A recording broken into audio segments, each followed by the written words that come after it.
Caution, wait, please do not play with my mind, ayy. I do not play with my lines, wait. I keep protection for mine. You will not touch what is mine. I do not play with my shine. Caution, wait, please do not play with my mind, ayy. I do not play with my lines, wait. I keep protection for mine. You will not touch what is mine. I do not play with my shine. Caution, look at my face, pay me respect. Please do not play with my line. If you want taste, what you gon' get? Shit that gon' bury your mind. All that's at stake, where is my check? Need every nickel and dime. You play with my race, put you in check, but stopping the vision to climb. They mad that these niggas done woke up and now all our visions to go. Where is the bag to get us so caught up? Yeah, that is the mission and goal. Staying on cold, some of y'all doing too much. Straight up be looking like hoes, never gon' grow. Can't count on you and cuz, most of y'all doing the most. Like this is a show, doing it for entertainment, or you're doing it for clown, or you're doing it to sit at the table with crackers for words in your mouth. I don't play with enslavement, these are the days of the South. These days we play differently, this is what black empowerment's about. Wait, I said there's no time for no friends. Either you with us against us, don't switch it, cause one of us die in the end. Hey, I'm keeping my eye on the lens, watching the ops despising the picture cause they wanna see the one end. Hey, caution, wait, please do not play with my mind. Hey, I do not play with my lines, wait. I keep protection for mine. You will not touch what is mine. I do not play with my shine. Caution, wait, please do not play with my mind. Hey, I do not play with my lines. Wait, I keep protection for mine. You will not touch what is mine. I do not play with my shine. Caution. Hold on, wait. See a black man doing great with black-owned businesses, building in a different state. Why you snakes wait in the grass, plotting on what you can take? Black money in a black bank, mean black money is safe, protected, like it's heavily protected. If he ever feels threatened, then he go with lead and knock him off his check. Let's check this. For the record, he can never be weak. Disrespecting any checking your cheek. Rep your set, he reppin' red, black, and green. Never fall, won't quit. There's no limit to what I do for mine. Pray your soul, they don't take coming with the anger and hate up all of my ancestors combined. You wanna get one time? I keep it fully loaded, extended in a fully auto effing to keep you from crossing that gun line. Hit you in violation. I ain't never shot a caveman. You be the first, I'ma give you this work. You get in the way of my occupation, yeah. Like I'm the boss and I don't like the way that you talking. This is my office, get permission before you walk in. The yellow tape across the door, miss. Caution, wait, please do not play with my mind, hey.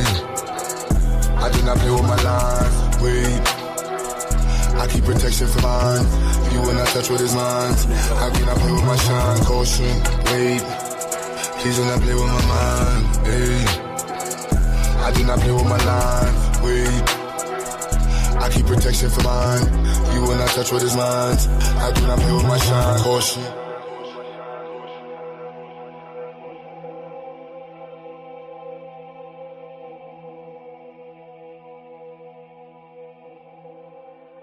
Run that up, Rico.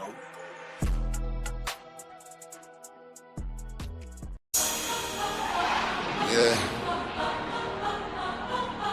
Let it go. 84 music, baby. All I hear is talking, I don't see the words. All I hear is talking, I don't see the words. All I hear is talking, I don't see the words. All I hear is talking, I don't see the words. Woo. Black as a motherfucker, let him know. Cops ain't frame niggas, it's fool. We paper chasing, if not we catching zoos. Day to day, we take it, let it go. Yeah, we let it go. Yeah, we let it go. Lift the block from his knees, take it and let it grow. Get the block where it needs, leave him watching like woo. You know I'm on the river with a painless. Cold stove stepping, watching my lean shit. Building weapons and gold, you know the aim is. Living levels and smiles all on the English. As long as we keep working while the game comes. If not, break it open, take sight. One thing for certain, where the game done. Yeah, we taking over where the lanes run. Watch us break it open, make it free. Watch us take them true, watch us take the streets. Paper pie and all, yeah, we taking this. Fuck the police and the law, watch me bring the heat. Woo. Black as a motherfucker, let him know. Cops ain't frame, nigga, it's fool. We paper chasing, if not we catching zoos. Day to day, we take it, let it go.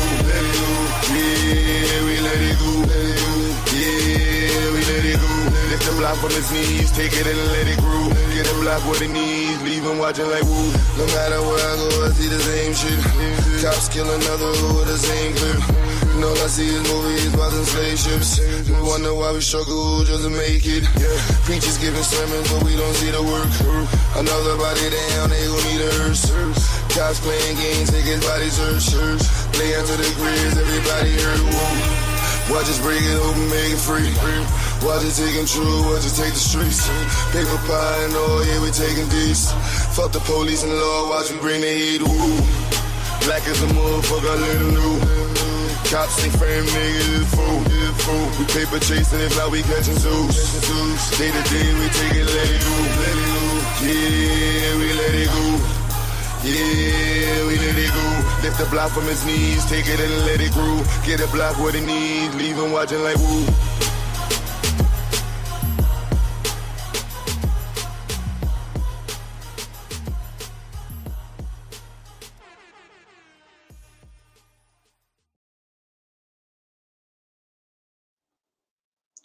Alright, and we are back once again. 1 second. A little bit different line up here. There we go.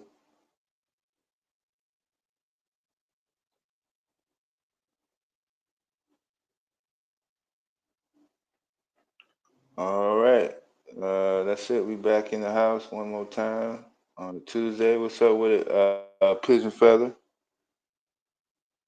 Samantha, J. Cal, Fine High. What's good? What's good?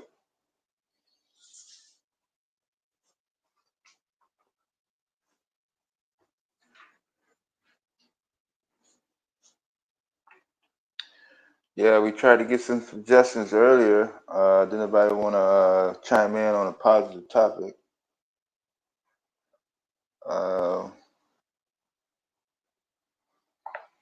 Well, I didn't want to let the midnight hour go without at least an opportunity for somebody to get in. Whether you wanted to discuss some positive topics or not. I know we can't be in the same mode 24/7, but I figured if we at least give them an opportunity to put some information out, they can't go by and say, well, I didn't know. So what you want to do? I know most people already called it a night. They packed in. They got early morning schedules. Even if they ain't got nothing to do tomorrow, they still tapped out for the night, right?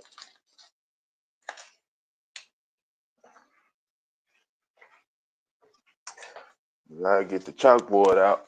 We'll have class tonight. If we get too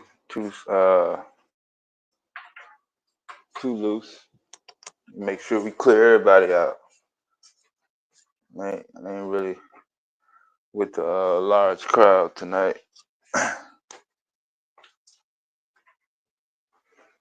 Especially if I'm gonna be the only one up on the panel, and I ain't gonna have a chance to be babysitting grown people.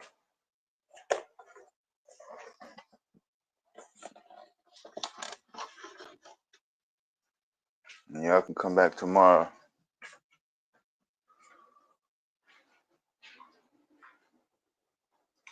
So I apologize if I don't have the scripted program all laid out. I'm kind of multitasking and making sure that I don't have any major technical difficulties. What did I do with that? On the cord. Alright, I got that.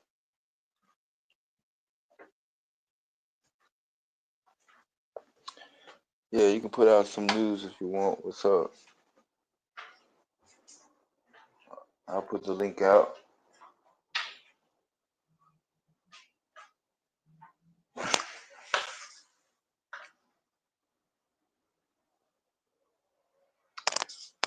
trying to conserve my energy, my laid back mode.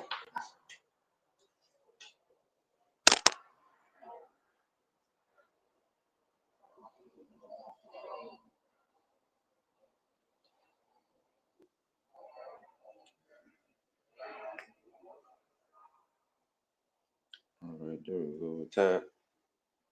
All right, let me put the link out.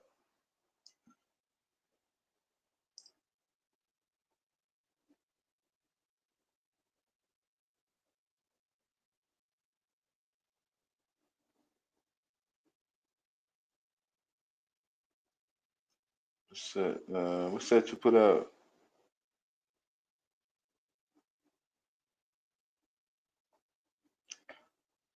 Oh yeah, Q played the video yesterday for the Tulsa mayor, $105 million reparations plan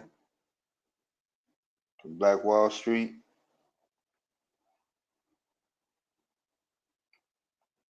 Shout out to Monroe Nichols.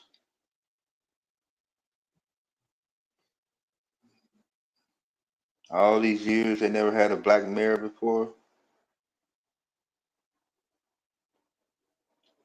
He officially designated June 1st as Tulsa Race Massacre Observance Day. And during my visit in 2020, I was able to network with some entrepreneurs that had a t-shirt business. And I got 2 Tulsa Massacre t-shirts. I wear them quite often. So obviously the funds were split up for a cultural preservation fund. A portion was set aside for housing.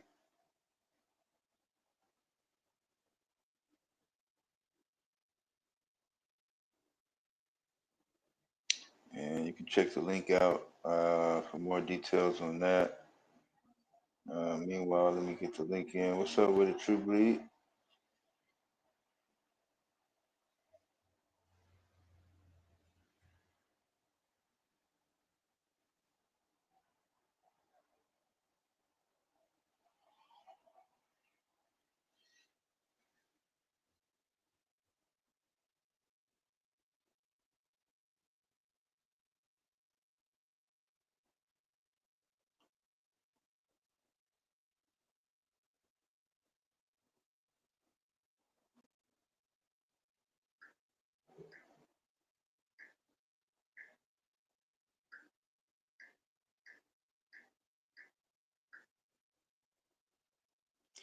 Yeah, I know Q is in transition right now, uh, as well as me.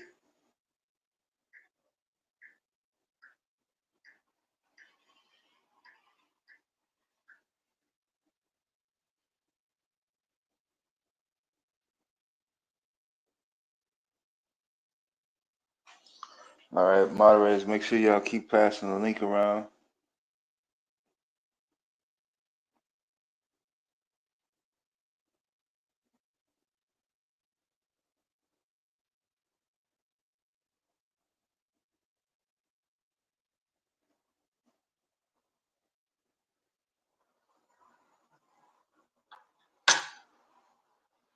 Yeah, so yeah, that's uh,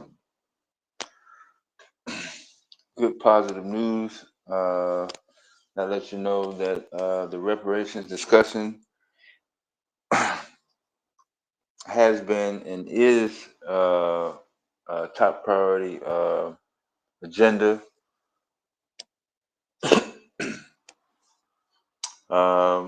Unfortunately, we still have some people, some black people, still in contention, and I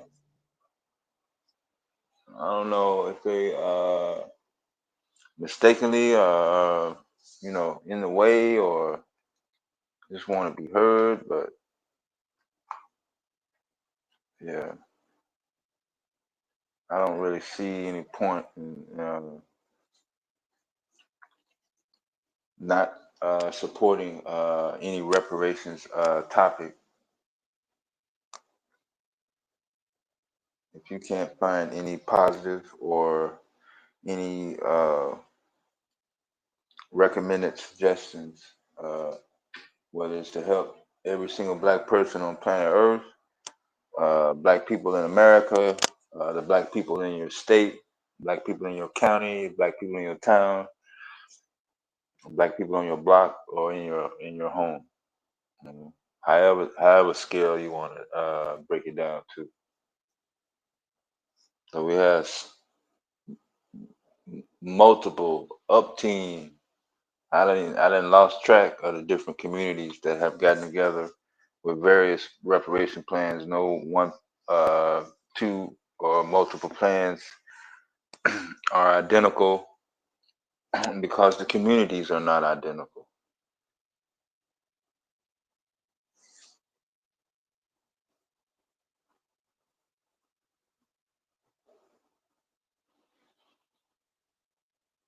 But the one thing that is consistent, whether you're in opposition to reparations or not,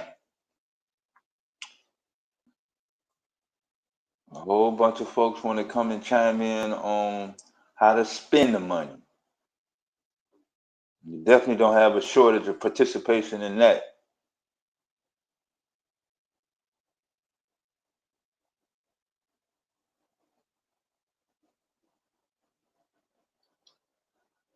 Yeah, we've been putting up the polls periodically. So as of yesterday, uh, almost 40%. This says 38% of all Americans. So not just 38% of black people, 38% of all Americans support reparations for black Americans. And let's see. This was a YouGov poll.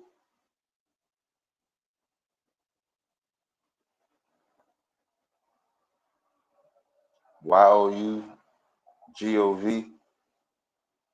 market research and analytics firm.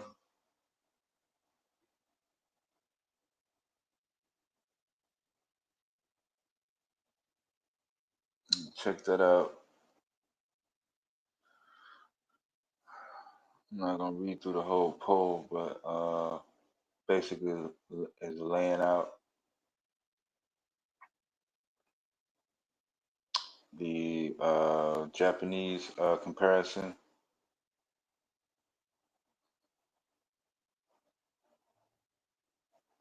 Let's see towards the bottom it does say although 38% of U.S. citizens agreed that Black Americans should receive reparations, 43 believe they should not, but another 56% support reparations for Native Americans, while 27 do not.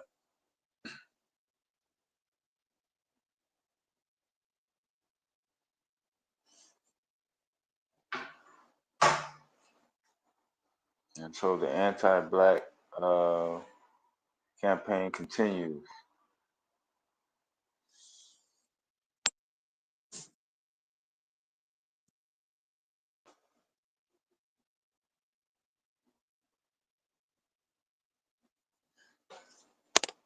So y'all keep the news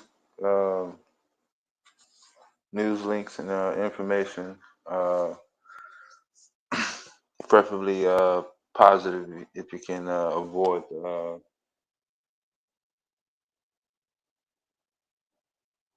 same old cliche for the Black community when it comes to news and events that's happening.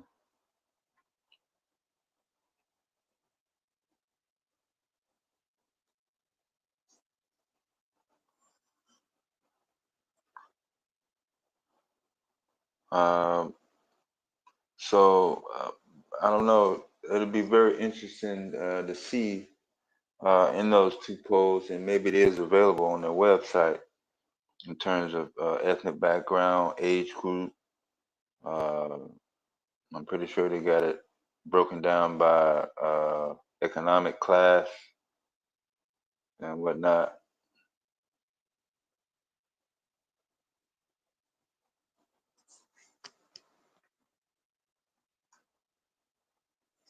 But I definitely appreciate having discussions about reparations more so than things that don't have any effect on me. Peace, peace. What's going on, y'all? What's up, Blue? Hey, Not too much, not too much. What you What's up? chopping it up about today? We're keeping it positive as much as possible. Dr. Lamb, your mic, is that you? it's me. Peace, y'all. Oh, hey, what's up? Yeah, I got your toxic chemical links earlier. I sent you that because we gonna do a case study on them because they trying to put a data center here. So if that data center is doing that in Memphis, we in for a treat. Who is supposed to be the company doing the data center there? We not sure. That's what we trying to. Oh, okay. My friend, she's about to reach out. So they did, town halls and everything down there in Memphis. So she's about to try to reach out, do her research, and reach out to someone to find out if that's the same company that's going to um stand one up here.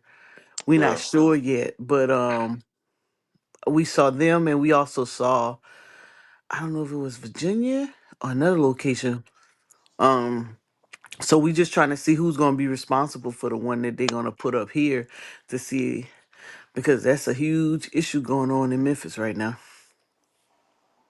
Yeah, the methane gas turbines Hmm. producing nitrogen oxide. Hmm. Uh, I think, You see the AI turned on by itself. yeah, That's crazy. It speaks to the conversation Psycho was having with the AI doing the blackmail. But this whole data system and the AI, I think when I saw the video, it was about what 15 to 20 of the systems turned on their own. so I'm not going to go as far as turn on by themselves. Oh, okay. Yeah. The the the Programming. a process of, yes, of going from not being on to on is always a sensor involved. Gotcha. So something has to be triggered in order for something to start operating and then maintain the functioning. So you think So it was maybe a malfunction or something? Maybe uh, it's a I'm timer. Maybe yeah, it's a timer. yeah. I'm pretty sure if you do the analytics and background, uh, whether it is time based, temperature based, database, that you can also do it by amount of data. Uh, there's various triggers that can be programmed into turning on any system. Right. But if you're talking about the hardware itself, then more than likely the turbines, in order to power it, uh, have to be maintained. Or if you don't have those power generators going, that the hardware will get hot and burn up. So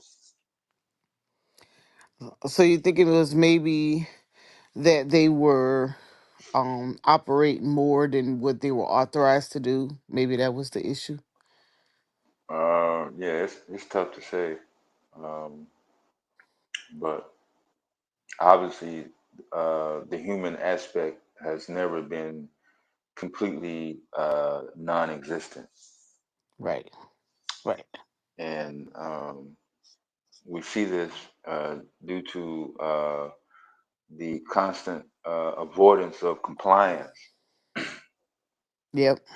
Yep. So, yeah, Not well with oh, remember that list we remember it was me, you, and Q, and we were looking through the different grants, and we ran across the EPA, and they had funded some businesses, and it was like five at the time. yeah, Man, it's about 15 or 20 of them.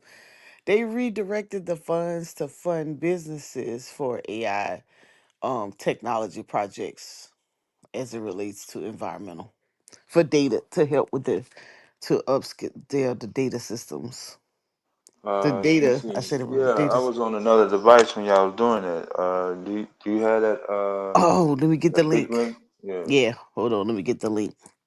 get that I going was because I like, know that oh my updated. god, because we were talking about this, and I had put that. I was like, let me see what the, because we was talking about them repurposing funds. Because I was saying how how we got there. We was like, you know, we're not doing any summer feeding, and so we was looking. I said, yeah, they receive all that money, and then not even repurpose the money. So that's how South Carolina getting the surplus. That was my little conspiracy. Yeah, And so we was like, so we started talking about the EPA and the businesses. And she was like, yeah. And we brought up this thing. So I'm about to pull it up right now. Cause I was like, I said I would look at the list. So let me go look at that list. Cause we looked at that list. And I was like, wait, there was more but about 4 or 5 of those businesses on that link. Now it's like man, there's a lot of them. Hold on. Let me get yeah, it. I was like, oh my God.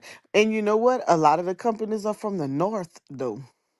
yeah, So it's almost yeah, like the South need to get on board with innovation, technical businesses, even if it's startups or or you working towards a plan um to get your business up. If you have a project or you have an idea, um because a lot of these are startups. Let me see, let me find it. It was crazy. I was just really kind of tripping on how the innovation of it. Um, I think it's for AI.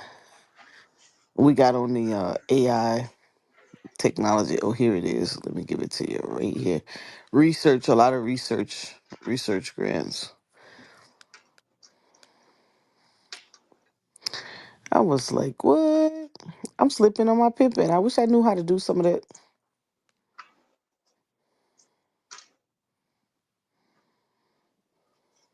Let's see.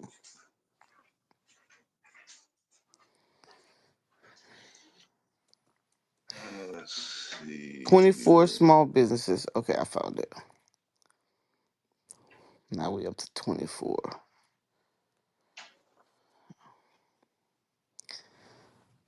Let's see. Where's your? Let's see. I'll get to you. Get to your. Let me see. Give me your email, Dev. I'm gonna put it in the back channel. I'm gonna send it to you. Yeah, Cause if it's I check, devastating for you at Gmail. oh, that's easy. Yeah, so while you do that, let's see here.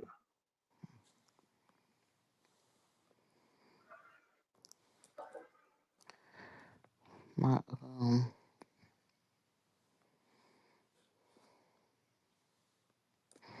so it's just a lot of redirecting going on. Yeah,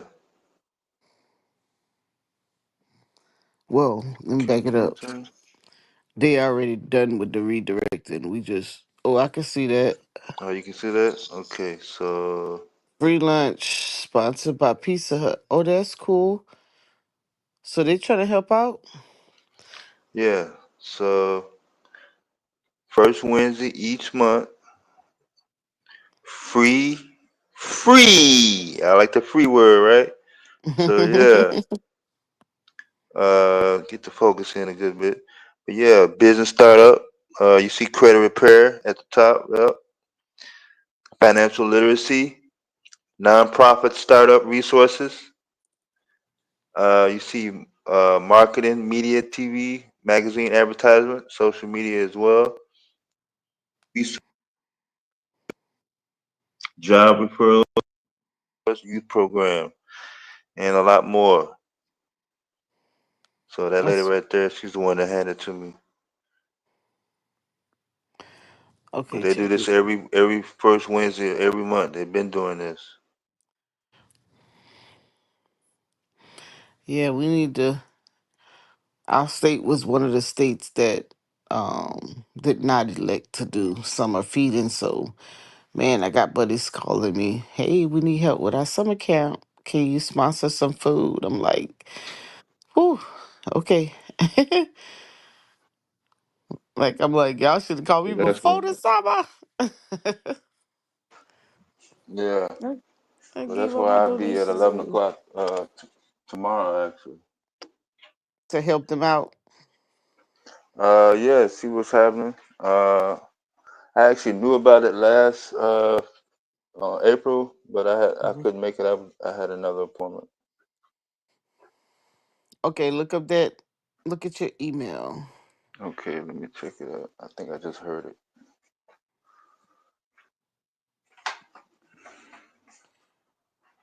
And they just doing proof of concept to their technology. They give 'em- each one of 24 small businesses receive $100,000 for their phase one. Phase one can apply to funding up to 400,000 to further develop and commercialize their technology. I think that one of our issues is that how to fold out a plan. Like, I think that sometimes we From think we have scratch? to. Yeah, in reference to attracting funding, I think that we don't grasp how to approach that when it comes to investors or if it comes to a grant. And so I think that we tried to put the whole finished product together Hmm. and go after it that way as opposed to have it, Lay it out. Yeah. yeah, lay it out and then approach the investor or the grantor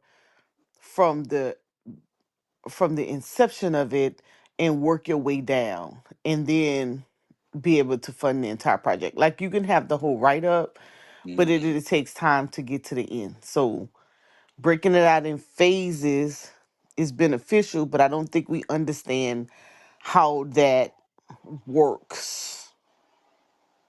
That's just my opinion. Because when I look at all these companies, I'm like, I don't think any of these damn companies is like on look create innovative low methods to strengthen it, enhancing binocular.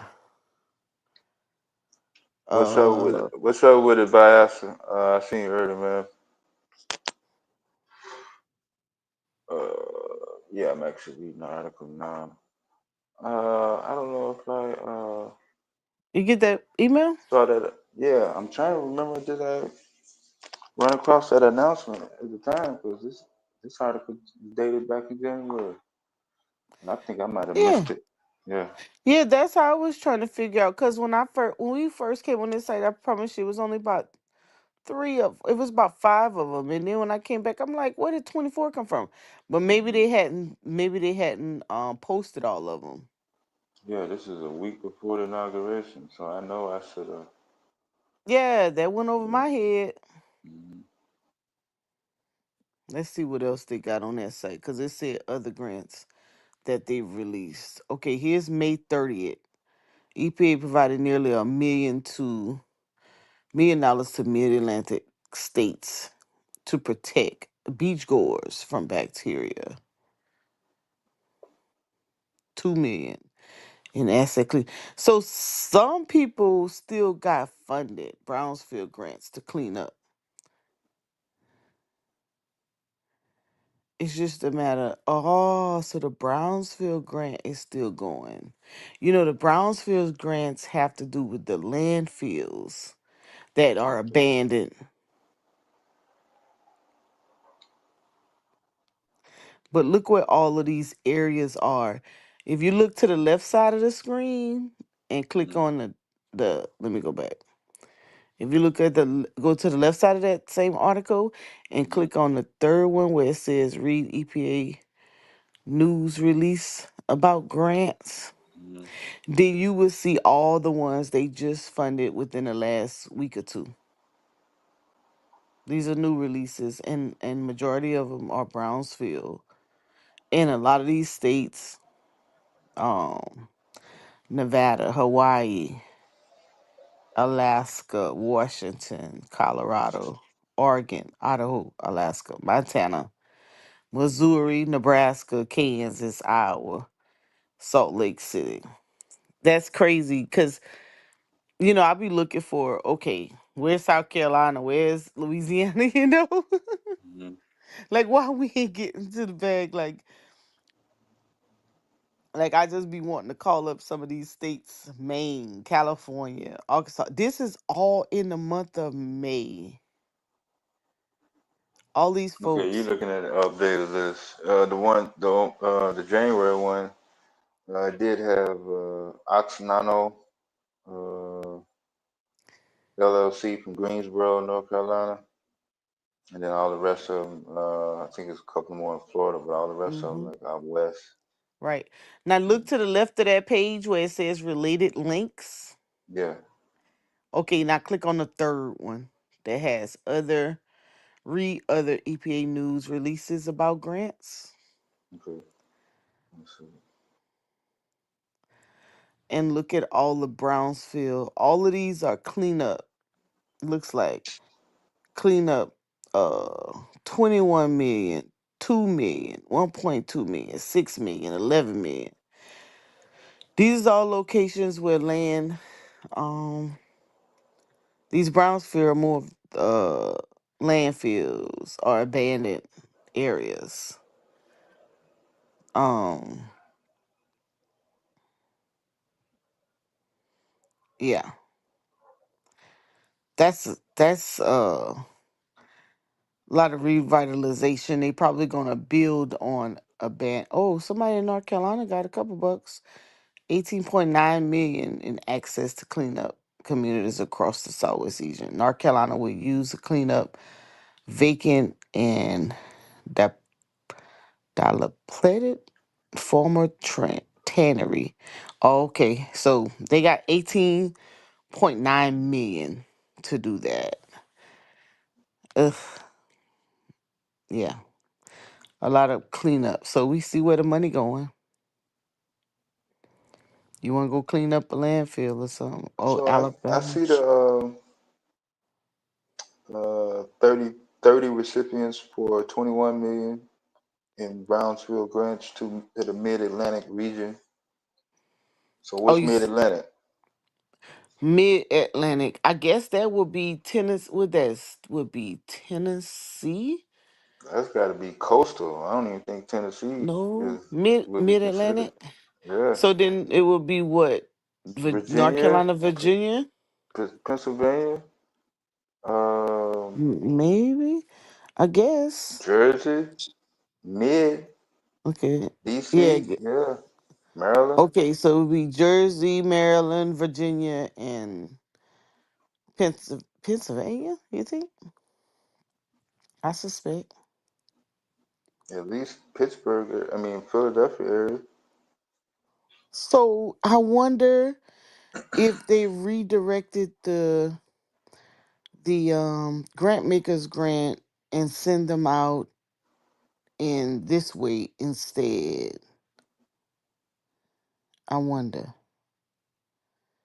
cause that's kind of quick, don't you think? All of a sudden, all the grant maker Yeah, funds got they all revoked. got May 19th. There's a bucket of May 19th. There's a bucket of May 21st and May 23rd, and then that May 30th is just like the last one. But most of these pop between the 19th and 20th of May within the last week or so. Yeah.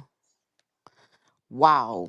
Okay, so that's what they did. They redirected all the money under Brownsfield projects. There it is. A lot of cleanup. So this must be leftovers. Oh, well, it's probably the grant makers and the what they called it. They called it community change grant, which was like 20 millions. But some people got more than it looked like.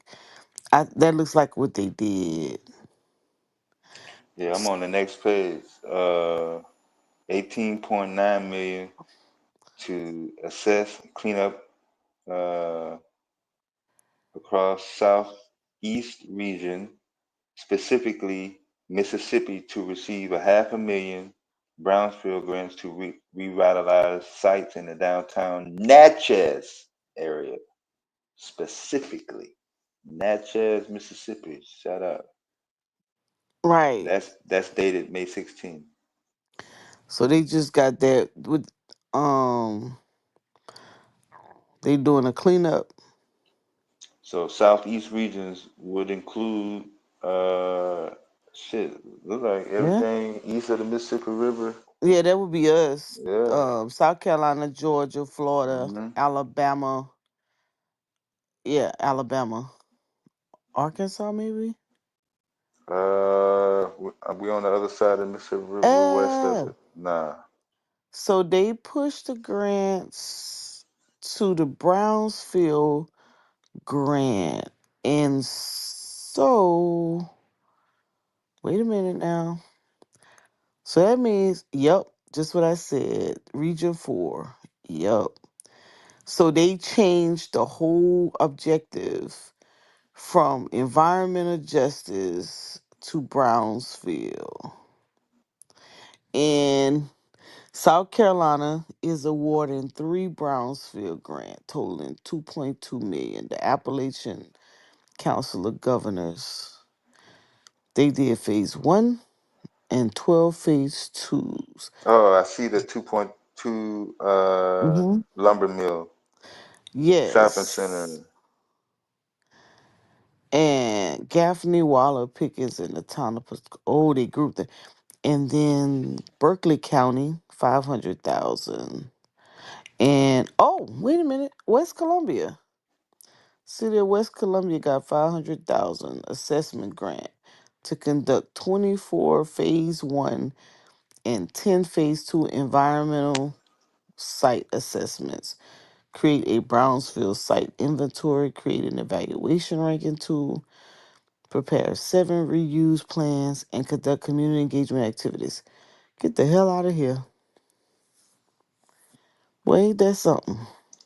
Yeah, them was all dated on the 16th of May. Hmm. I see, y'all.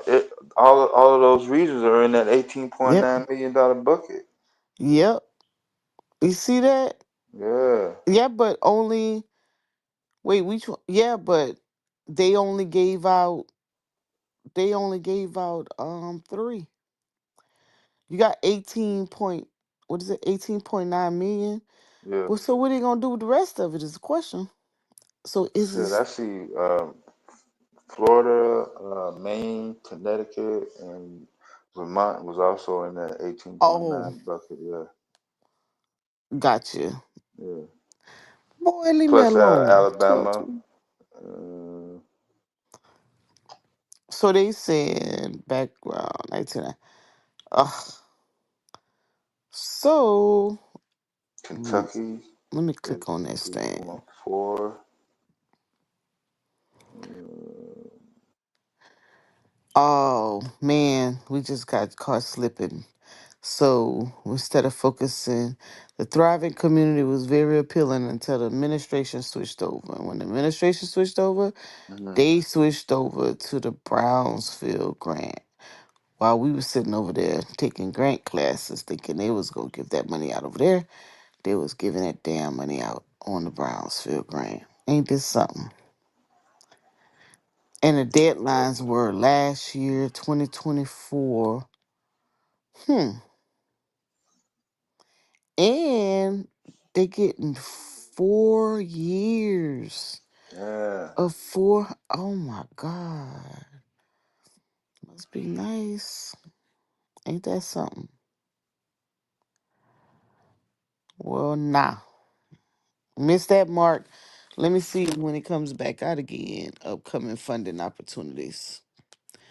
2026. Oh, here we go. This might be interest of you all, Dev. Brownsfield job training grants. Mm-hmm. Might be some opportunities for the solar panel Yeah, I just signed up for newsletter. WOIP. Oh, workforce Uh, innovative in what? I think Workforce opportunity innovative program. yeah, I think so. I think that's it. You on DOL site now? Um, I'm supposed to get the rest of the paperwork tomorrow before I go to that resource thing. I'll find out tomorrow. 'Cause I was rushing today. I got caught in the rain and everything. Yeah. But they're supposed to supplement uh, contracts for new hires uh, without having to be liable for the full employee tax amount. So Oh. if you, yeah, so if you are, you know, 15, 20, $25 an hour and 24% tax bracket, Mm-hmm. uh, the employer does not specifically have to be coming out of pocket for that. The grant portion of that will be supplemented. Gotcha. Yeah, Yeah, that's and also pay for training. My bad. Yeah, that's really the main thing. The training part. yeah. Okay, I see the cleanup on the Brownsfield. next page. One of these mugs was in all Spanish. You didn't get Yeah. to that one yet? No, I'm over here. I'm I could mess around and click on a button and show me the sites and the opportunity zones. Yeah. Um Okay. Yeah. They and let me go So back. so the first page is most recent, and then the further you go down, the the dates go back. So I ain't gonna go back too far. Yeah, yeah, you don't But have to. I'm just tripping at the fact that in May they yeah. gave out all this money and we ain't got none. So maybe this is the English version, cause Oh, you got the one. Spanish version? No, they're all of them are in English except for one, but it's identical to the one next to it. So the English version says EPA announces 267 million in brownfields grants to clean up communities across the country. Mm. Period. And in Spanish, La EPA anuncia 267 millones en subvenciones a Brownsville para limpiar comunidades de paz. So they letting you know, yo, yeah. So it's the same wording. It's not a specific. It's not like South Texas or California, I guess. Yeah. So that's the May 16th announcement. I guess all of them Damn. together, 267. Yeah. Yeah, okay. So I can We go got back, come back for that. Yeah, we got caught slipping on our pimping. yeah. See how they snuck that in right What there. happened before? What happened on May 15th or before? May Between the 15th. first and the 15th, Okay. I think that was just a something must have went down or expired. no, um that's probably the time period where they just was that's probably the time period that they took time to kind of transition, Oh, okay. because yeah, because looks like it was just They didn't talk about anything. Oh, they probably was transitioning from those grant makers grants because wait, let me see when I got that email. I could tell you if that was it because we got the email that say that they were gonna revoke it. That was before the 15th of May, though, right? Yep, you spot on, honey bunny. Now I'm it we got trying to the remember when that Department of Justice e- thing. Yeah, matter of fact, EPA sent the email out May the 15th and it said grants update processing payment changes to ASAP.gov, which is their automated standard application for payments. So they said, so yeah, so they was transitioning from paying the way they used to, and they said this field is mandatory, will require the first steps of payment. The new field will allow you to submit a justification that is no longer 300 characters. Yeah, so they came up with a whole new payment payment system. So between the 15th and then on the 21st, they I guess they did some kind of training on it. Yep. How to your get email is dated. May 15th. Oh, So I okay. So yeah, that's exactly right then. yep, That I lines had right up. Yes. yep, I had an email for the payment system on the 15th. On the 8th, hold on. May May 6th. Let's see. May 6th, I think, is when we got the yeah, May 6th is when we got the we regret we will not be we are terminating the program. That came Yeah. out May 6th. Yeah. I remember you came on and told us about that one. Yep. And then hold on, I had another one. Where'd it go? Now they don't want me to tell you they didn't mess around and I can't do the search on my email. Gotta love it. A little smart. I don't want you to talk about it, huh? Hmm. He won't let me do the search box. Hmm. Oh, that's too cute. That's okay. There's more than one way to skin a cat. Just go to back button. I can get to it. And then May, yeah, because all those EPA emails came out back to back. Yeah. Hey, as soon as we start getting wind on how to get to the bag, Hmm. they start changing shit. Yeah. Then May 14th, it was a complying with EPA webinar. So I guess, yeah, they was making that transition. Hmm. They was making that transition. They start talking about policies, procedures that has to be followed. Uh, and then that's when, yep, that's what they were doing. Oh, the little suckers. Follow the money, huh? Hmm. Yep. And right after this, then on the 19th is when that's when the what's his name? He released his little grant. They released their little grant. I missed their little training, Lord. Yeah. Okay. It wasn't a lot, but there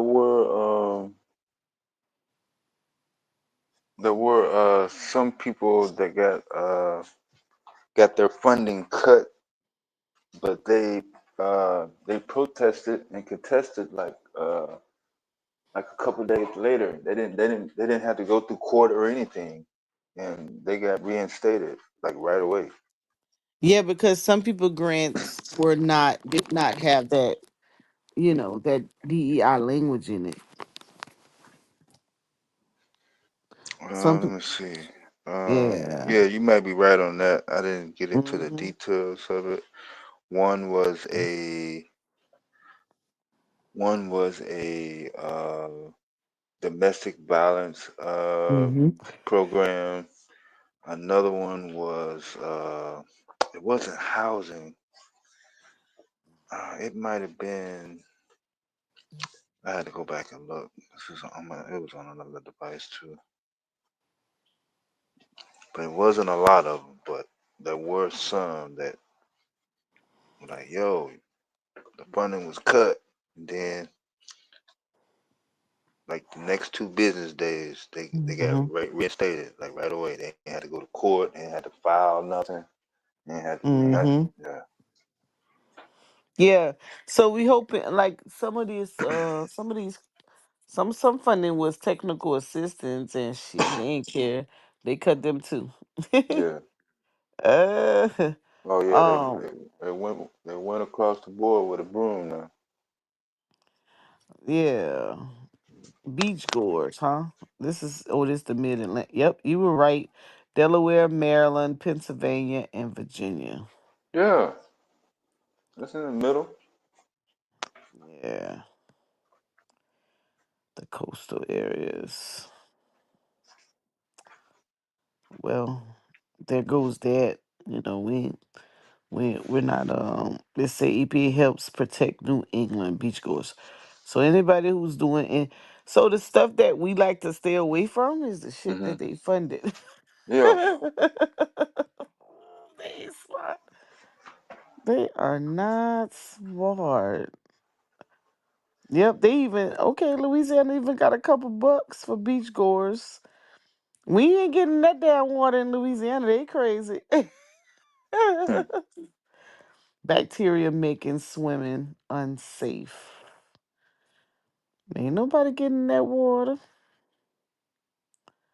So that's what they did, huh? Yep, they took all the grant makers grant and put it under beach goers, water safety, water monitoring, water quality at the beach. Wow. Okay, we gotta stay up on what they got going on. And then for the technology piece, let me go to that. For the AI or building technology,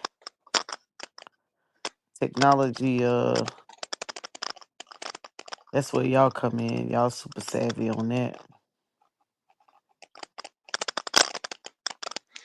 My, So would this be tied to anything other than tourism though? well, Or yeah, I mean there are recreation. community recreation Hmm. like the park district or But tourism is hot topic right now because tourism generate funding. Somebody in the back there. let's see. Let's see. Yeah, I missed it. Technology cleaning. Oh, technologies for cleanup contaminant sites. Improve innovative water technology in the lagoon. Okay, so they on the water kick. Um, yeah. So I know tourism is really big. So I suspect their folks spend a lot of time in the water, marine science, and you know, fishing and kayaking and all that stuff. Yeah, and then the beachfront property owners, developers are in a particular tax paying bracket. So You know I it. don't, yeah, I don't know what would be considered okay priority. Are we relying on tourism like like Vegas in that strip, or are Oh the yeah. property tax owners, are they long term property tax owners? Airbnb, even if you're Airbnb renters or living in it within yourselves, and Yeah, I would since I would say so. I would say so because I would say so because if if you have low and moderate income makers that they're not bringing in any revenue. You have to be figure out how to bring that revenue in. And so if people who could afford to pay taxes or who have, like you said, been at specific tax bracket is not moving to your state, then you're going to have to attract them here, even if it's temporary to make enough money to fund your own need. And so I know we have a huge push for tourism right now. Hmm. Um, and as you can see, we're coming off of two huge events. Greenville, I went there. They just had a huge jazz festival for 3 days. They're not even doing 1 day events no more. They like the state fair these days. Hmm. 2 week shows, 1 week. They running tourism like, okay, we Yeah. need to attract people from everywhere. How are we gonna do it to So make money? even if they invest or spend money on marketing or That's you know what I'm saying? Is are they saying, hey, we're gonna go ahead and spend money on marketing to generate whatever that figure is compared to the property tax owner who they know each quarter or semi-quarter or at least annually at the worst case scenario that figure is you know what I mean? well, then you would have to do an assessment of where that's at, because most individuals, like, if they're not doing tourism in the inner city, they're doing the tourism in historical areas, which is Right. usually rural areas. Yeah. And they're not paying hardly any taxes. Their taxes probably $19, $20, hundred Yeah. dollars. They're not paying any Yeah. money. Their There are property huge value, exemptions that's been going on it, for a hot time. Yeah. right. And you probably have an aging group. So if that is the case, Boomers, um, hmm, baby boomers. yep. If and beyond 80 year olds, beyond the baby, what's the age group for the Yikes. baby boomers? Silent. Is baby boomers 80? How old is what's the Hmm. what are they called? Man, I lost track.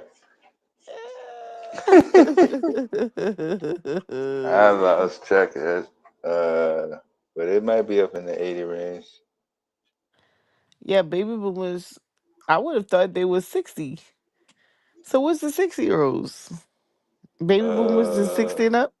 shit, I I ain't, thought my that's mom was a baby 4 years off of boomer. me. Shit, Well, then that's what I'm maybe saying. 70, bro. Wait, baby boomers would be, yeah, it gotta be at least 65, 70, right? Yeah, I don't know. Let me look it up. Yeah, but I know, yeah, tourism. Let me look it up. Let me look up tourism. Tourism is a hot topic. Preservation, cultural preservation, things of that nature. All that stuff is how you gonna bring people in, how you gonna make some money. hmm, Cause think about it. Think about it.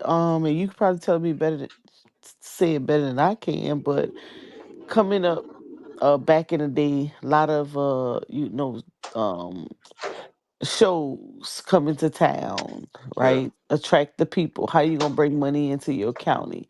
They yeah, have a county fair or hmm, county fall fest, or yeah, all that's tourism related. And the people who used to host those are now in age and who can't do it. So now they're trying to redefine it for the next generation. hmm.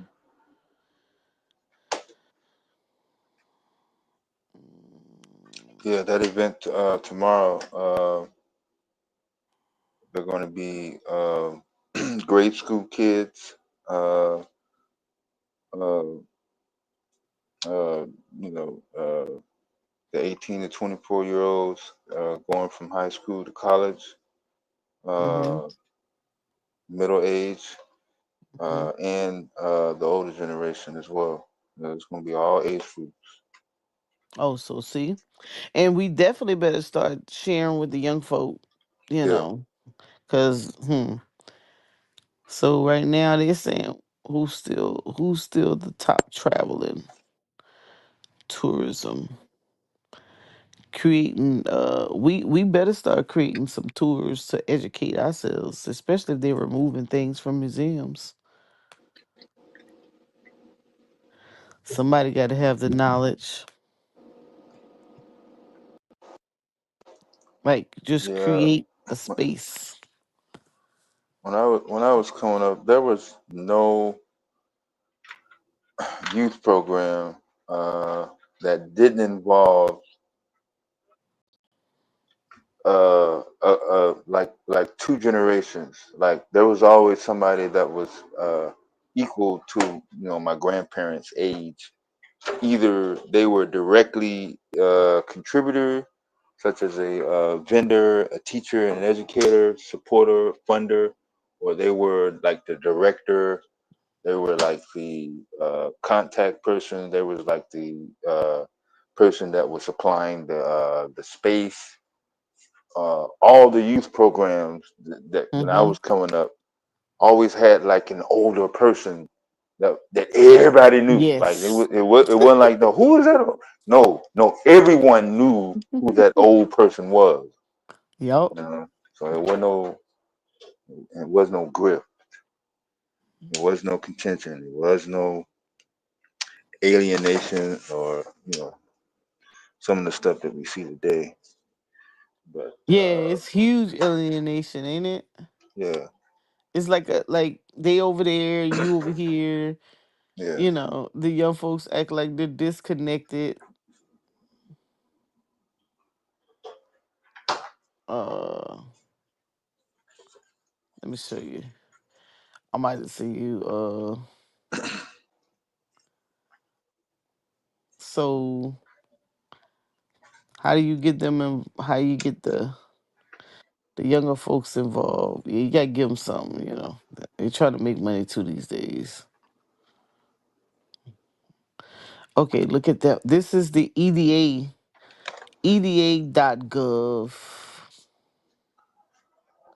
yeah. It's one thing to get them involved, but hey, you got to keep them involved. Oh, you ain't gonna keep them unless you put some money in the pocket. You may get one or two who grew up around their parent and they just kind of like helping, Yeah. but you'll get them for an hour or two. But shoot, after that, honey, they gonna get on them phones, honey. They be tuning you out and in the corner somewhere. Hmm. You gotta if they see some if they buy into the economic value, you got them. Yeah. If they don't, shit. Yeah. If they don't, or if they with their friends. Now, if you got a group of them and Yeah. they all friends, you might Yeah. can hold their attention.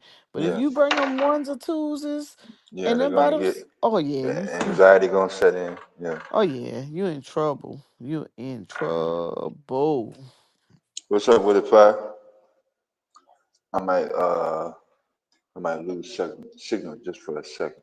Okay, I gotta go check on something real quick. But let me see. Come on, fire, come on up here. Talk your your Atlanta tourism talk.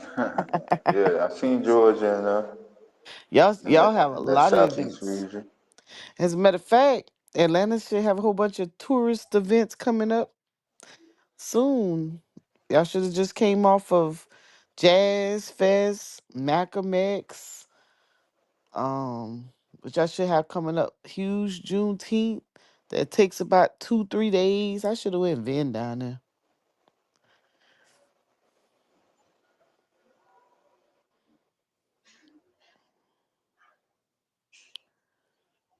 Um, let's see. Yeah, I'm gonna look up to see what Tulsa's got for this year. Tulsa. Um, yeah, I went to the one in 2020. Okay. Cameo did a free concert outside. Oh, nice. Let's Yeah. see. We've tracked over 56 funding programs, 162 million allocated for tourism companies.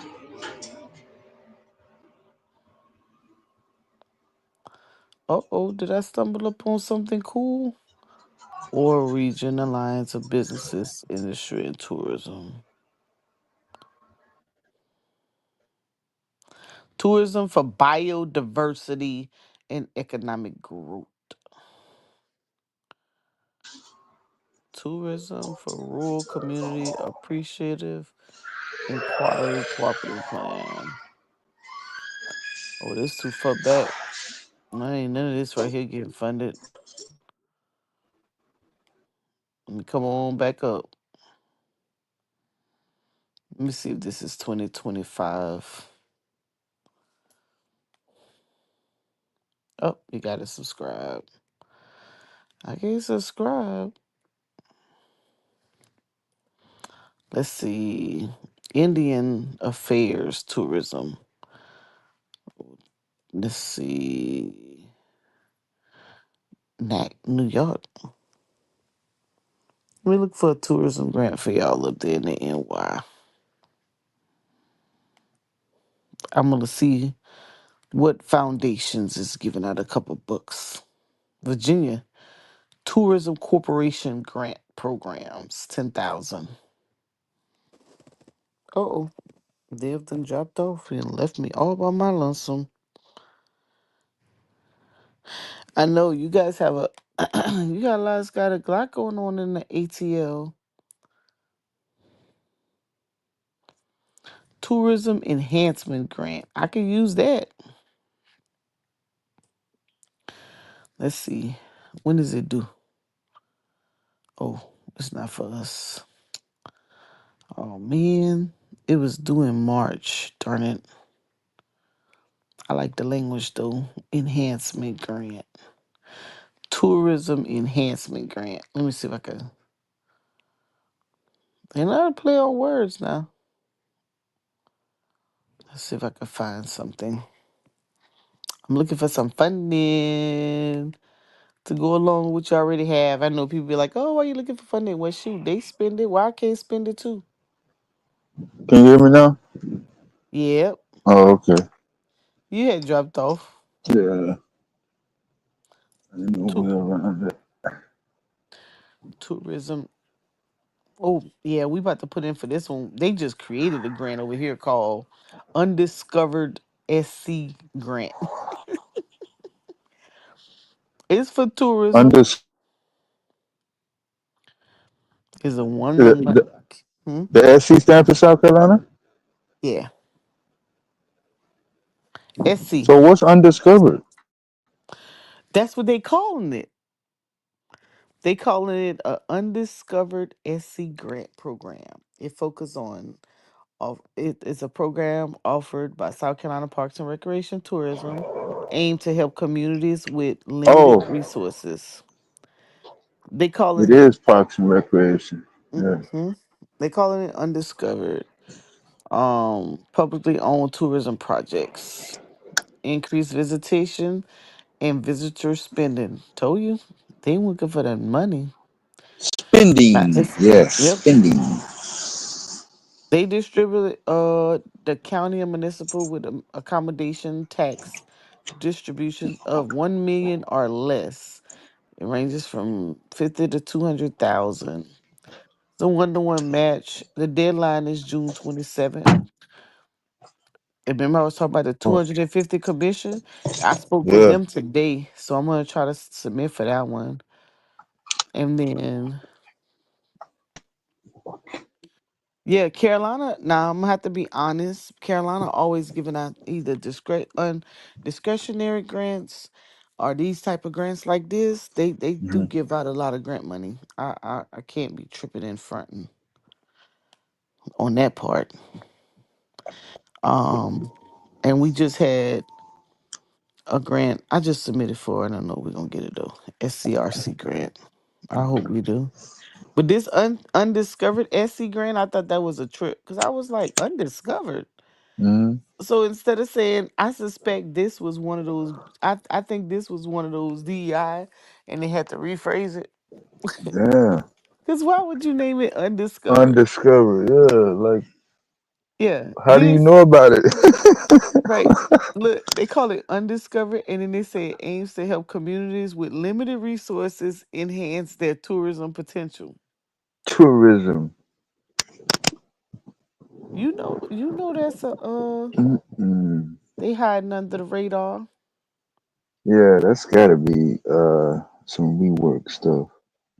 Oh yeah. And then we have park projects, but yeah, so we give a couple, but I know New York do too. But you in Illinois. Let me see what y'all working with over there. Illinois, y'all probably in the same boat. Let's see. Oh y'all's under y'all's Department of Commerce and Economic Opportunity for various tourism grants to boost the state tourism industry. Y'all got a couple things going on. Y'all did $2.3 million tourism grant, tourism attraction grant program. I told people I just try to figure it out. Y'all have y'all have a grant that's been going on for a minute. It's look like it's revolving, and the deadline is December 31st. So that means you must be could get funded every quarter. Then you have 1.7 million available for acquisition projects for tourism to renovate. Tourism might be the thing coming up. We slipping. We sitting over here thinking these people funding this stuff out of their pocket. They getting tourism money. Now let's look at one thing I learned on Q's call this evening. Let's look at Can you hear me now? tourism. Yeah, you My were saying bad. Yeah, I turned the wrong way. tourism cultural impact grants. Yeah, they're doing a lot of reconstruction, infrastructure projects. They all started at the Mhm. same time, and the north side, the downtown area, and southeast sides main state routes are completely ripped up. They're doing Mm. the right side on March and April, and then the other side for May and June.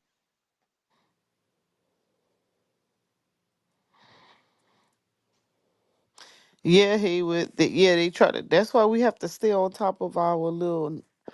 When they be when those words when they be out there just making announcements, just kind of periodically check these sites because they always play on the words, and by the time we get to them, the darn money is gone. So I'm trying to catch on. Cultural and historical funding is really big right now too. Oh yeah, uh, uh, your museums, your arts, your Buildings that were put up and been in your town for a long time that used to be mhm. occupied by some organization.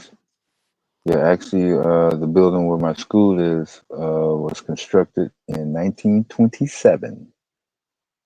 Mm, That's how well, old that building is.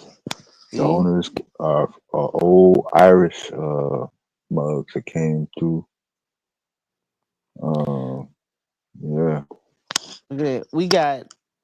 They said we have the director of our Parks and Recreation Tourism.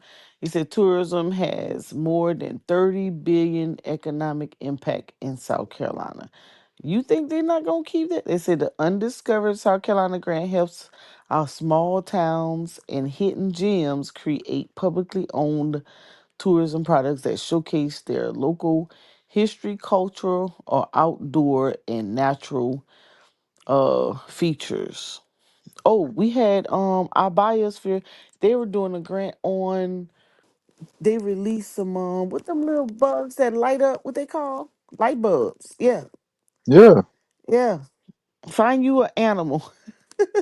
Send around, send that tourism around and see if you don't get funded. shit. I tried to find me some lightning bulbs when I was down, all them times I was down in Mississippi. Really? What Yeah, you gonna do? Bring them back? yeah, I was literally. You were- Shit, that was good. You gonna put them in the jar and put the holes in it? man, I had it all worked out. They died on the way back. Man, at the place where I was at, I seen like two or three scattered, and imagine an old man running through the lot trying to chase down one lightning bug. Then they got ran over. And shit, ain't no, and there is no lighting. You know how most new developments they have Mhm. the lighting, for the Mhm. trucks. When you get to the grass and the end part, shit, they were like, fuck the lighting. What you doing over there? And they were still constructing on it. It was a lot of trees. I could hear a lot of shit, but I couldn't see shit. Mm. Yeah, Artisan Stark and Visit Canton Grant Program. 200K. What? How you get to that?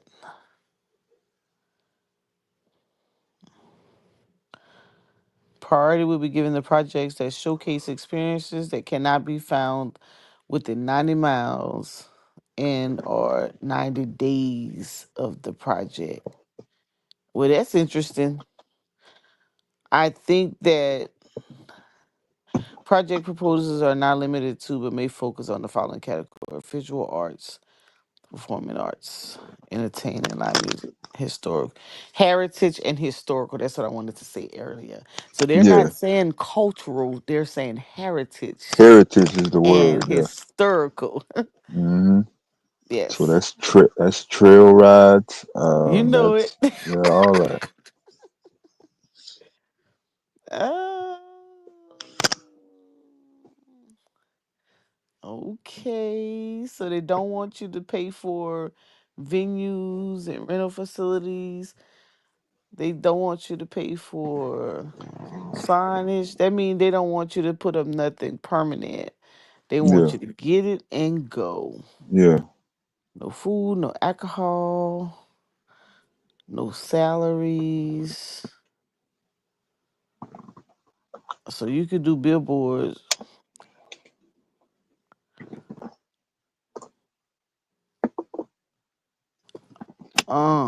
I think that they funny. That's another thing. We have to know how to create our budgets to meet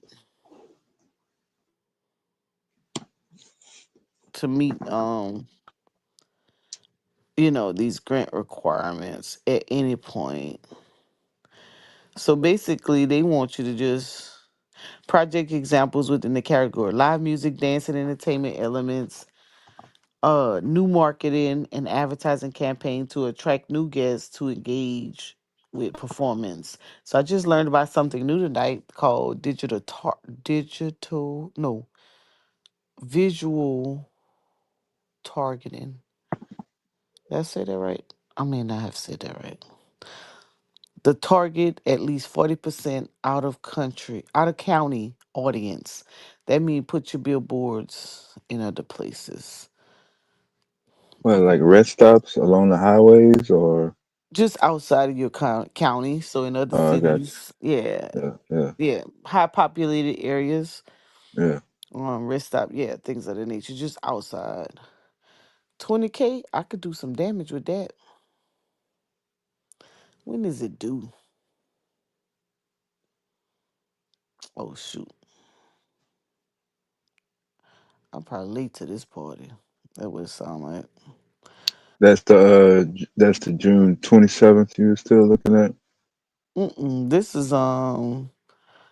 uh Arts in Stark Cultural Tourism Grant.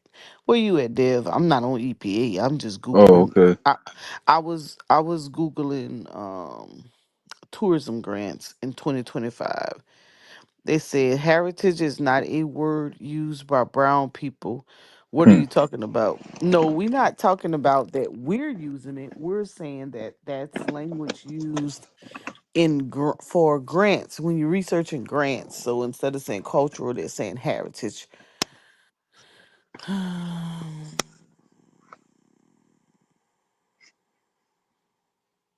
Oh, I know who that is. Uh, that's Vic from the Oh boy. from the Ratchet sector. Yeah, yeah. He in Oh Mississippi though. Yeah. boy. You know what's interesting is when you're just, looking for opportunities and you're just sharing some of the simplest ways to uh get some kind of leeway for some type of opportunity, and then people they just come from the side of nowhere and just shoot it all the way down. I used to be discouraged, but now I'd be like, well, shoot, that's on you because I'm going to get my bag. Hmm. You can do whatever you want in your little state because you got to follow the money. Even if you're going to make it, even if you're going to sell something, you got to go where it's populated to get those sales. Yeah. And if you're just starting out, you sure just can't do no brick and mortar and think people are gonna come just because you're black. That just don't work that way. Hmm. So you gotta go build your clientele, build your audience, and what better place to do it is at tourist events. Yeah. Exhibition, You know it. exhibits. Yeah. Yeah. I'm from the boot, so we know all about putting up a festival now, Hmm.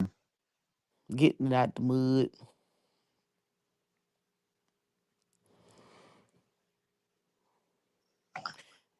Yeah. Yeah. So for Cook County, Illinois, which is inner Chicago and immediate surroundings metro area, there are going to be a ton of uh,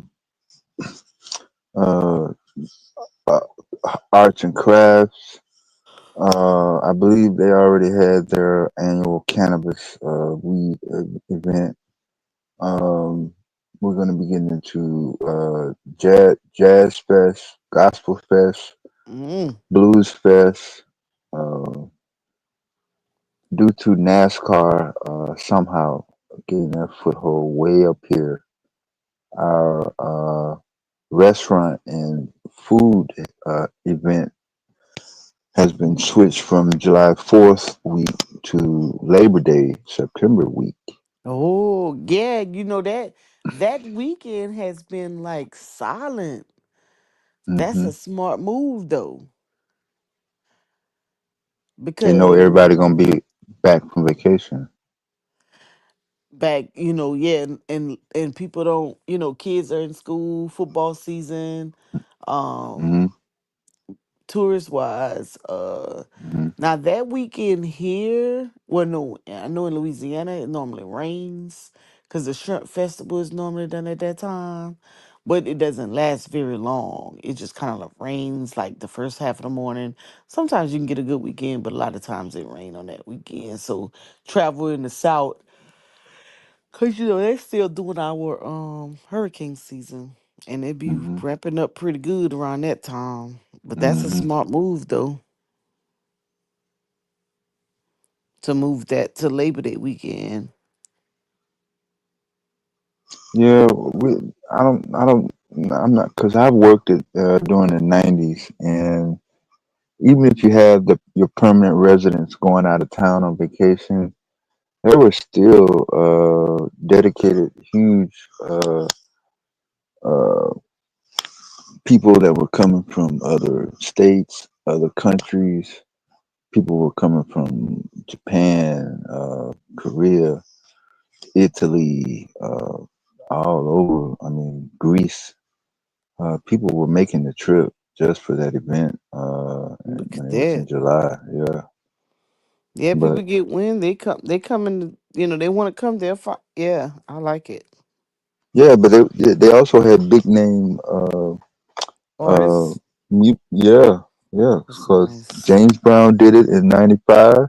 Mm, I worked it, and Frankie Beverly Mays did it in '96. mm. Free concerts outside, jam packed, coast to coast. Love it. Yeah. That's super cool. Hmm.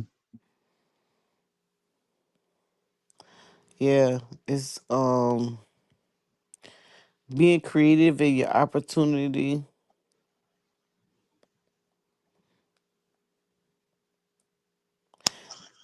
Yep. I'm oh, I'm slipping on my Pippin right around the corner from my house offered a preservation grant. Look at that. So that's why they were upscaling all of the little, they were doing things like creating a park, like building bridges, digging ditches to make a, just to make a bridge, to create an area of beautification where you can come out and sit with pavilions and overhead. Yeah. I see. Oh Lord, somebody trying to bring a pathogen in the country. Let's see. Supposed to look up. Action Fund, African American Cultural Heritage Action Fund grant. Oh, they put all that together. The National Trust Heritage Foundation, African American. Let me see what it's about. That's the name of the grant. Yeah, it's called African American Cultural Heritage Action Fund Yeah. grants. I'm gonna send you this link because this is interesting right here.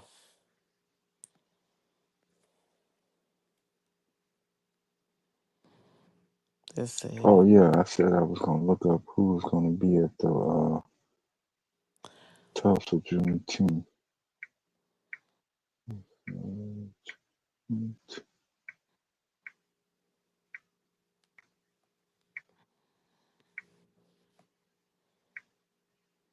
you got insomnia, Dev. No. I be trying to Shit. figure. I I be be like, do he sleep? shit. I be sleeping. I tried to get some sleep yesterday about 6 or 7 o'clock. Shit. They kept arguing about something. 2025. I emailed you. So you got a Oh, okay. Nash, Okay. let's see, Yeah. Action Fund National Grant Program, See. Descendant and Family Stewardship Initiative, HBCU Stewardship, Conserving Black Modernism.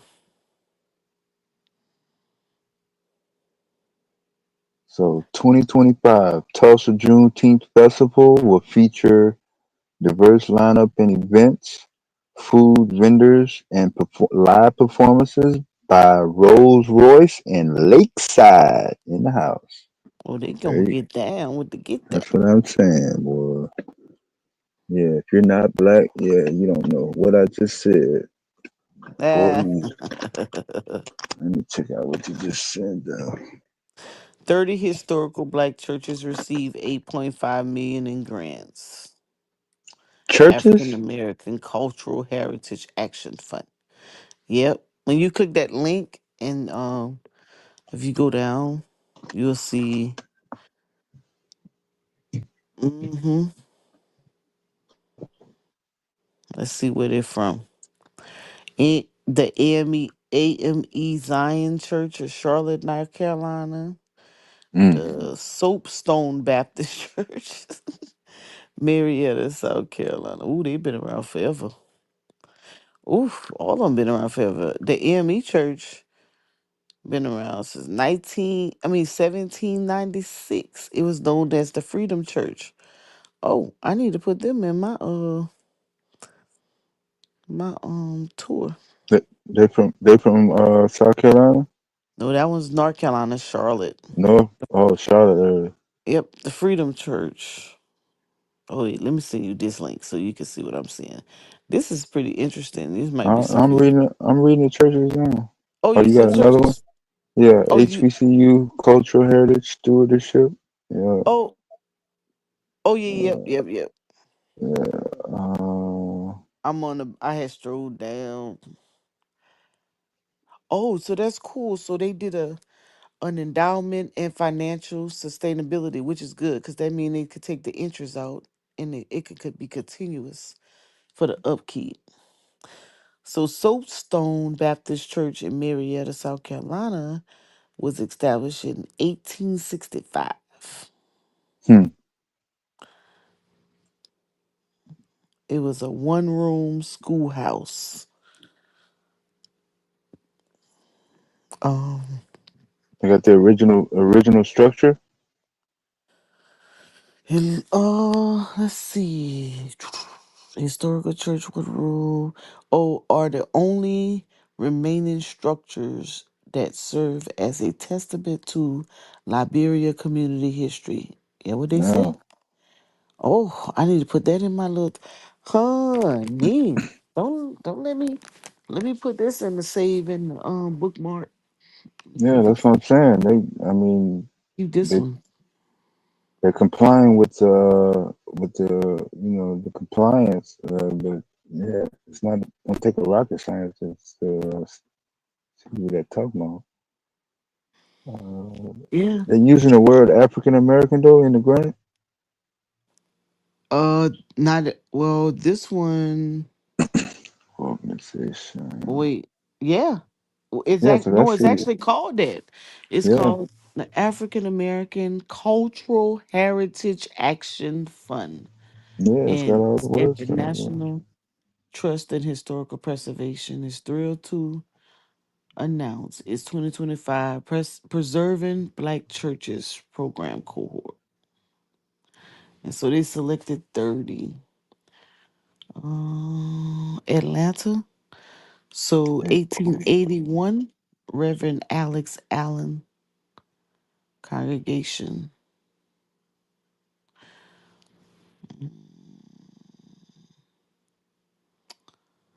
Uh, let's see. Cleveland, Ohio, the Cleveland Restoration Society. And then you have project planning. This one is Athens, Georgia, First AME Church of Athens.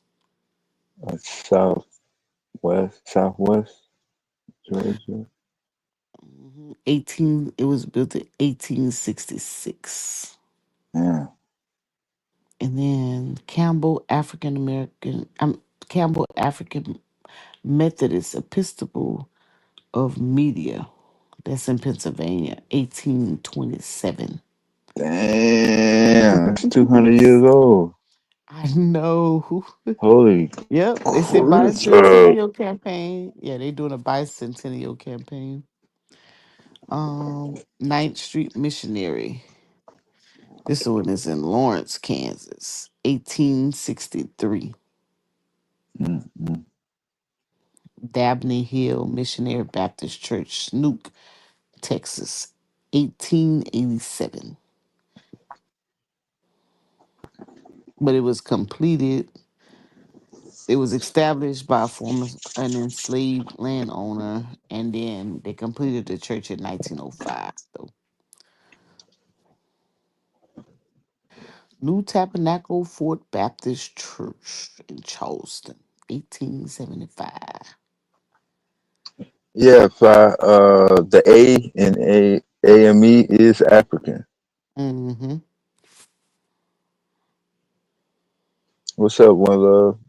Memphis in the house. Shout out Shelby County, the 901. Mm-hmm. AME Zion, or Kingston, New York, AME Zion Church of Kingston. It's interesting how they laying this out. So some people are doing Some of them are doing endowment and financial sustainability. Hold on, let me see this part of the link. This is a good thing to have because there's a lot of history on this one. You may need that someday. You know how y'all be having y'all conversations. Yeah. Oh You yeah, get Pure Black. Lakeside was just out on the West Coast. Yeah, they still kicking it out, man. hmm um, let's see. Okay, I just sent it to you. Let's see who else is on here. So they have it broken out. And then next set is organization and capacity building. Some people doing project planning, some people doing program and interpretation, capital projects. So they all getting different funding. Congressional, the first congressional church of Marion, that's 1869. So all of, if you notice, all of these, so all of the contributions are the highlights for preservation has been with the church for African Americans Mm-hmm. that are getting funded, or Methodist Episcopal. Mm-hmm.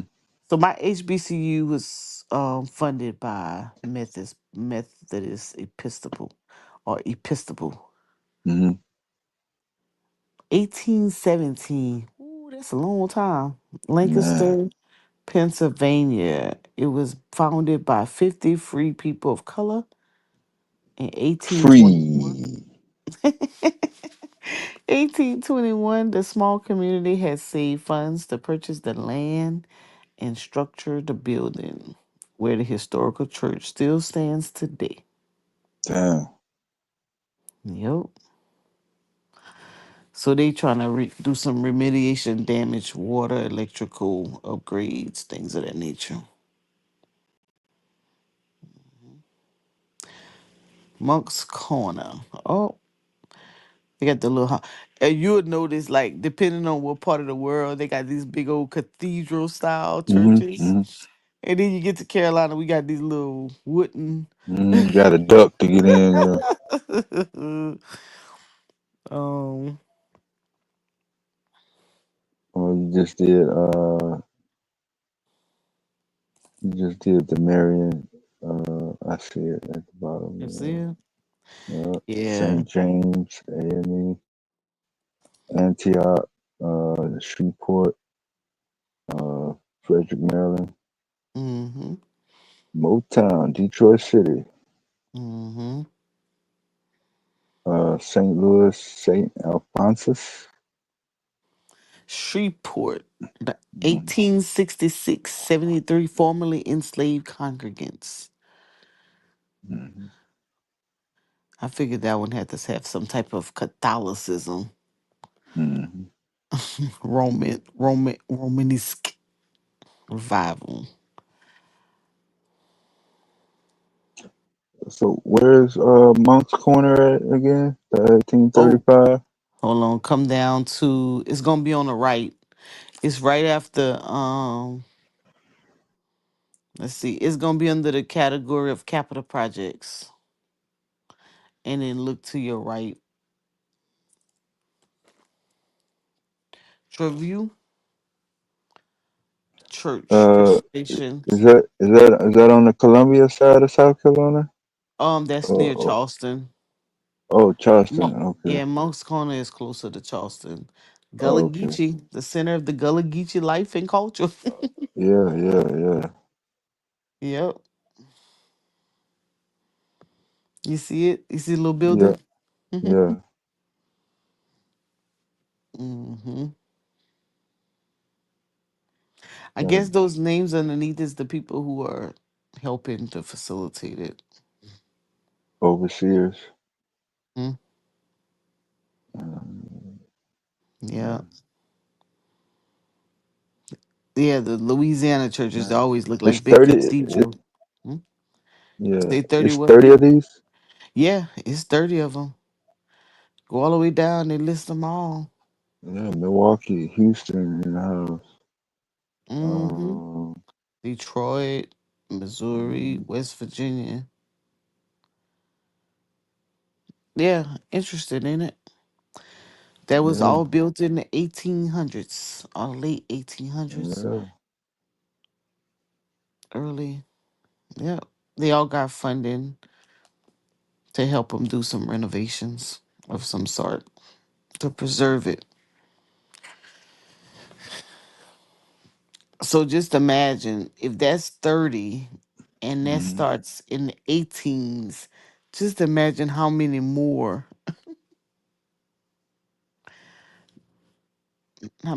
they have out there.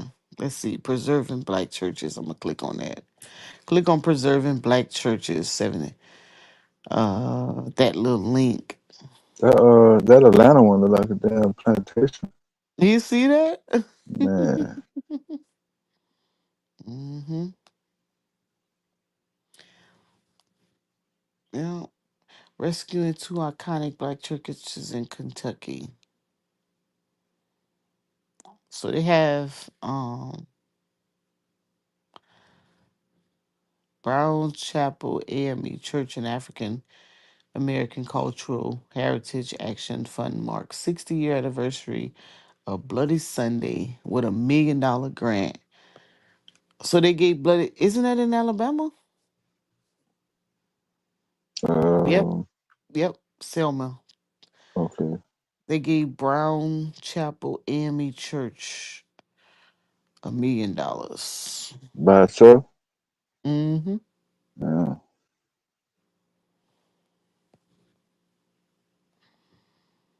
Yeah, if you when you go back up to the top yeah, and you see how they have on the second line to the left, preserving black churches. yeah. If you click on that blue hyperlink and then um stroll down past the YouTube video. How did I get there? Hold on. I clicked on. How did I get to that thing? I got to it somehow. Yeah, it's only got the Cultural Heritage Action Fund link on the mobile. Yeah, I'm on the Oh, phone. yeah. If you stroll down to the all the way to the bottom in the blue, Oh, you'll see updates, and then on the updates,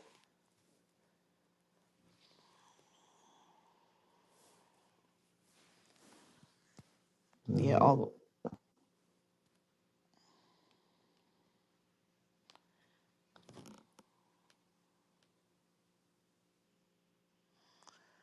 yeah, you stroll all the way down. yeah, I'm at the bottom Oh now. yeah, Uh, you see what's it isn't it's like dark blue, and then they have updates in white. um, So like when we was on that first page where it was showing all the churches. is it after related? Yeah, if you stroll, wait, let me go back. If you go back, like the very first page, where it has the 30 Yeah, historical black churches, right, yeah. right, not okay. So the second line in that paragraph, you say preserving black churches on the left. I'm on the mobile. Yeah, let me see. Um, so yeah, if you're on that home page, it's the second line in that first paragraph. It'll say 2025 preserving black churches PBC program cohort. You know what? It'll be easy if I just send you a link. Preserving Black Churches Hold on. 2025 Yeah, you see it? PBC. Yeah, you see it? Yeah, Okay, yeah. Click on that. yeah. Now stroll all the way to the bottom and you should see updates. Oh, okay. I was All on the right. wrong one. Okay. Okay, Yep. so you on the brown or the Yeah. The okay. brown. Yeah, when they give the $1 billion to Bloody 60 and Sunday. under. Uh Yeah, huh. Yep. To that church, Brown Chapel AME. I print wonder red, how they director. distributed $150 million fund. The largest U.S. resource dedicated to the preservation of African American historic places. Oh, so they partnered with Lilly Endowment Incorporated, Hmm. Ford, Hmm. Mellon, and JP Found. So we were on with our consultant the other day, and he mentioned all of these too. So each one of these folks, each one of these foundations are trying to help African American culture Hmm. because of all of the deletions of DUI.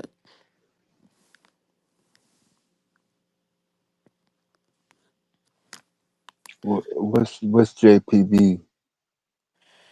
Let's look it up. I don't know. Let's see. Get it. Let me see if I, Is that Ford Henry? the Is that- foundation. yeah, I think the Ford one stand on its own, but let's find out. I don't know. Let me go to Google. Put it in there. No, One Love. I haven't been. I've seen this stuff on because I the see bill. Lily Endowment on the other one. Let's see. It's for JP. I mean JPB Foundation is now the Freedom Together Foundation. So they changed their name. They changed their name to Freedom Together. Freedom Together. I wonder. Okay, so where is it coming from? So it must have had something to do with something of the DUI for them to change their name. Hmm. Let's see. Everybody making. Let's see. It was okay. So 2019. Oh, it was the largest grant maker foundation in the United States. You know what I'm saying? 150 mil. Damn, we gotta get up. Let's see how much. Okay, and it was created by Barbara Pick Pickwire Pickowar. Pronounce it there. Pakor. Yeah, one of those letters are silent though. Is that you reading from Creole? I'm not. Pakor, I'm not looking maybe? at it. Yeah, it could be. You know how they get down. Yeah. Okay. It's the largest grant maker foundation. They are now Freedom Together Foundation. Okay, set yourself apart. How can we be down though? Hmm. I have to spend some time. Research take time, honey. Careful cigars, soliciting applications. We do not accept unsolicited proposals. The foundation does not fund attempts to influence legislation, so we're not trying to do that anyway. We ain't trying to influence on legislation. We just trying to get in where we fit in. Now tell us where the application at so we can know how to move. Okay. President's letter announcing the Courage Project. Now what's the Courage Project?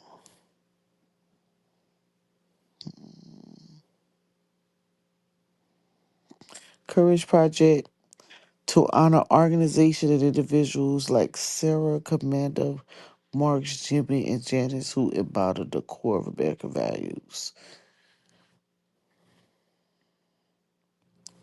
Man, they got enough money.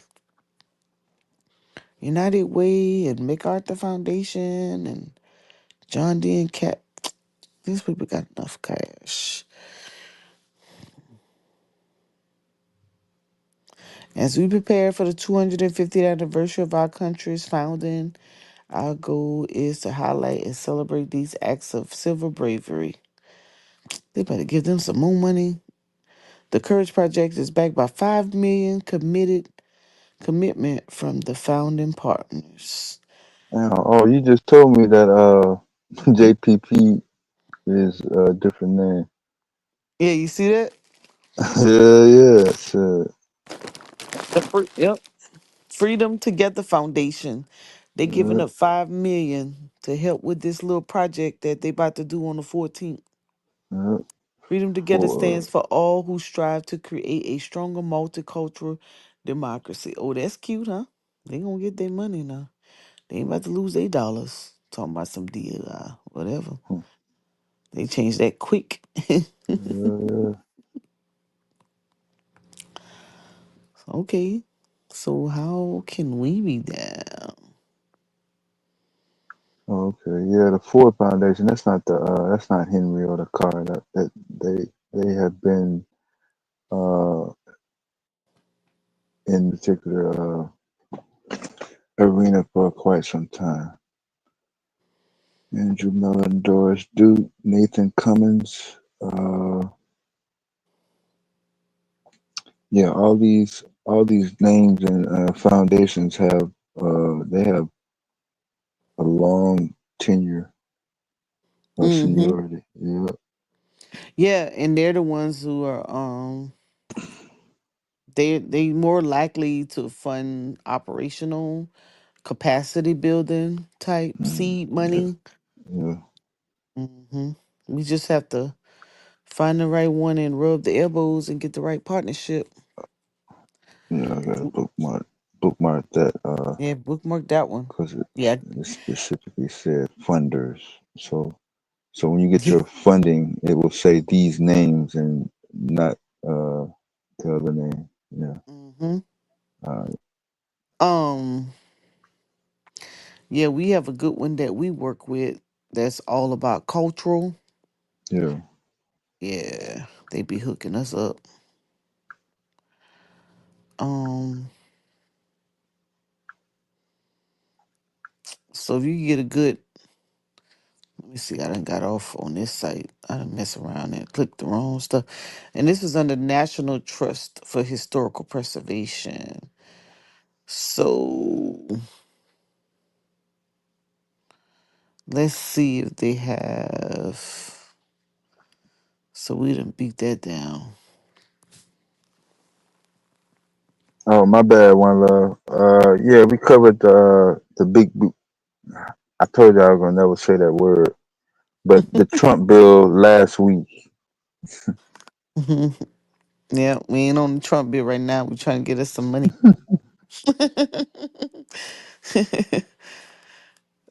Action Fund National Grant. Let's see. So when I be looking, like sometimes when I can't sleep and I be looking through these, I'm actually looking for like the wording.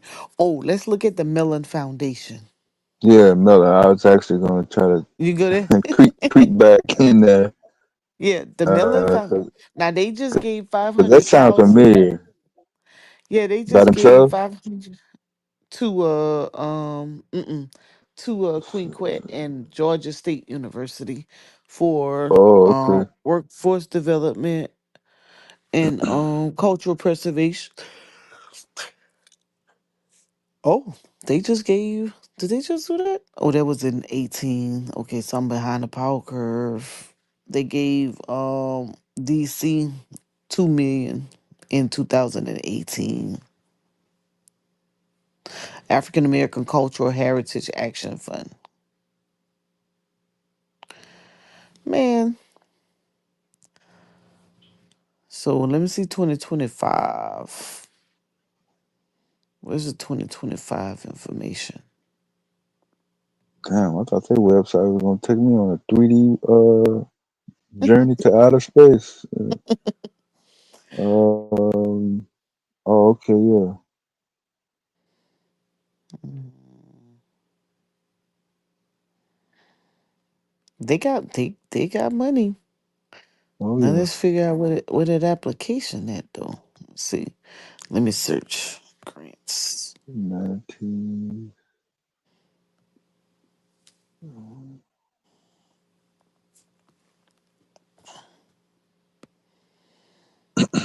Let's see. I've been meaning to go to that Mellon Foundation. You know what though? One of my biggest challenges, which I stepped out. How they say that? Step out on faith. I stepped out on faith today, and I said, you know what? I'm about to start making some phone calls. And I called the commission. I was like, I'm gonna have to go see these people because I need some partners. I have to have some partners. They're not gonna give me no big money unless I start partnering with somebody, like the agencies and stuff. Oh, I see that April 30th Forbes magazine highlight What did you? Mellon Foundation. Mellon Foundation gives 15 million to Lifeline to Humanities Mm-hmm. and Who one WAP. who they give it to? Lifeline to Humanities. And looks like in a humanitarian Mm. type of situation. Um, April 3rd, National Public Housing Museum opens uh, here in Chicago. Yep, I knew I had read that somewhere.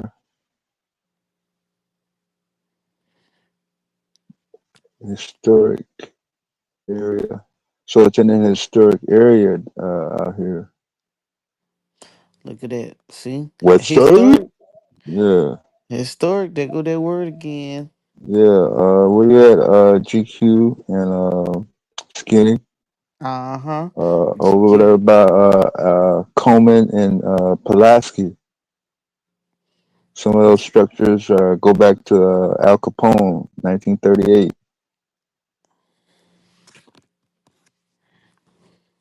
Oh One building, 45,000 square feet, three stories high. Yes.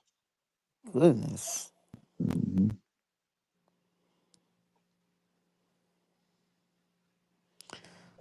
man, this is must be old stuff right here. Go back. 18.16.5 million project Mm, was contributed, and the other four was private. Let's see, was it? The museum has a small permanent collection and archive funded by the Mellon Foundation, as it has mm-hmm. worked with public housing residents to collect objects and curators believed to be the best stories about public housing in the U.S. Its rotating permanent collection galleries feature labels written in collaboration with public housing residents and some loan projects.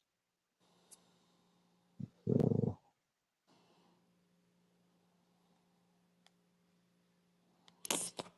So we need to figure out how to get in where we fit in. man, Mellon Foundation current grants. I need to know.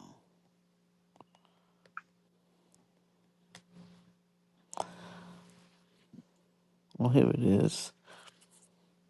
Mellon Foundation, the original site. Probably the most free that you'll get. How these 2024 graduates spent their first year after school. Let's see. Let's see. Grant making opportunities. oh, real quick, this is from the Forbes article. Um, the Mellon Foundation announced that it will provide 15 million in emergency funding to help nations' humanities councils to help partially offset the impact of recent federal funding cuts. The Yep. funding will be given to all 56 state and Mm-hmm. jurisdictional humanities councils across the U.S. The Mm-hmm. one time infusion of support comes 1 month after the National Endowment for Humanities, which had, had originally provided 65 million to the county's annual support and Mm. constituting the lion's share of their operating money had been canceled due to somebody's Yep. policy. Period. So Somebody. that's where the pickup came from. Yep. He, This yeah, they private stepped in. organization said, "Fuck that." Yeah, Yeah, the Jesus, foundations. damn, Yep. that's Melon, hey, yeah. emergency. Yeah, so that's why I'm trying to find out if they have like any open, like where's the open opportunity? So the grant making. So I see they have Yeah, these are the areas that okay, cultural. Here we go. Arts and cultural. Then they got higher learning, humanities in place, public knowledge, presidential initiatives. Okay, let me go to cultural and arts.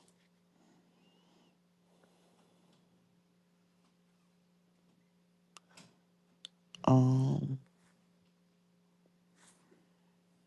let's see. Yeah, we want to be able to do that. Grant making focus. Let's do it. Jazz Giant Under the Radar Festival receives 1 million. Damn. Can we get a million?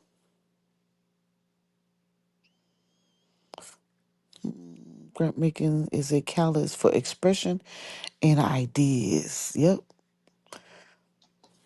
There's the resources. Imaging freedom. Grant make product. Come on. Don't give all the money to everybody else. yeah. I saw uh, Aaron in Memphis talking about Austin Powers. Uh, yeah. There's nothing sweeter than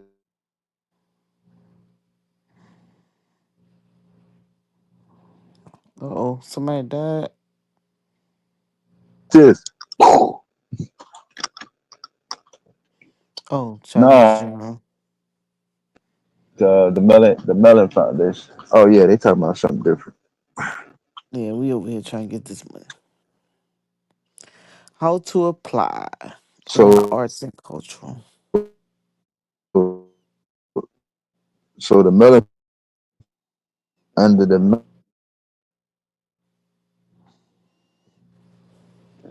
You breaking up.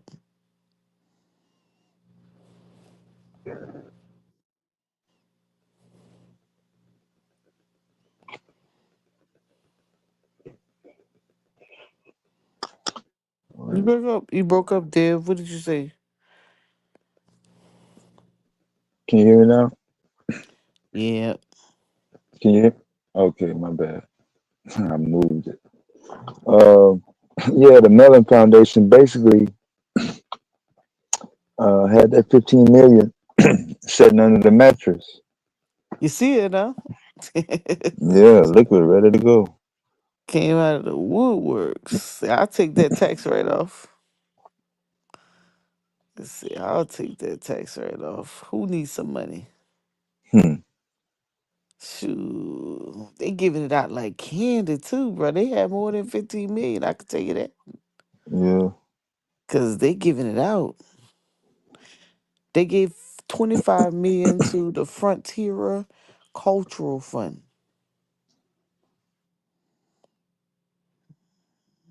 Let's see. I had to ask my buddy, man, bro, how do you get to the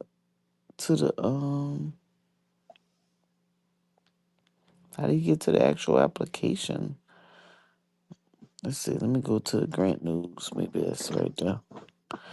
Now how did I do that? Uh, Oh hell no. I just closed out everything. Ain't this dumb? Oh all, all, man. all your sublinks. Yeah, my iPad, I pressed something and it just Yeah, it closed out everything. I end up with a blank page. Ain't this? Oh man, modern I'm glad. technology. I'm glad I bookmarked some stuff because I would have been mad. I have a bad habit of keeping my tabs open and inspecting to go back to them. Yeah, I gotta transfer my Google account so it'll load on my other device.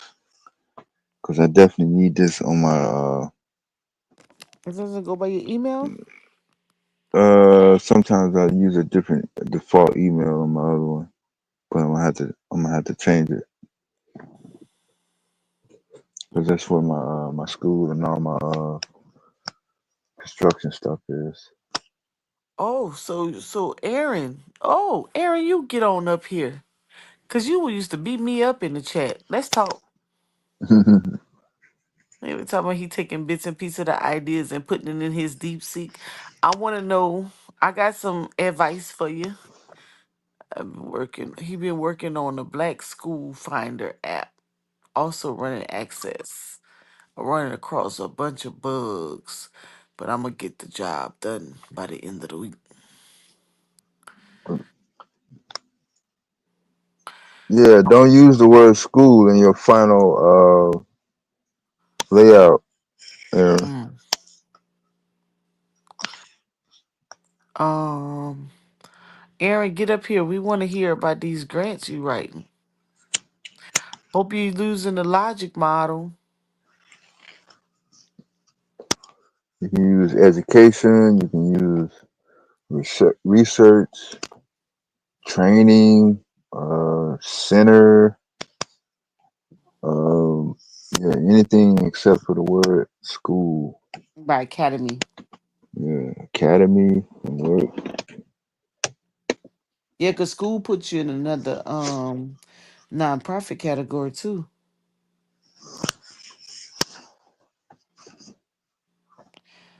I don't see no 2024. Okay.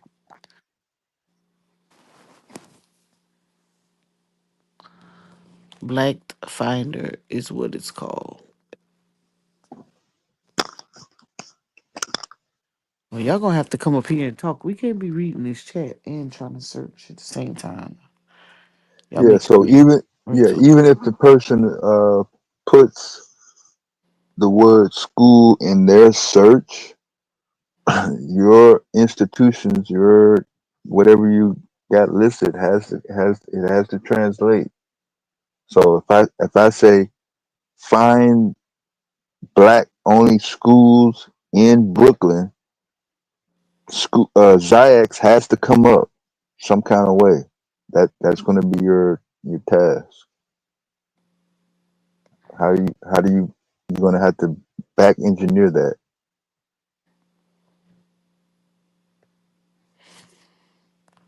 Mm.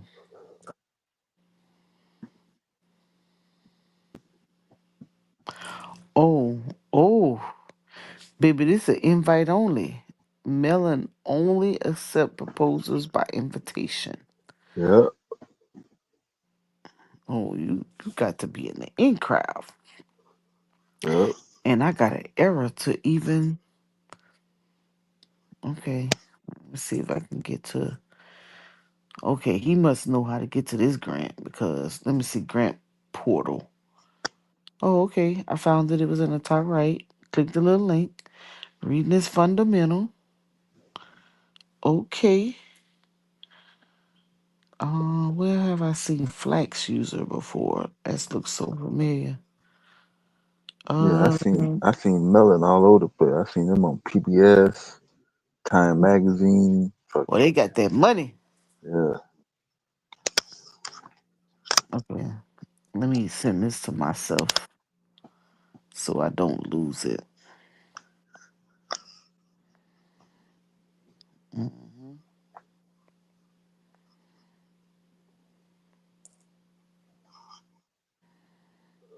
I got it covered,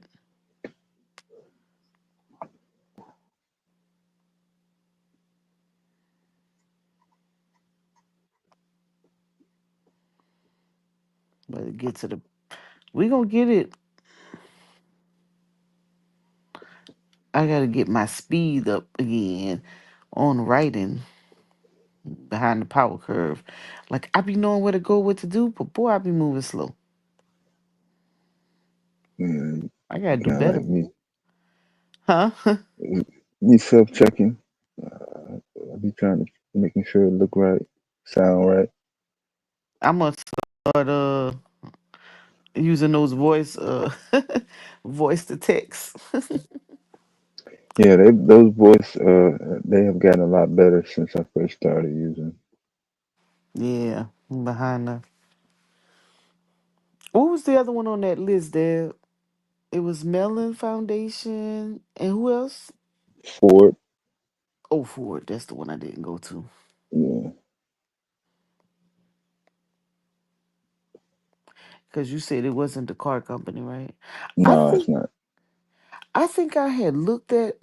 No, maybe it wasn't Ford Foundation. Maybe it was Ford, the actual company grant. I had looked at before, and it said that if you send a proposal, that they could keep your idea. If they even if they don't use it, they'll keep it. Let's see. Oh, just like they did the mass production. Oh yeah, yeah. The grant says that, let's say, for Foundation, a RIF launch, a $5 million initiative to empower the next generation of Appalachian investors. Okay, I'm not in the Appalachians. Um, That's Knoxville, Tennessee, West Tennessee, uh, Bristol, uh, West Virginia, Roanoke, Virginia,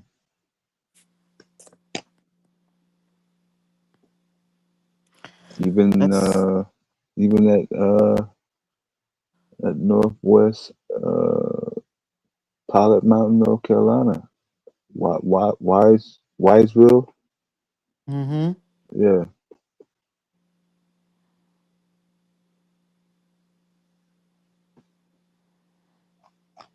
I think I think there's a trucking manufacturer up there. The Kenworth, yeah, I think there's Kenworth up there. Make it count. Okay. So I wonder if they only do. Let me get this right. But those were the three: Ford Foundation, Mellon Foundation, and Freedom, the new one. The JPB. Yeah, yeah, that one.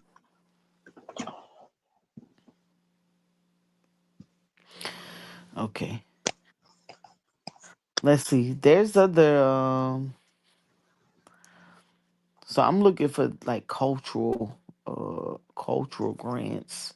So if So anybody else out there looking for a certain type, y'all have to say something because I'm just focused on. so there was another one, Fund, FUND, and then the Roman numeral for two hours, Fund two, Oh, specifically for African American. Yeah, oh, the fun too. yeah, FUND. yeah, FUND. But instead of writing the number two out, use the Roman numerals, the two eyes Oh, together. Yeah, fun too. yeah,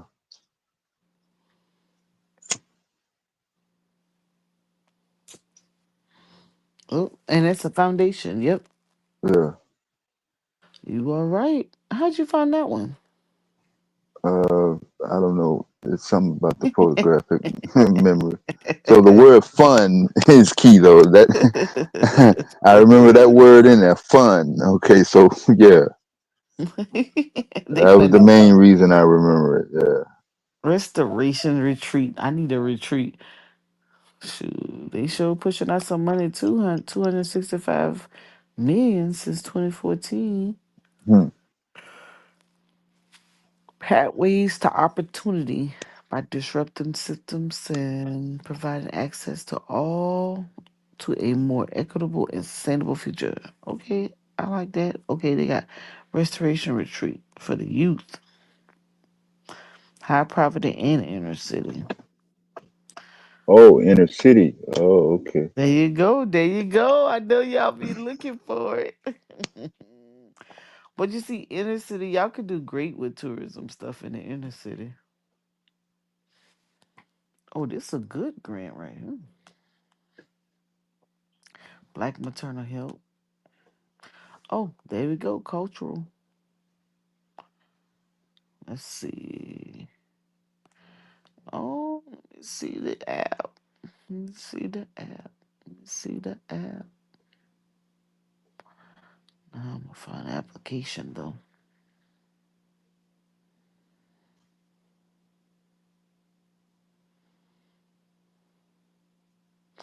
Oh, they still got some money out there. They ain't give it all away.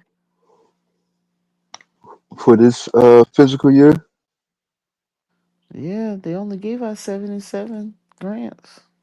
Oh, Surely they didn't give it all to these 77 people. Oh man, I keep screwing up. What in the world? it timed out again. No, it's not timing out. I'm doing something. I'm pressing something that I'm not Oh supposed to yeah, be pressing. yeah. This new phone I got, the screen is very sensitive. I specifically am not touching the screen with my fingers. I'm just waving it across the top of the screen, and yeah, I hate that. Let's see. Oh, oh, you funny. My iPad must be set. Settings must be right because it's not giving me no additional information. If I click on the link,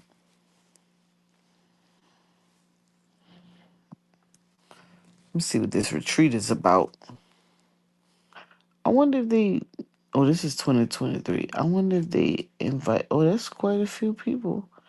Oh, it look like it's black organized. What? Let me find out. All the board members. Mm-hmm. Black Yeah, locations. Oh, we are doing a retreat again. Robert F. Smith. Let me see who he is.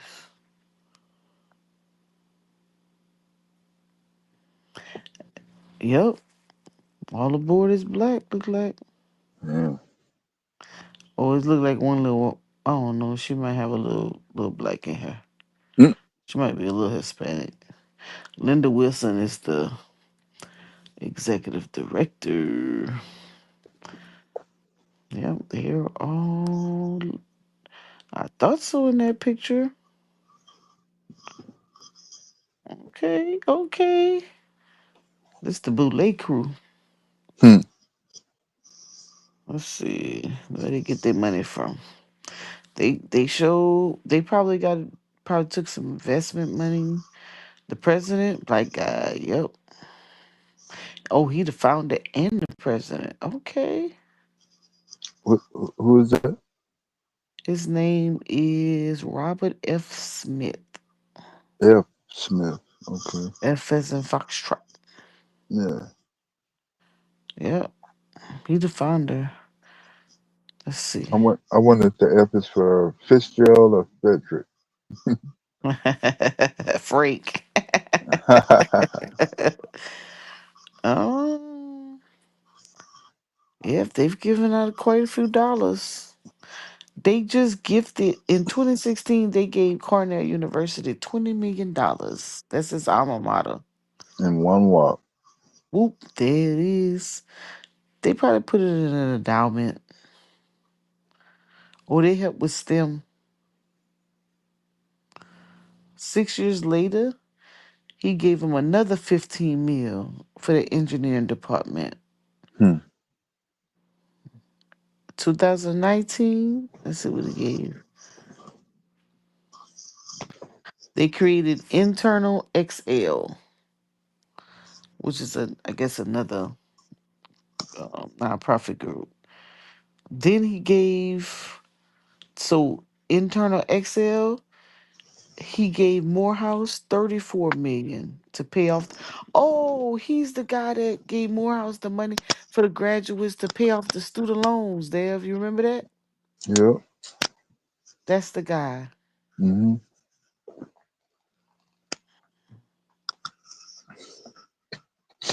Hmm. Okay, so this one they more driven in the academic world. 2020, he made 50 million contribution to match 50 million donation to endowed a nonprofit. So who he gave? So he did a match. Oh, he making them dollars. Hmm. 2021. Let's see. The the SFI launched its first cohort with 9 HBC. Oh, you know that's the new thing too. So instead of the collaborative efforts, they're Hmm. called cohorts, where you group Yes. a bunch of organizations. Yep, Yeah. That's what I'm under. to do capacity building for STEM. Yeah.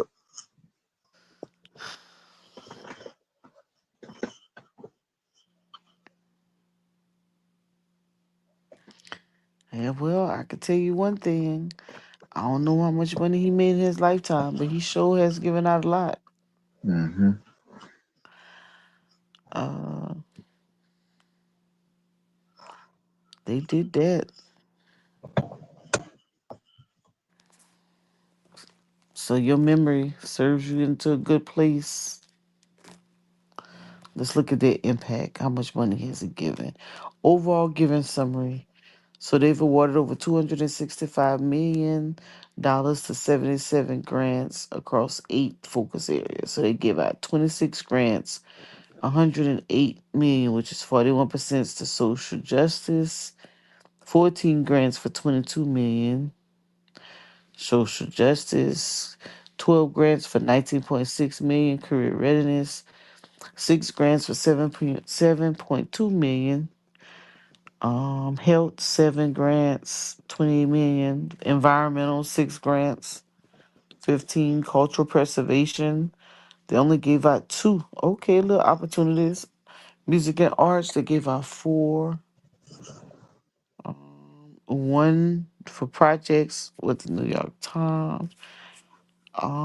Sponsorships 2 to an academy, Ego Academy in Future City, 60K, and contributions.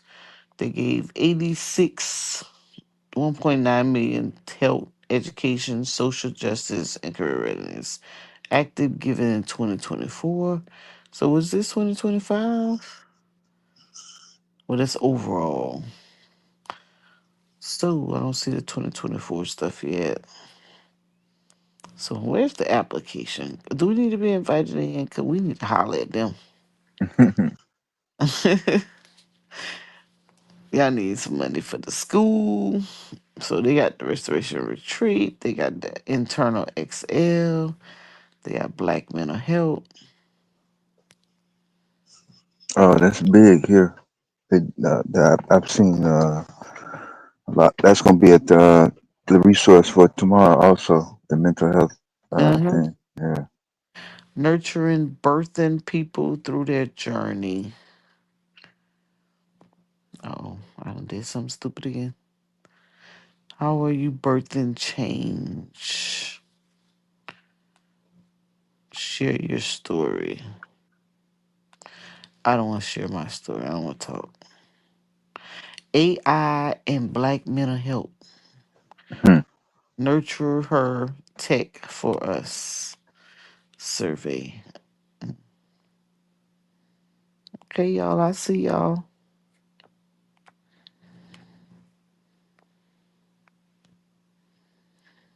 That's nice. Bookmark that one. Well, whoop there it is.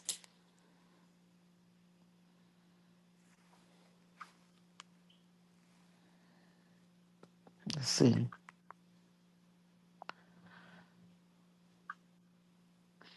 The what is it? The Kellogg's Foundations, they give out funding too.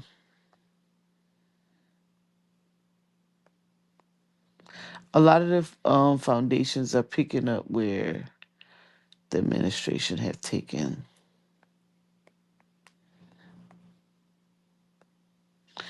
WKF Kellogg Foundation. What do children need to thrive?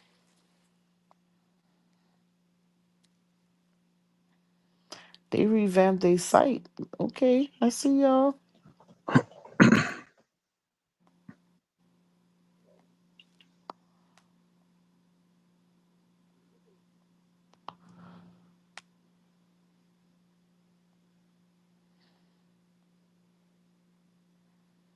Mm-hmm. They got the logic model on their site.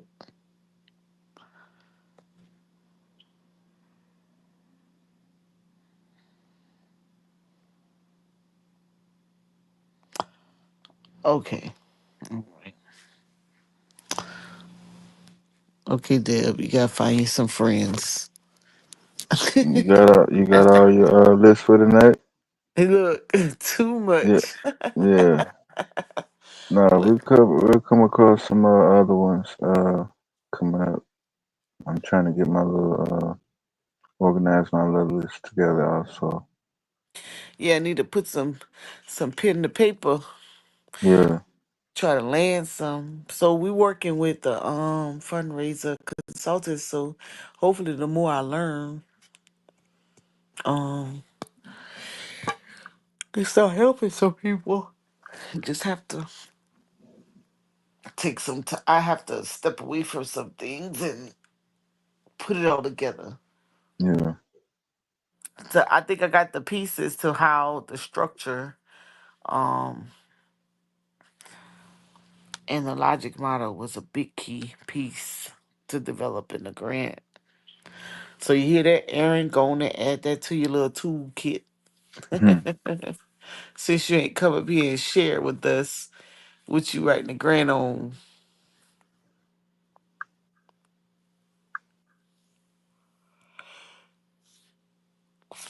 All right, Dev, I'll talk to you.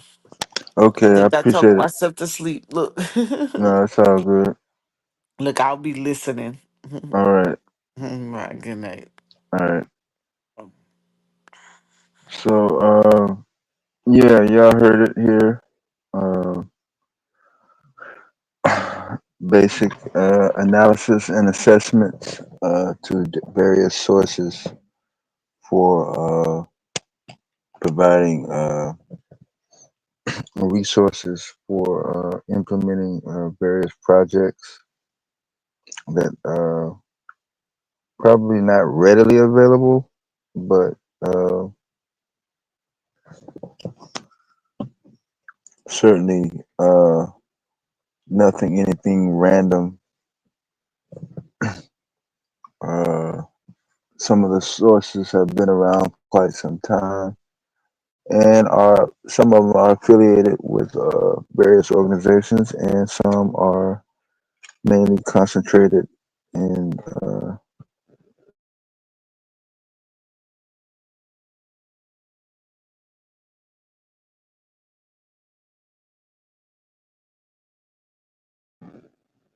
so the bottom line is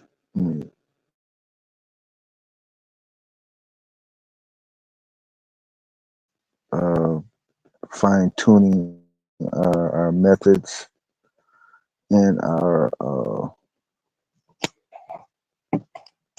communication skills to articulate, who, and that pretty much is a primary.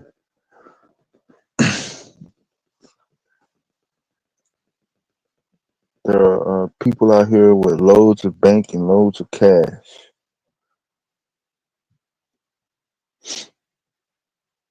and are they are not out here advertising. They have to screen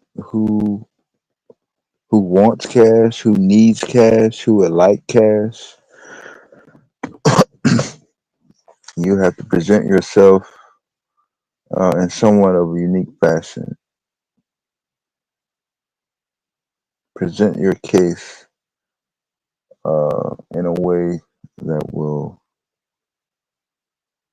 interest or pique interest in certain aspects to say, okay, I'm going to fund this particular project.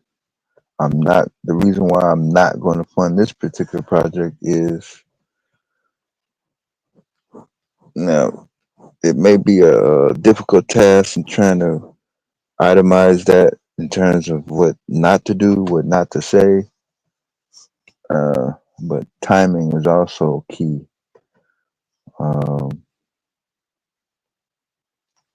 during tax season, this time of year, during the early fall, during the holiday season. Transactions and timing, it all comes into play.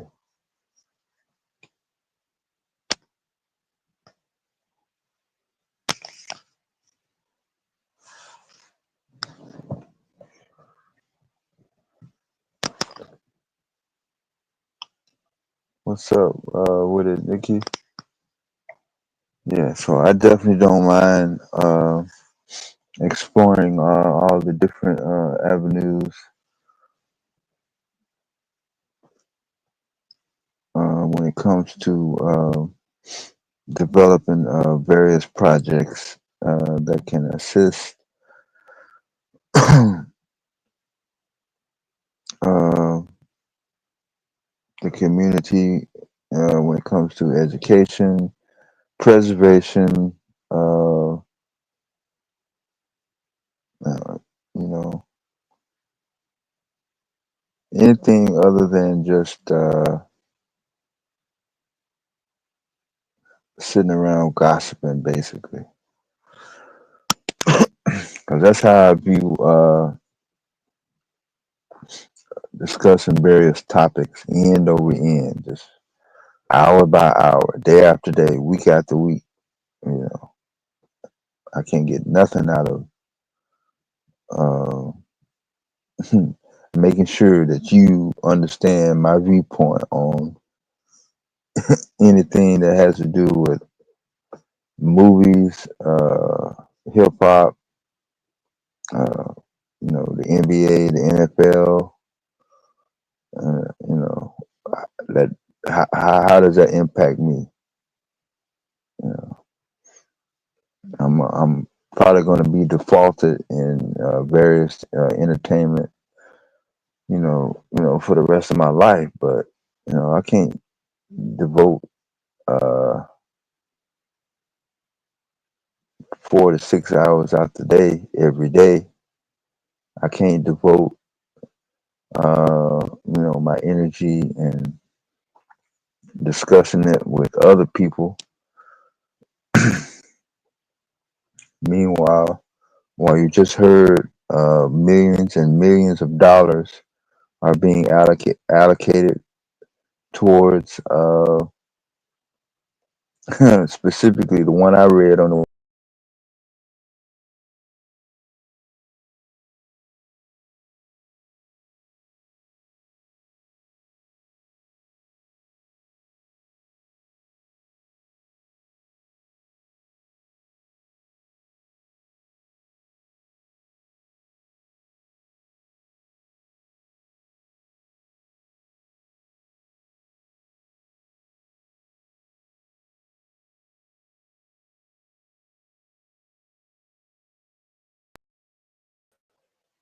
my bad, got knocked out. Yeah, not 46, 4, 5, 6. Some people spend all 24 hours talking about the Diddy case or Meg The Stallion and Tory Lanez or Kanye West. You know, I mean, I don't know. It ain't putting no money in my pocket. There's no way I can benefit now. Maybe if I was still DJing or something like that, I mean, I probably could, make a couple of dollars at a party or something or an event. But even then, you know, my portion is very minimal. I heard some discussion earlier uh, about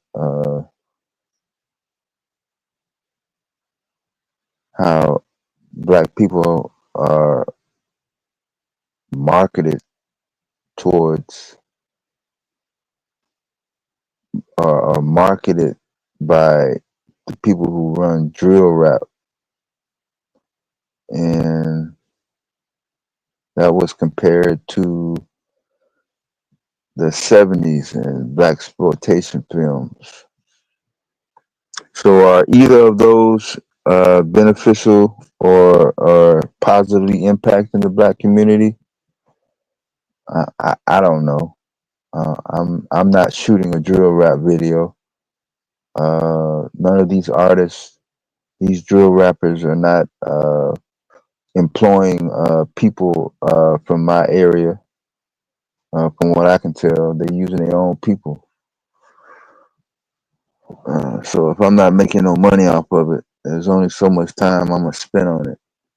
You know, if I talk about drill rap, you know, the second week in May, there's no reason for me to continue talking about drill rap through Memorial Day, first part of June, Juneteenth, after the 4th of July, August.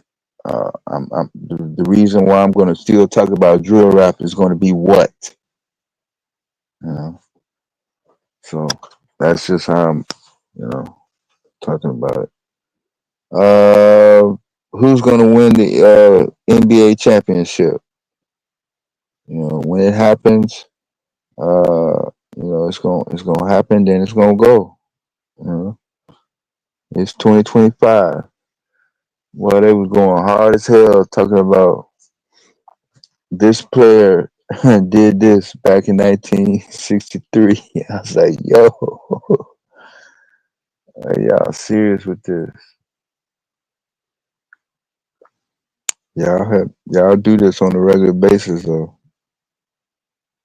I don't have the energy like I used to, like in my younger days. But it's cool though.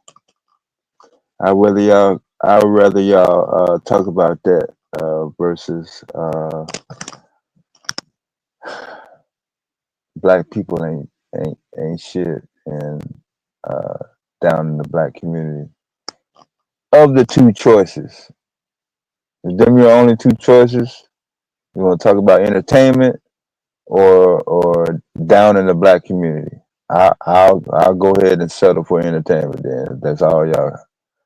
If that's the only options that's available at the time. But yeah, we're definitely going to be transitioning back into more structured educational and informational subject matter once Q is all set up with his expansion projects. I think he's going to be moving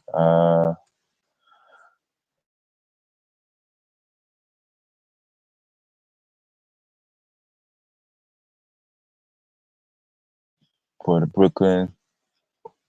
He's going to be making some more trips down to the Carolinas, possibly over to Texas. So he's going to be very busy.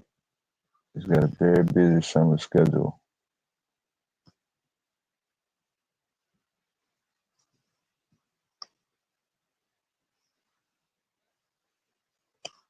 I'm gonna leave that entertainment topics up to the professionals, the one who specialize in that area, and then leave the education and informational information, positive news. Uh, we'll leave that to the designated department heads and executives in those particular departments. Thank you very much.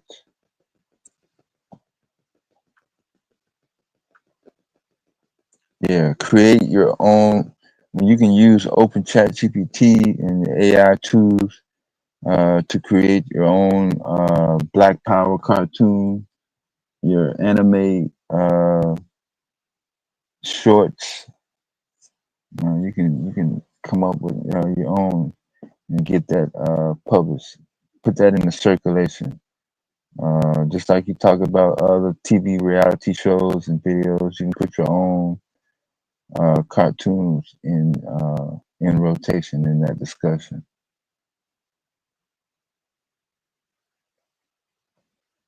Yeah, I'm gonna lose signal again when I go back through the dead zone.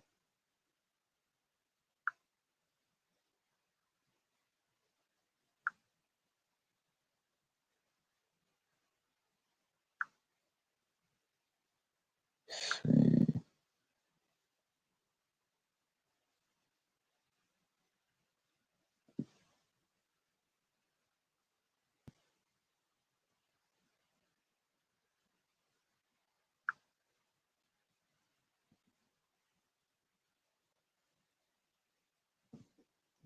High school track star.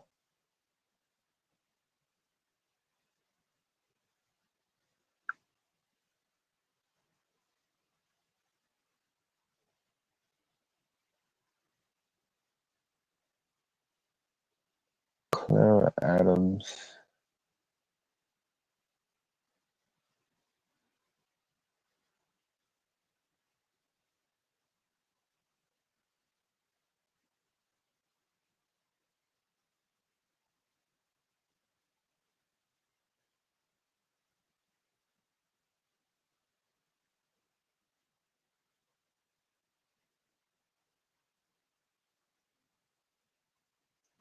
Oh, okay.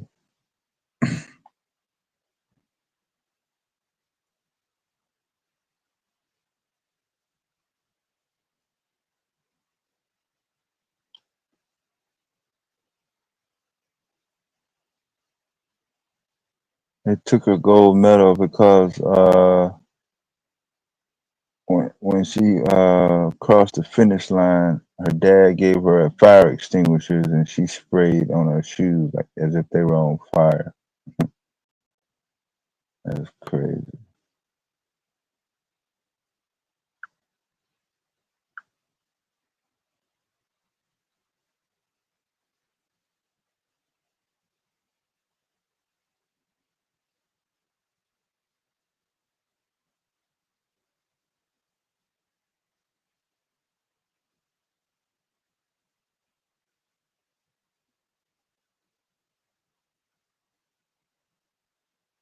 Scientists find 33 genetic markers in marijuana that can be targeted to breed new enhanced strains for medical and recreational uses. No, I'm not gonna put that link in the chat.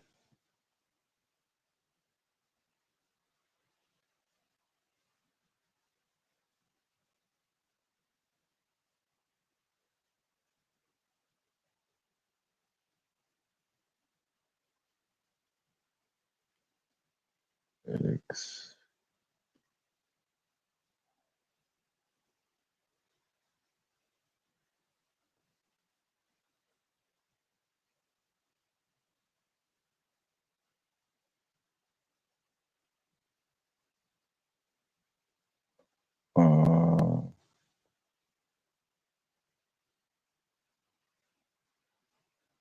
Wait a minute.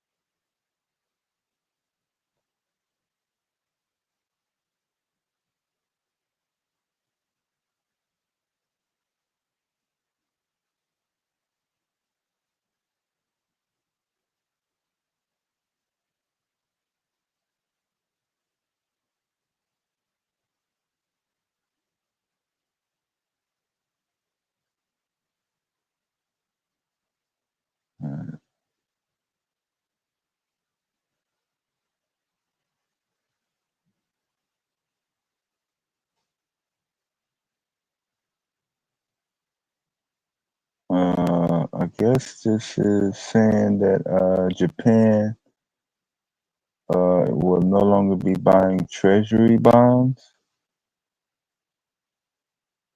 Mm,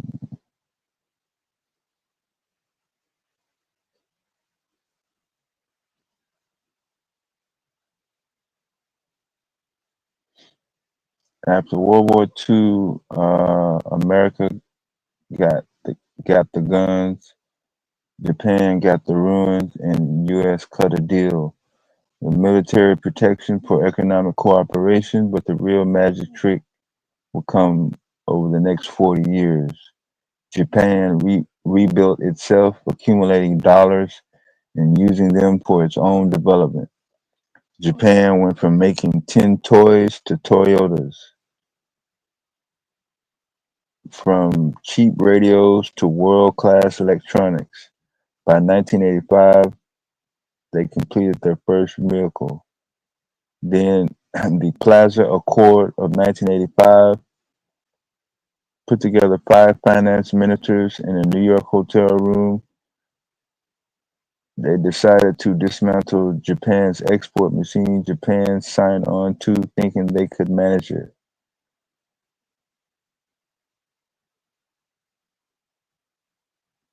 Japan faced a choice: watch its economic miracle turn into a pumpkin or get creative. They got creative, instead converting their mountain of trade surplus dollars to yen, which would have pushed the yen even higher. But the Japanese did something beautiful. They started buying U.S. Treasury bonds. For the next 40 years, from 1985 till now, Japan made the Sony Walkman. Americans would buy them in dollars, and then Japan would loan the dollars back to the U.S. by purchasing treasury bonds. It's like paying your bartender with an IOU, then giving him a loan, then having him loan you money to keep drinking it. Let's see.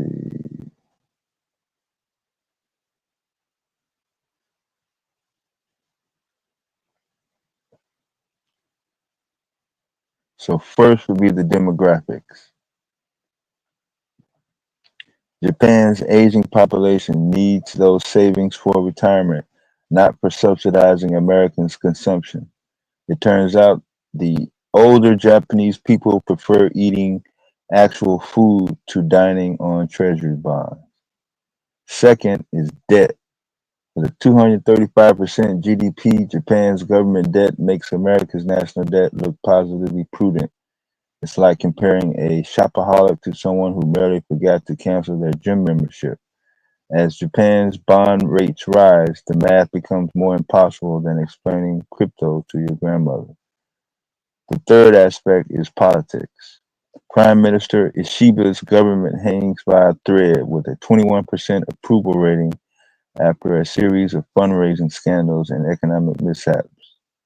You can't run a corner store with a 21% approval rating, let alone an entire country.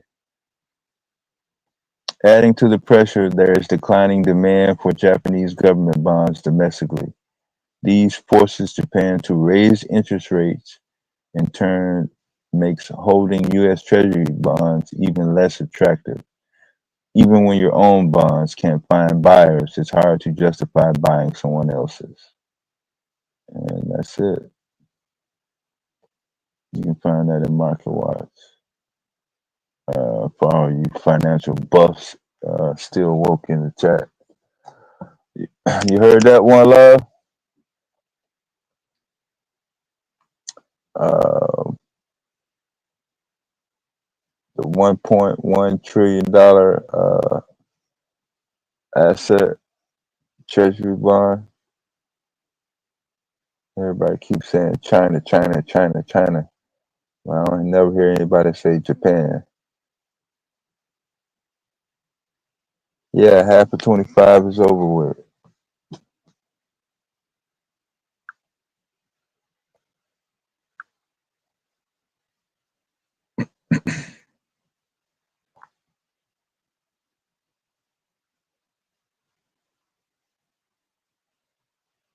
Will the Galaxy S26 start the breakup of Google? What happened with the court case in the Google antitrust trial? I don't know if I reported on that.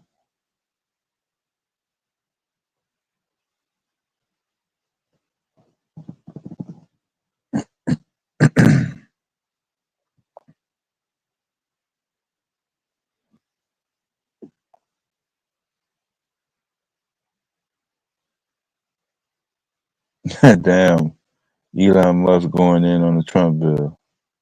That's crazy.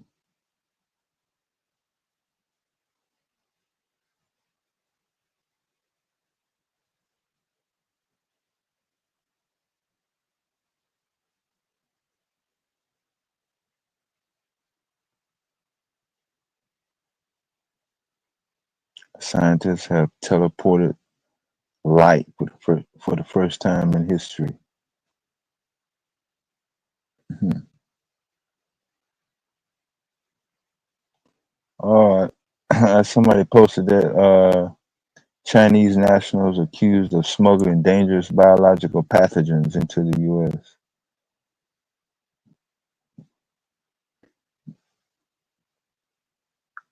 Okay, here we go. Some education news.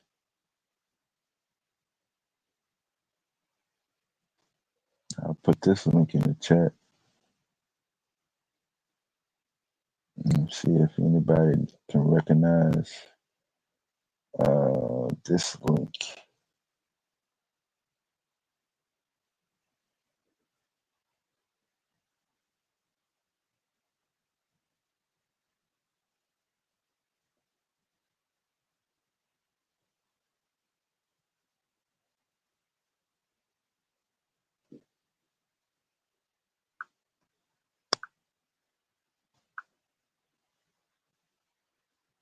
Most of the chat is asleep. What's up, Black Beauty Gaming?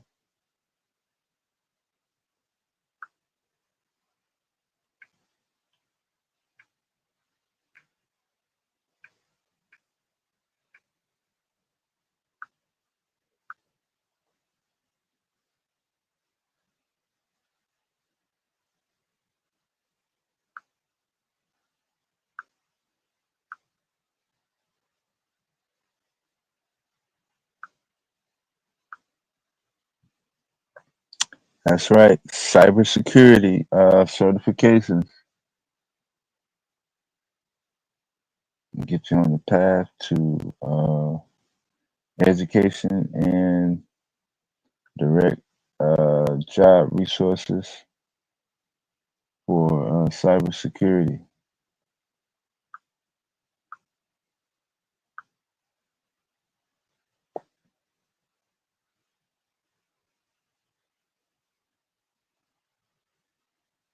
And you can also read how scientists have discovered to create a battery that will last 5,700 years without needing a single recharge.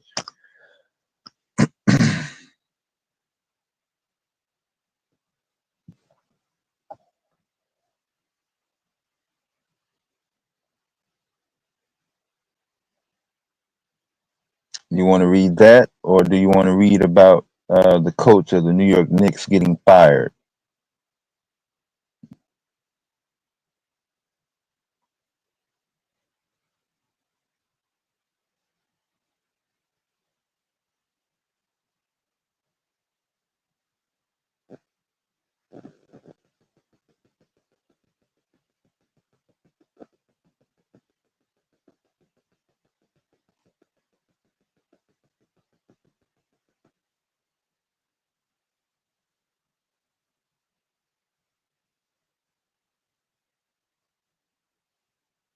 Oh, the federal government just removed the list that targeted Illinois cities and counties on immigration.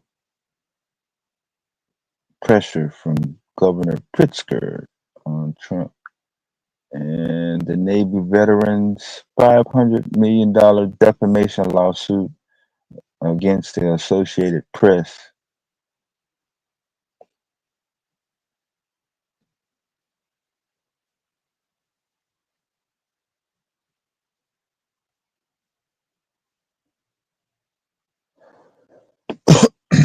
This is the same person who successfully sued CNN earlier this year, saying that the network smeared him by implying that he illegally profited from helping people flee Afghanistan on the black market under the Biden administration's 2021 withdrawal. fake news.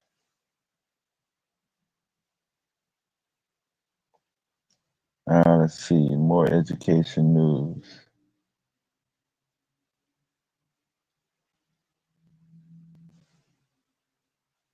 I keep seeing these China stories.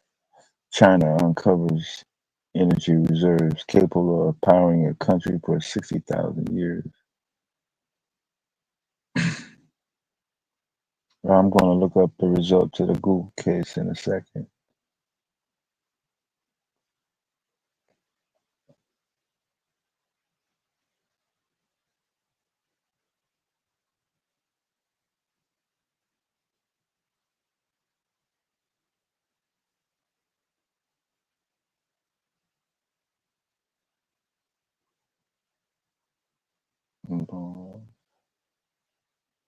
A 400-pound alligator caught in North Carolina.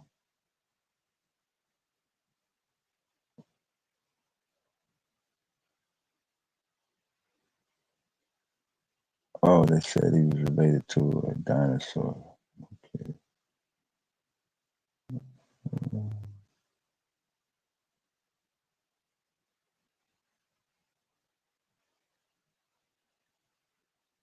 Oh, Google said it will appeal.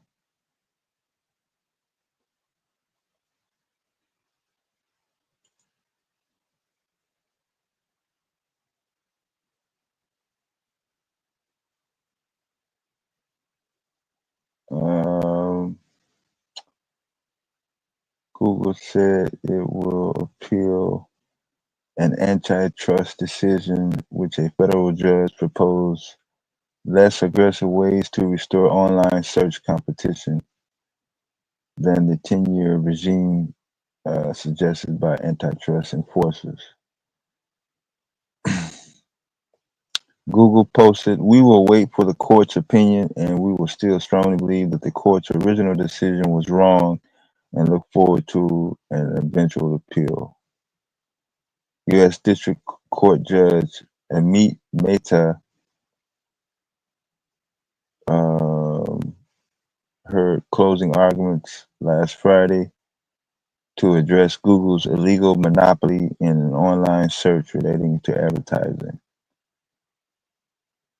A federal judge said that Google illegally dominated two markets for online advertising technology, with the U.S. Department of Justice saying that Google should sell off at least its Google Ad Manager, which includes the company's publisher ad server and ad exchange. The Department of Justice and a coalition of states wants Google to share search data and cease its multi-billion-dollar payments to Apple and other smartphone makers to be the default search engine on new devices. The antitrust enforcers are concerned about how Google's search monopoly gives it an advantage in an artificial intelligence products like Gemini and vice versa.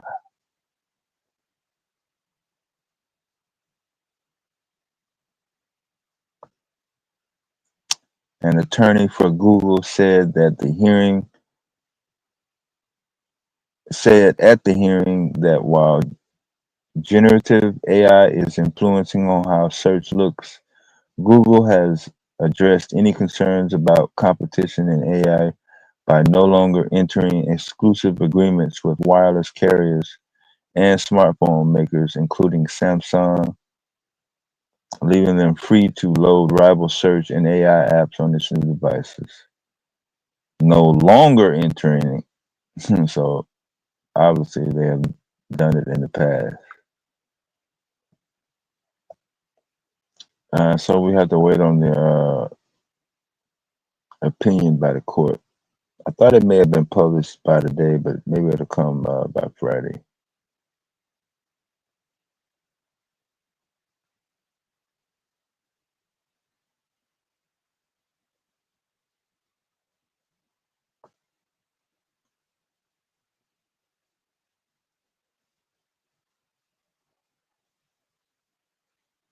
Oh, no. We were just talking about grants.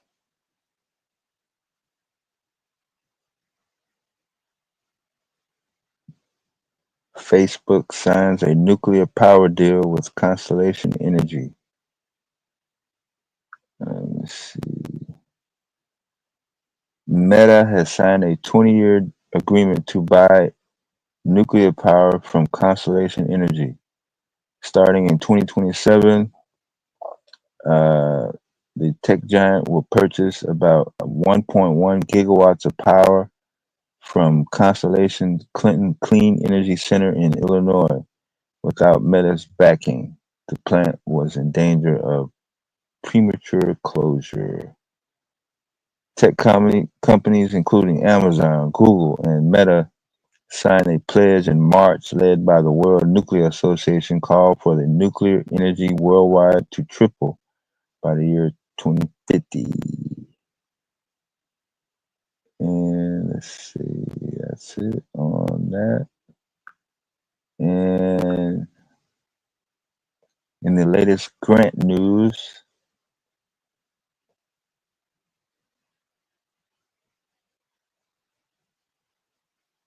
the crypto billionaire's company Ripple founder Chris Larsen uh, to give over $9 million to San Francisco police for a surveillance unit.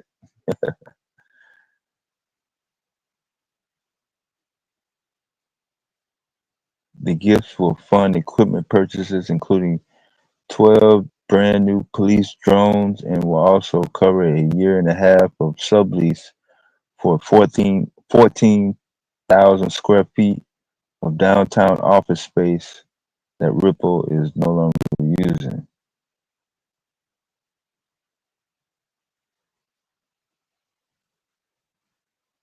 Oh, boy, that's crazy.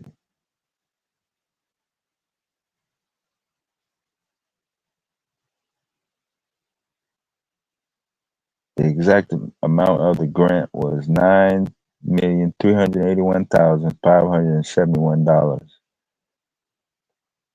That authorizes the police department to accept and spend future donations from the foundation. It also waives the city competitive bid requirements when police acquire equipment and services with money from nonprofit organizations. Larson is not on the nonprofit's board.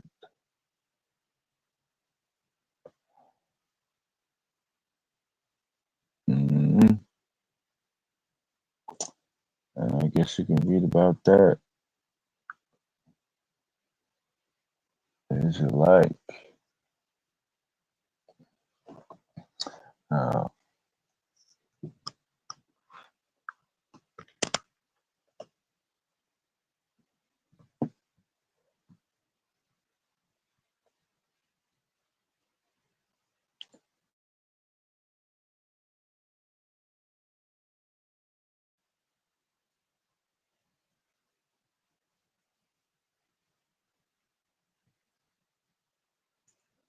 I'm gonna put the link in the chat once again.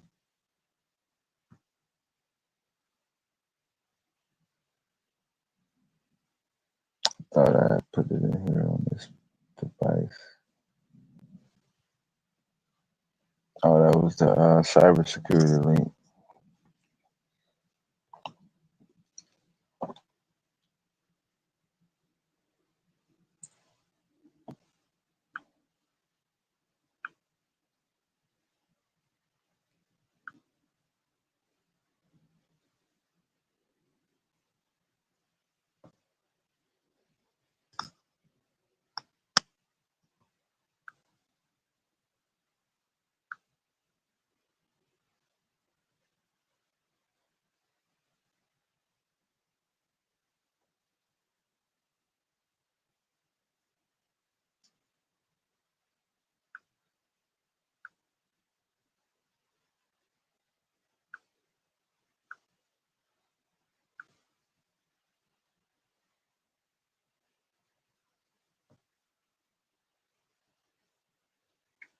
Oh, I almost put the wrong link in.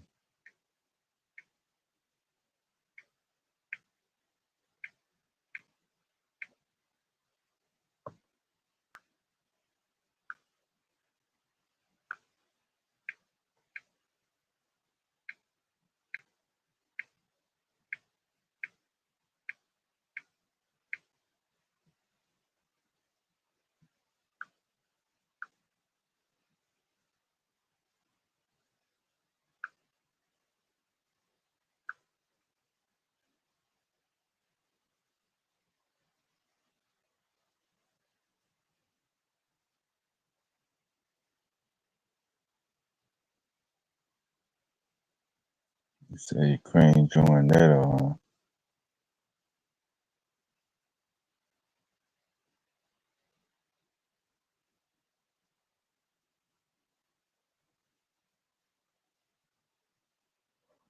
Yeah, I definitely missed that.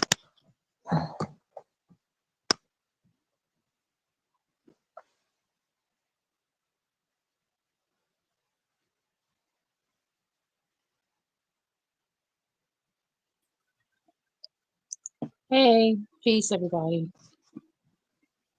Oh, what's up, Mm. Miss Jamie? Hey, hold on.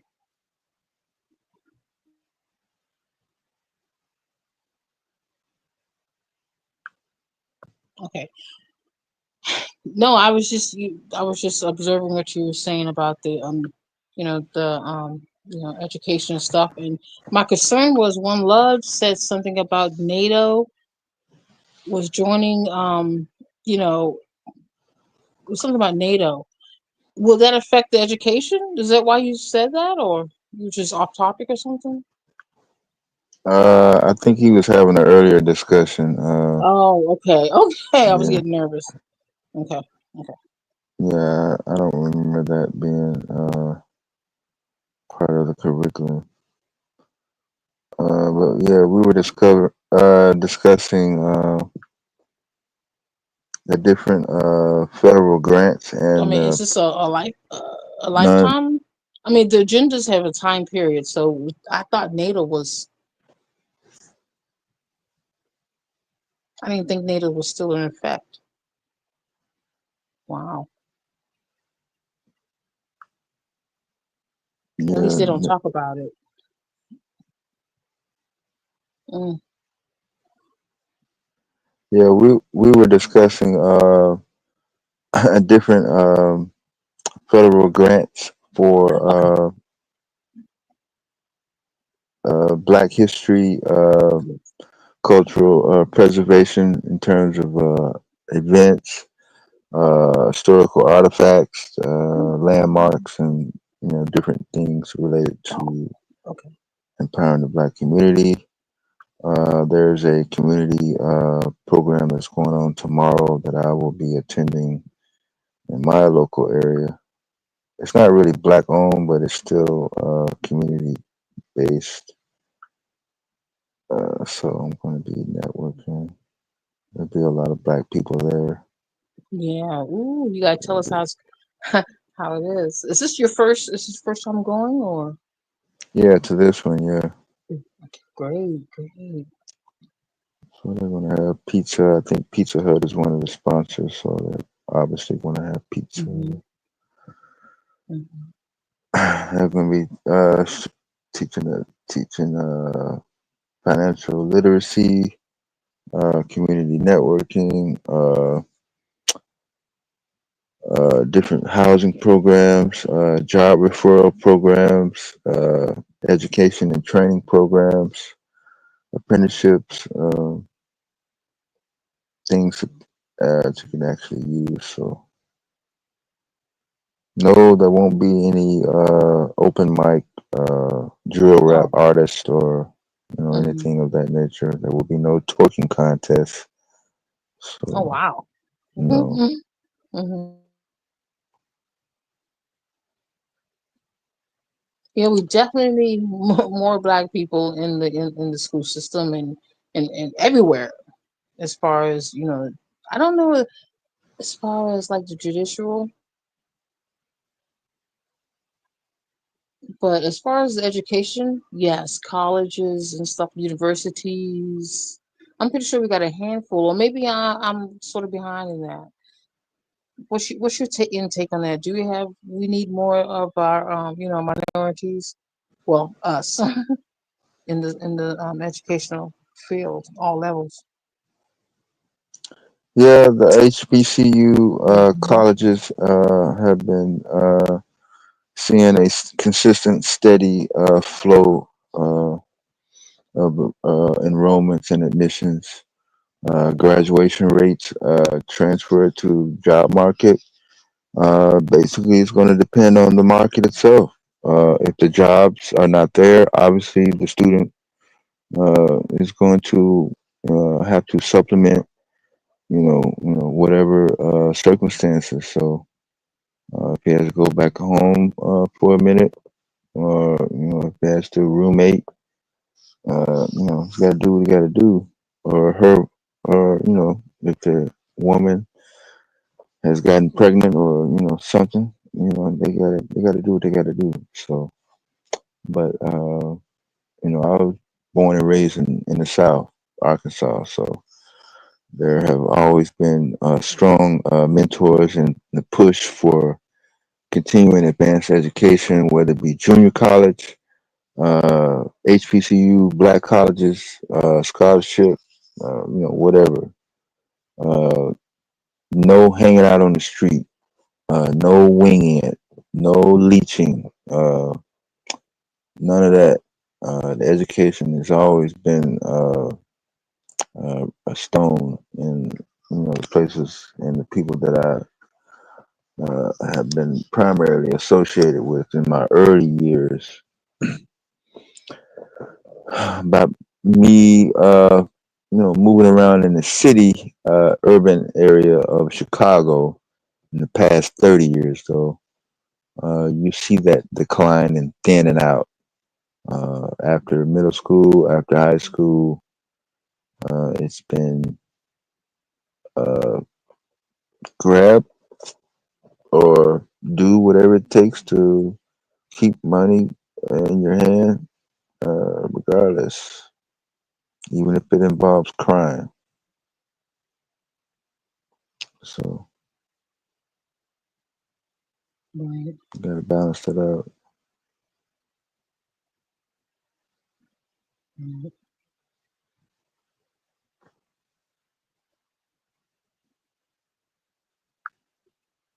Yeah. When I went down south, well, in Texas, it was my first time. I lived down there close to College Station, Bryan, and it's my first time ever seeing a black principal. And I was like, man, Hmm. it was like mind-boggling. It's like, God, I'm missing out. But it was awesome, though. I felt good. I felt good seeing that. And the assistant principal was black, so it was like a good feeling.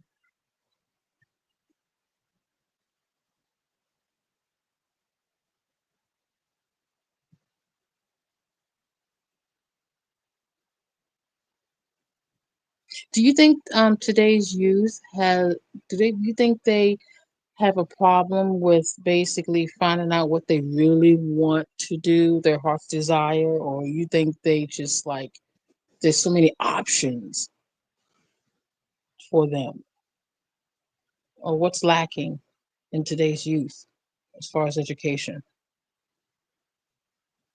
Attention span, being able to concentrate on whatever they want.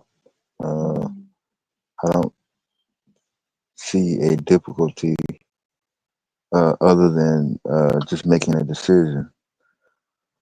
A lot of the things and opportunities that the youth have today, were not even a thought when I was coming up. So if I had a uh, 2 terabyte uh, or gigabyte memory device in the palm of my hands when I was coming up, I'm surely that I would be doing a lot more than just discussing on what's not happening. I will be making things happen, and that can also be an option. So being able to balance out some of the meaningless programs that are loaded, such as the games and stuff. Start finding out how to make games. You can design games. I just put a cybersecurity link in the chat right before you came on. Uh, that certification requires a lot of patience and being able to study a wide range of material. So if you're not used to following structured exams and very complex formulas and things of that nature, yeah, it's probably not for you. But you definitely need to isolate and make a decision.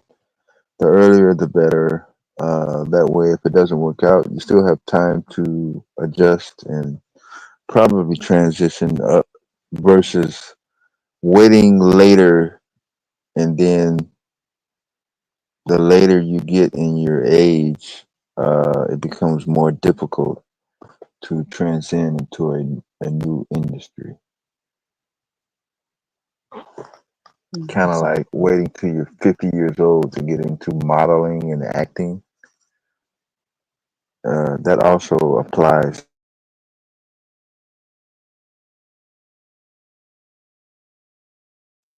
true. Example, since Yeah, you're a woman and you know how that would go. yeah, Yeah. yeah. Down here where I live at, there's a lot of older people who are getting braces, and I look, I think that's like okay, okay, but the same concept. Yeah. Yeah.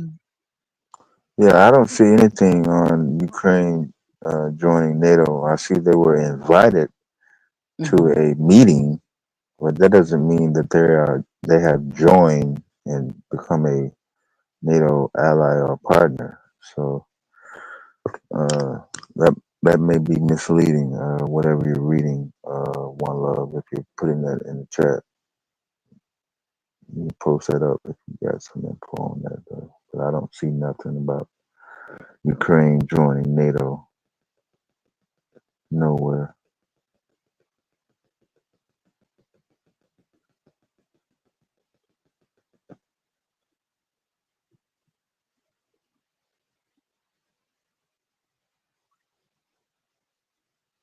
Yeah, when I was growing up, we had, I mean, even if you watch TV, there was a little bit more black educational that used to come on Saturdays. It was like, just to stir you in the right direction, stuff like that. I don't even know because I don't watch TV, but I don't even know if they still have like, you know, like public free, like WPUT free public broadcasting system and stuff like that. I don't know if they even show stuff like that for us to, to even, observe.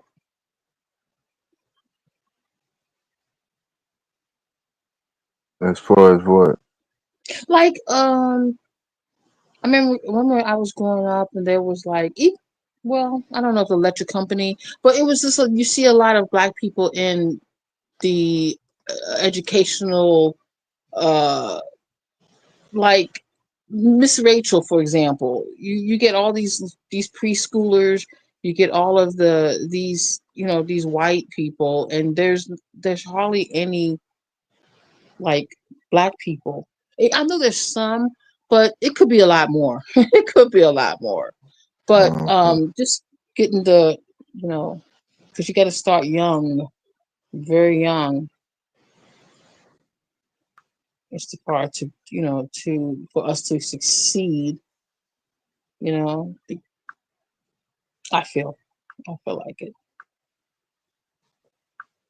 No, I agree. That's what I'm saying. Hmm.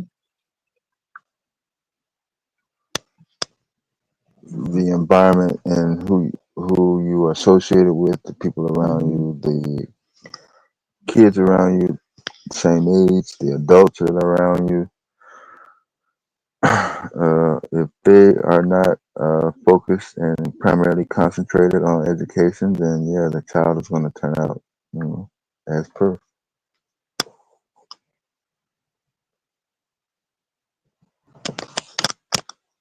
But yeah, black teachers, black professors, black principals, black school superintendents, black school board members. Yeah, I came up with all that in the area that I was raised up in. So if you come up in an area where that is not happening, then yeah, your perspective is going to be a little bit different.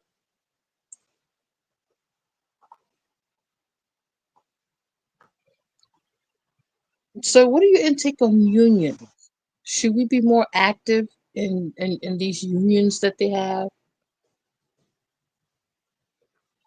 I don't know, depends on the individual. Hmm. Hmm. Teachers union, labor union. Uh, I mean, you're gonna have different types of unions based on the trades, based on the industry. Uh, is it going to benefit the individual that is involved in the union? Probably. If they're looking for stability, financial security, uh, depends on what they're looking for.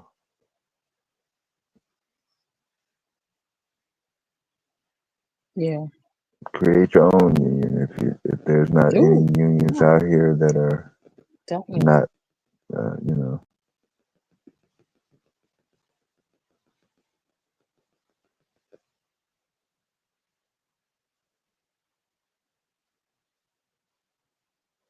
that discussion kind of gets cut short when we're talking about uh,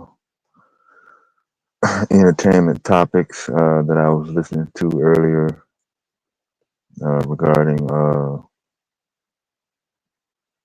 drill rap and black exploitation films back in the 70s, the whole hip hop, uh, white white people running the industry, and I don't understand what the complaint is about uh, not being treated as if we're supposed to be the same as the people that are running these particular industries. You don't like the industry, create your own. Uh, Q Butter expressed how he feels about the education system. He created his own. He's working on expanding his second location as we speak this summer. He's moving to a bigger location this week. This is his sixth, seventh year, I think, officially. But he's had this concept, for quite some time. So it's not gonna be no overnight easy thing. Exactly. And so some people don't mind listening to it day after day. I don't have the patience to keep listening to people talking about the same complaints Hmm. Right. week after week, year after year, decade after decade, century after century. How long are you going to keep talking about how things are messed up?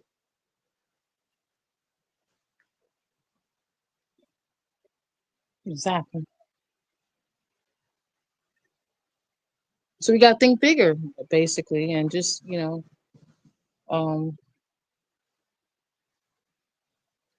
just become who you truly are. It's just the point of I I don't know. I feel like um, they sort of making us sometimes feel like, okay, there's not that many black people. There's more Hispanics than black people now. Like they want us to believe that we're dwindling off because we're not having children like the Hispanics are.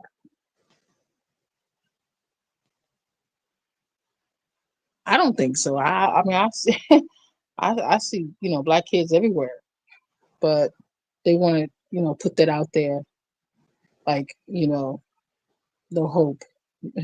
Y'all are becoming an endangered species. We are becoming an endangered species.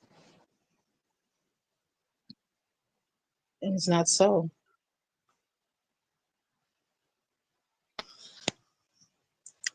Yeah, life is evolving. New people are born. People live for long periods of time. Some people get their life cut short. I mean, it's just once again, that's another difficult discussion to have. Uh,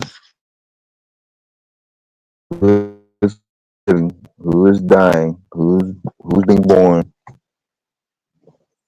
but in the meantime, um, we see different groups of people and organizations bonding and developing their specific groups within America. And we see it in the black community as well, but some people focus on other groups a little bit more based on what they're looking at. Hmm. And so I see black people uh, in the community contributing, giving back. My mentor, he was a recipient of the National Civil Rights Award in 2011 in Minnesota. Oh wow. Yes,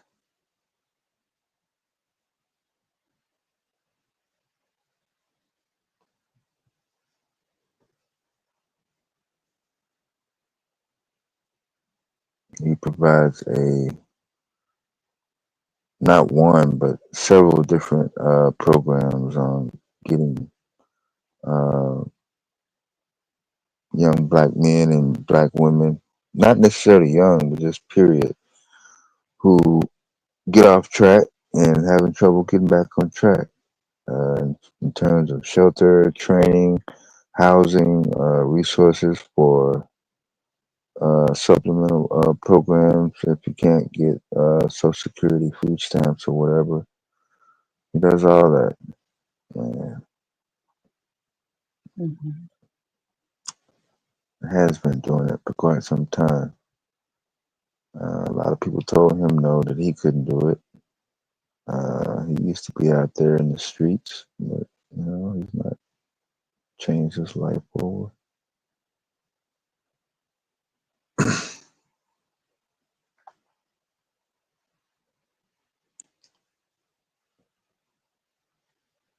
It all is going to depend on what you want to do. You want to be known for Hmm. someone who yells and screams, or you're going to be known for somebody that actually came through. You're going to be able to say, hey, this particular project was funded or was led by this person. Or you're going to be known by, oh, well, we know about this because this person yelled and posted something on Twitter or Facebook or had a YouTube or TikTok video. And then you never hear nothing else from the person. What are we going to know Cynthia G for? What are we going to know Kevin Samuels for? What are we going to know some of these other online people for? Did they do what for the black community? They did what? They were able to provide the black community with what? And then there you go.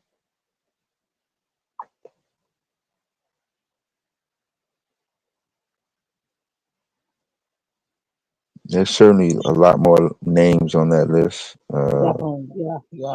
but Definitely. I'm not going to give them Hmm. any more Right. than what they already. See, Exactly.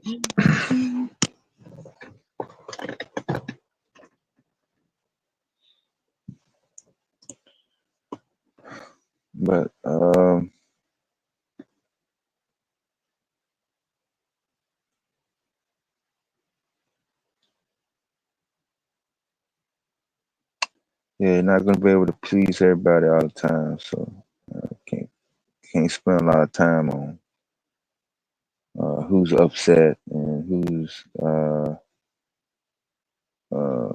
not going to be satisfied. All you can do is be consistent, and the few people that do acknowledge and come back and say, "Hey, uh, I appreciate you giving me this information.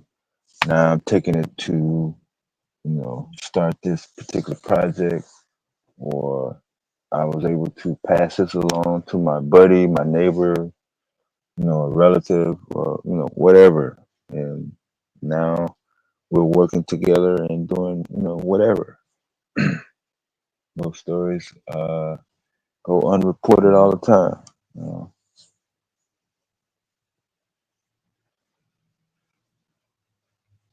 So the younger people, y'all have a lot more energy to spend a lot of time on things that are not going to pan out to nothing other than just, oh, that was talked about. Uh, I did it. I was in my teens. I was in my 20s. I was in my 30s. So I know how it goes and what would appear to be, a priority or a high interest level. So I'm not naive to the fact. But I also know that what was projected and what was expected, can change and could get detoured at any moment without notice. So now you hear these discussions about IRAs and not being able to collect on Social Security, not being able to depend on pension funds. You're going to be able to work your job by the time you get 50, 55, 60, 65, 70. Do you plan on living past the age of 40? Um, these questions used to didn't come up,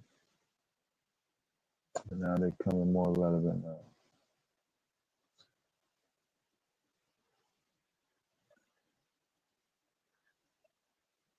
Yeah, it seems like we, as a people, I don't know whether do we always think like long term. I'm talking about 50 years, like in 50 years. I mean, should we still think long term or should we think the short term? I mean, it always been at least 10, 15 years down the road, you think, but You knew what you was going to be doing 15 years ago? no. Oh, No, I had an idea. yeah. But yeah, but I don't know whether the problems was created or it happened naturally. Sometimes I feel, but some things is like what? Okay, all right. So it's like you have to develop also like emotional intelligence. Sometimes at a young age, very young age.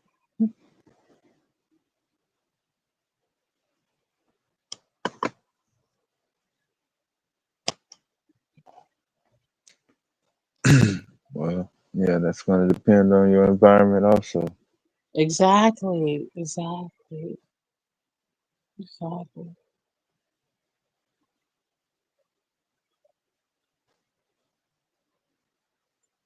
So where do you see yourself in 15 years from now then? Let's say 2040. What you going to be doing in 2040? May and June of 2040, you're going to be doing what? Hopefully, just have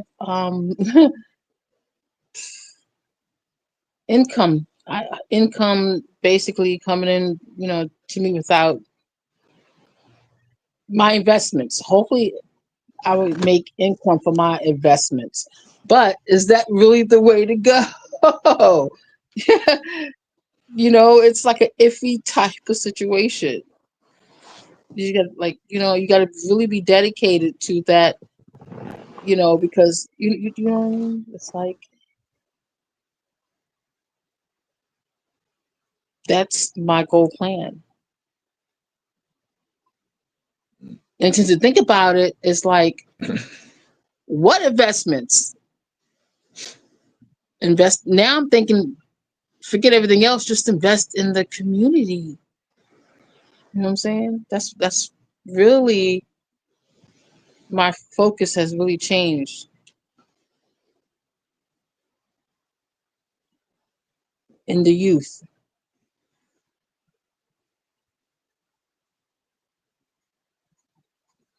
without asking anything in return. Really, I'm just saying. I'm looking at it as a voluntary type of thing. There's no monetary value to it.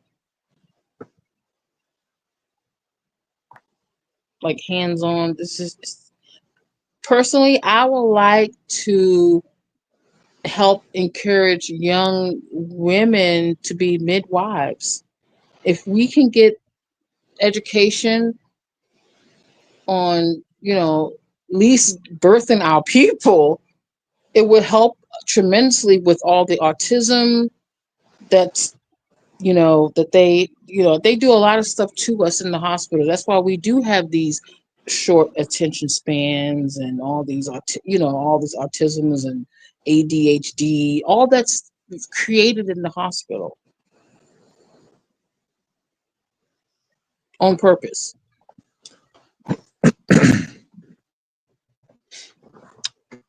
So yeah, it's kind of interesting. I think Q's wife is actually in training for that as we speak. Oh wow, And interesting.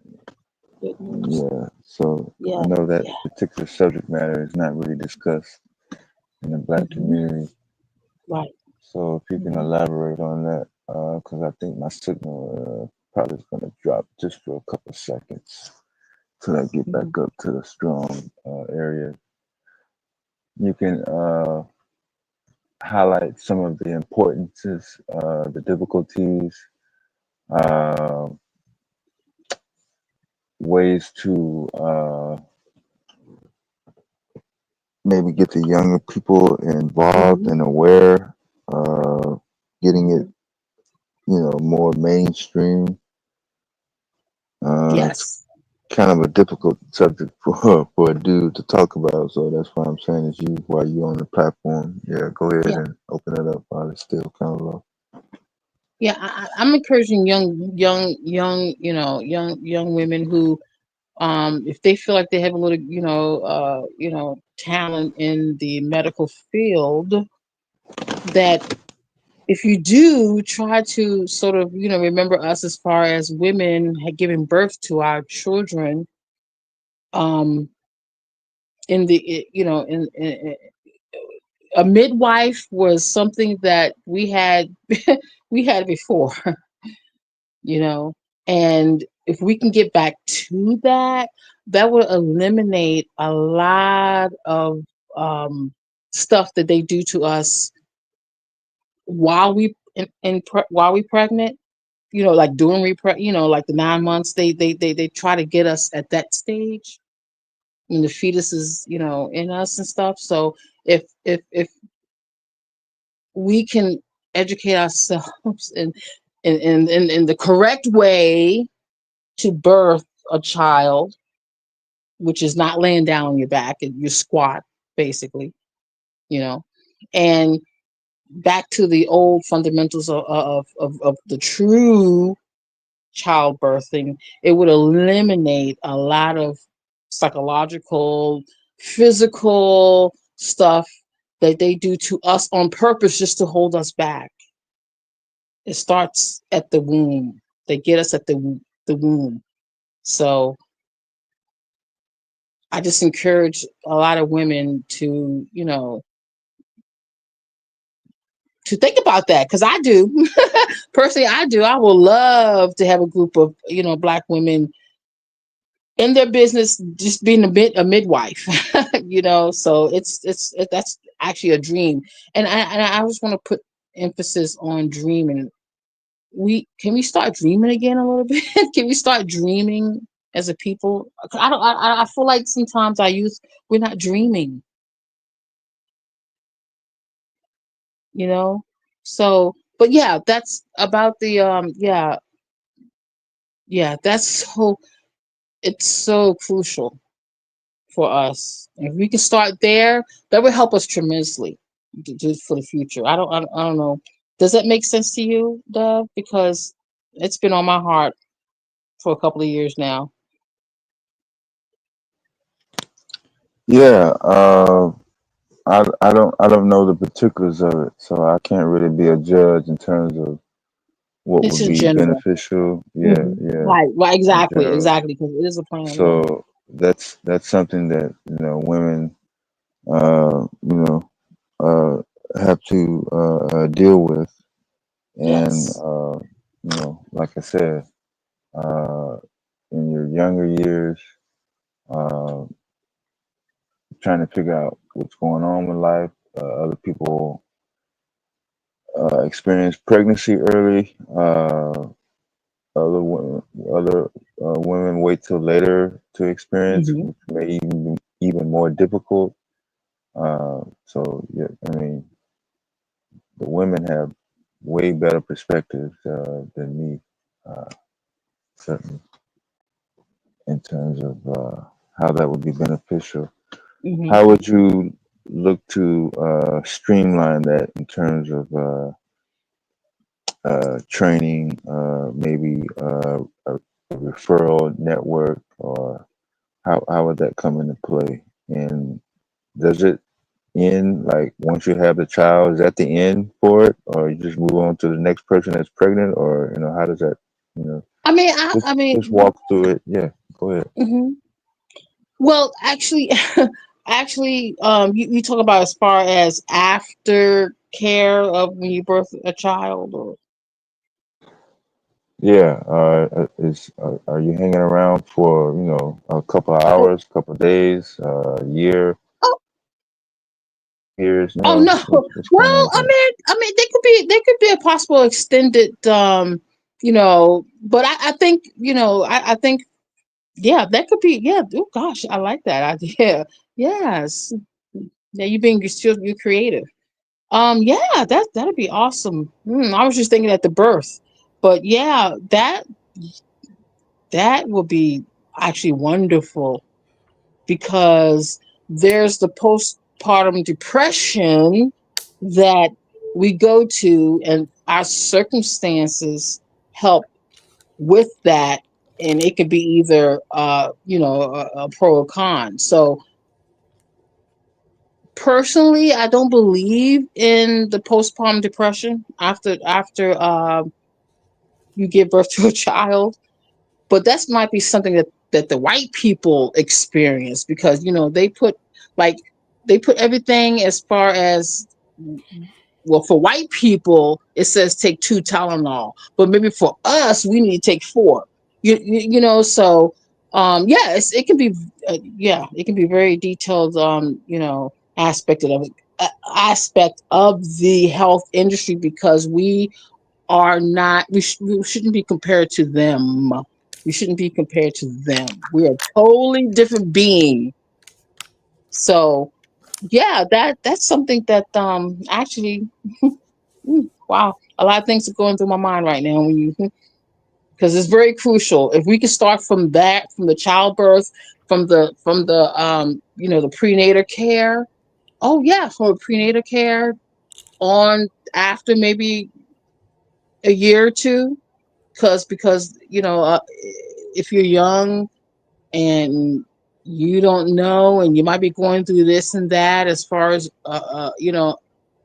how our people uh circumstances could be and stuff like that, that would be, yeah, yeah. Because there's the woman who killed her children. She was going through a they blamed it on the postpartum depression.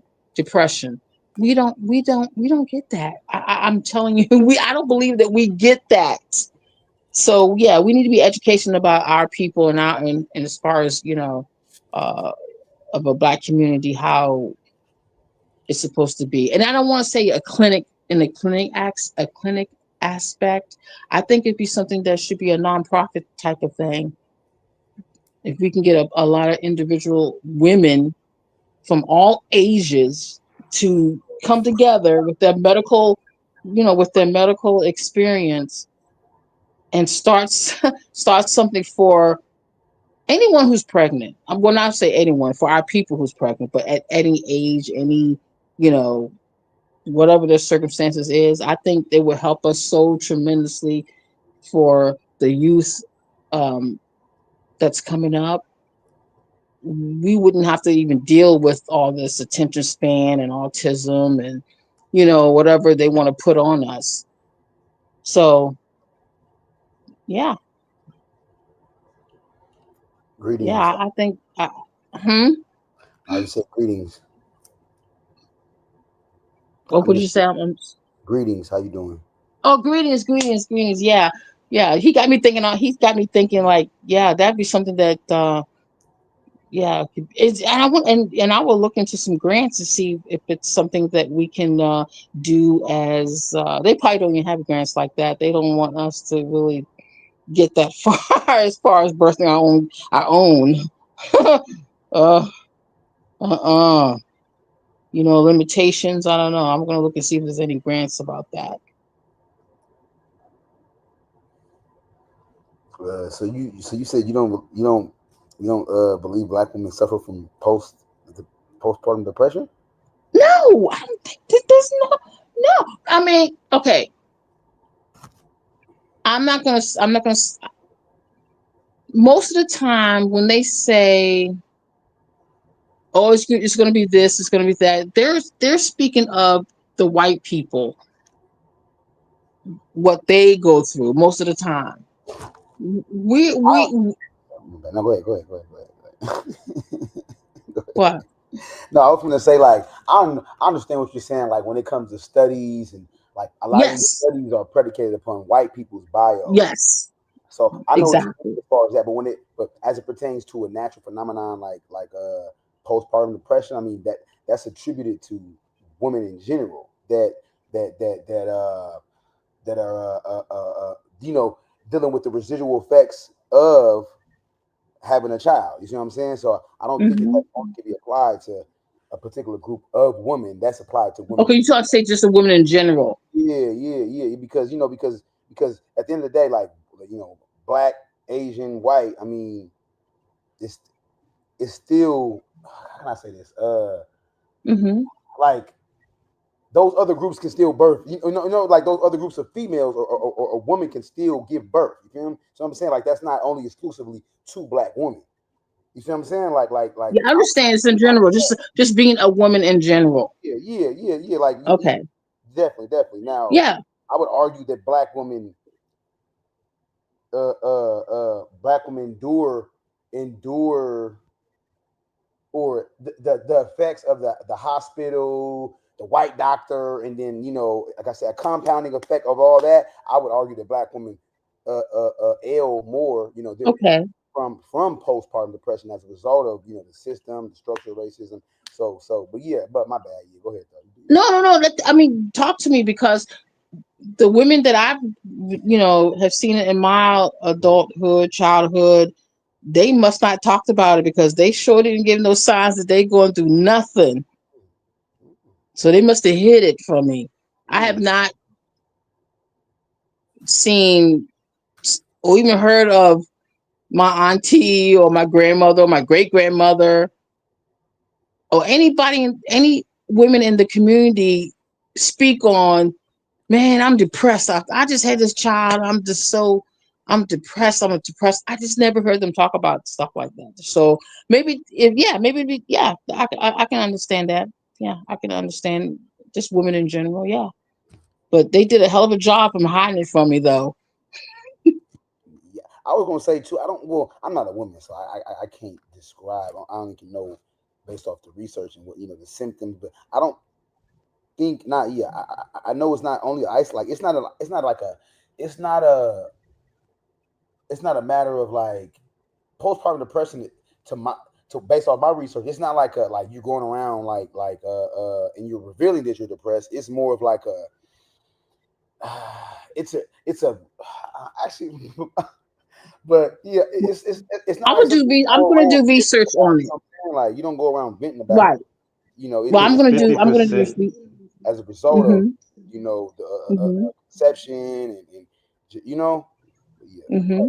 Go ahead. Fanta, you want to say something about that? What's up with y'all? Yeah, yeah. I Hey, just want to please say, how talk you to doing, me. sis? I just want to say that 50% of postpartum depression goes undiagnosed, according Mhm. to the studies. Right. So a Okay. lot of people don't even know they're necessarily going through Wow. postpartum depression. Wow. I It's the love it. same Yeah. as depression, like just regular depression. Most people don't know they're suffering from depression. You just living through it. Mm. So Anxiety, depression, awareness. these different things. Yeah, we don't.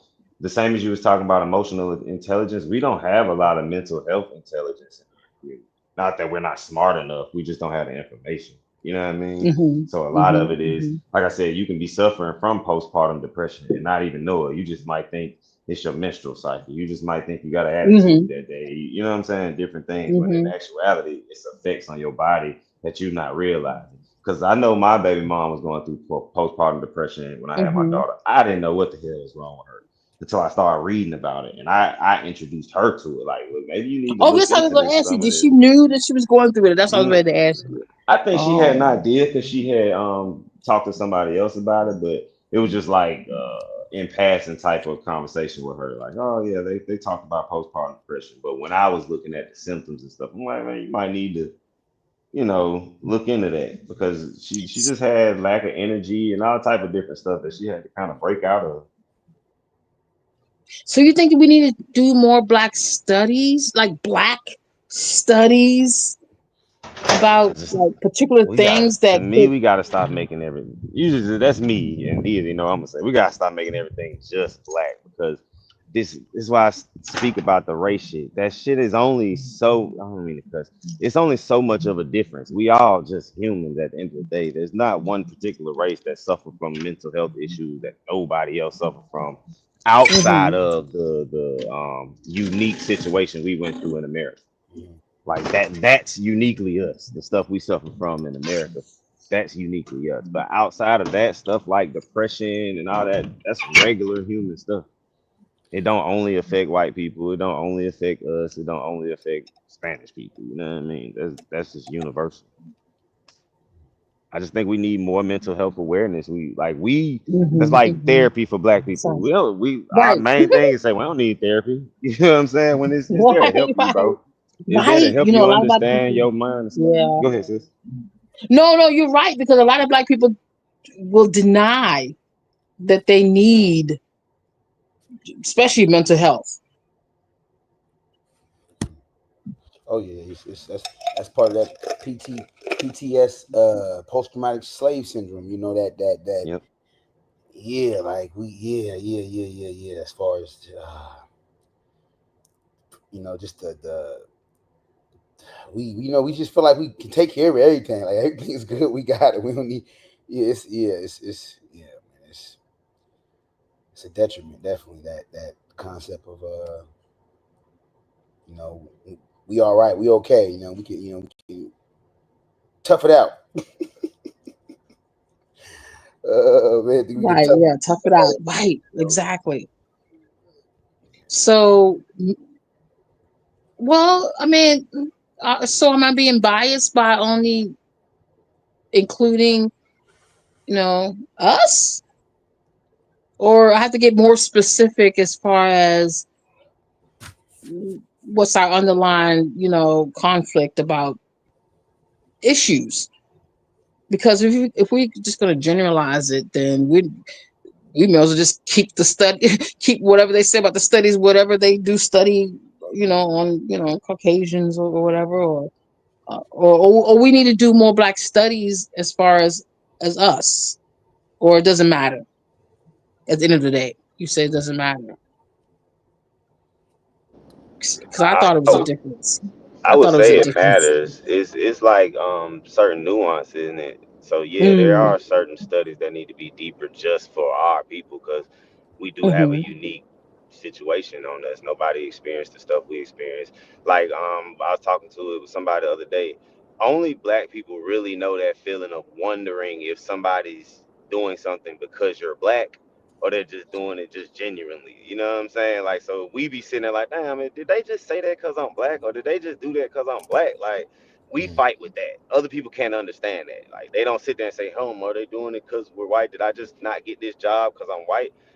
They're just now starting to experience that a little bit, you know what I mean, in certain areas. But we've experienced that from birth. Like, we always wonder, like you said, are they treating us worse at the Mm-hmm. hospitals? You know what I mean? They don't have to wonder that. They know when they go to the hospital, they good. You know what I mean? We gotta wonder because we know the history. It's there. It's a real thing. It's not just spooky shit. But yeah, I think you're right in the sense that we do need deeper studies just for us. I just don't want us to conflate that with we don't suffer from the same stuff everybody else suffer from. Like, we got some special shit where we bypass the mental issues or something like that. Mm-hmm. Mm-hmm. Because we'll mess Wow. around and ignore some stuff that we really deal with just to be able to say we different. It's like, nah. So there should be. Do you think there should be an awareness as far as like like he was saying about well, like you were saying about the racists. I mean, wouldn't they bring on a type of mental dilemma in a way? Or just something that we just need to keep hush about and just deal with it.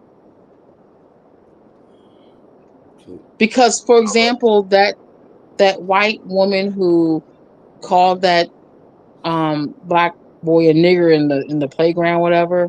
Mhm. Now, both of those, she had a baby. She had her baby in her arms, and then there's a baby playing.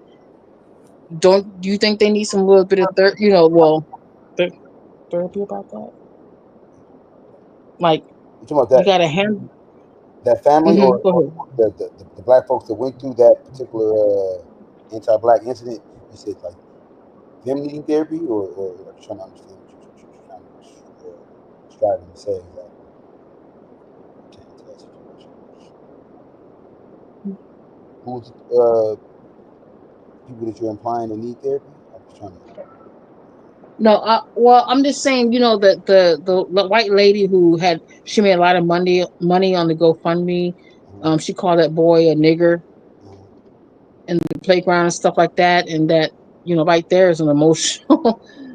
I mean, to Yeah, bring awareness to any type of like what you were saying before, um, about I never heard it before, so it's interesting to me. So what you were saying about the racism and stuff like that, how we deal with that, could that bring on a type of mental illness or no?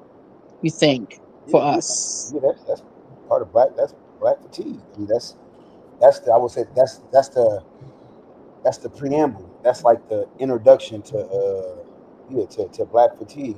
Black people enduring you know anti-black societal incidents such as that. Like that's like like I said, the introduction to because that was a child. So that was the introduction to to this anti-black world that we live in. So just imagine that's a child going through that.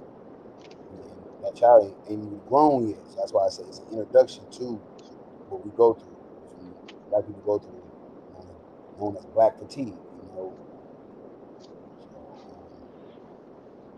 Yeah. As far as therapy, yeah, I mean, just Hmm. yeah, definitely going to need the, as far as just, it's not even well, yeah, sitting that child down and explaining to him that because that's a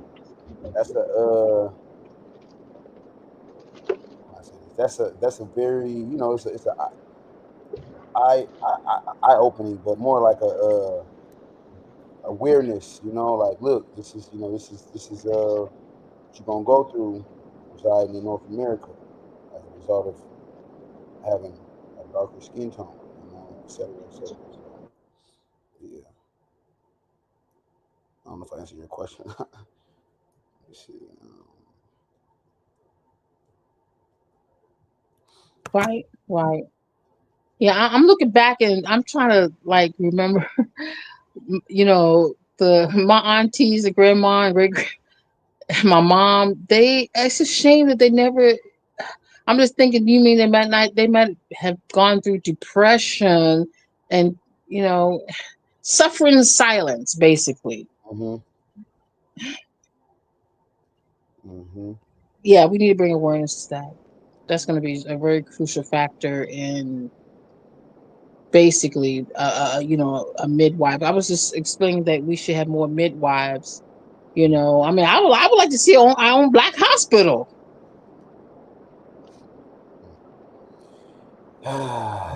Yeah. Oh no, don't say that. No, I mean, you're speaking on things that are, that have already been, they've already literally been built and constructed by us. But the system, the system, this treacherous system that we reside in. So it just goes back to us being under constant attack. When it comes to building. When it comes to building institutional structures. It's yeah. You said when you said that you'd like to see a black hospital made. I mean, constructed. That's it's, Do y'all consider hospitals white hospitals? do I consider do I consider do I consider hospitals like anything outside of like that we like if we don't own it, is it a white hospital? I'm just saying, when your local hospital, do you consider it a white hospital? I mean, personally, I Yeah, do, but I would consider it a white hospital. Yeah, 'cause- yeah. So why would y'all consider that? I mean, I'm not Uh-huh. arguing with y'all about it. I'm just asking why y'all consider it a white hospital because of the system. yeah, I will say, yeah, The yeah. system, typically the board, and the 'cause, most hospitals have like a board or like a Mm. board of doctors or directors. Typically they're gonna be all white. The doctor's gonna be all white. So and that's of course you can say, well, you're in Seattle, or you're, you know, I mean, yeah, that yeah, definitely plays a yeah, factor that's where a you factor. think, But but yeah, I, if you ain't in a I, black region, then your doctor's gonna be white, pretty much. I would say majority probably are white, but like the medical field is mixed. Not necessarily with a lot of niggas, but Mhm. you got like African, Asian, a lot of Indians. You know what I'm saying? So that's for me when we go straight white. I'm like, bro, it's other races that exist that Well, be in these fields too. yeah, So that's well, why I say you saying at the the top of the system and all chain. that. I get it. Yeah, I get that. But even at the top, like you say, the board It's it's going to mixed. differentiate. But yeah, I would say it's not mixed with a bunch of us again, but it has different people other than white people. Now these same people Could it don't be give a more? damn about black people though, so Right. Could it I be? don't know what Could makes there it be different. more? Because Oh, it's right gonna be now more there's white a people. lot. Mm, Yeah, it's gonna be more white And don't people. forget, a lot of them other groups identify as white, Asians That I say, yeah, they kind of agree identify with as the white. same. So Yeah, so it's I almost the understand same. what you're saying. Now, like, it's not like I drive by a hospital. Oh, that's a white hospital. Like, nah. It's not necessarily the hospital in and of itself is white. It's the people that make up the hospital. But, Just but I'm trying to explain. I'm trying to find the right words to articulate. Because so is it that we'll just be more comfortable if we walk in the hospital and it's all black people? yeah. I mean, studies show. Remember, black women are. Yeah, We y'all nigga need to come down here to Grady, nigga. There's a bunch of niggas in there. Shit don't make you feel no more comfortable. Take me to Fayetteville where all the white people at. I'm just gonna be honest with you, my nigga. that's I'd a rather go to Fayetteville shame. Hospital, bro, where all the white And That people Grady, it's Grady got a bad history. that, We great got that's a reputation. awful. bad Grady actually is a reputation great with. hospital, bro. I'm Yeah. talking shit. Yeah, it's actually a great hospital. That saved a lot of lives. Mm-hmm. But if I'm being honest, if you was like, you want to go to Grady or you want to go to Fayetteville, I'm gonna say take me to Fayetteville. Mm. You know what I'm Why is saying? that? Not because of Right. the people necessarily. It's more the facilities. Mm. Just because It's it's like the Grady place. gonna be packed. It's gonna be packed with more motherfuckers because it's the main hospital. It's like more shit to do with. It's not necessarily the black people or the white people in there. It's more or less the location, amount of people that's gonna be at Grady. Like that's a main hospital in Atlanta, so Mhm. everybody gonna be in that motherfucker. So like a general hospital, basically. I mean, Fayetteville's General too is just in it. It's in another part of Mm, the city. You know, what I'm saying? mm. It's in Fayetteville. It ain't in Atlanta. So there's that. But I just Okay. like I say, like Wait. the doctor may have an effect on me whether they black or white, but the whole facility having to be black to me don't make me feel no more comfortable. But I'm spoiled because I grew up in Atlanta, so Mhm. yeah, I mean I'm used to Mm-hmm. having niggas around. So like to me, they don't do no better jobs or nothing like it's all the same. It's Mm-hmm. all humans. You know what I'm saying? Black people will fuck you over too for some money. Yeah, I mean, Mm-hmm. if you Mm-hmm. tell a black nurse or Mm-hmm. doctor, not all in any, but it's some black nurses and doctors that if you tell them they'll get this much money to prescribe you this prescription, they're gonna take that extra whatever thousand it is. You know what I'm saying? Just because you black don't mean they not gonna do it. I understand that, Fontaine, but do you know too that doctors are actually incentivized? White doctors, particularly, are actually incentivized to get black women are more subjected to getting C sections, and that's because their hospitals are typically incentivized when it comes to doing C sections, financially incentivized. Like they get perks, financial perks for based Hmm. off based off of the amount of C sections they do. So I'm just trying to understand, like when we say So uh, what makes uh, you say that white doctors are incentivized as if they don't incentivize other doctors, like Uh, black I'm doctors? not. I'm not saying they don't, but remember, most doctors in America are white though. Like Yeah, lawyers, most lawyers but are my white. only point was that the black doctors will do the same shit too when the money's involved. Okay, will see now? My question is, will they? Because remember, there's studies that show that black people live longer while under the tutelage of a black doctor. You see me? So I'm just trying to now with me knowing that we live longer, and now I'm not saying, of course, you ain't got some black doctors out there that's gonna take the money, but it seemed like uh what's the word? From a conscious standpoint, you ain't gonna do yourself dirty typically. Of course, you got some people out there that's going, but typically you ain't gonna do your people that look like you dirty. You feel me? Or you're For gonna Yeah, morale, but render see yeah. the bad study. So care for them. if you saying the studies show that like it's more beneficial for black people to be under a black doctor, I ain't gonna argue with that. Uh You know huh. what I'm saying? Yeah, I just I think then that that's would what it translate is. to care though. That would translate to what's that when black women are so when it comes to prenatal, like all that, when it comes to prenatal care, when it comes to me, I'm thinking of just the whole spectrum of Hmm. well, if we not if but studies say we live longer and we're more salubrious, healthier while under a black doctor, then damn, I think that's going to translate to other all across the whole field in medical, not just general care or whatever, or just. But I understand what you're saying too. I agree too. You got some niggas that do you dirty too. Yeah, definitely. But that's a small scale. If you like you saying, if the numbers show that, like let's say out of everybody that go to a black doctor, Uh huh. 80% of them get some good shit. But then when Uh huh. they go to a white doctor, at least 50% get bullshit. And yeah, give me black doctor. What's going on, bro? Yeah. Then yeah, just give me the black doctor. You know what I'm saying? I'll take my chances with my own people. Okay. Okay. And that's what. And I feel what you're saying too, though. Like, it's of course it's definitely some of us out there that's gonna take the buck and don't really care about the people, ethics and things of that nature. Mhm. Yeah.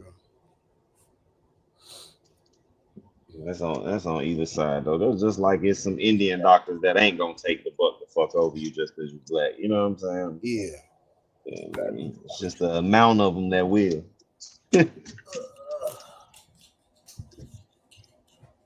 Yeah, man. But that's all. See, that whole conversation is all a part of the anxiety and shit of being black. You're right, exactly. Like part of what you were saying. So this is like, damn, do I know y'all gonna do something to me while I'm trying to have this baby? Do I need a midwife of my own to be able to sit here and say, hell no, they putting something in there that they don't need to put in there? Yeah, I ain't knocking nothing y'all saying. I mean, I was just doing a little research, and it came to find out that like autism is created in the hospital. Nah, I don't know where you got that research at. Yeah, I don't know where you got that from. Well, I mean, even it's like even with prenatal care, they could say, "Oh, you have this, you have that, you got to take this while you're, all that is see, there's a lot of trickery that's involved that it Do, involves trust of that doctor, same as you trust the lawyer to help you, but do you know that there are studies showing that autism might actually start to develop before the baby is born, so before they ever That's what I'm receive saying. They any do kind of that. medical, but this is before Hmm. they receive any kind of medical treatment. You Well, saying yeah, that see, the prenatal care is giving black people autism? no, what I'm trying, well, you said the prenatal care gives what, hon? You saying it's giving people autism, specifically No, us? that autism is created. Actually, they basically help your child to get autism. They do things that, like for example, you know, I know a friend of mine who she was pregnant, and the doctor said, "Well, you got an infection or something. You need to take this." And we looked up all of the what's in it and what's it for, and it come to find out the pills was to change the genetic makeup of the child. Mm, So mm. did y'all sue him? No, we assumed, we just didn't take. We See, didn't. We this didn't. one I don't She didn't believe take stuff it. like that. She Yeah, I didn't don't take. believe She stuff did like not that take because it because if a doctor prescribed me something like, or my wife something like that, and I found out about it, I promise you, I'm suing. well, we can't sue if we didn't take it. I Why mean, you can't you talking sue? about as far as If you can allegedly prove But trying that, you to. can sue it. If you Well, can yeah, prove he understood, gave you something that changes understood, the gender of your baby, yeah, there's no excuse for that. There's no reason he could be understood. like, oh, I gave him this because of this, because that was, unless he disclosed to you, hey, a side effect of this is, it could change or have an effect on the sex of your baby. Yeah, no For one, I don't disclosure. know any drug that change the sex of your baby.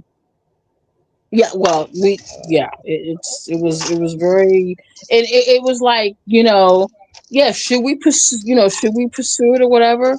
But that would just put a burden on the baby. It can, maybe she can do it later on, but as far as her taking it, the answer is she didn't. She didn't. Even though she did tell the doctor she did take it, but she really didn't. Do you remember? I'm sure you don't. You don't remember what the drug was.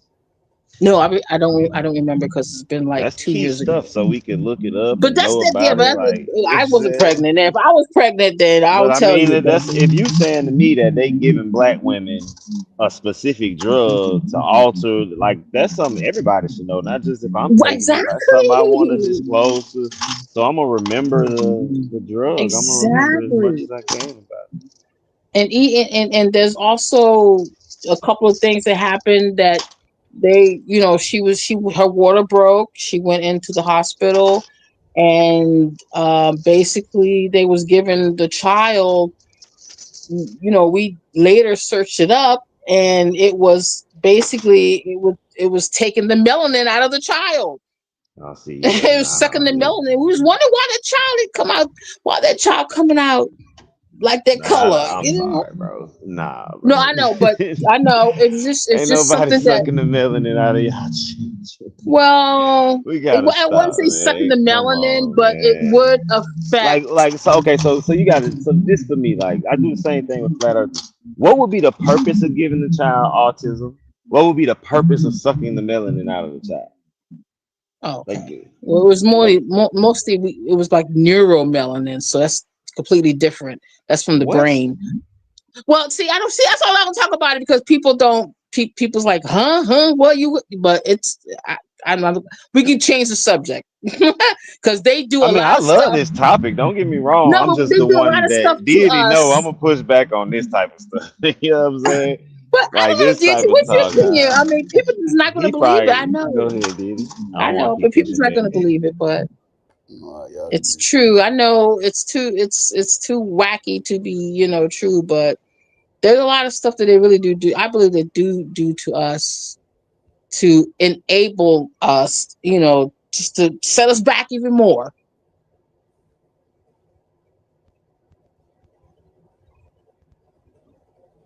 Hmm. Yeah.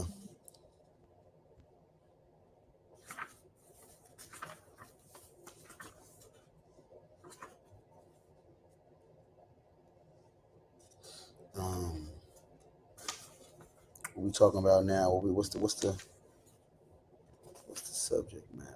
Um, No, but we do need to do more studies based. I mean, I don't know if we can have more, like you said, the scientists. We can have more.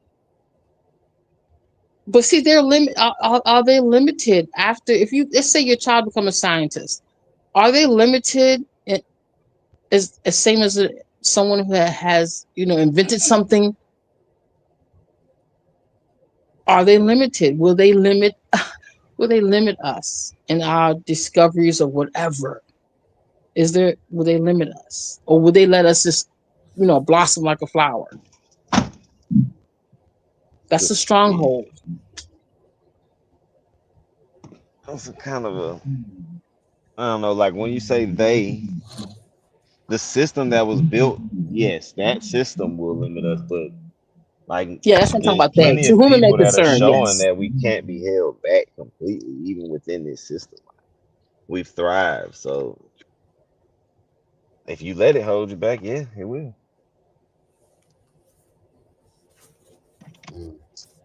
There's a black, I guess I always say what's her name, Catherine? I don't remember her name at this point, but the one that helped do the COVID-19 vaccine, that's a black woman.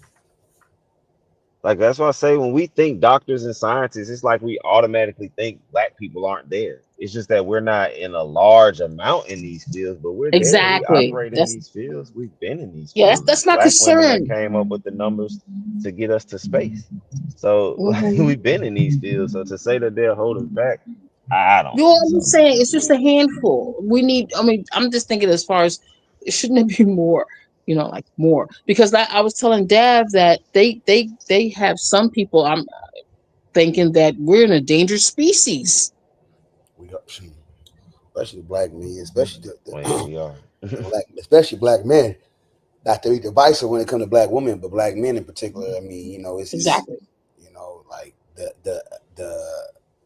the readily available black men, like as far as available heterosexual black men is like basically what I'm trying to say is that like it's black women outnumber black men, so it's and that's in part due to as far as like incarceration, like basically there's a lot of systems in place to you know to stifle our numbers, to keep our numbers at a particular you know amount. So yes, Yeah, because I was doing a little research. This is before that the reason that they do incarcerate, or they like to incarcerate a lot of black men, just because it's so they won't vote. They lose their voting privileges. I would say that's part of it. Like, when you get incarcerated, you lose all type of Yeah, it's part of it. right. There's more factors here. Yeah, I know what you mean as far as the voting, um, the voting block aspect once you become a felon. But in a lot of states though, you can after so long, fellas can actually vote though. In a lot of these states, they besides Florida, I want. I know no Florida actually. I think fellas can vote in Florida if I'm not mistaken. I just know DeSantis is his ass is in Florida, but yeah,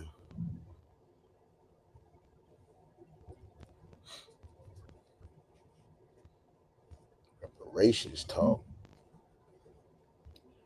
Back on that. You back on the Well, reparations talk, huh? the reparations can do us justice as far as us doing what we want to do and how we want to do it. Hmm. They know that's the key. They know that's the key for us to succeed.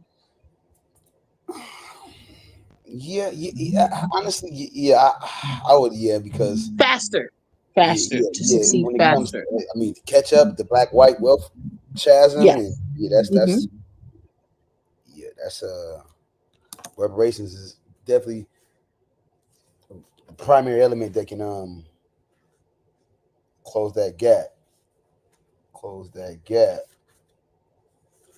Um, so this right here, basically, true reparations. Well, really, it's really this book right here. The brother did his thing. I'm just like the way he formatted this book and like laid out everything. And what I find interesting is that this brother right here. This is why I say the power of or doing proper research, particularly as it pertains to U.S. chattel slavery. Like it's undeniable that that should be that debt should be given, because he was actually opposed to this brother, uh uh uh this brother right here. I want to say I was gonna say Ivy League, but he's at a PWI. He's at a white institution, and he was actually opposed to reparations. A black man was actually against it, but until he started to read, read and do more research. Matter of fact, I got the article right here. I was reading it. Says he wasn't always a proponent. He wasn't always a proponent. He wasn't always a proponent. Asked to write an introductory essay for a 1990 volume of papers on reparations, he told the editor he might not bring a favorable contribution. But after careful study, he changed his view and has been a forceful advocate ever since. I respect. I actually, that makes me admire this man. I know you praising the ancestors, man. I admire this man. I respect him. The fact that Mm-hmm. for one, he was opposed to it, but his oppositional standpoint was based in ignorance. You see what I'm saying? Clearly, it was based in ignorance. Clearly, it was based in not knowing, not being privy to what the black folks go through in this country. You feel me? And then what do you know? Bam! Nigga ran into a brick wall. Boom! You feel me? And that changed his whole mentality. And that right there, that is the most. I admire that, because you got a lot of black folks who are in denial. About what we went through, what we're still going through, and how we're still dealing with the residual effects of what we went through then. So it's hats off to the brother, though, because like I said, that's just something that I admire. His scholarship goes well beyond a single. Their scholarship goes well beyond this single topic, of course, and it's difficult to peg him as an economic historian, Mm-hmm. a developmental economist, or a monetary uh, theorist. Though he is all three, but basically talking about how he's not just a economic historian. He's not just a historian. He's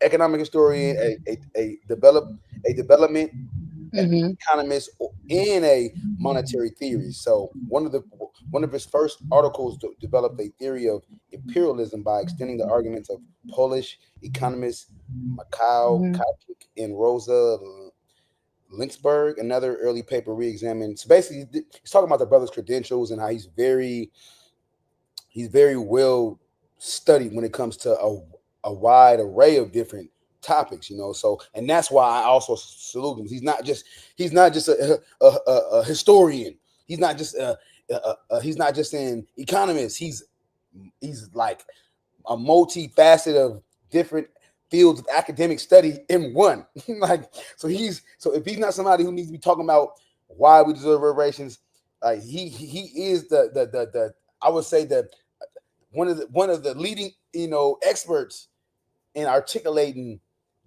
then and now why we deserve reparations. But I'm saying all that to say that because he has a history, he has a litany. So basically, he has the wagon train period, which talks about the in the immediate aftermath of the Civil War, and the pledge that was made to formally enslave that. He has the bloodlust period between the end of the Civil War and the end of World War II. White terrorists conducted upward of 100 massacre of black communities with impunity. See Appendix A because of the recent attention drawn to it by the Centennial Commemoration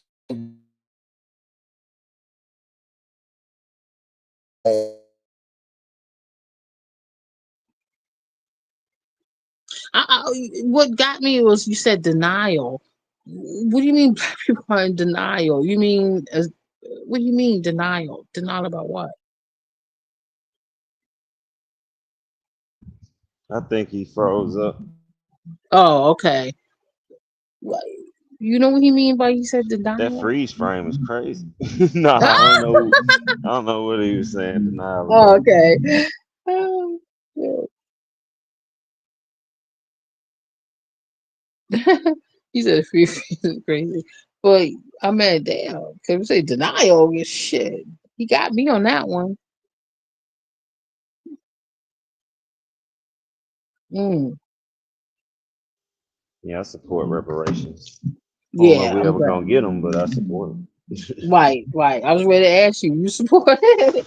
You talking about denials? Goddamn, you mean there's two types of? Whew, Well, I damn. know I know Diddy, the one that was reading, he support reparations fully. So I Okay. know he wasn't denying it, Right. but maybe who he was reading had I think you're talking denied it about at a black people. point. Some black people, yeah, is in Yeah, something denial. like that. Because he fully support reparations. Yeah. I mean, so what do Most you? people, I What, think, do. Go ahead. I'm yeah, sorry.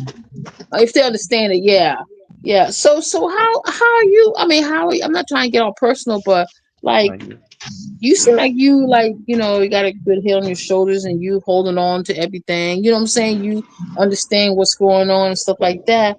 But do you think that black people are dreaming more? I mean, it seem like we at a standstill. I don't know. It's just slow. I I guess actually think we progressing, honestly. we're progressing, yes, but is it fast? Is it fast enough, or are we right on Well, time? if considering what we went through, I would say it's fast. Okay, okay, that's Considering good what we went through news. now at a pace where we want it to be, I don't know Hmm. because we're living in the moment. So Right. it's probably not fast enough for us. But like I said, going through all them years of slavery, all the pushback on our education, all that keeping us from making money, like everything they did to us, we be catching up with them and we shouldn't even be Hmm. catching up. Now, Hmm. not financially because the wealth gap's so crazy, but as Yeah. far as being educated and understanding the world we live in, we some intelligent Hmm. people. Okay, that's good news. You That's say good news. dreaming. I kind of I have a little. I take a little pushback with that. Is like when you say we're not dreaming enough. I don't No, think. are we? No, I want to know. Are we still dreaming? Are we still like? I mean, not dreaming to be a rapper, not dreaming to be in entertainment, like intellectual, like um, who we are, who we truly are. um. Are So we when you say, overcoming? I don't think that's a Hmm. good word to like. We're not we're not dreaming about being greater. I'm just trying to like. I don't like the Yeah, overrated well, word. I'm trying to. I use dream to sort of broaden the horizon. When So I don't know what's a good word to use. when you say Um, dreaming, it's close to Remember when you dreaming, it's that's you sleep. Damn near you are asleep when you dreaming. mhm, So when you say mhm, dream, like mhm. we're not dreaming enough. When you Okay, in dream, reality, are we really in reality as mm, we should? okay. So you feel like what it is. You feel like a lot of black people are not Right. in tune with Hmm. reality when it comes to like what we're going through, or Yeah, mm, because you're saying that there's a lot of people in denial. That's what I was going to mhm. ask you about. In denial, and I was asking you denial about what? I didn't know that we was in that denial type of thing. When you talking about the reparations, I mean, what? Some black people think that we shouldn't get reparations, or is that Yes, you do. what? Clear example, his brother right here, William A. Darity, he was opposed to it in the beginning. He was opposed to it until further, study, doing the knowledge, making knowledge born. It made his brain made his brain born like woo, like damn, like shame on me for being opposed to reparations. I'm glad the brother had Hmm. his wake up call. You feel me? With Mm, self, as it mm. pertains to self, not external white folks waking you up. Just a wake up call within yourself, because within yourself you was thinking that we didn't deserve it until you had to do study. That's why I say any black person who say we don't deserve it, nigga, you don't read. You feel me? You don't. He, she, or them. They don't read. If you talking about we don't deserve it, you don't study. Get out of here. I'm not talking to you because you clearly don't read. To say we don't deserve something, I'm not even going to have a conversation with a person who's no, because it's an exercise in pointlessness for me to sit here and have a conversation with you about reparations if you're not even studied or learned or and to have even a honest discussion about it because you haven't even read anything. So why would I sit here and entertain somebody who hasn't even studied beyond high school, history on which is not even touching the depths of what we went through. You see what I'm saying? But yeah, my bad. I didn't mean to go off on the tangent. But my phone, but laptop started. I started reading about history. Laptop breakdown started tweaking on me. I'm like, hold on, now, what's going on with it? But I was going through just the how he laid it out, like the picket.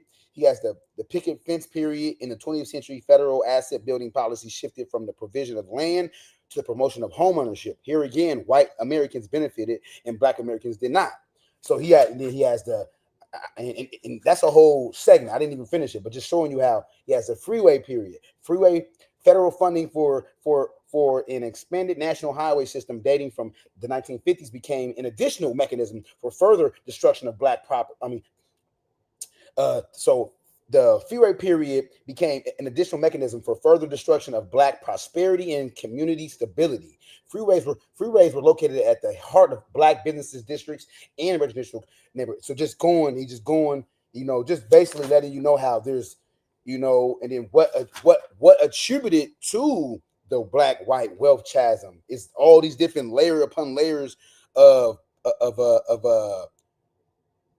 projects that was designed to stifle and fragment our communities. So, in like I said, I just respect, Then he says, "Look, true reparations.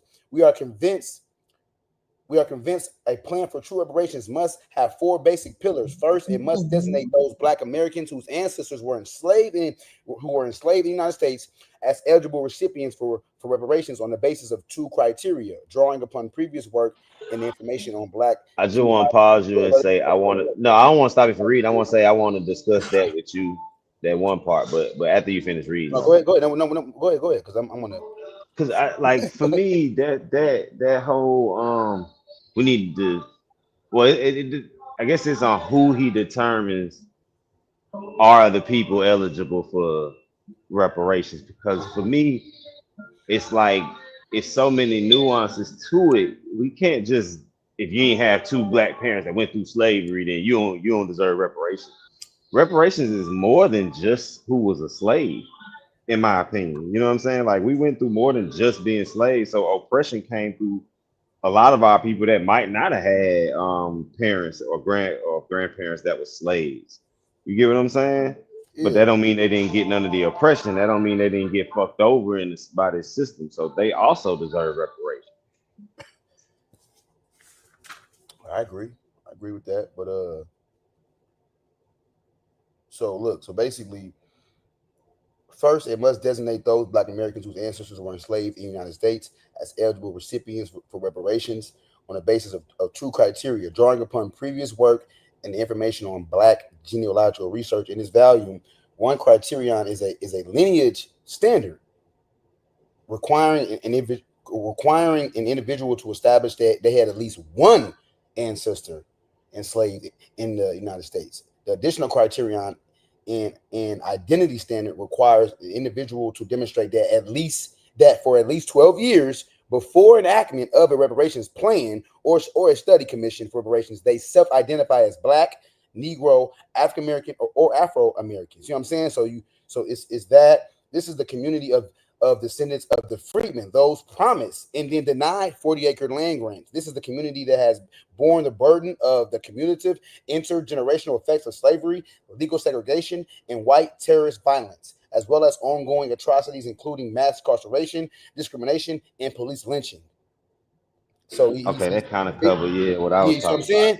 He see, that's why I say I salute the brother. But that's why I was saying I wanted to let you finish. I just like that particular part. I like, hold on now. But now that he's saying he opened it up more, I'm like, okay, it's not just you know what I mean, separating everybody, saying, nah, these niggas don't deserve it. So yeah. Yeah, man. Yeah, this is truly is a handbook though, man. And it really is a handbook, man. Like I like you motherfucker that's opposed reparations, like this book will give you like it will equip you with, you know, with the language, you know, the solidified language that's undeniable, you know, that as it pertains to, you know, what we went through, what and what separated, not what separated, but this book is going to, like I said, this book is a great it's the foundation to you know, to argue why, you know, we No, deserve. that's the same one you was reading last time. He getting some good points out. Definitely a good read.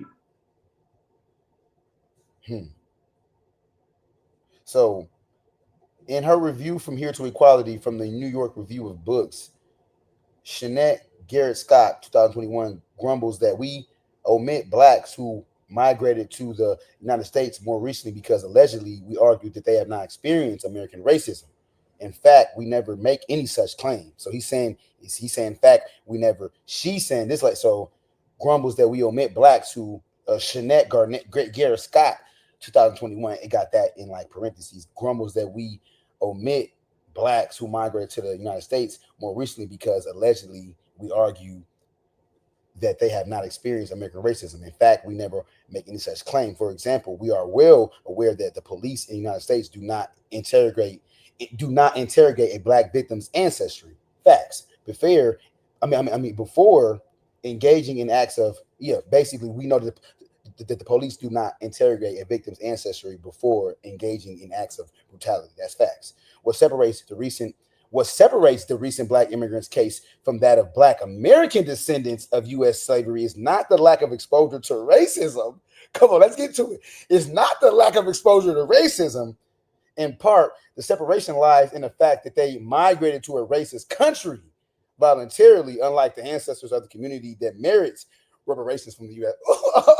hey, talk that talk, man. Let's talk about it, though, man.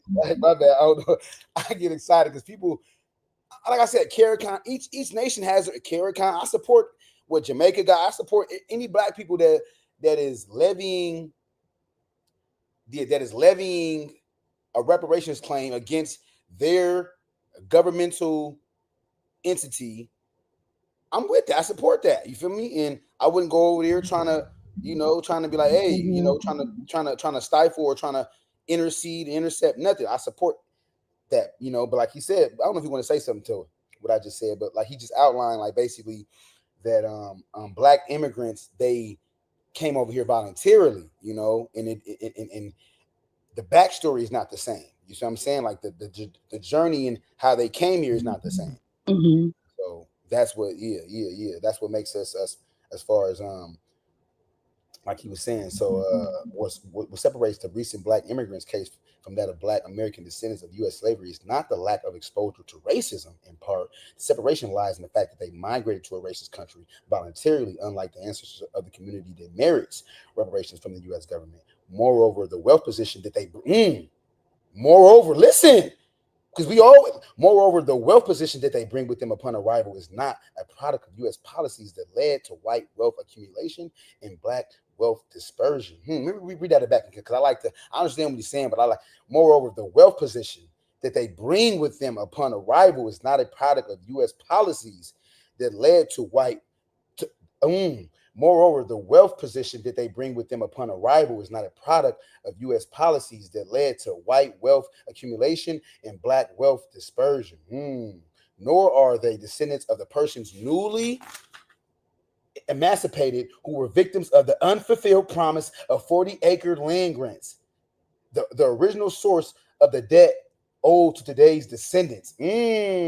So you see, so that's what I mean by just exclusively, like, we need, like, and that's what baffles me. Why can't we have when we make bills and initiatives like black women tried to create a black only initiative, and what's his name, Edward Blum filed a lawsuit and dissolved that whole movement. We are in, like, we need special attention. Like, we've been stripped of everything. So Exactly. how is it unconstitutional to create something for the very people who's the most homeless, who's the leading cause of death is getting killed by the police? I mean, we lead in all these different health disparities.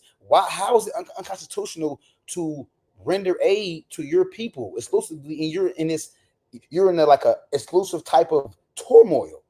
Like, I don't know if y'all want to say something to that, but my brain is how I'm thinking about it. Like, it shouldn't be unconstitutional. It shouldn't be problematic from a legality standpoint to render aid to a people who has been perpetually downtrodden.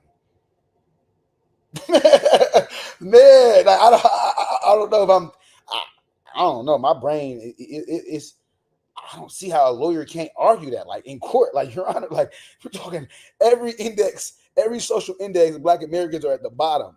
So we need to be devising initiatives that's going to get them up out the bottom, that's going to focus on them exclusively. Like, I don't see, whoa. To me, I don't understand how that's. Yeah, sky's the limit for sure. Yeah, like, how, like, why are these people like how are they successful? What in a court of law, how are you not able to, like, how are these white folks able to come in, file these lawsuits, Evanston, Illinois, come in, file lawsuits saying that it's unconstitutional? And these people have been, Evanston, Illinois, they can prove that they've been disenfranchised when it comes to housing, redlining. Like, what do you mean?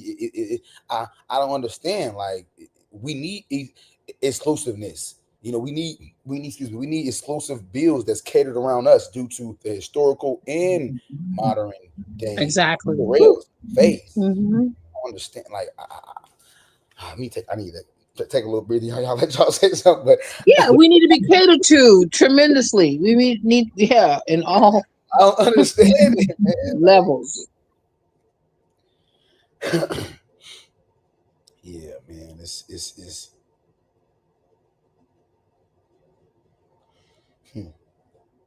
yeah, but yeah, I'm loving, like I said, I love the layout of the book, man. Like, it's just okay. So virtually all Black people across the African diaspora have a legitimate claim for reparations. That's facts. Virtually all Black people across the diaspora have a legitimate claim for reparations, but not on the U.S. government. We have to be specific, but not. Remember, I tell you about that but word, y'all. I said, "Oh, hey, I love you. Hey, we love your work, buddy, but we gotta let you go. Hey, buddy, we love what you do for the job. We love your work. We love how you come in on. But don't tell me how much you love me and all that. And you finna say but, and then you gonna let me go. Because all that really means nothing. That really means you tell me how much I'm a good worker I am, but you got to fire me. It means nothing. Because if I was such a good worker and doing all this good stuff, then you wouldn't be firing me. But basically, it's emphasizing the word but. Like, but negates. When you say, it negates everything. You feel me? It negates all the. So basically, like he said, but all Black people within the diaspora do have a legitimate claim on reparations, but not on the U.S. government, though. They don't. That's a different sector of people that have that exclusive stake in that debt that's owed.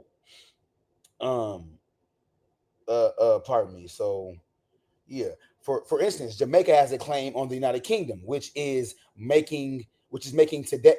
Yeah, Jamaica has a claim on the United Kingdom, which it is making today. Colombia's claim is on Spain. The Congo has a claim on Belgium. You see what I'm saying? Wow. You see what I'm saying? Like, that's why. As they should. Yeah, as they should. The brother did. That's what I'm saying. This ain't just. This ain't some quack, man. This ain't some, backyard put together. Yes, a worldwide research, man. He teaching me a lot. Like, okay, like giving me artillery. Well, like, that's true. Every Black person within the diaspora has a stake in reparations, but not as it pertains to the U.S. government. And then just going on how Jamaica has a stake with the UK, Colombia and Spain, the Congo, Belgium. Haiti has a long-standing claim on France. Yeah, for real. Haiti been, You know, Haiti has a long-standing. You know, ironically, France compelled Haiti to pay reparations for the loss of enslaved property. Right? Just make it make sense. Ironically, Haiti should receive those monies back with interest and more. You see what I'm saying? So the brother, he's stumping. So I'm saying we stump hard for us, but he also still stumping hard for other black folks. While simultaneously excluding them and highlighting our exclusivity, our exclusiveness as it pertains to reparations, but also still like throwing a lifeline out there too. You feel me? To our people. So it's ain't him. He ain't being divisive. He's saying France owe back with interest. Yeah, they do owe. You feel me? So and more. Like he said, France owe. He said France received those monies back. No, Haiti should receive those monies back with interest and more. Emphasizing neither Jamaica nor Belgium includes African Americans in their respective claims for restitution, nor should they. Right. Hey, facts. Nor should they. Hey, I salute y'all. I'm gonna go over to Jamaica. Hey, man, pay them their money, man. Yeah, pay them their bread. Like, no, I don't know. I'm not. My claim is with America, but I want them to get this check though. I'm not gonna come over. But Diddy, what you think about this? You think our issue is that we're requesting reparations and not demanding them? I could say in part historically that could be, but if you look at examples like I love to point to Westmore and how overwhelmingly there was an overwhelming Black Democrat support. I get that to the Democrat. There was an overwhelming support as it pertains to the study in basically what I'm trying to say is that there's an overwhelming support for reparations, and that shows that that we can get things done. Like basically, like there was an overwhelming support in the House and the Senate in Baltimore, Maryland. So that dispels the notion that we can't get it done, or somehow that's a pipe dream, because it was an overwhelming support. So clearly, people is in favor of it. But when you ask about us requesting and not demanding, now I feel like that the reparations is constantly, is what we're talking about. Is that request is evolving into a demand, like that request is, but you're right though, as far as the whole requesting and like we need to be, but the demand, the request due to the people, the ilk of people, due to the young Black people that that's we ain't requesting shit no more. It's starting to be demand. Like that request is turning into a demand. Yeah, I like how you explain that. It's like, all right, my nigga. It's kind of, I don't know if you ever seen a Tupac interview where he was like, if niggas was outside begging for food, they started off screaming like, hey, we hungry, can you get us food? And we see y'all going in with all your food and you steady ignoring us. And then we start yelling like, hey, we hungry, we need some food. That eventually gonna turn into us busting down the door like, nigga, we coming to get some food, nigga, we hungry, bro. Like we've been asking long enough, goddamn. For real, yeah, and I agree with that. And I agree with that.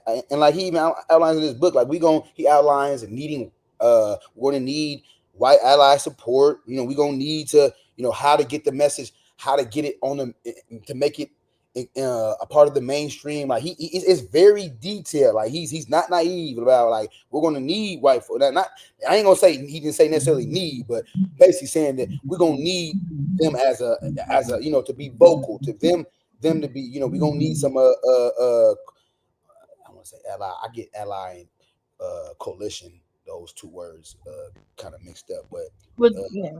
Go ahead. Ally is a good term. Yeah, ally. Yeah, man. But he's unbiased. That's what I like about him. He's unbiased about that. So. But if we're gonna need white allies, we can't go around saying all white people is evil and shit like that. Right.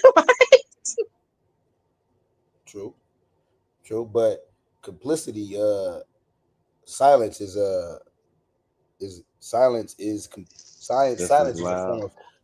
form of complicity. So I agree. Yeah, but I know what you mean. Yeah, definitely.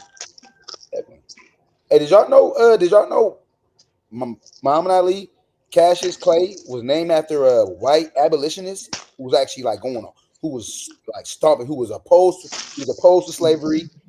He freed all his slaves. I mean, he was a white dude that was going hard. Like he was a white man that was, like I said, that was out here killing white folks. You feel me? And he was a Nah, nurse. never heard that. He went to Yale. He went to Yale. Yeah, he went to Yale. He heard a white abolitionist speak, and that changed, that fragmented, that shifted his whole thinking on slavery and all that. But yeah, he was opposed to slavery. Yeah. So Muhammad Ali was named after Cassius Clay. He was named after a white abolitionist who was a stomp down. Nah, you just put me on something. I never heard it. Mm-hmm. Yeah, I never heard it either. Yep. So I was just thinking about allies and things of that nature. Pardon me. Back to the lecture at hand. So neither Jamaica or Belgium includes African Americans in their respective claims for restitution, nor should they.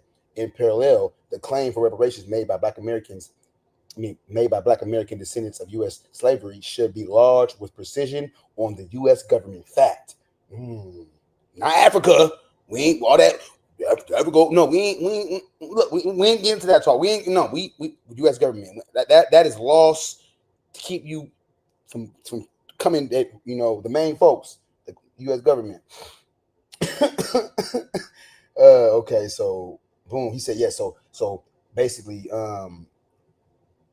the claim for reparations made by Black American descendants of U.S. slavery should be lodged with precision on the U.S. government without any expectation that other Blacks who do not share the same historical background be attached to the claim. In parallel, the claim for reparations made by Black American descendants of U.S. slavery should be lodged with precision on the U.S. government without any expectation that other Blacks who do not share the same historical background be attached to the claim.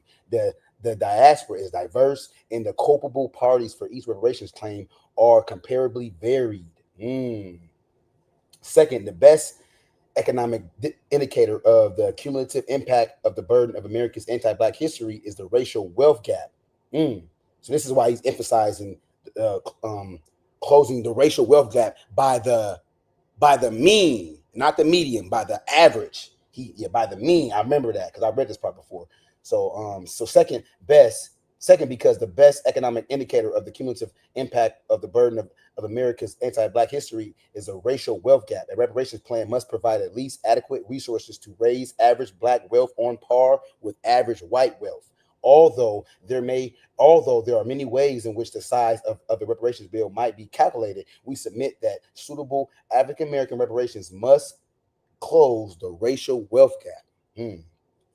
So frequently, reparations advocates propose a measurement of the compensation made to living Black Americans by the cost of bondage imposed on their ancestors. However, it is odd to use the financial toll of slavery to pay living descendants who never experienced that particular atrocity. Perhaps the present value of a 40-acre lot affords a superior basis for the restitution sum. Denial of the land asset meant benefits were not transferable to subsequent generations, thereby damaging the wealth position of living descendants now.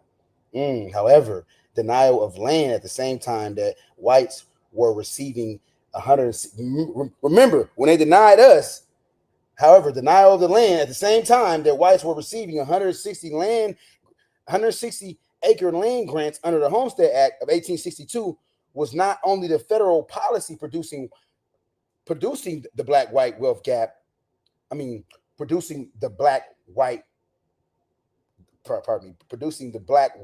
gulf in wealth, as noted above. There also were the de facto sanctioning of white massacres from the end of the Civil War to World War II. You see what I'm saying? So you got the discriminatory application of policies to promote home ownership in the 20th century and the destruction of Black homes and businesses courtesy of National Highway Construction. That's what I'm saying. This is man. Oh wow. It's deep. Like it is deep when it comes to like the racial wealth gap is the best economic indicator that captures the aggregate. The racial wealth gap is the best economic indicator that captures the aggregate negative effects on Black wealth today. Of this full array of federal policies, eliminating the gap will require national expenditure of no less than 14 trillion in 2019 dollars.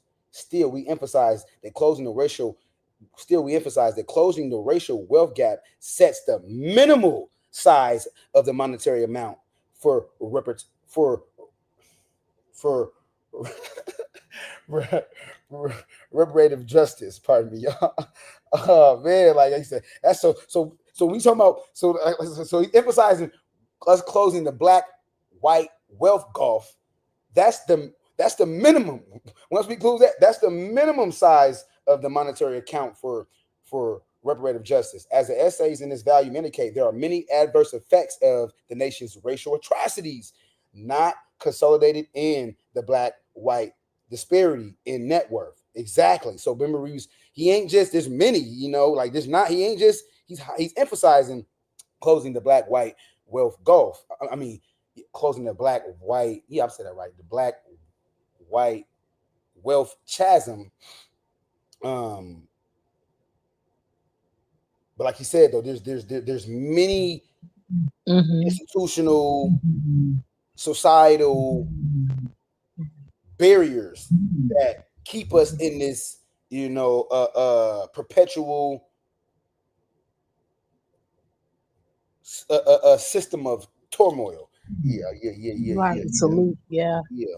I don't know if I want to say something, but yeah, man, this still we emphasize that closing the racial wealth gap sets the minimal size of the monetary account for reparative justice. As the essays in this volume indicate, there are many adverse effects of the nation's racial atrocities not consolidated in the black-white disparity in net worth. These include multi-generational harms to family well-being, individual health and longevity, educational opportunity, personal safety, and political participation. Facts. Third, reparations for Black American descendants of U.S. slavery must consist predominantly of direct payments.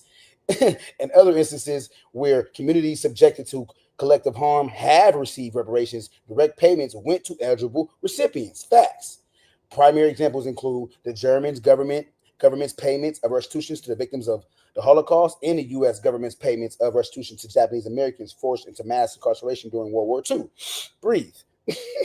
Direct payments could take the form of cash transfers, but in the interest of treating reparations as a Black asset building strategy, payments could take less liquid forms like trust accounts or annuities.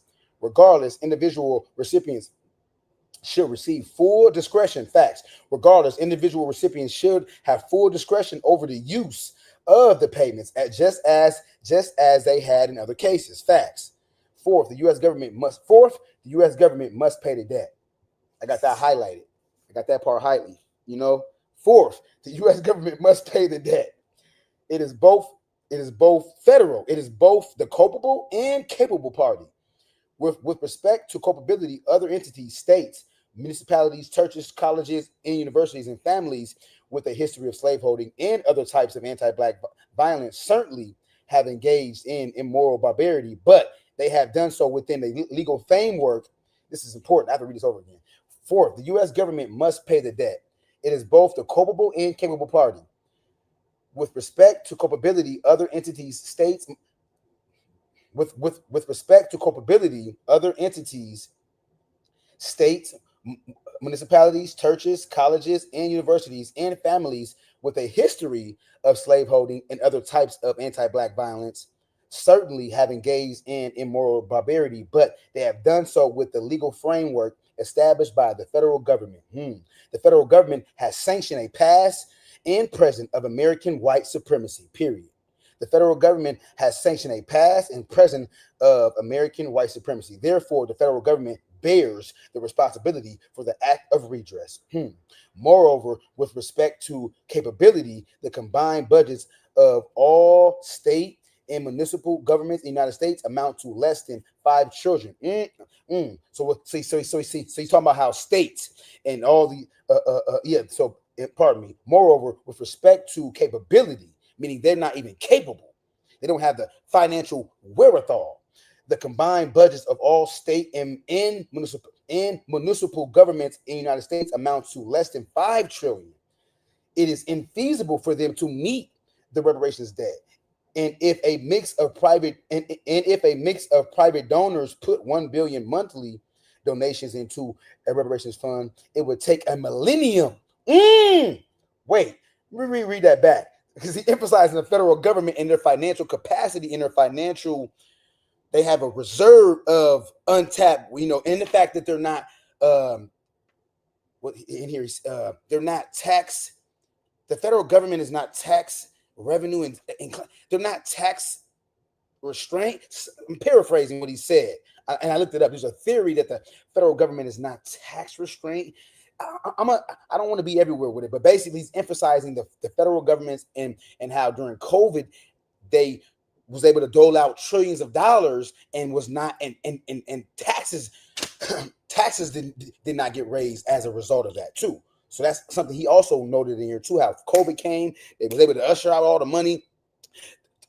Tax didn't go sky high. So I love his diligence as it pertains to outlining every iota and showing how, like I said, the federal government has sanctioned, moreover, I don't want to sound like a broken tape recorder, but I want to emphasize the federal government's capacity and how,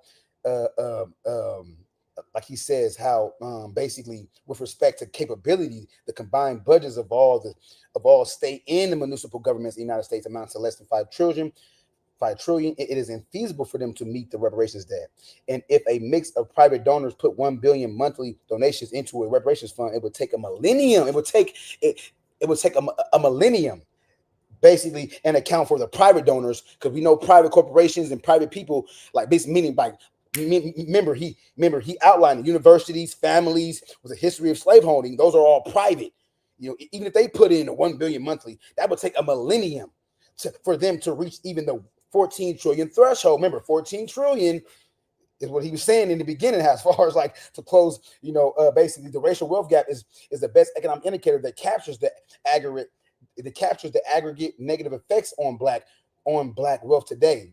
Of this full array of federal policies, eliminating the gap will require a national expenditure of no less than 14 trillion. Boom. So he's basically outlining how, waiting on state and local municipalities, and even if private entities was to put, that's going to take too long. That's going to take a millennium. We don't have that much time. Like he said too, time is finite. Yeah, man. Bro. I'm not even gonna say certain things. I'm gonna keep within myself, like, 'cause everything ain't meant to be, divulged and revealed. But so it's bro. And they said we don't get empowered from you got power from that book. And yes, I'm getting power from this book. I'm getting inspired. This book is like yes. It can sound spooky, not you guys, but just certain thought processes out there. They like to spookify, or you get energy from that book. But I get people. We get inspired. People read things and they get inspired from what they read. Exactly. Like, that puts them on a healthy trajectory throughout life, based off of a synopsis or whatever. Reading a quote from somebody can inspire somebody it can inspire somebody for years to come. So. Yeah, man. So So like I said, I'm not gonna reveal everything that's internally, because certain things are not always meant to be revealed. But just know that this right here is definitely having a cataclysmic. Not even cataclysmic. No, that's the wrong word to use. That's because that's more like an apocalypse, like a bad event. That's the wrong bad word to use. This book is definitely having not having its impressing, not impressing. It's not impressing me. It's impressing upon my mind. It's not impressing me, but it's impressing. When you impress upon somebody, so it's impressing upon my mind on what I need to be doing. So pardon me, but I don't know if I want to say something, but you're good. a little overworked up, little. man. Yeah, I'm telling you. Yeah, express yourself. Express yourself. She said, sister be trying to bring it out. Like Xavier, you're trying to bring the education up out you. Okay, Xavier, I got you now. Oh, okay, okay, I got you, Xavier. Okay, but Shout out my nigga Sabio, man. yeah, I'm gonna Xavier for that because now he clicked. Now he clicked when he used to always educate, trying to bring it up, and now yeah, and it just in general, man. Like Kyrie saying, Kyrie Irving, reading is definitely a superpower, man. It is, man, and it does like that's why I question a person's thought process with based off some of the things that we say.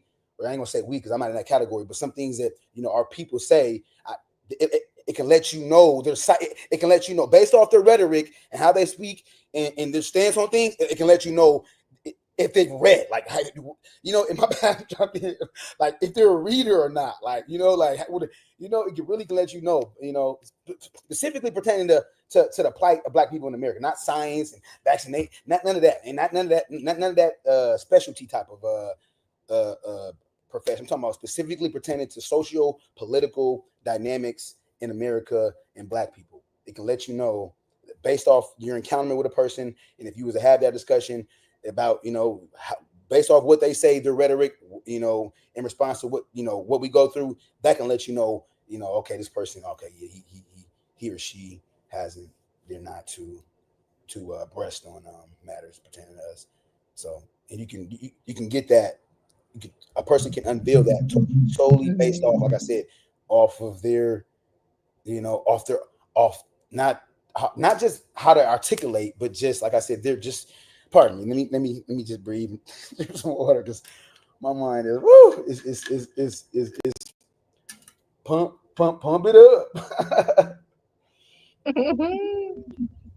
But yeah, man. Yes, reading is definitely a superpower because it can equip you with like just knowing, just in general, like I said, if you know more than the opposition, that gives you An advantage. an advantage. Exactly. Yeah, knowledge is power. Knowledge is power. Definitely. Exactly. So yeah, but I'm not done reading. I just was marinating. Yeah, man.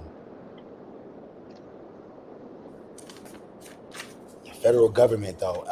What's y'all take on that though? What's y'all perspective on local, state, as far as who should bear the burden? Like as far as like federal government, as far as like All of them. all of them, like exactly. Private sector, the Yes. federal, the state level, all of them.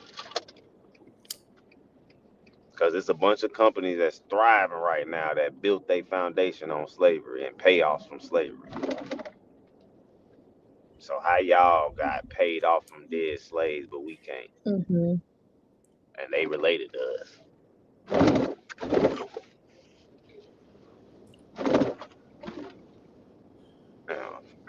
Facts.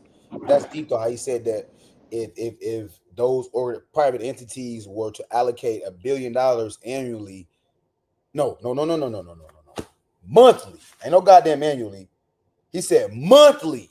If they was to donate $1 million monthly, you feel me? It would take a millennium. So, and a millennium is what? Is that 1,000,000 years? Am I not mistaken? Is a millennium? Is that? Let me see. A century is 100 years. A millennium, I guess. I don't know actually. Let me see. Pardon me for a second.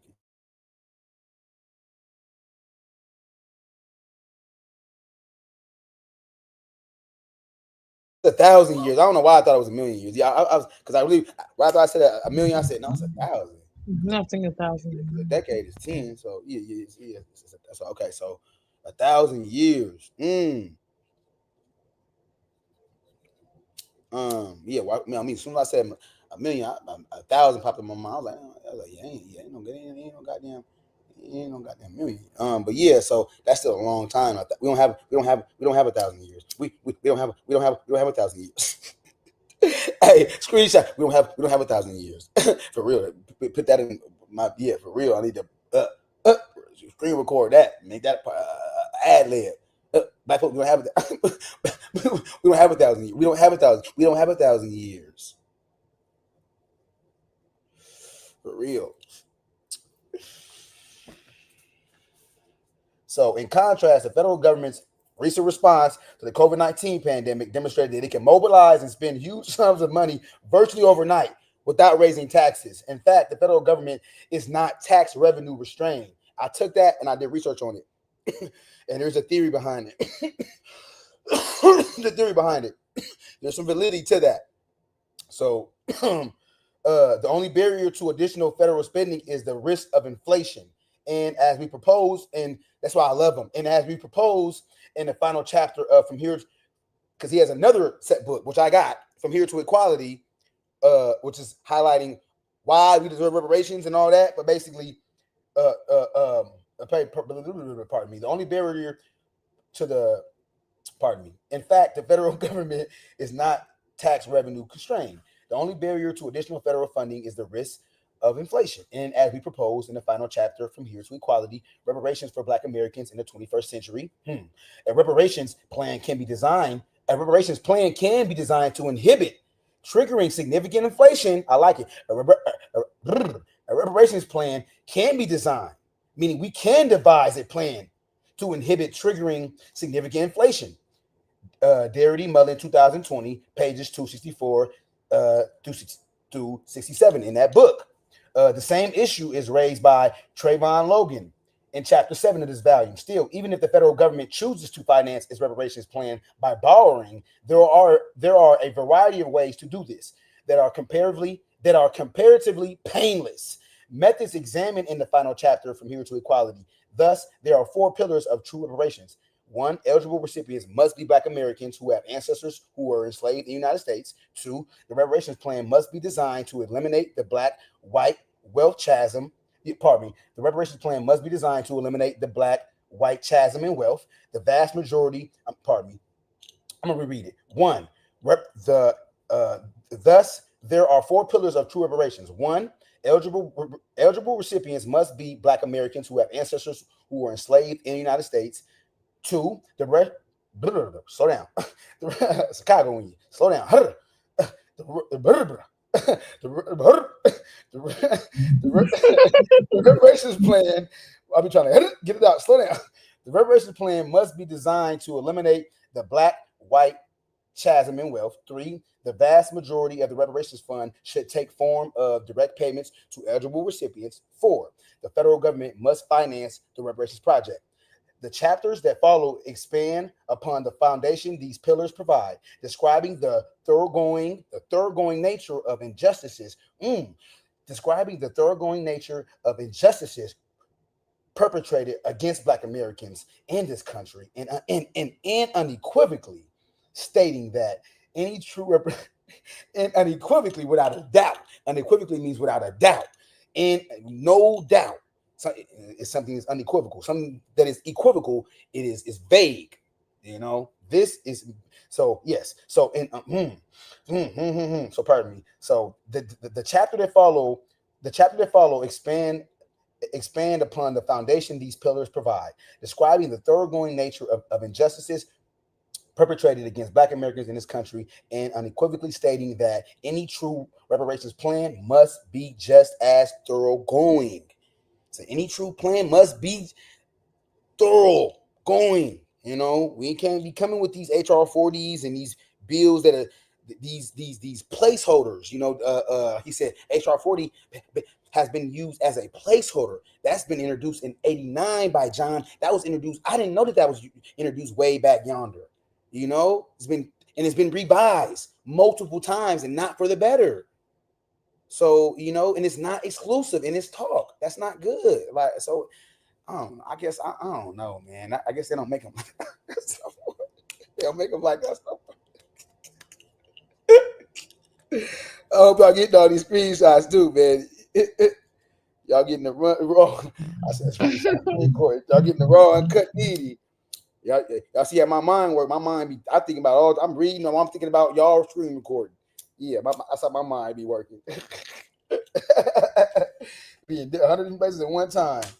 Um, the American people owe a special debt to Black Americans, wrote conservative reparations advocate Charles Kruthhammer, 2001. Conservative. There is nothing compared with centuries. There is nothing compared with centuries of state-sponsored slavery, followed by a century of state-sponsored discrimination. Of course, Kruthhammer, 2001, opposed affirmative action and believed reparations would be a better alternative. That's deep.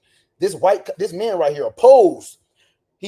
See, it's a chapter he's laying out. That's why I say you have to respect his work. This chapter called right here, it's called Wealth Implications of Slavery and Racial Discrimination for African American Descendants of the Enslaved. So in this chapter, he's just expounding on, that white conservative, talking about how it's a special debt that's owed, and basically he was opposed to affirmative action and believed that reparations was a better alternative. That's deep. That's deep, though. That's deep. What if Black folks would have got exclusively reparations instead of affirmative action? I'll stop right there. We can expound, but what if Black folks would have got, reparations exclusively instead of the All Lives Matter initiative known as, affirmative action. So, but yeah, that's why I say this brother, he did his work. He's, as far as what, how his construction, the layout, Right. of the book, and and just like it's very, he did a very respectable, commendable, very painstaking. This isn't some 20-page book, put together hastily. So it's a person that was opposed, a Black American man that was opposed to reparations in the academia area. That's deep. There's a lot of Black men that suffer from that disease of Black folks shouldn't get reparations. That's in that field. I mean, it's in the Black intelligentsia field. Interesting, So they need to have that wake up call. So I'm gonna tell people when I see that this display, that illustration, that pushback on display from self, you suffer from I'm coining it. You suffer from the William A. Darity syndrome. Actually, I'm gonna modify that. That's a paraphrase, but because I don't want to just, because that brother is respectable, but you suffer from the I'm gonna get it correct, but basically the great William A. Darity wrote this book once upon a time. He suffered from the oppositional disease of Black folks in America shouldn't get reparations syndrome, but this was prior to him, delving deep into, studies pertaining to us. I'm saying, what I'm saying is that when I see our people, displaying that behavior that we shouldn't get it, I'm gonna create a syndrome, I'm gonna coin a syndrome, and I'm gonna start start articulating that, that we shouldn't don't be subjects of the syndrome of, I don't even want to implicate his name in it because, like I said, I got too much respect for him, but I'm working on the syndrome. But it's the syndrome pertaining to, a lack of, clearly one has a lack of a study, pertaining to self in America. If you somehow are conceiving, the idea that we don't deserve reparations, you clearly living under a rock. You feel me? So you clearly are, Right. the ESPN stats and quotes and all that though, huh? You can tell me all that, and yeah, but you don't think we deserve reparations? But you feel like your team should win a Super Bowl? Oh no. Pardon me, but yeah, so yeah, pardon me, I went off on a little tangent, but yeah, this is interesting though. It's interesting as far as this conservative thinking that, his sentiment was that reparations was a better alternative. So then affirmative action. But I'm about to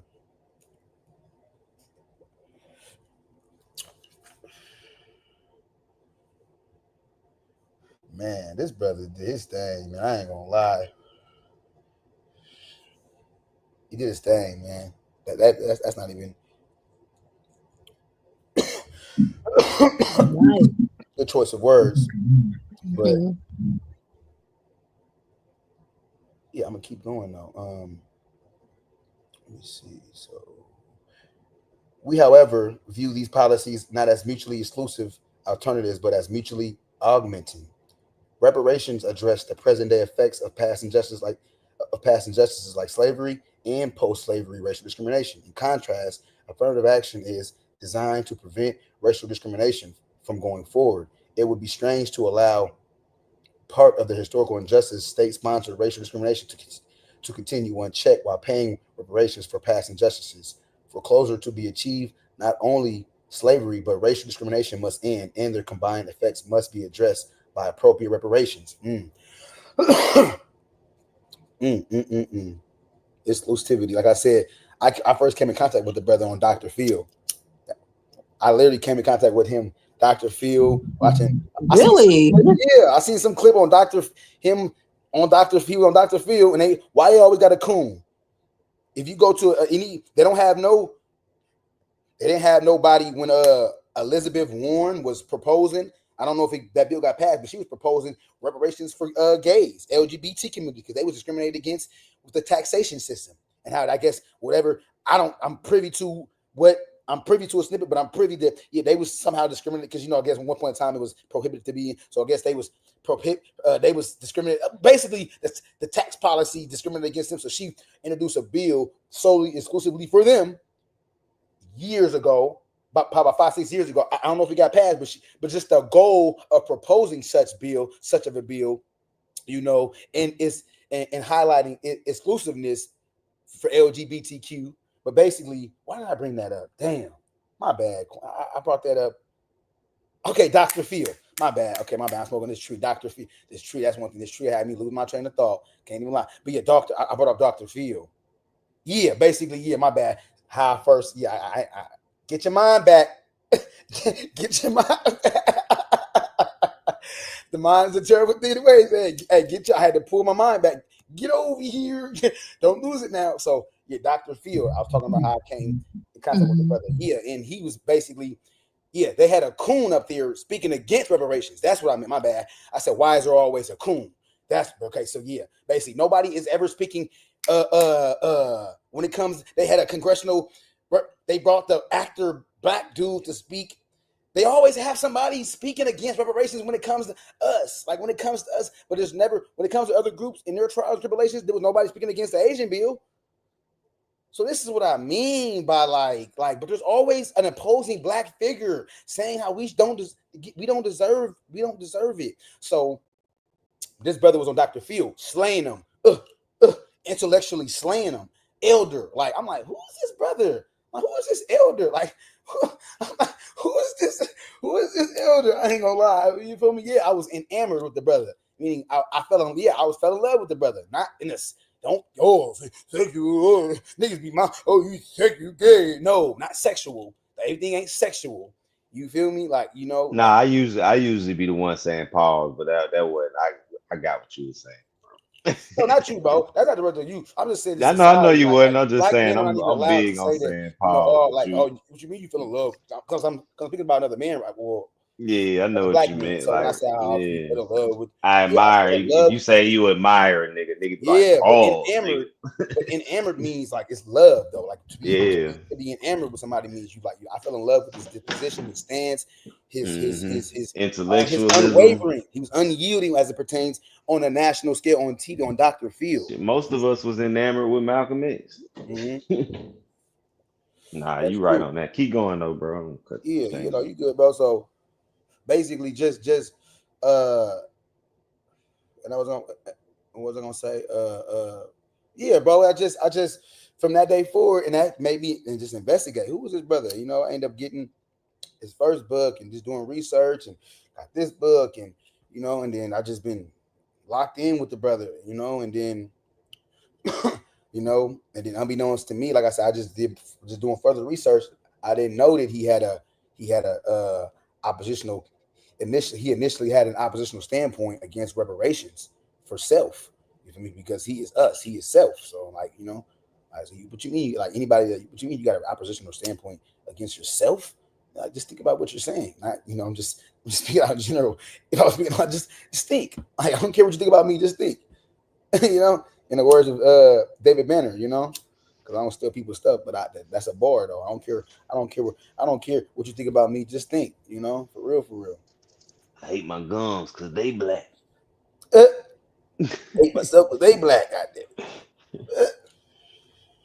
Yeah, man. So like I said, he just was, you know, just was vocal about, you know, just like unwavering, unyielding, and like I said, of course, you always got somebody speaking against, you know, and he was his standpoint was moot, disingenuous, uneducated, unlearned, idiotic. Get out of here. Pardon me. Shame on you. So yeah, so it's like I say, it's undeniable, like, you know, for you to have a standpoint. Now it's one thing to have it, you know, to have that, because he had that standpoint initially, but it was from an ignorant standpoint and not from a standpoint of ignore. Because a lot of us have this standpoint, and we have it from a standpoint. Because remember, ignorance it's a duality. There's a duality to ignorance, because ignorance simply is not just unaware or lack of knowledge, but it means also you can know, but you ignoring, like to ignore, because the root word for ignorance, remember, we're talking about words, and remember residual root word the root word for ignorance is to ignore.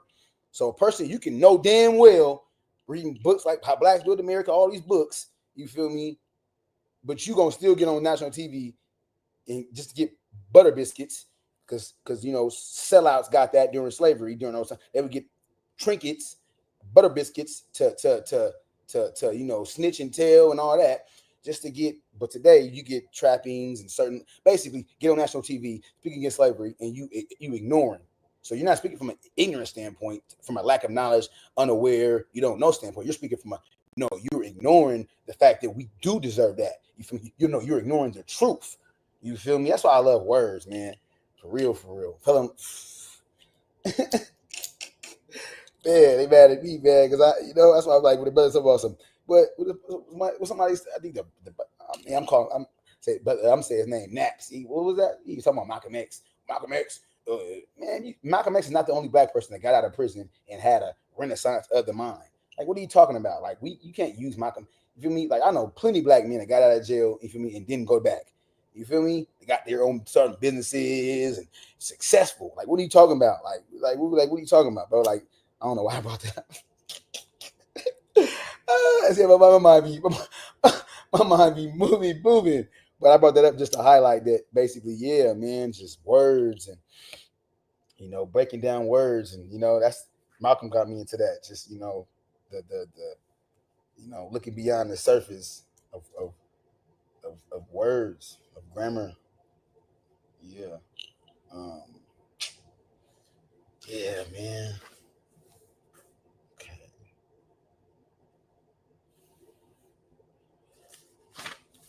Yeah, this brother did his work. This brother he got formulas. This brother, he got formulas up in this joint. Formulas.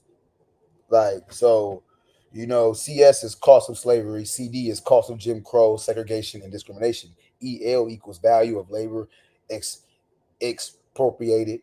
LC is value of lost opportunities, acquired capital. You know, like RL is reduced value of labor. It's just PS is pain and suffering. Because you can't. Yeah, you think we're gonna forget about pain and suffering? Yeah, we're gonna What's add the that name in of the shit. book again? Huh? What's the name of that book again? It's the Black Reparations Project, a handbook for racial justice. It's written by him and his wife. Him and his wife, him and his queen. Though I'm like, okay, yeah. Kristen Mullen is his wife. Is his wife. Me, yep. It's written by him and his wife. I'm like, okay. And they both academic, you know, they're scholars. Yeah, yep. He teaches at Duke, so he teaches at a PWI. Then that's why I also salute, because he's at a PWI. You feel me? Like, I'm trying to see, like, is there any that I can think of modern day black folks I know that's at a PWI talking that talk.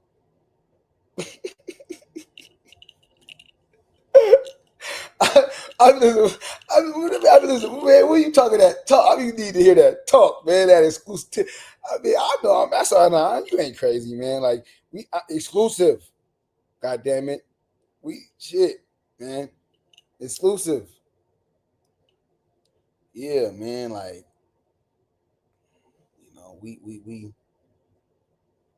we downtrodden, man. We for real. I love how you put it. Yeah, and I need to go back to that part.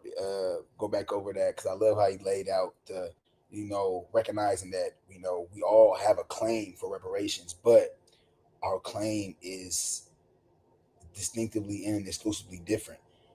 Each region or each landmass has a stake in reparations with another white imperialist European, hence France, UK, Belgium.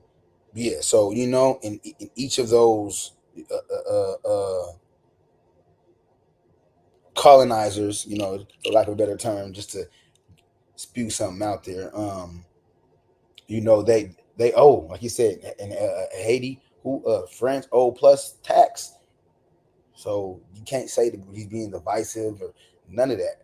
That's not divisive talk. He's just recognizing that that Black Americans and only Black Americans have a stake in the U.S. government paying reparations, and that's facts. hmm But yeah, man. Like I said, formulas. So it's just, man, the brother's not playing, man. Like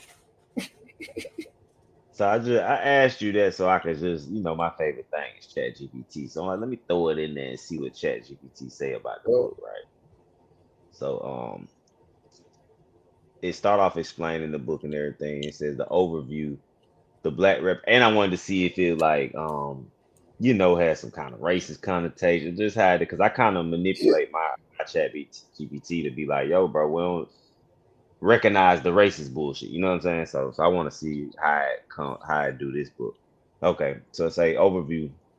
Well, the Black Reparations Project is a comprehensive and scholarly exploration of the case for reparations for Black Americans. Edited by leading scholars William Darity Jr., A. Kirsten Mullen, like you just said, Lucas Hubbard. The book is divided into two parts. The context and case for reparations, the first part. This section delves into the historical and systemic injustices faced by Black Americans, including slavery, Jim Crow laws, redlining, and mass incarceration. It examines the resulting disparities in wealth, education, housing, and healthcare. The second part, the path to reparations and related considerations. The second part offers actionable strategies for implementing reparations, including policy recommendations, financial mechanisms, and eligibility criteria. It also discusses the importance of genealogical research and community engagement in the reparation process. That's pretty much everything you were just reading not too long mhm, ago.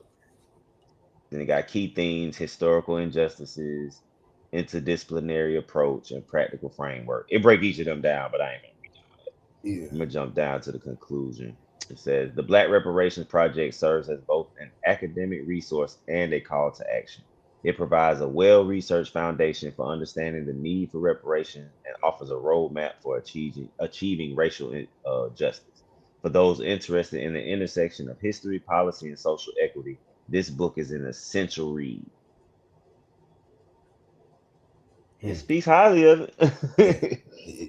it. Cause this should have tell you first thing for it to say it's pseudo as hell. Uh-huh.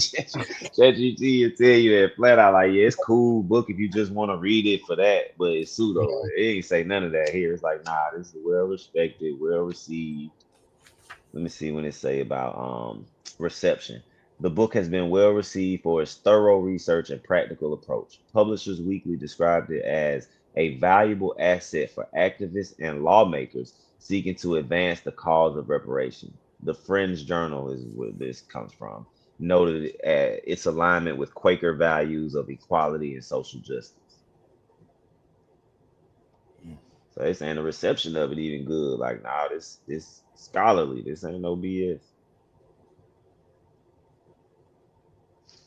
Mm. What's the fifth? No. What's the fifth? Anybody know the Fifth Amendment? What's the Fifth Amendment? I'm looking it up right now. Pleading the But fifth, that's the you have the right to not say shit in court, ain't it? Ain't that the pleading the fifth shit? the Fifth Amendment to the U.S. Constitution protects individuals from several potential abuses of power by the government and guarantees rights regarding grand jury indictments, double jeopardy, self-incrimination, due process, and the taking of private property for public use. So, okay. I was just reading a segment in the book, and he referenced the Fifth Amendment, and it made me want to look it up. So, but you was definitely right though, as far as it does pertain to invoking your right to not self-incriminate and pleading the fifth and all that. But interestingly, the Fifth Amendment to the Constitution. The Fifth Amendment to the U.S. Constitution protects individuals from several potential abuses of power by the government. But I was just saying that because I was reading in here colonial slavery. The United States inherited slavery from British colonial rule and enshrined it in Article IV, Section 2 of the new country's constitution. This raises the question whether reparations demand for colonial slavery should be directed at the British government or whether the United States willingly inherited the moral debt resulting from colonial slavery. That's Everybody deep. keep trying to what they call that shit. Everybody keep trying to pass the buck, nigga. All y'all owe us, nigga. The fuck, ain't no passing the buck. You British, France, Portuguese, Spain, like all y'all owe us, nigga. Y'all had sections of America before it came what we call America. You can't take your hand out of it. You had your own slaves. It shows in the religions we practices. It shows in the languages we use. It shows, bro. Like y'all can't just detach yourself from this shit. So we might able to claim like international reparations, something like that, maybe. State level, local level, federal level, private level, and United Nations or whatever. Like I said, he added that segment. He added that in here as a he added that in here like boom. It says colonial slavery, 1619 to 1775, and then I read the segment. I'll reread it, but United States inherited slavery. I'm gonna buy this book, bro. Huh? I was just saying I'm gonna buy this book. I fuck with it. Yeah, bro. It's definitely like I said. It's definitely, bro. Bro, and like I said, and it's this type of book you don't. This is a book this is a study. This is a book you could go through. And I've reread books in 1,000 times. You feel me? And basically seen things differently. Get different perspective or get a different idea. So like Michael said, read any and everything you get your hands onto because you never know where you get an idea from, and that's true. Like that's really I wholeheartedly believe in. Like that's not just a cliche. That's true. Like the more you read, the more perspective and ideas come to you. Of course, I'm not saying it's all. Of course, it has a lot to do with content and genre and what you're reading.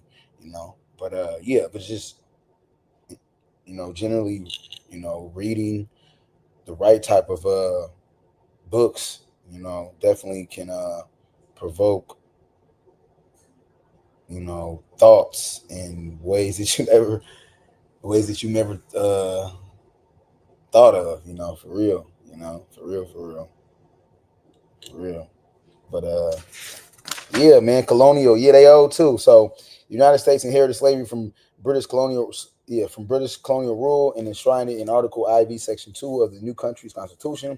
This raises the question of whether reparations demands for colonial slavery should be directed at the British government or whether the United States willingly inherited the moral debt resulting from the colonial slavery. The founding generation could have, meaning them, them folks over there, UK. The founding generation could have abolished slavery with compensation to the freed slaves.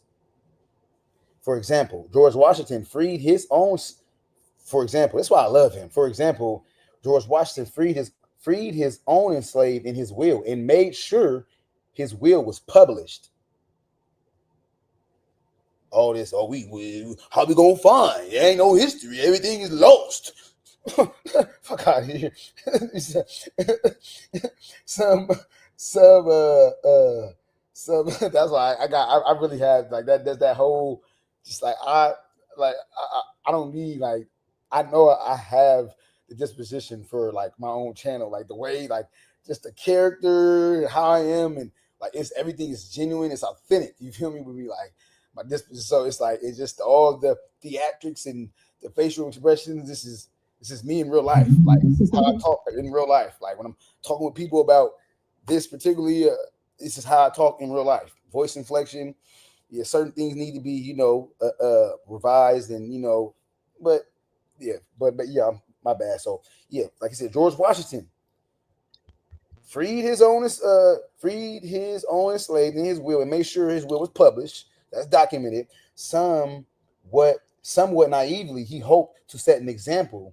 Somewhat naively, he hoped to set an example for the voluntary abolition of slavery, which obviously did not materialize. He wrote, "It is my will and desire that all the slaves which I hold in my own right shall receive their freedom," and charge his execute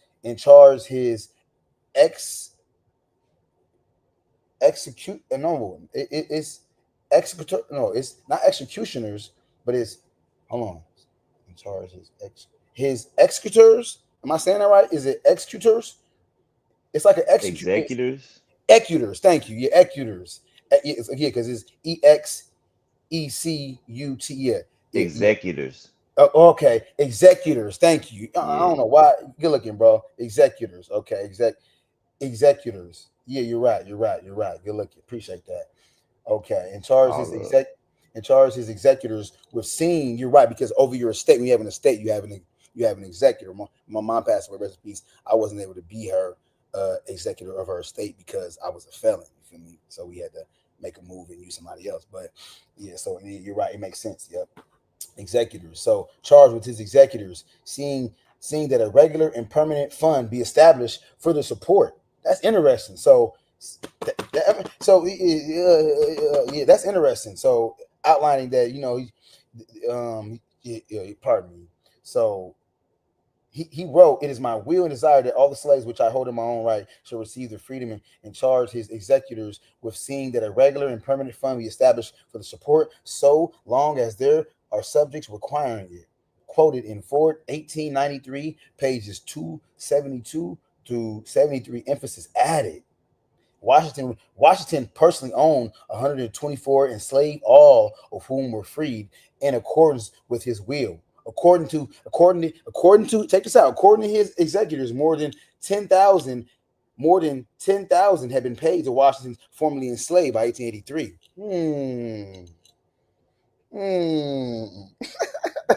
See, that's a pause moment right there. That's a pause moment. Like as far as like he left his will. He left his will, and it specifically outlined that the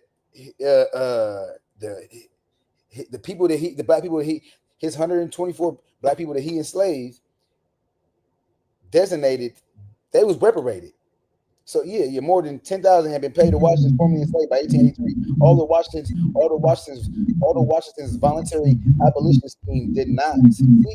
The fact that so many northern states managed to abolish slavery after the Revolution suggests that abolition was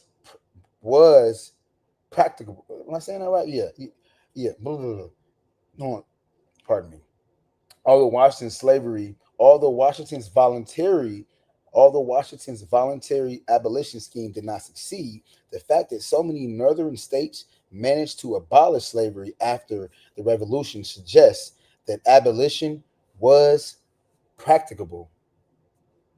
Yeah, I said that right. Yeah, practicable. Yeah. Suggests that abolition was practicable. The decision to inscribe slavery in Article IV, Section 2 of the U.S. Constitution was a deliberate choice. was deliberate. It may be interpreted as the founding fathers' intention to accept slavery's moral debt from Great Britain. So, it may be interpreted as the founding fathers. It may be interpreted as the founding fathers' intention to accept slavery's moral debt from Great Britain. To estimate the magnitude of the debt during the colonial period, we would need estimates from 1619 to 1775 for the slave populations in the colonies that later became the United States. See how deep that is? See how intricate he just went? Like he said, to estimate the magnitude of the debt during the colonial period, we would need estimates from 1619 to 1775 for the slave populations in the colonies that later became the United States. This will allow us to estimate how many men, women, and children hours were available to slave owners in colonial North America. Further, we would need British statistics. See, I deep begin. Further, we would need British statistics on historical free labor market wages in each North American colony. Similar data would be needed for establishing the compensation due for slavery in Spanish, Dutch, and French colonies of the parts of North America that would become the United States. You see what I'm saying? So he's saying if we want to implicate them, we're gonna need their data. We're gonna need data, yeah, he said we need similar data will be needed for establishing compensation due for slavery in the Spanish, Dutch, and French colonies of the parts of the North America that would become. So we would need, because the Dutch and how they conquered, all of New York. And so we're gonna need all that. So you see how intricate and deep he's getting. He's not just saying it, but he's also outlining what we would need to do and how what time, the time frames and the dates we would need to hold them accountable too. And also interesting how Washington left a will, a documented will in his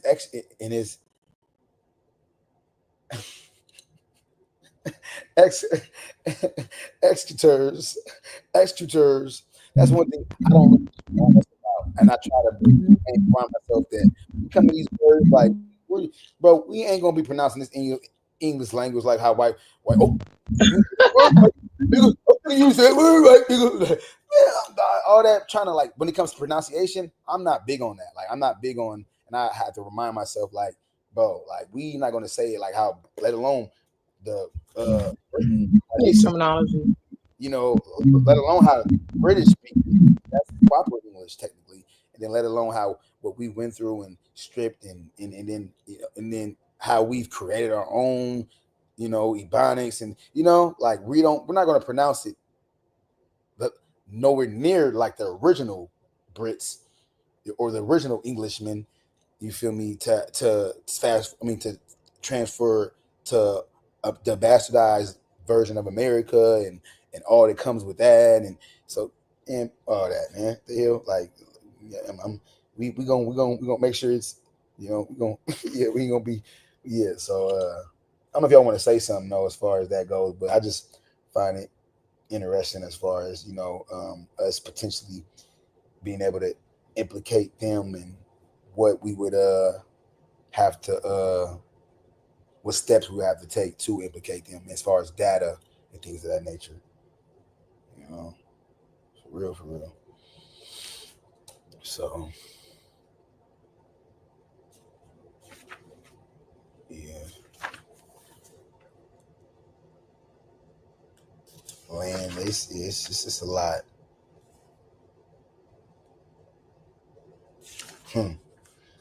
So wage-based estimation. He got a segment on here. So using historical data on wages for free labor raises the obvious question whether slaves, if freed, would have received the same compensation.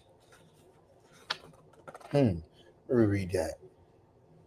Wage-based estimation. Using historical data on wages for free labor raises the obvious question whether slaves, if free, would have received the same compensation. Racial discrimination might have led to racial discrimination might have led to lower wages for freed and slave laborers.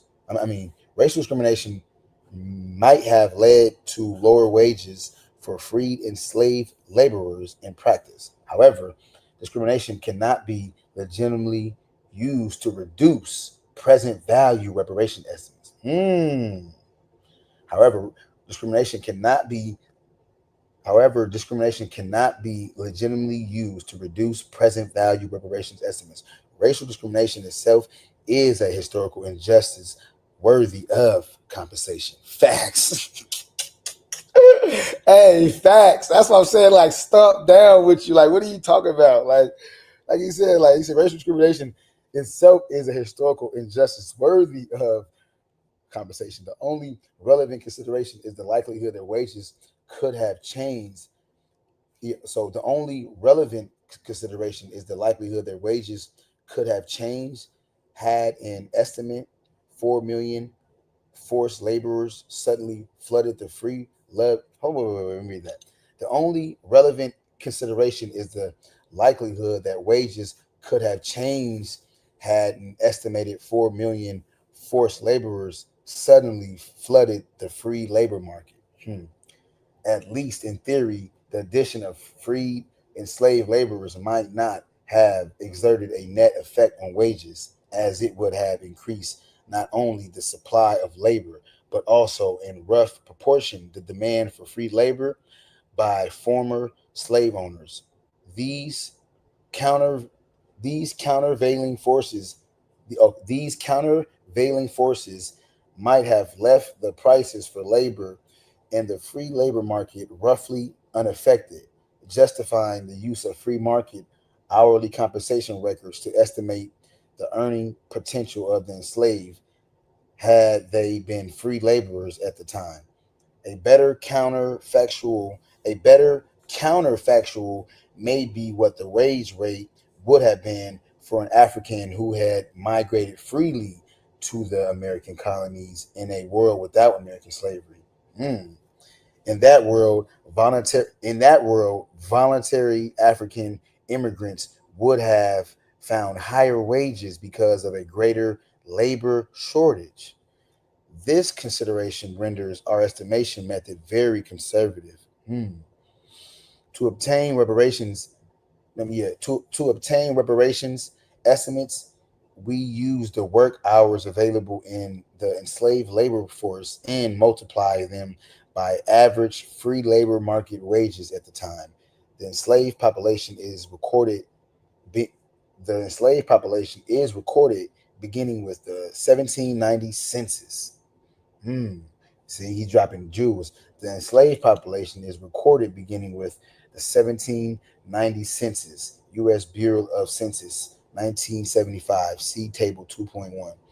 Information on production workers' hourly compensation in nominal dollars is provided online by Officer N. Williamson, 2019. See Table. Okay. These wage data are available from 1790 to the present. Missing values before that time are estimated by linear extrapolation using data on the cost of unskilled labor, which are available all the way back to 1774. The extrapolation procedure assumes that production workers' hourly compensation in nominal dollars would have experienced swings up and down proportional to those of the cost of unskilled labor. The formula WT equals W 1790 slash, this brother got C 1790. But like I said, he got a whole formula though, as far as when it comes to computing. As far as computing wage-based estimation, so that formula provides the extrapolated values where W is production workers hourly compensation, C the cost of unskilled labor, T the year, and 1790 the comparison year. Table 2.3 provides these figures rounded to four places after the decimal. So this is, you see, like this. That's what I mean. This book is a study. This ain't some book you just read through. You have to be, comprehensive. It's a lot. Yeah. A lot goes into this. No, this ain't no read it one time. No, this is a book you need to be constantly reading to inculcate and and to impress upon your mind so you can understand, consume, and digest. Yeah, it's very, like I said, he has a whole like illustration. This is production workers hourly compensation in nominal dollars. Nominal dollars. This is in the year 1790, like enslaved population 1790 to 1860, U.S. Census. So he's giving you the number. This is the source, U.S. Bureau of Census. So like this is a footnote to Series A 91 to 104 pages. So population by sex and race. So he's very thorough. Okay, source. Okay, Officer and Williamson. Okay. So when I read that, boom, that's the boom. So I mean, like it's very very It's detailed for sure to the max. Like this is very detailed. Like, it's very thorough. Like very. Yeah, he's factoring in every avenue. Wow. I mean, I didn't even. I'm surprised George Washington name came up in this because he had children of of his slaves. He actually had a lot of children by his slaves, the women slaves he had. So yeah, I love how I love how he inserted him in here and showed how he had a will, documented, mm-hmm. He wanted to allocate some money to his, all that. That's significant. That is important when it comes to this fight. Like that's important. That's important that you put that in because it shows. Mm-hmm. It shows like a level of. I'm not trying to give him like saying he has conscientious or he was like what's the word forethought, like the ability to think ahead, but just like it's showing like for one that what we've been through was documented, and it dispels the notion that we can't find nothing to prove that it was, shit is law. He's confirming it. Definitely confirming it. People like say, "Oh, how do you want to locate? How do you know? How do you trace? How do you find out?" Like it's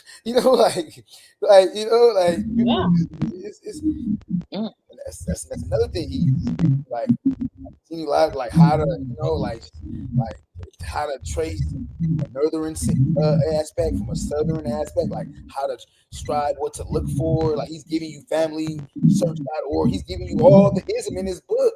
Like it's a lot of ism, and that's a street term. That's a street, that's a term we use. That's some ism. Some ism in this book, man. Like he gives you a lot of ism in this book, man.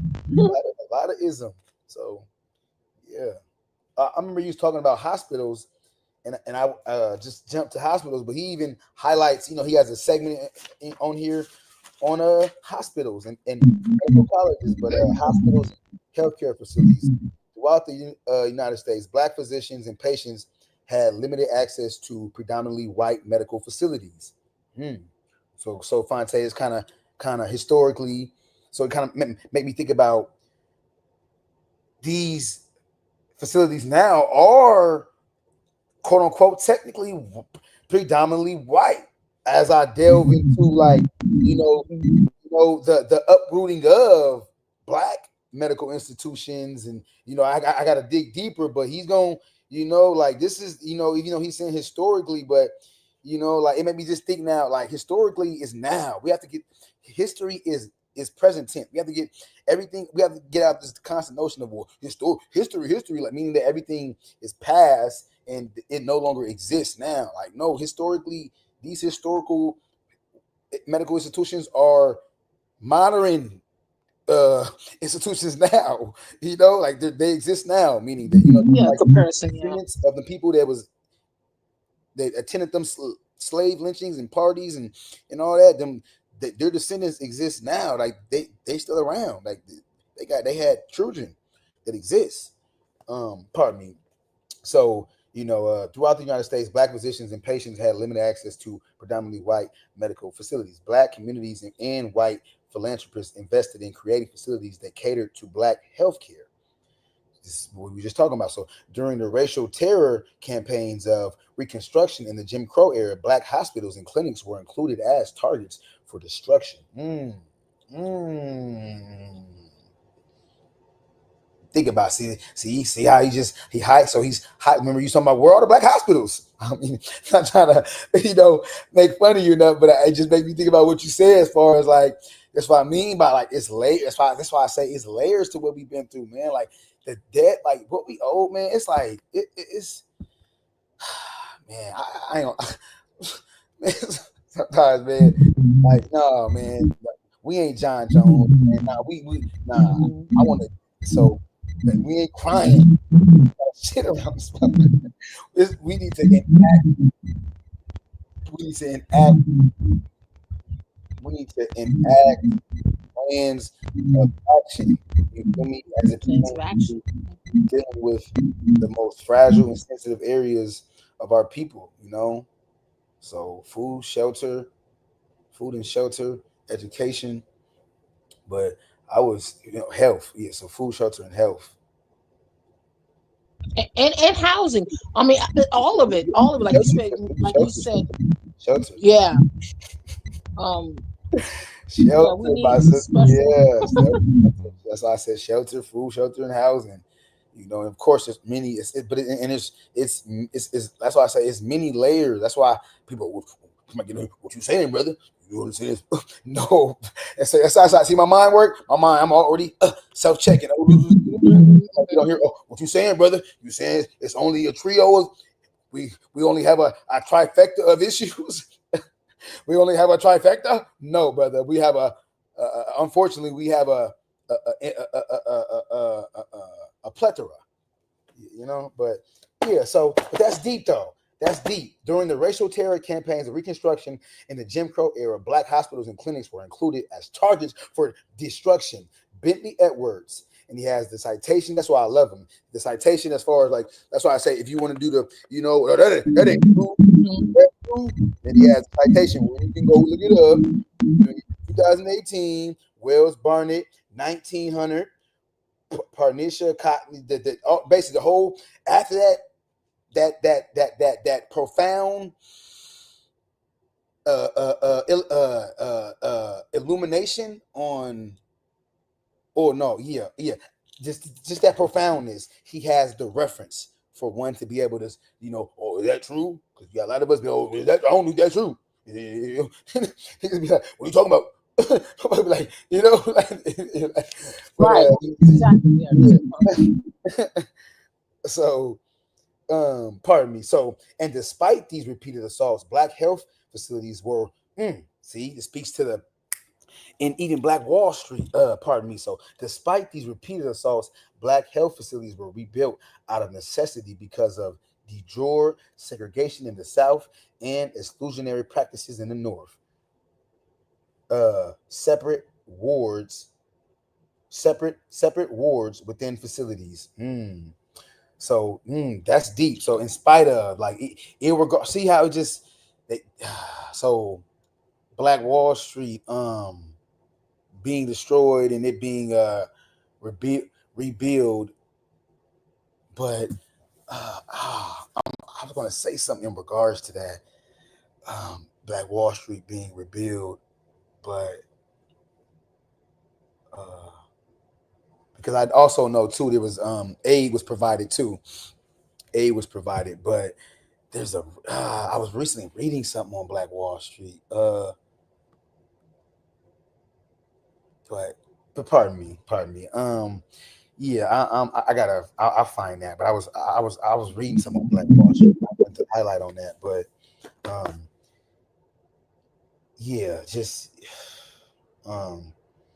by 1944, there were 124 historically Black hospitals where Black patients could receive care and physicians could practice fully independently. Particularly in the 1950s and 60s, pressure to desegregate was countered by Southern states investing in historically black facilities to give the facade of separate but equal treatment as conditioned by the Plessy versus Ferguson 1896 Supreme Court ruling. Hospitals were included in these segregation efforts. In 1965, the United States Congress passed the Social Security amendments, officially known as the Medicare and Medicaid Act. A provision of Medicare was that only desegregated medical facilities were eligible to receive federal funds. This desegregation of healthcare facilities opened access to care in well-resourced facilities to Black people, particularly these from rural communities. The desegregation provision was not only included but enforced with unannounced site visits, demonstrating the federal government's ability to influence state and private institutions. The desegregation provision was not only included with but enforced with unannounced site visits, demonstrating the federal government's ability to influence state and private institutions' policies concerning race. An unintended consequence of the act's desegregation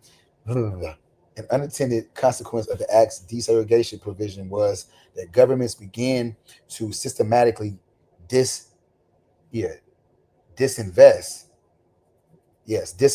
in historically Black hospitals. Okay, so yeah, an unintended consequence of the act's desegregation provision was that governments began to systematically disinvest in historically Black colleges, although historically Black hospitals had always been integrated. That's interesting too. Although historically Black colleges had always been integrated, so it just shows you how. That's why I say white folks have always been in our spaces. Like, has there ever been a time when white folks haven't been it?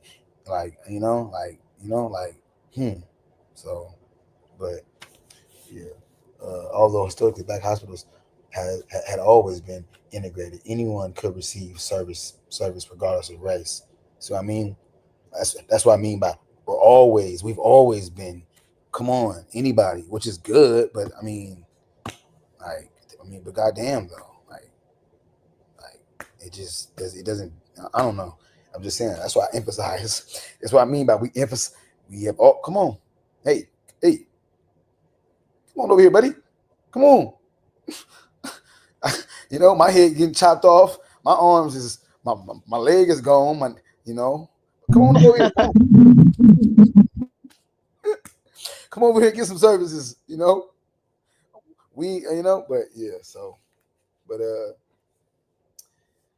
So yeah, he said, and he has that parentheses. Although historically Black hospitals had always been integrated, like he said, he got that in parentheses. Anyone can receive the services regardless of their race. And I'm on a quest too, mark my words, to interview him.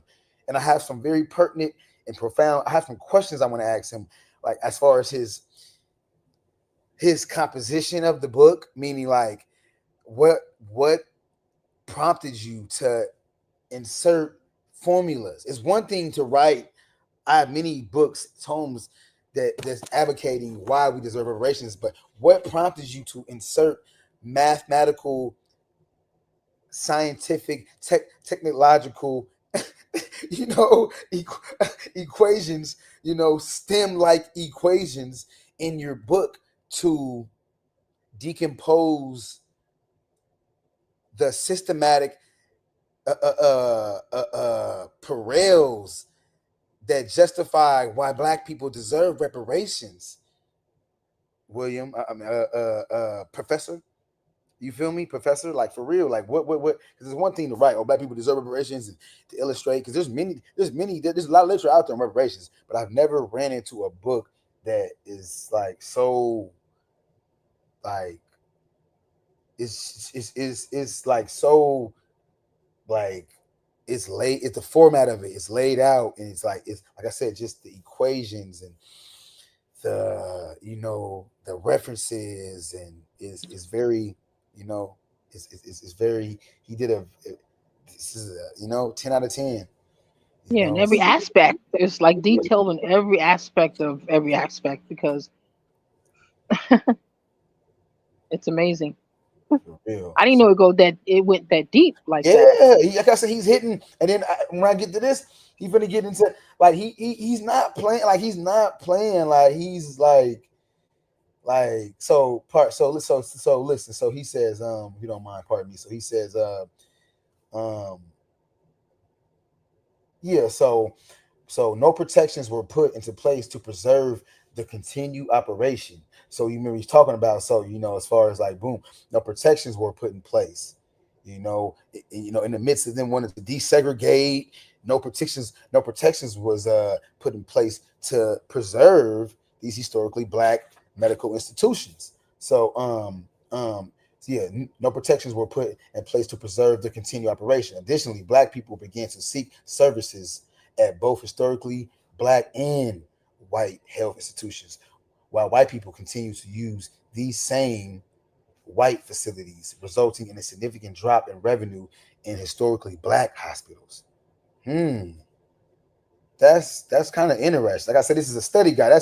That's Yeah, interesting. Like it sure is. like black folks. So hold on, wait, hold on. So additionally, black people began to seek service. Wait, y'all, pardon me. So an unintended consequence of the act's desegregation, an unintended act of the act's desegregation provision was that governments began to systematically disinvest in historically black hospitals. Although historically black hospitals had always been integrated, anyone could receive services regardless of race. No protections were put into place to preserve their continued operation. Additionally, black people began to seek services at both historically black and white health institutions.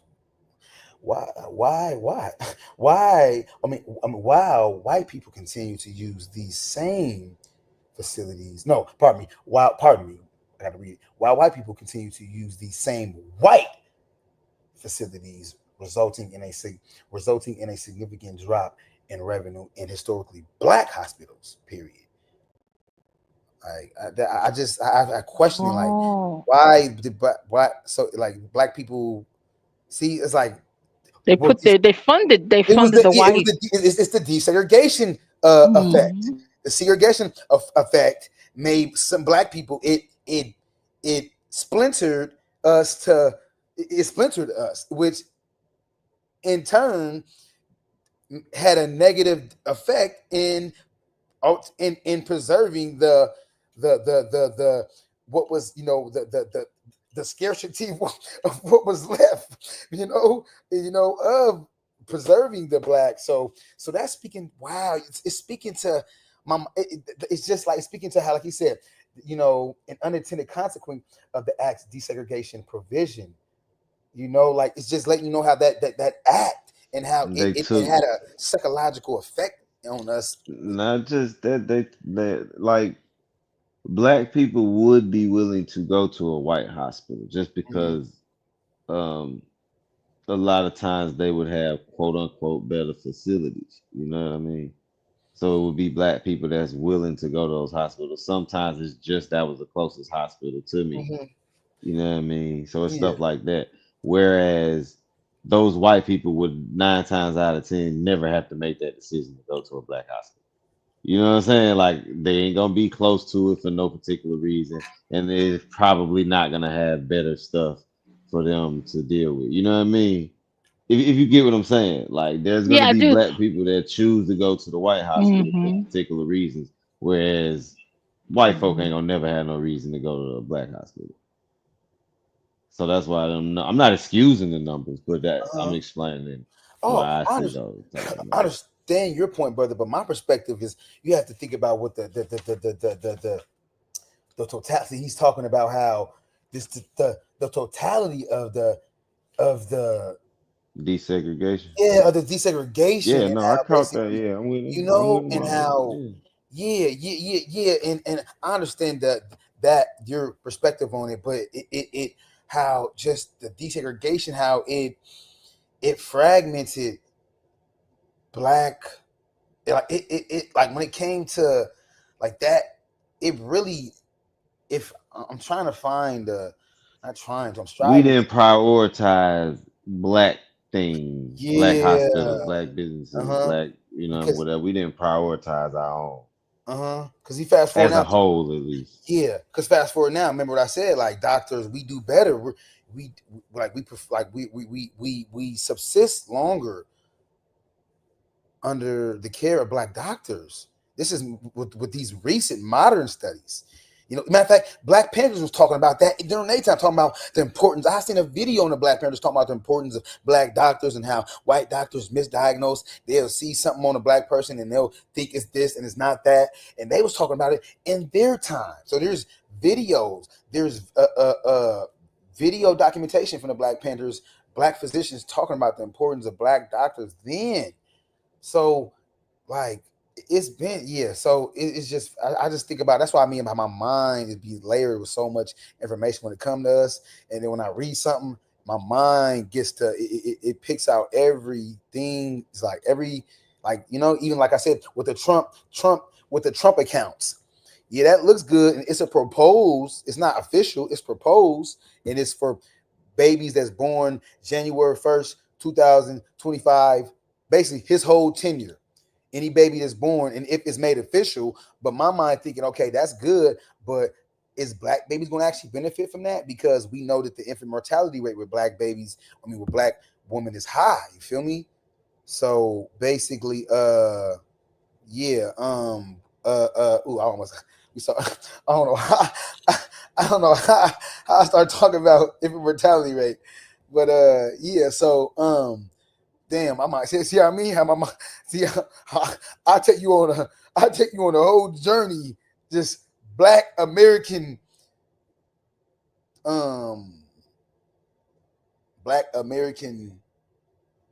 the word I was trying to?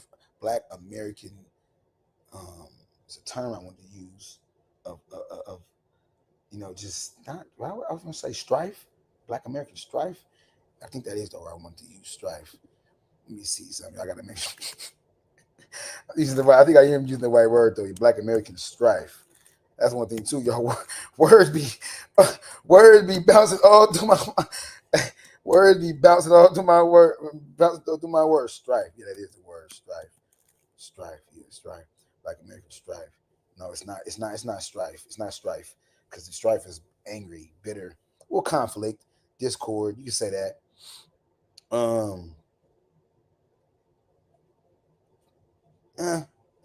Nah, I can find a better word, but basically, the trials and tribulations that we've been through. So, yeah, my bad, y'all. I'm No, you're good. I'm going on yeah, I'm just, my mind is. I'm So just yeah, wondering, did they take some of the money of our money and funded the white hospitals with with our money?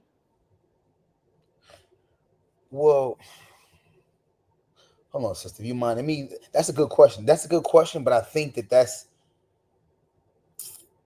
it gets away from.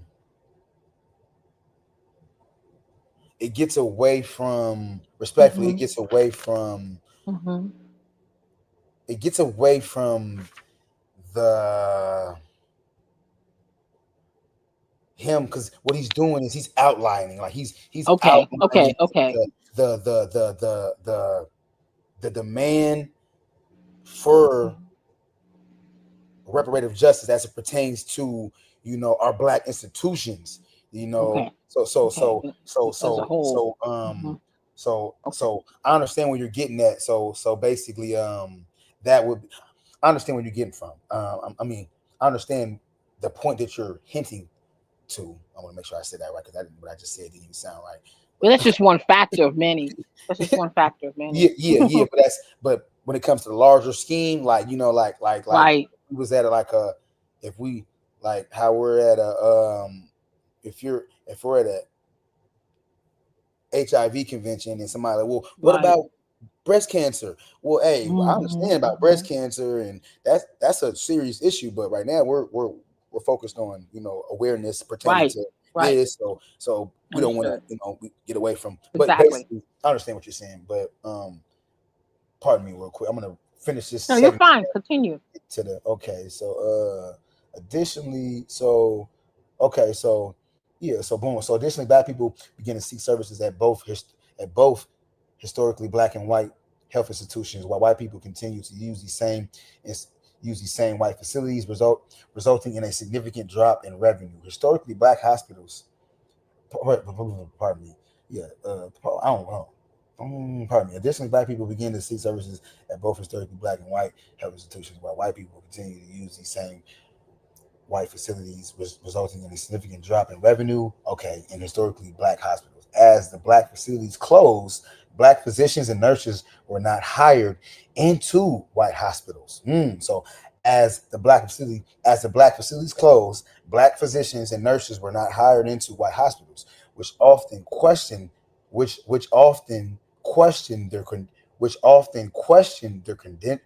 their credentials. Hold on. As the black facilities closed, black physicians and nurses were not hired into white hospitals, which often questioned their credentials. See how this had a like when what was it when it came to desegregating this, I went to school, like teachers, black teachers, black principals were demoted Okay, from accredited. principal Yeah. jobs to teaching. They were demoted as a result of integration. You know, Right. so Oh, wow. board. Am I saying this correctly? Slow down. So basically, it caused a setback for us. So it's that's a whole other Complex. conversation. This book is Yeah, about yes, it's complex, isn't it? Yeah, but Yeah, it makes you think about the reverberating effects of desegregation, and how not just that, but the psychological, the societal effects, how we psychologically we wanted to like go to their stuff. Like we didn't think that we was sufficient. Like we was not satiated. We wasn't satisfied with, being under the care of black physicians and black It makes you think about Dr. Joy DeGruy and PTSD, like the self-hate. It's like I said, it's layers to this. Like but I don't want to get away from reparations though, but it makes you think about. It made me think about so much. Yeah, definitely, most that. I'm like, God damn. So, pardon me. Let me finish this chapter because I'm almost done with this. Really almost done. So, boom. Okay. So, boom. Okay. Today, only one historically black hospital remains. Howard University Hospital. Only one. So, remember, he said, by 1944, there were 124 historically black hospitals where black patients could receive care. So yeah, and physicians could practice fully independently. So this was 1944, particularly in the 50s and 60s. Pressure to I just want to remind back, particularly in the 50s and 60s, pressure to desegregate was countered by southern states investing in historically black facilities to give the facade of separate but equal treatment as conditioned by the Plessy versus Ferguson 1896 Supreme Court ruling. Okay, so yeah. Okay, so yeah, unless you know, and then boom, fast forward. Pardon me. Not funny, but it's just like a unfortunate,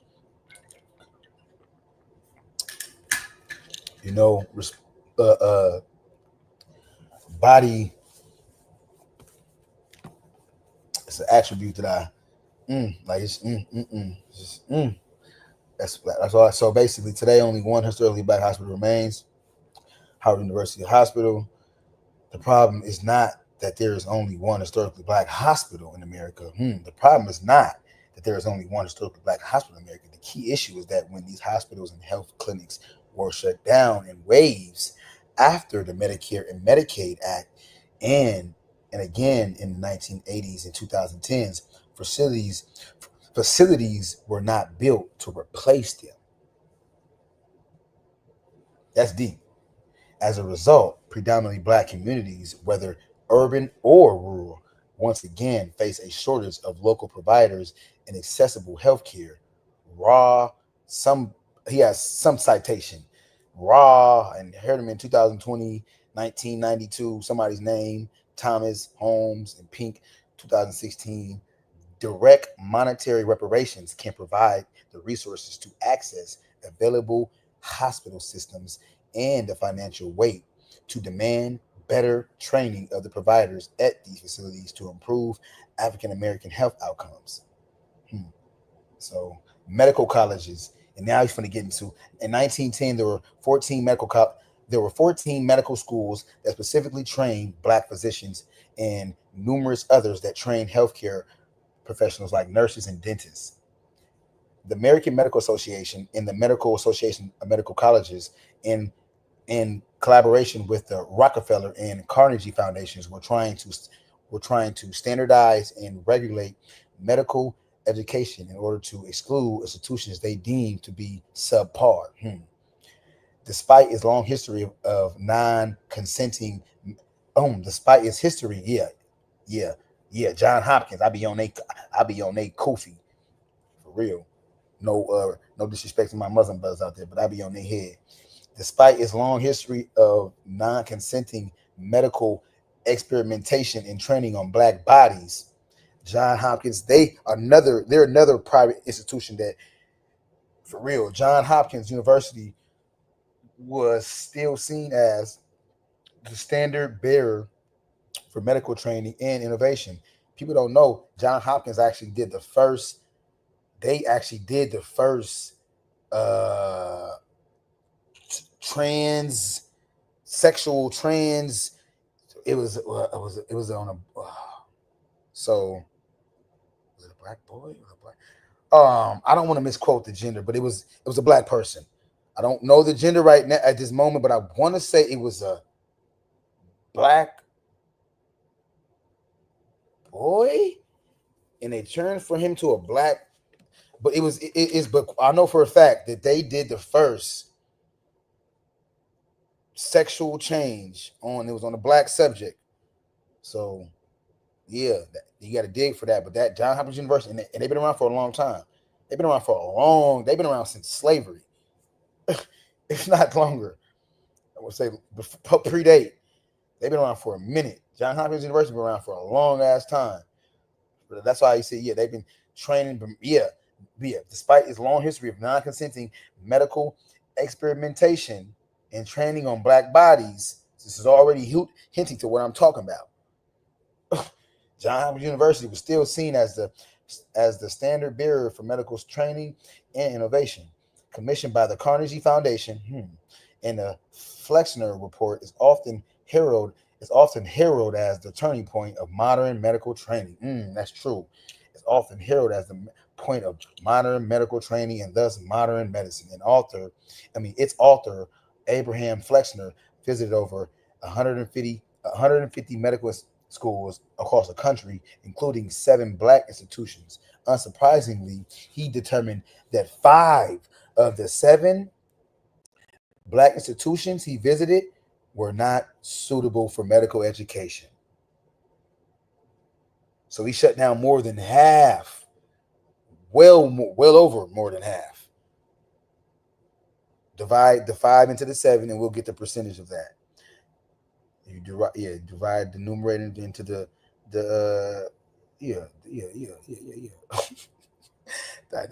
divide the numerator into the denominator, and we'll get the percentage. And that lets us know. That's so. This cracker, Abraham Flexner visited 150 medical schools, including 7. And out of the 7 black, there's only 7 black institutions. Unsurprisingly, he determined that 5 of the 7 black institutions he visited were not suitable for medical education. With regard to 2 black medical colleges, Harvard University College of Medicine and Meharry Medical College, that he recommended preserving, Flexner felt that these 2 institutions should remain in place to promote the training of. Flexner felt that these two institutions should remain in place to promote the training of sanitarians rather than black physicians, cleaners. Fuck out of here. Pardon me, y'all, but that deserves some profanity, cracker. Rather than black physicians. See, he goes back to that cracker thinking that we inferior. He famously stated that black physicians should be trained in hygiene rather than surgery. That's a quote unquote. To keep the broader white community safe from communicable diseases like Turk. I'm trying to. I got the word. That's funny. The word is so base. He says to keep the. It's just what I read is just funny. And then trying to pronounce his word. So he said basically. He said this man said he'd rather have us in the field of hygiene rather than surgery to keep the broader white community safer from communicable diseases like tuberculosis. The effects, and he has a citation follow right after that. Campbell, 2020. The effects. The Flexner report on black medical schools were immediate. The effects of the Flexner report on black medical schools were immediate. So his report that he did, where he wanted to summarized his report, his summary, where he articulated that black people we should populate and predominate, or we should dominate fields of sanitarians, aka being a janitor. We should be in the field of quote unquote hygiene rather than surgery. This white man who was commissioned by he was commissioned by the Carnegie Foundation, Johns Hopkins University. That's all in conjunction. They all tied. So whiteness. His report was immediate as it pertains to discontinuing the 7 black medical institutions that we had. It was immediate. So we need today, makes me think of today, we need immediate bills to counter that. We need immediate solutions to counter that. And reparations is one of them. So, he said so. Yep, it was immediate. So the effects of the Flexner report on black medical schools were immediate. Unable to acquire licensing, hospital privileges, and residence, those 5 medical schools, as well as others that were already struggling financially, were shuttered. They were shut down. The training of their students and alumni was not acknowledged. AMA membership was denied. And outside of historically black hospitals and institutions, professional advancement was impossible. After that, he got the quote for your ass too. Not quote, but the citation for your ass too, though. After he said it was impossible, he got the citation for that ass. Come on now. R. Baker, 2008. Black, it says, so the training of their students and alumni was not acknowledged. AMA membership was denied. Outside of historically black hospitals and institutions, professional advancement was impossible. The National Medical Association and an organization for black physicians and dentists took up the charge to maintain the quality and status of the 2 remaining black medical schools and black physicians across the country. With the closing of their peer institutions, money was directed into Howard and Meharry's medical schools, especially by the Rockefeller Foundation. Support of, I gotta be rare, this white support of Howard and Meharry ensured the availability of black physicians with significant white oversight. Okay, so support of Howard and Meharry ensured the availability of black physicians with significant white oversight and provisions, while relieving pressure on white schools of medicine to enroll these students. It took more than 50 years before another black medical college The Charles R. Drew College of Medicine and Science was founded in 1966. Morehouse College of Medicine was founded in 1975. In 2008, the AMA commissioned a report that examined its harms to black physicians and institutions, resulting in an official apology. Hold on. In 2008, the AMA commissioned a report that examined its harms to black physicians and institutions, resulting in an official apology, but no plan of redress. I don't like that. I'm a see. I don't like that. See what I mean by the UN and places they want to issue all these. Are we sorry? And the U.S. is the government. The U.S. is they want to issue all these decree not decrees because they ain't ordering shit. They uh, they making all these we're declaring this and this is that, but there's no follow-up solution. There's no solution. For every problem, there is a solution. Math. You feel me? What's today? The 4th. Today's the 4th.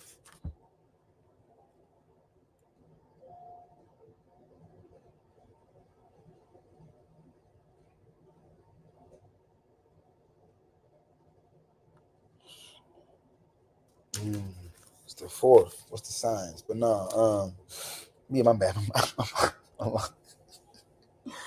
My mind get there. Woo, my mind. Let me slow down. So that's deep, dog. That's the AMA issue.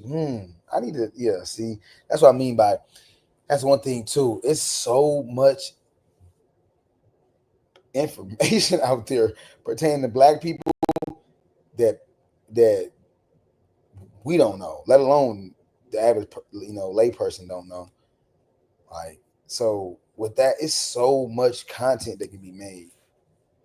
Like, it's so much content to highlight, and not to just like to for real spark that seed, in the young life. You still there? Anybody there?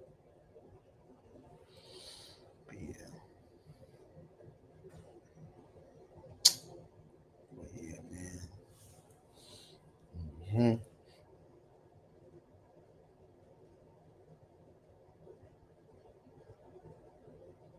Irish Spring. Who else using Irish Spring? Ain't nobody using no Irish Spring. That's trash. That stuff break me out. I cannot. That got red 40. Look at the back of that. They got yellow 6 in it.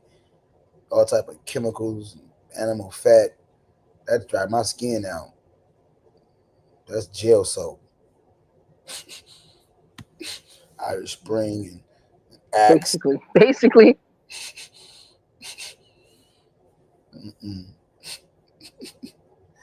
Oh, you still there? Okay. So yeah, it's yeah. I see somebody says yeah, that's trash. I got this shea butter. Speaking of, we talking about hygiene, and I got this shea butter. soap. I bought this one. But it's man, but it ain't got the thing on it though. Let me see, but it don't have no parabens, none of that stuff. I don't got none of the indicators on here though. But it's official. Purity, yeah. It's official soap though. Not even soap. This is the body wash right here. It's like a official body wash. See, this is what you see. And I usually don't do stuff with fragrance in it, but it got I don't usually do fragrance, but it has I'm very particular about the stuff I use. So you see how it says no dyes, no sulfates, no parabens, no phthalates, that word, phthalates or synthetic fragrances. So it's just I got it, no color, none of that, no colorants, none of that, none. So it's we ain't using stuff that got red 40 in it and pork. So I'm very particular. Like I said, once I really like my only impediment is weed. That's really my only thing. My only impediment that I have is weed. Once I stop smoking weed, I'm untouchable. Mhm. From like a from a like intellectual standpoint, from a just because you know, I'm productive. I'm definitely what's the word progressive, you know, but you know there is a certain vices that we may have and that may that may impede upon one's potential that you know one's potential. But yeah, so we don't play though. We don't do that. Irish Spring, like the native deodorant. Yeah, I got the brothers deodorant. Nature Jab. I went and bought all his deodorant. I supported him. He got a natural. Matter of fact, me put his deodorant on thing. Go ahead and campaign for the brother. Campaign for the brother. I'm about to eat a bowl of shit. I'm gonna see me eat a bowl of cereal. Healthy, He said campaign. a bunch of healthy O's around here. I got the healthy O's. I got all the brothers, all his products, man. You know, put your money where your mouth is. Talking about they supporting black people, man. I don't want to hear that. So, Nature Jab, brother kept his word on me. You know, did what he said he was Mhm. gonna do. He's a busy man, and I sent him a message regarding the Zayax and all that. I need to tap back in with him and stuff, but I sent him a message regarding Zayax. I want that would be beautiful for him to link up with Zayax, on me. And he's talking about doing a tour too. So that would be dope to be able to him. This is his Nature Jabba Aroma, and it's just called Toasted Espresso Whipped Deodorant. It's fire. It's the truth. It only has five Mm. ingredients. Oh my god, I smell so good. It smells so good. I did a I did a he had me do a what's that like a he had me do like a review, like a review. Like I wasn't seeing him, Yeah, and like a review. Yeah. he recorded me, and and then he tagged me. He got 100,000 views on Instagram. So yeah, this is I ain't gonna lie, I didn't smell this. Yeah, got five ingredients. So this is truly natural shea butter, almond oil, magnesium hydroxide, essential oils, and topica starch. Topica starch. Yep. So truly natural, cruelty free, chemical free, all that. So this is tropical blossom. Tropical blossom. Oh, and they all smell. Oh my, no cap on these joints. And you simply just the only thing people try to say. Oh, you need to somebody to come. You need to get the roll on. No, it's fine. You just take some. You take it and you rub. And you rub it in naturally. It's mm, man, and it smells so. Oh, it smells so good, y'all. No cap, y'all. This is obsidian. It's obsidian. Not bad, not bad. Very distinctive. Mm, still smell good. Okay, has like I had to go back to it and again got like a cinnamon type of vibe going. But it definitely all got a good aroma, and they glad definitely I've used them. I got ones I haven't even. I got Mhm. two. I got other ones I haven't even used. I just bought these. I got other ones I haven't even. I've been using, but I haven't opened these ones up. This is the one I got. This is called Zen Retreat. Yeah. Okay. Mm-hmm. So this is a black man that make his own deodorant. You know, all natural. So you know, this Right. is you know, Pretty sure it's better than the other brands. I'm pretty what sure. way better. Don't get no Hmm. other stuff be having you break out. We get. I'm telling you, a lot of stuff be having you get. I know me bumps and no that stuff because it's got aluminum in it and no, this ain't got none of that in it. And I ain't. Mm, I ain't even a citrus. I ain't even a citrusy guy, but this smell like an orange cream, stop. But yeah, yep. So yep, you know. So so like I told, I said not one, not two, not thrice, not quad, but is it a quintil? How many is five? I think it's quintil. Quintil, a quintil. Let me see. Mm. Define quintil. Quantel was a company based in. Let me see. So quad. After quad, what's after quad? Okay, I found this on the web. What's after quadruple? After quadruple comes quintuple. Okay, quintuple. This is from eminentenglish.org. Quintuple. Okay, quintuple. Okay. Okay. Yeah. So why did I bring him up? I brought up. Oh, talking about hygiene. Okay, in the chat. Okay, yeah, chat in the hygiene. You was talking about hygiene in the chat. Okay. Yeah. Trying to see what else. Yeah, I know we use got the coconut oil. We don't do paper. We don't do baby oil. You know, so we don't do that. And I ain't got to say no Diddy because I've been on no baby oil for over a decade.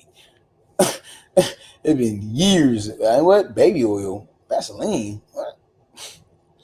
And I actually did some research on Vaseline. It's actually conflicting.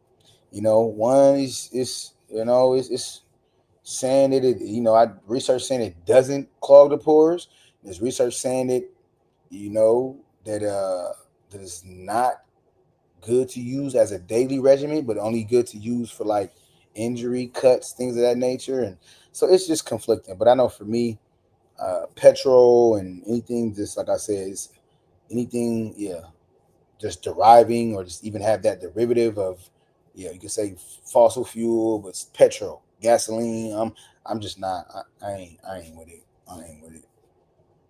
I know. So, but yeah, mineral oil. That's not good. You shouldn't put that on your skin. Mineral oil is not good to put on your skin. It clogs your pore. I know that for sure. Mineral oil is not good. I'm trying to see. Yeah, I'm bouncing everywhere. Hygiene. You talking about hygiene? Drop the link. Okay, I'll drop the link. Let me see. Yeah. Copy.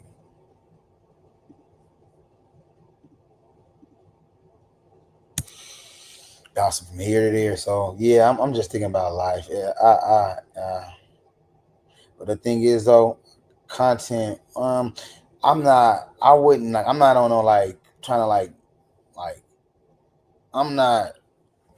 I don't make content to try to get money. That's not, this platform is different. This is clearly a medium. It's a school platform, so it's different. This is a totally. I'm not chastising or throwing shots. None of that. I'm talking about as far as like I don't. That's not my objective to make content. Is I'm doing this to make sure you hit that. No, it's no. I make content just from a genuine wanting to share it, get it out, and hey, let the people y'all think. You feel me? Y'all take it, and y'all digest it, and y'all y'all think basically. Y'all. I'm just here to make y'all think basically. Not even on that. Just like Dave Benner said. I don't care. I don't care what you think about me. Just think. But basically, what I'm striving to communicate is. Yeah, I just genuinely make content from a standpoint of wanting to just educate, so edify and expand one's awareness for real. Because I know one thing, black people do. We definitely want to. We definitely the notion that we don't want to learn nothing. Or we please black people, man. We we definitely we want to learn stuff, man. We be you be surprised. Don't you're not surprised because I'm not surprised, but yeah, you definitely yeah, y'all. It's deep. I'm thinking about if I want to roll me up another blunt because I might definitely have me both cereal though. A bowl of cereal. I'm up though. I'm really up though. I dropped a link from Marley. The sister said she wanted to read a book. Actually, my property manager. She's a black lady. She's a cool sister. Very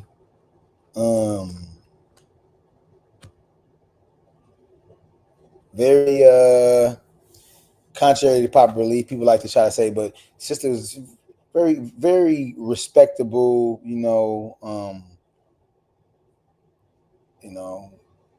Sister. So what I'm trying to say is, yeah. So she wants to read a book. So I told her I haven't told her yet, but I'm gonna get this one to her. The Negro Project. I'm gonna let her check this one out right here. She said she wanted to read one, so I told her I'm gonna need a book report.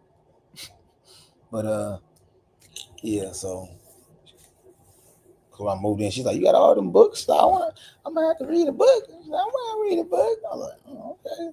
Okay. It's like I got you. Told her I'm gonna need a book report. But yeah. Why did I bring that up though? I brought that up. Yeah, because just a testament to So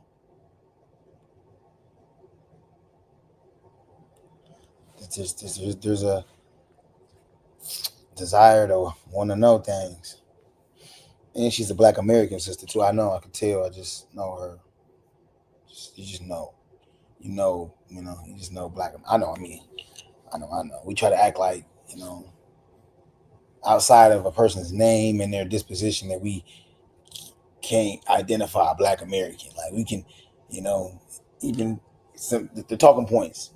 And sometimes, Black American talking points are coonish. I know that. I'm aware of that. But I'm talking about as far as like like, and typically it start with the like you hear the very unique name Muhammad, most because a lot of Somalians have the same name, or those unique names Igbo, those very like that, okay, typically a Black American is not going to have a name that sounds like it derives from Africa or anything like that, typically. But that's a good reference point. Like, okay, a person's first and last name. Okay, all right. But not the only though. Not the only. So why did I say all that though? I'm saying that for a reason. I'm saying that for a reason. Bouncing around. You sleep? I ain't put you to sleep, did I?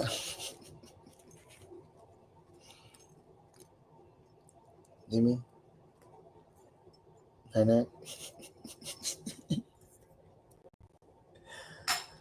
Yeah, I'm gonna let her check out this book though, man. I'm gonna let her check out this book. She said she wanna read.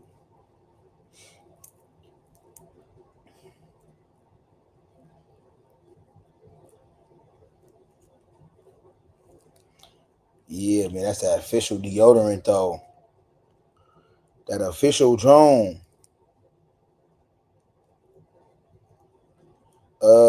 Yeah, I see your question popped up. I mean, presumably, yeah. I mean, you would think I'm having a conversation with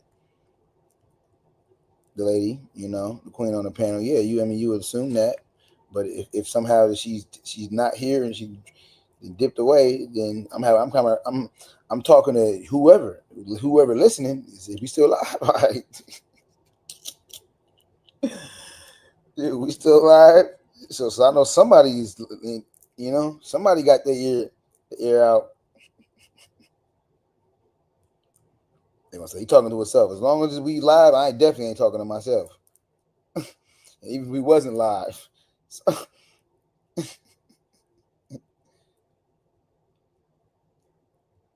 the Diddy show, huh? Yeah, man.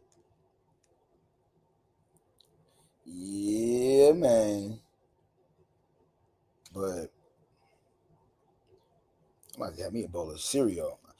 Today I ain't been slept. I need to eat me some. I need to get back on my oatmeal. I got the bananas. People like, you don't eat meat. What do you eat? People like, what do you eat? Grass.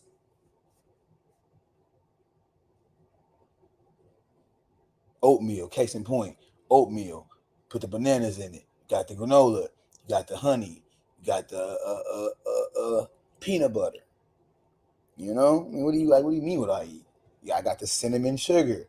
Put that in this oatmeal. You know, fire.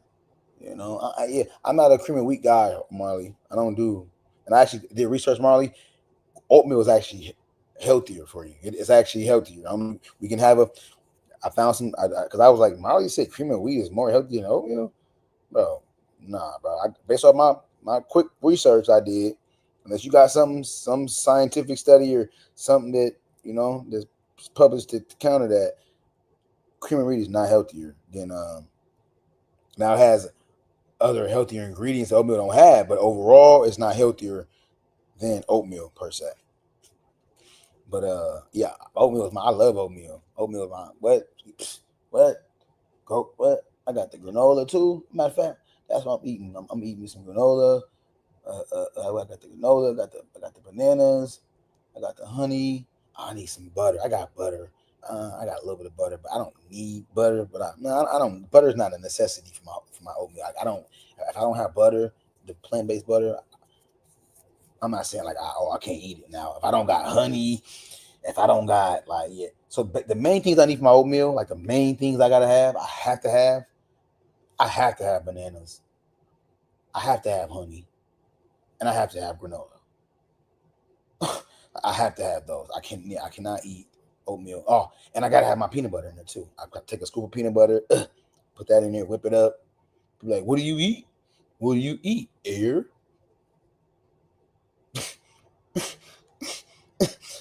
People like, what do you eat?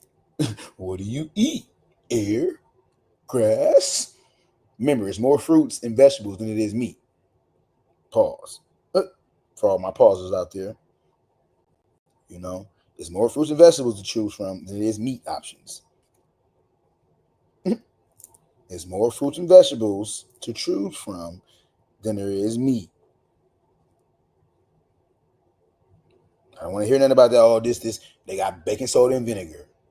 Oh, they got pencil. You got to clean that. You got to wash that up, man. I don't want it because then you start going into the wind, man. The air is toxic and this is toxic. So that means I'm not supposed to strive to incorporate preventative measures in my life. Shower filter. I implore people to get a shower filter. It costs $60 on Amazon. I need it. Matter of fact, I'm gonna grab that. That's what I'm gonna showcase. A shower filter. You feel me? Filters out lead, chlorine, forever chemicals. And that's where I get my water from. I don't buy water. Why would I buy water for? It makes no sense. If I have a filter, it filters out 99.9% of everything. So, but yeah, that's free. Water should be free. It's a biological imperative. But I was gonna say, what was I just hitting to? I was talking about oatmeal and food. I started talking about health and diet. My mind get to talking about. My mind get to going in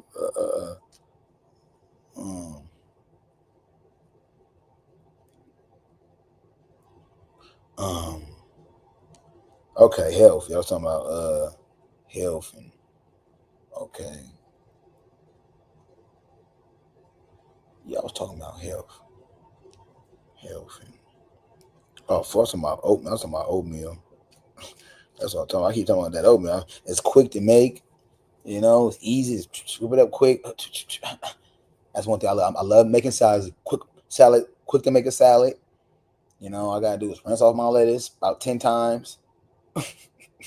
Make sure you ain't got no bug because lettuce be having little insects and dirt. You gotta rinse that off about 1,000 times. You feel me? Real good. Rinse it off. I season my lettuce. I put the garlic powder, put the paprika, onion powder on the lettuce. You know, yeah. Chop up an avocado. Gotta have avocado. I cannot eat a salad without avocado. I cannot. It's just impossible. So, and that's really all I need. Like, those are the main thing. I don't have to have nothing else. But I'm, I spice it up. Matter of fact, I got my salad topper. Salad topper that's pumpkin seeds, sunflower seeds, cranberries. It's like a salad topper. I put that on my salad.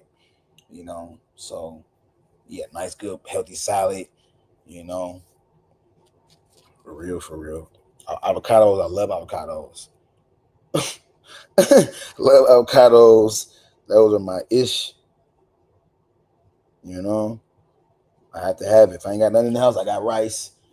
Big old bag. Big bag. So I buy in bulk. So, non-GMO jasmine rice. We don't do enriched, nothing bleached. Non-bleached white bread. Unbleached. Yeah,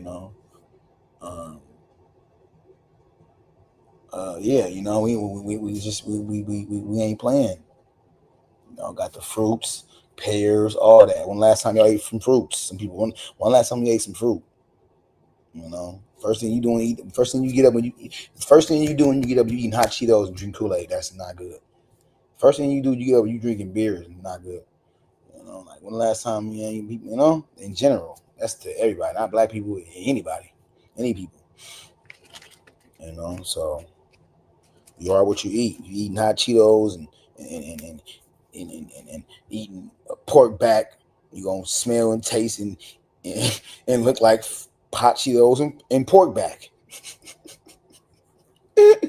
I wholeheartedly believe in that. You are what you can. You are what you eat. You not only are what you eat, but you begin to take on the characteristics of that filthy, vile animal. You feel me? No for real.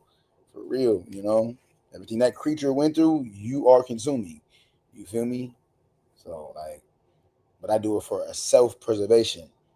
I don't do it because I want to save the animals solely. I do it because I want to live long and I all that eating dead animal flesh and clone meat. Ain't nowhere in the hell they got all these goddamn chicken wings and ain't nowhere in the hell. If a cow only produces a calf between a year and 18 months, ain't no way in the hell that y'all able to get a calf, meaning a baby cow is a calf. A baby calf is a calf. A baby cow is a calf. A cow only, conceives, births a calf every, between that year. But I mean, between a year and 18 months. So where they getting all this meat from? Where they getting more? So that's a whole nother. We ain't gonna get to the. We ain't gonna. We ain't gonna get into that, y'all. But yeah, so chicken wing, bag full of chicken wings. But like, how are you getting all these wings from a chicken? So it's just a lot, It's a lot. It's a lot of going on, and people like, the vegetables is this, the vegetables got this. Yeah, I hear that, man. Listen, I can clean my vegetables with water, but with vinegar, baking soda, and besides all of that, vegetables and freezing vegetables tend to clean you out. Like all that industrialized, chemicalized meat, that shit is stopping you up, blocking you up. It's locking you up. But basically, to each his own, of course. But yeah, health is wealth. I was talking about. The shower filter. Yeah, oatmeal. That's what. So my meal today, I'm eating because that's supposed to be my daily regimen. Really, I'm supposed to be eating a bowl of oatmeal every day. Yeah, a bowl of oatmeal every day. So, oatmeal that with what else? I'll probably eat me a burger or something. Later on, a burger. Yeah, exactly. A burger. A black bean burger. Soy free, all that good stuff. Eat me a boy. Eat me a black bean burger with some lettuce, romaine lettuce. Yeah. Mm-hmm. With the avocado, can't forget that avocado. Chop up the avocado up. Put about half avocado on the burger. Have your avocado, black bean, romaine lettuce burger. Like people, what do you eat? Not meat. Paul. So that's for them. So I don't eat because people think that person that they think you don't eat meat, they think you just don't have no nothing in your dietary regimen. Like you just eat air.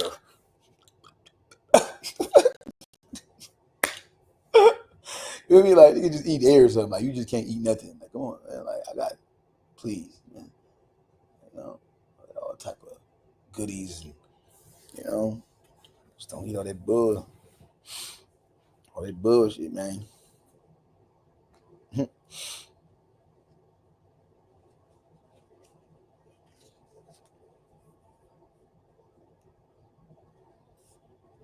For real, how you get all these goddamn chicken wings? Go in the store, you see a bag full of chicken wings. The hell? As far as the mass production of it, like,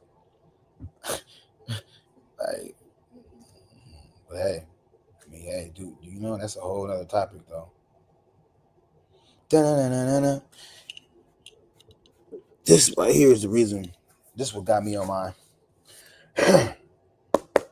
escapade of acquiring books 60 years after its original publication. Internationally acclaimed and novel Fahrenheit 451 stands as a classic of world literature set in a bleak dystopia future. Today's message has grown more relevant than ever before. Guy Montag is a fireman. His job is to destroy the most illegal of commodities, the printed book, along with the houses in which they are hidden. Montag never questions the destruction and ruin his actions produce, returning each day to his bland life and wife, Mildred, who spends all day with her television family. But when he meets an eccentric young neighbor, Clarissa, who introduced him to a past where people didn't live in fear, into a present where one sees the world through the eye. Where one sees the world through the ideas in books instead of the mindfulness chatter of television. Montaigne begins to question everything he has ever known. This 16th anniversary edition commemorates Ray Bradbury's masterpiece with a new introduction by Neil Gaiman, personal essay on the genesis of the novel by author. So yeah, this is they did a movie on this book too, on Fahrenheit 451. Fahrenheit 451, and the author did he was interviewed about a few years, about 20, 30 years ago, talking about that U.S. government. He really I don't want to misquote him, but Fahrenheit 451. I don't want to misquote him, but right here. So Fahrenheit 451 was so basically, I don't get the point. Browning's acclaimed motivation for writing the novel has changed multiple times. In a 1956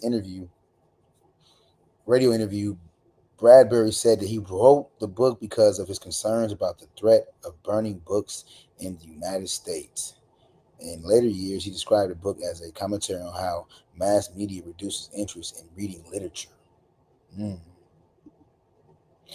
a 1994 interview, Bradley cited political correctness as an allegory for the censorship in the book, calling it the real enemy these days, and labeling it as thought control and freedom of speech control. He cited political correctness as an allegory for the censorship in the book, calling it the real enemy these days, and labeling it as thought control and freedom of speech control. Writing, the writing and theme within Fahrenheit 451 was explored by Bradbury in some of his previous short stories between 47 and 48, meaning 1947 and 48. Bradbury wrote Bright Phoenix, a short story about a librarian who confronts a chief censor who burns books. So yeah, yep. It's weird that he had actual like real phenomena. I mean, not phenomena, he had a real sentiment that. And think about it, everything is digitized now. Like, yeah, you can purchase books, but stuff is kind of like books is like being like in a way like outlawed in a way. Everything is digitized, right? An allegory for censorship. Political correctness is an allegory for censorship. Hmm. Right? That's a bar, ain't it? Ain't that a bar? Let me come with that PC talk, man. You trying to, that's an algorithmic. That's an That's an allegory for political correctness.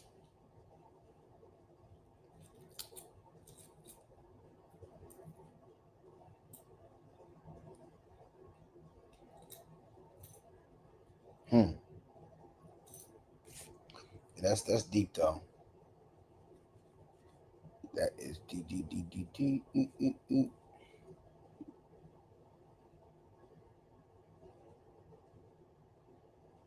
Um.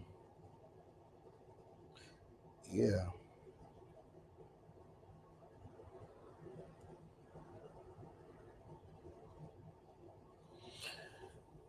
Mm-mm. Let me see something real fast. Pardon me.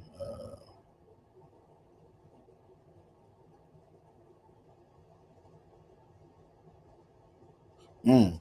Okay, I see you saying political correctness is an allegory. Yeah, political correctness is an allegory for censorship.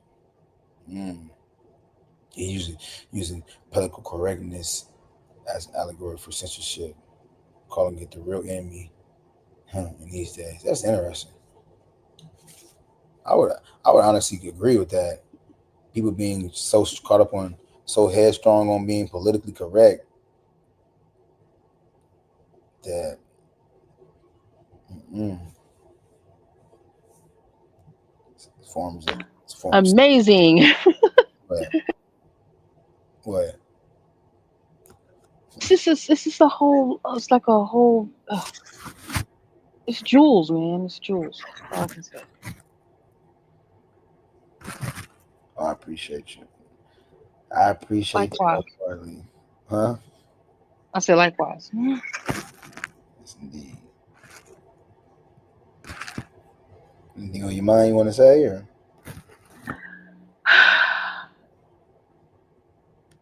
Whew.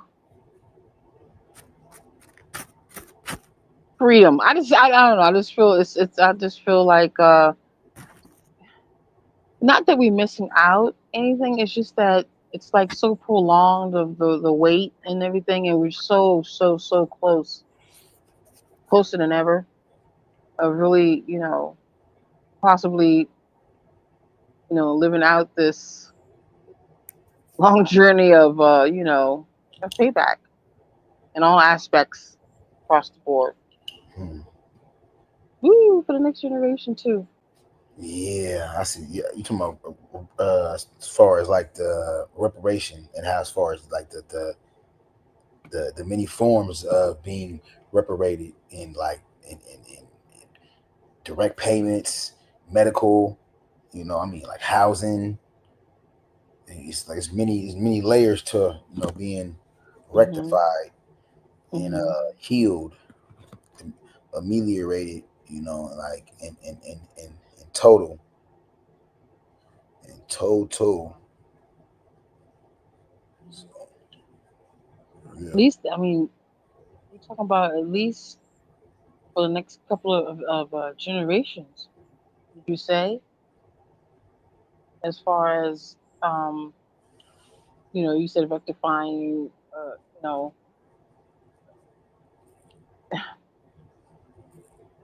Oh, you talking about as far everything that's owed. Hmm. you talking about as far as the like the necessity of it? Yeah. Yeah, of it, of if it needed to be done now and not it taking no. We can't wait no millennial. That's 1,000 years. Right. We ain't doing no another that. We ain't doing that. That's what we're not doing. So it's but I think there's a mayor in Tulsa. I gotta do more research. But the mayor in Tulsa is supposed to be proposing some type of reparating Hmm. initiative for the two remaining descendants of the Tulsa, Oklahoma race riots. So I got to look more into it. I don't. Right. Yeah, I seen some online, but I haven't really delved into the particulars of it. So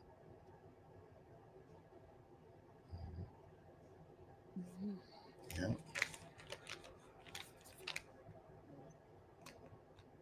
We're close. We're close. you gaslighting yourself. Everybody ain't you, man. Some people is genuine. Everybody's not genuine. He said you gaslighting me. Oh, who I am? Yeah, I'm presuming he's talking about you because you're the only person on here. He said you gaslight me. You ain't gaslight me. I Oh, don't.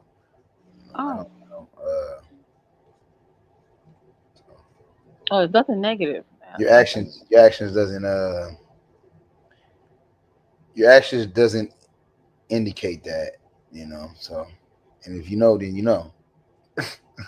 Like I know. So Hmm. like you should know what I'm talking about, right? Like I mean, like Yeah. yes. Like, that's why you got like. Right. And that just goes back to like as I say, if you know, if you don't, for the ones that know, they don't know. Like as far as like certain like discussions about our history, and if you don't know, stay out of discussion. Don't talk like you do know. But some people don't know, like as far as the actions that you may have took, to Hmm. to clearly unveil that you're not, clearly you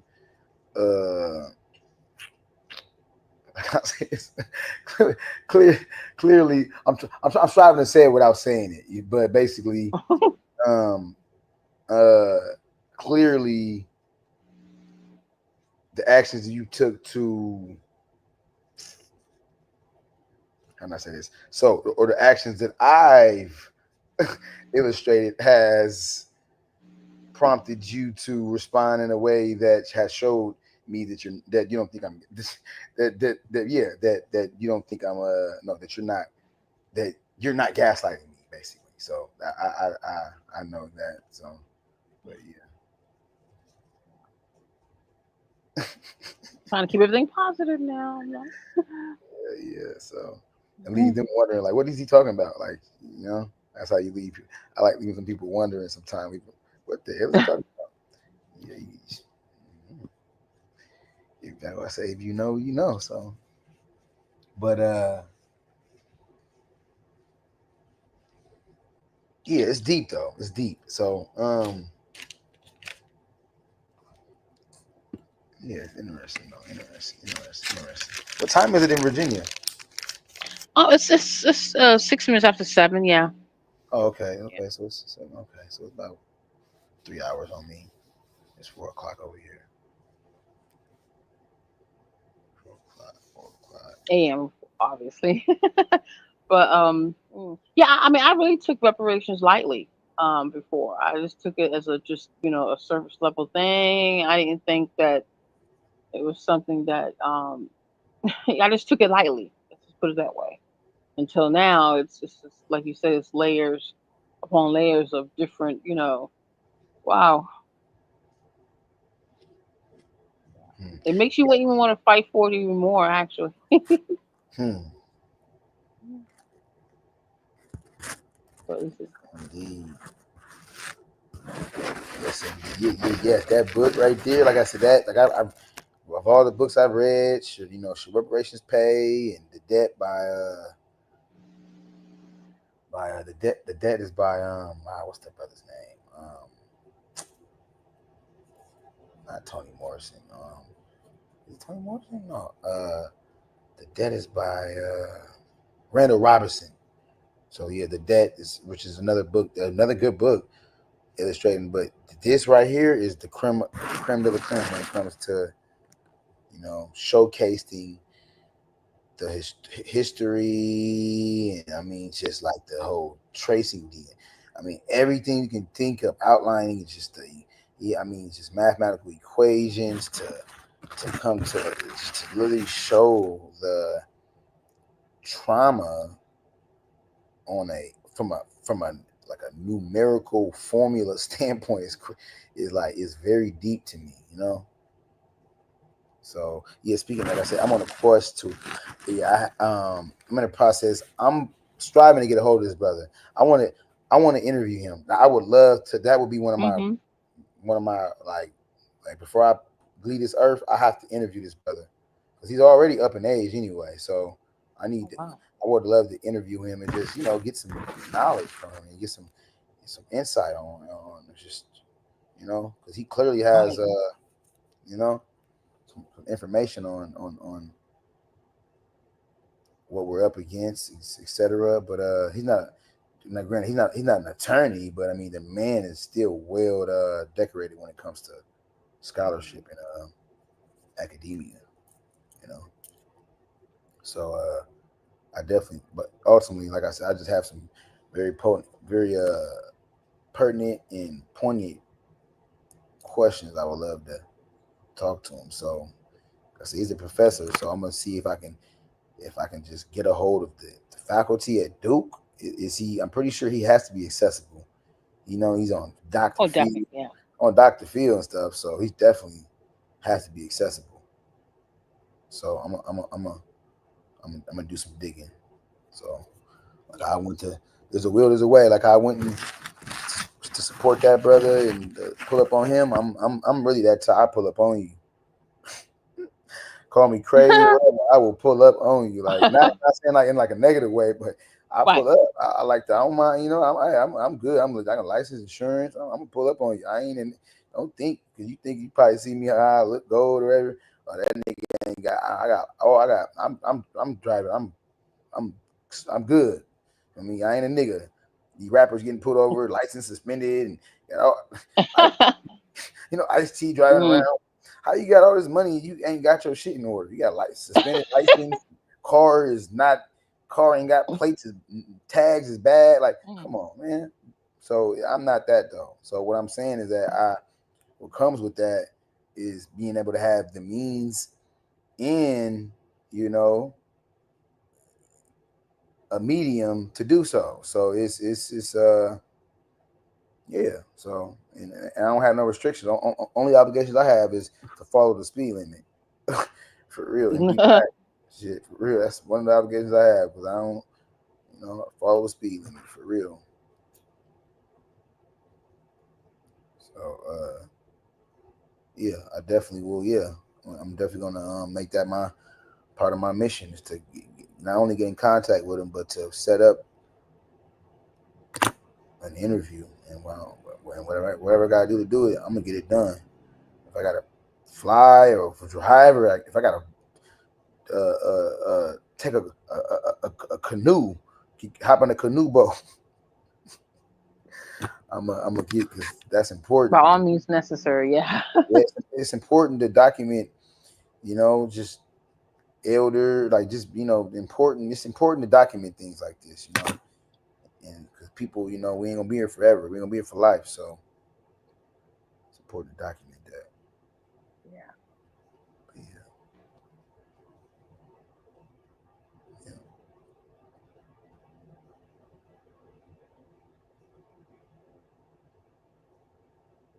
Rest. You said that citrus is fire. Yeah. Okay. This is all of them. Honestly, they all smell good. All them joints. I cleared them. I cleared them out. Every flavor he had, and I, you know, donated. Just off the strength, just because. But yeah, got some exclusive. I got some exclusive content. I got some exclusive content from the brother. Hmm. Speaking of that, we talking about but I gotta, and that's one thing I gotta. Yeah, I got a lot of content from that. So from going to go see him, but I gotta do some editing, and I want to add, I want to edit what he's saying and add my own spiel. And but I realized too, Right. people, our attention span is short. Like people don't want to see no 30-minute videos, 20-minute. Yeah, like anything. I feel like anything over 10 minutes is problematic. Like, because the average person don't like. We unfortunately we live in a society where people don't have the time or don't want to, or Mm-hmm. So I'm getting in the habit of pulling people in like via shorts. Like I'm finding a lot of traction with shorts, putting out shorts, and as opposed to 20-minute, 30-minute video. Like you know, Right. you know, like Yeah, person. sure. Yeah. Yeah. So it's just get to the point, get the knowledge, and But I also don't like to kind of curtail curtail meaning Hmm. to cut short such a sensitive and vast topic such as us. But I just gotta I'm gonna just continue. I'm gonna continue. I'm gonna continue just feeding the algorithm. That's all for real. But I was going on. Yeah. Yeah. So, do you mind be asking? Do you work? Do you have a career or profession? Actually, I worked in the school system, the local school system, in Maryland. Okay. Yeah. So I've been working there for 15 years. I'm just, I don't, I just basically, I'm a lunch lady, but I run a kitchen. I run a kitchen. I run the cafeteria, but it's still an important aspect of the school system Yeah, that's because very important. You're feeding the babies. I mean, yeah, so you control. So you said you run you run the lunch domain. manager. Yeah, Oh, okay. So you run food, the whole food cafeteria. aspect Yes, of the yes. food and basically the rendering of food Hmm. to the that's definitely important, isn't it? But I observed a lot of things in the school system. That you know it would be nice. I mean, you said was it who was it? Was it you or Dev that said something about the only black hospital that we have was How, Howard? Was it? yeah, now it's Howard. Yeah, fast forward, we have one. Yep, Howard. Yes. Yep. Mhm. Yes. Oh, I did not know. Yep. Yeah, I but wait, thought wait, wait, at wait, least wait, was wait. With that though, hold on. No, wait. With that though, I want to misquote. Hold on. So, um, wait. So,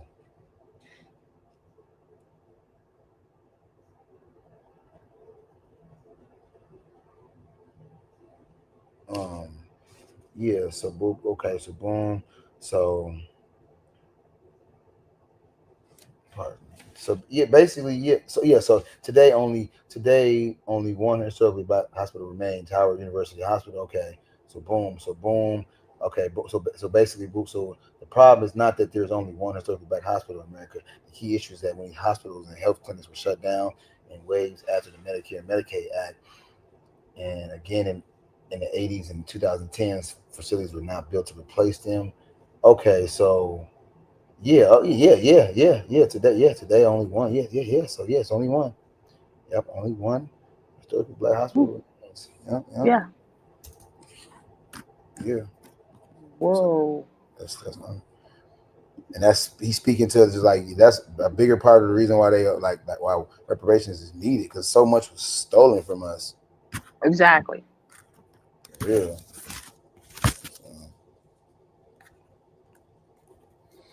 it's undeniable. Definitely. For real, for real. And the rebuilding of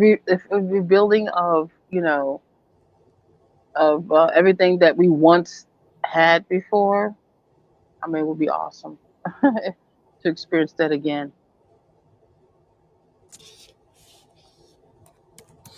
Yes. Are you talking about as far as us to not only to experience it, but to I would like to see what would be the outcome if we didn't go. You know, like if we Mm. stayed, remain stay fast, and didn't concede to any of that. We just we quote unquote thugged it out.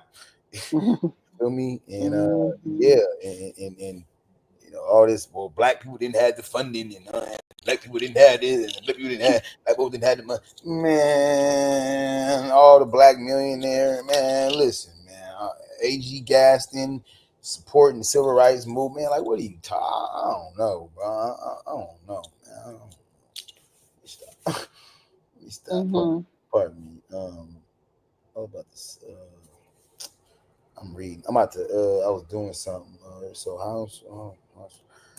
I'm typing in Google. Mhm. Is the only is the only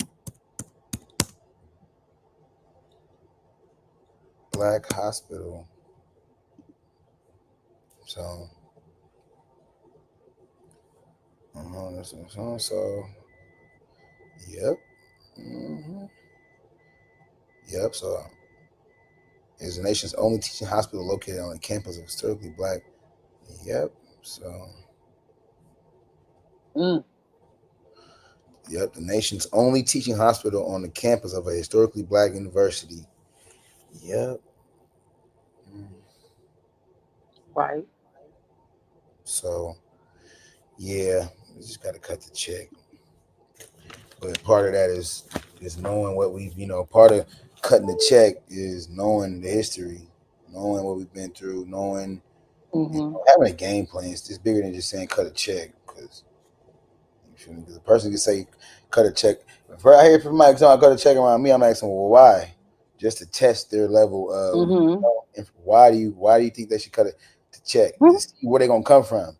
You feel me? Like, not to see like they're smart and they're gonna say it using big words. No, it ain't about all that. It's about just wanted to see like just simply laying out, well, we went through slavery, we went through Jim Crow, we went through so on and so on, Whew. just to lay out just a simple, redlining. We fast forward to now, mass incarceration, police lynching, like just to see, like I said, it ain't about using big extravagant word. No, it's about just really wanting to see if they have the sequence of events, or just Definitely. is going to be lined up, and also just to really get insight into their, like I said, their psyche, because that's really what I'm concerned about more so than anything. You can look black and talk black, but when you get started, you can look black and talk what on the surface may be deemed black, but once you start pulling back them layers and getting to those breaking down those neural pathways, you start seeing that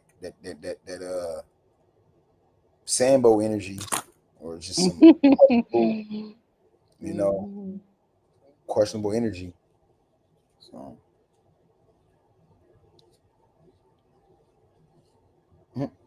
Leah be hating. Sambo. Leah is a big hater. Mhm. These are not chokers, man. By definition, these are not chokers. And you know why I wanted these? I don't want who would want their people that have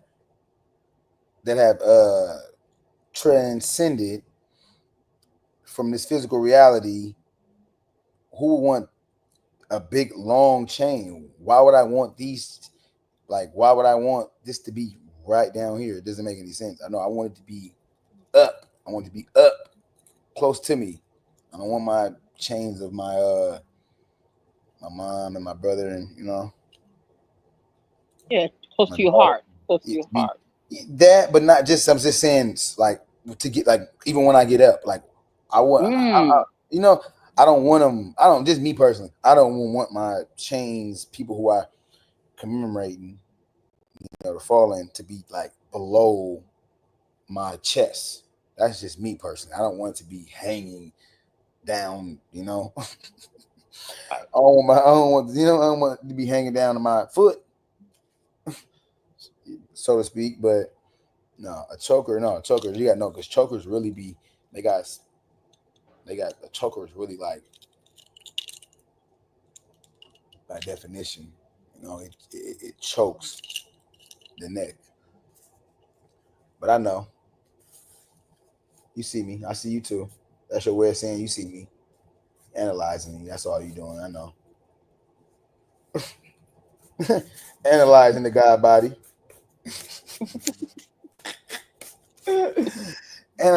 Analyzation. Digital analysis complete.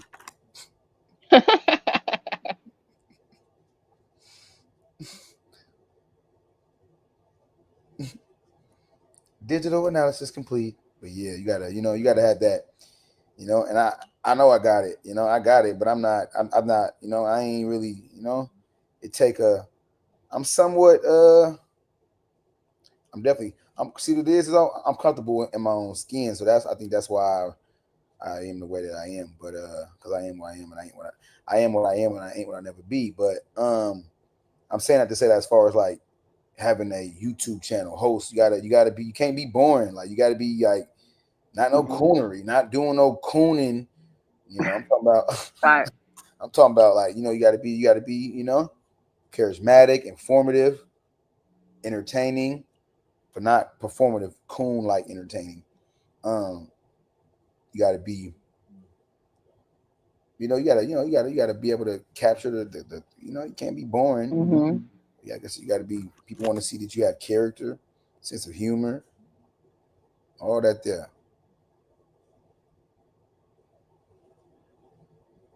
Yeah. So what I'm saying is that basically is that a billion people come to YouTube at a month. That means there's traffic. There's traffic. So, and I'm about to see of that billion. I'm about to see is there any data to figure out how many of that is black people. Hell, black folks, we watch more TV, we consume a lot of more things than than the average than our counterparts. So I'm trying to figure out if there's any data to figure out of that billion, how many is that black folks. So billion people per month. That's a lot of people per month.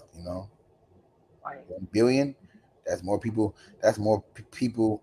It's more people visiting YouTube per month than it is people that make up America as a whole. So think about that. That's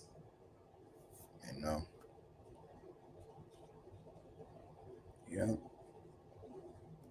Think about that right there, though. So, yep. So you say you work in the school system. So,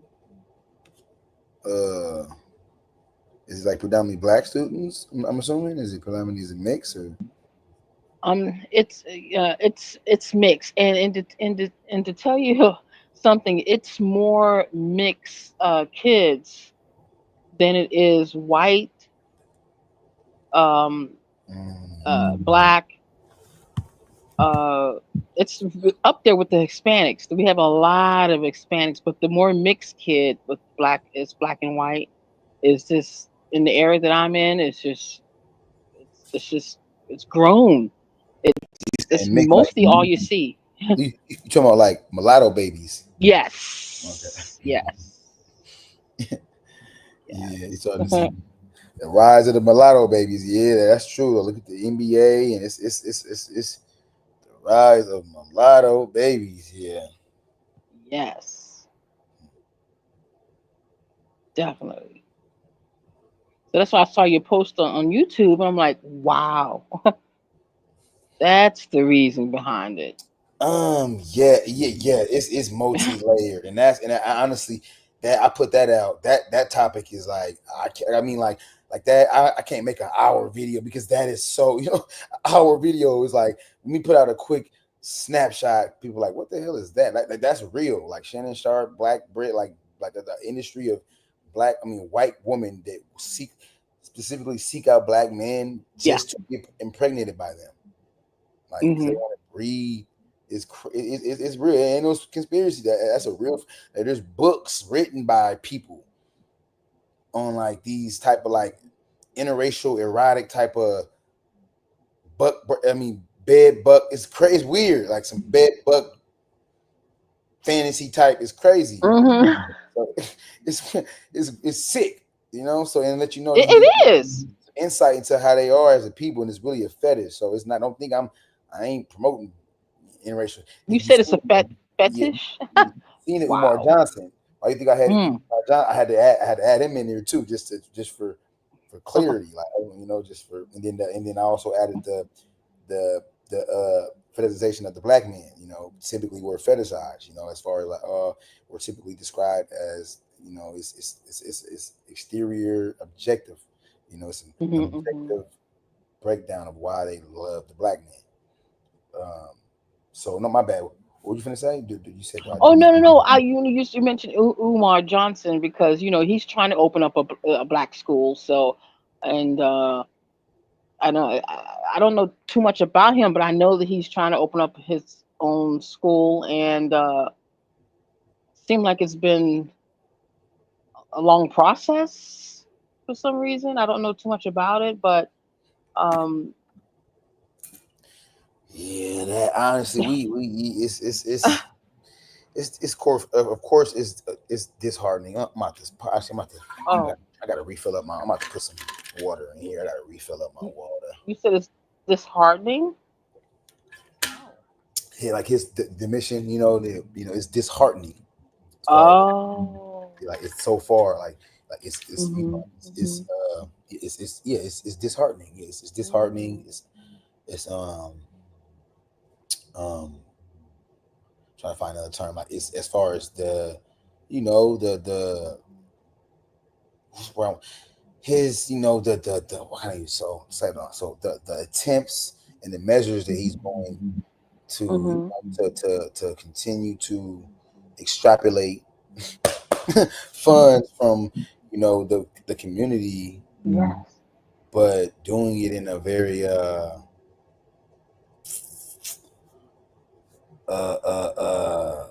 he's doing it under the guise of black black power, and just just that he's what's the word, he's feeding to our black people, black folks desire, we dream. Remember that word I tell you about, as far as Yeah. how we can dream, our dream can take us, it can have us being bamboozled, and it can be Ooh.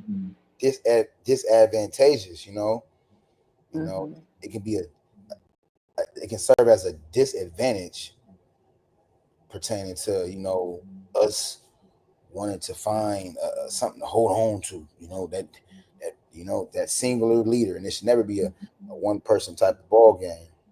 Mhm. Really, man, really, reparations. That fact alone.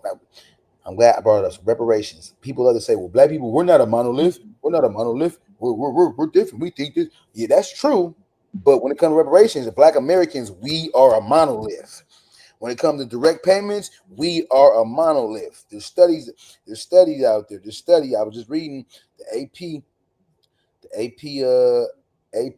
NORAC poll. Most Americans oppose reparations for slavery, and it's going into how how most Americans oppose it, but Black Americans in particular, we remain cohesive. So we can, that fact alone, we should come together on that alone. Bump all the religious ideologies, and you ain't Muslim, and you ain't this, So, Mhm. uh, what I'm saying, I saying to say that when you hear that we're not a monolith, we're not a monolith, but we are a monolith when it comes to reparations. So that right there, that is our greatest commonality: the fact that we identify, recognize, and realize that debt is owed. You feel me? And Right.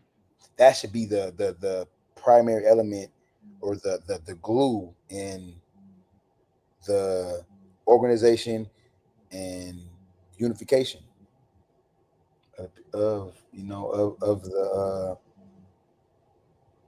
of the critical mass, which is a small number or value needed to maintain the whole. So we don't need everybody. We don't.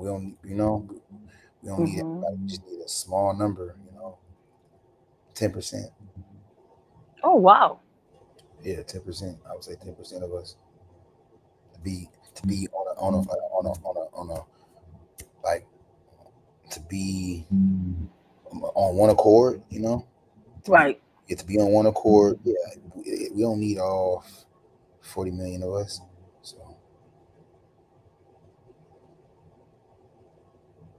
to be on one accord, but that's speaking in a. I'm speaking in a doing for self aspect. When it comes to reparations, remember it's multi-layered. We're gonna need quote unquote white, that white it's a chapter in I can read to, but yeah, it's I gotta find it. But talking about the the need to how to push reparations to the national forefront and talking about it and basically the need for for like-minded people though, not just going around begging like, hey, we need you. We need we Hmm. want the white folks that know and recognize. You feel me? The ones that recognize, man. Well, we ain't trying to raise the dead or nothing. You feel me?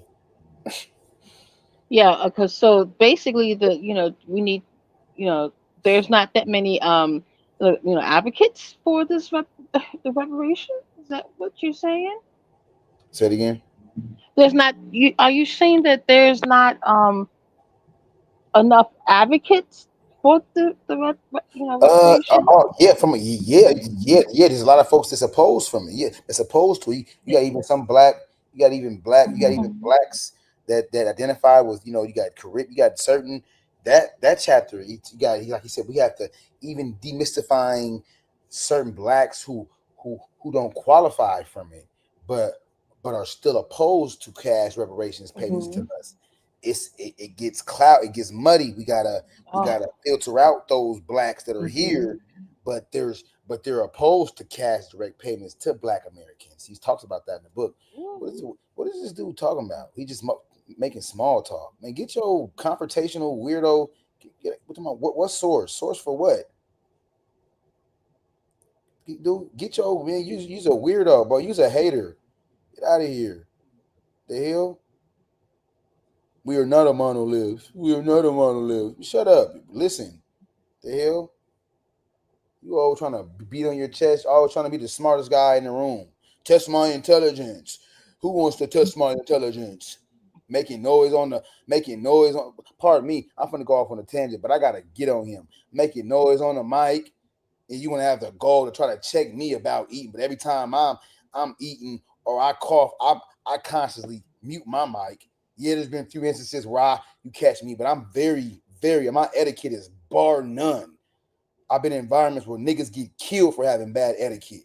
You cut a grown man off talking, you get killed for cutting a grown man off talking. You don't do that. That's why you think I'm so adamant about that. The people get on here, people be talking, they'll cut. Hey, a person be cut, they'll just cut right in. Who does that? A child, somebody who's juvenile. Point to me being, oh, you're loud, where are you? That's nothing compared to being rude and cutting somebody off. If you think about it, when it comes to etiquette and decorum, yeah, you want to try to check me about, but you get on here, you be smacking and coughing all on here. Nobody trying to hear all that body language noises and coughing and nobody trying to hear you snorting and all that. Who wants to hear all that etiquette? But you should have the gall to check me. Oh, you're eating on cam, and I'm not smacking on camera. The heck? Since you so tuned in to me, what I'm doing, are you analyzing me? Do you realize I don't smack when I eat? Because I have good etiquette. I don't eat with my mouth open like some people do. I have good etiquette. I was reared up correctly. Words, oh, that word, look up the word reared, mean raised, motherfucker. The hell? Shit. My bad. I'm going to somebody in the chat named Sabio. Oh, Call him out talking about something. Oh, he got on the headband and you're a hater. You're mad because people that wear this headband is smart. You feel me? It comes with a level of responsibility when you got this on. Yeah, they see it and definitely. they think of 19 keys. Everywhere I go, people, hey man, hey, bro. Everywhere I go, people tell me they respect this headband. Hey, I respect that headband. You feel me? Literally, since you always want to be a hater, because you ain't me or something. But pardon me, I'm going off a little tangent. But no, it's just No, you that's feel me? okay. I mean, I had to check him. because he's a hater. He's really a hater. He's clearly coming in the latter pages. I mean, he's clearly coming in at the latter part of this. He's somebody who always trying to police your words and ask you to, oh, do you understand this? Do you know what this means? Like, bro, I'm not a child. Go teach them children that you so-called allegedly teach. You feel me? That you have yet to show on camera. Like, people tend to show things when they come on here. They showcase what they do, and they showcase, like Brother Rob showcase things like we showcase. You know, I'm big on that showcasing. I got my camera always, because I'm all that. You people be talking, you talk all that talking. No, I need to look at your face. I need to see your expressions. I need to look at you. I need to view. I need to analyze your body language. Yeah, transparently authentic. I'm not saying you or anybody. I'm just saying as me, as to why I set myself apart from these people that love to get on here and act like they special and they better and I'm the leader of intelligence. Nobody who dares to test my intelligence. You know, like who cares about, like that's corny, bro. That is like, that's weird, bro. He beats his chest about who's the smartest. And the hell, bro, like that's not pedagogical. That's not being a teacher first. Who's the smartest? Like, what the hell? But yeah, so but besides all that, yeah, I had to get that out, because at the end of the day, yeah, bro, like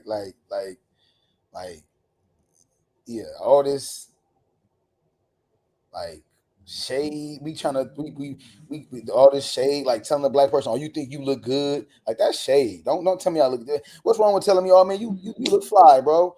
Like don't tell me you think you look clean, huh?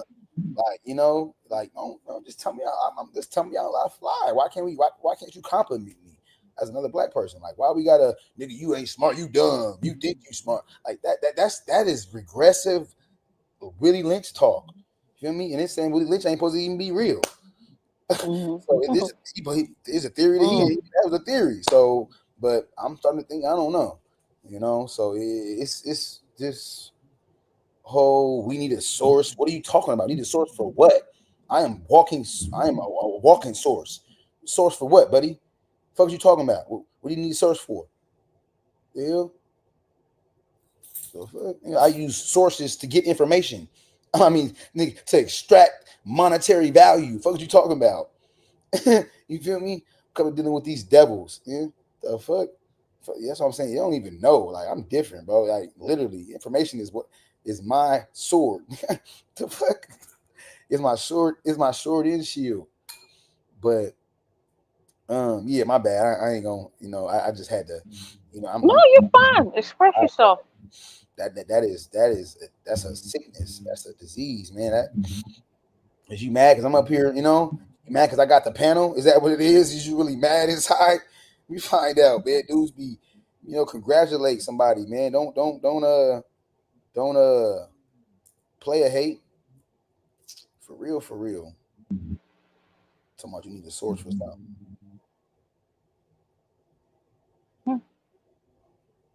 The hell? I'm from Chicago. We go. This going back and forth. Hey, I know I can quit. You quit me. We can go back and forth if that's what you want to do. But I don't try to do that, man. I try to be peaceful, man. I'm good. Like I'm good. But don't come on here with that grandstanding. You know, just the whole pointing the finger. Don't do that. Like people, yeah. If you hear the common refrain is that we are not a monolith, and I agree with that, but we are a monolith when it comes to reparations. The hell, we are definitely a monolith when it comes to cash payments. But if you only know that if your ass read the book, if you was to know how Black Americans as a collective agree that we should be paid cash direct payments, that clearly is a monolithic. That clearly is indicative of a monolithic attribute. Nigga, the fuck? Shit, we monolithically agree that we should be paid cash direct payments. The fuck? Dispute that. What you mean? Come on, I need the source. I need the source. I can't hear you, sis. I'm trying. No, I'm just saying. Wow, I didn't know that would be a challenge amongst our people. That we're not a monolith. He's just being Hmm. he's being confrontational. He's Oh, what okay. you call folk. He's I a can't. fomenter. He's a Oh. fomenter. You know somebody who you know what like the word foment means? To foment. Hmm. Do you know what foment means? You talking to me? Yes. Like Oh no, ferment. no, foment, like FOMET. To foment means to stir up. But he's a fomenter. Oh. He stirs up Oh, like. trouble. He stirs up Oh, okay. fomenter. Yeah, to foment means to stir up in general. He's a fomenter. He stirs up just Mm. arbitrary trouble at the drop of a hat. That's all. He's just a fomenter, stirring up trouble when there's no need to even stir up. He's a combator because who this nigga on this panel? He wanted that. Who that nigga on that nag? He wanted who that nigga on that nag? See, we gotta lose that who that nigga on that nag mentality. You remember that movie, Django? Yes. Yeah. So you see how my mind be. So I'm saying you don't want to go. Hey, we go back and forth. Nigga, my mind, I'm gonna be quoting all type of history, quoting everything. Well, I ain't see. The thing is though, that's what I mean by decorum and respect. You got goofies on here that your mama, your daddy, like you ain't got enough. You ain't got enough. You ain't got enough in your mental Rolodex to be able to get back without getting on somebody's mom or dad. That's once again, it shows your lack of. Now niggas want to bring me on a panel when I'm about to leave, right? Leaving, son? I'm about to be out, son. Dad brought you on, man. I ain't had the keys. He was going in on Sabio just now. Going in on his ass? Yeah, he was going in, nigga. Yeah, man. Let's try to be cool, man. Gave him a shout out earlier. He came in here on some.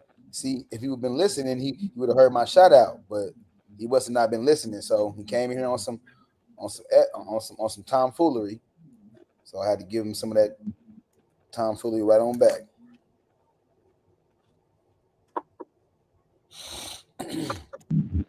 So, Wow. the first time I heard that word tomfoolery, I said tomfoolery. Is that a word? What the fuck? I looked at it, I said, oh, that is crazy. I said, oh, that is crazy. Tomfoolery. That's a bunch of tomfoolery, man. Bunch of nonsense.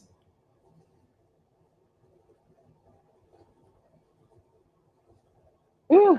We still have well, gosh, do we have a long way to go, or or everything is just around the corner? I mean, I mean, I didn't think that we're gonna be, challenged by our own people like that. It's sort of crazy.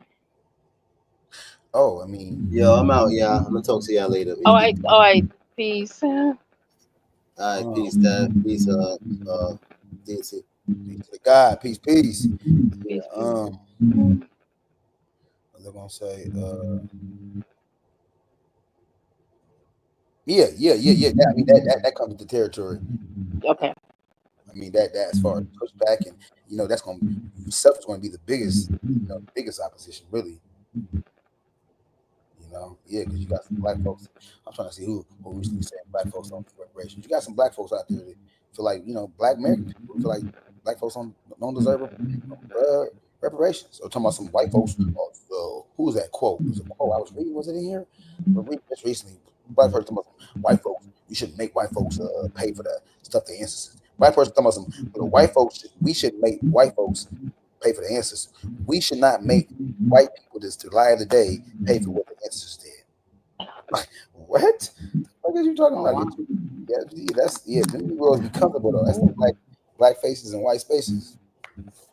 They comfortable and shit, man. Talking about the advancement of black political subject. And fuck that mean? What you talking about? You talking about one area of activity, the advancement of black political delegate, whatever you want to say, however you want to articulate it. That is moot when it comes to the black underclass, black people in America. Blacks in politics don't even make up that much. Like, so why the hell? So any black person to even tell you, oh, we've had strives for, like reaching Obama,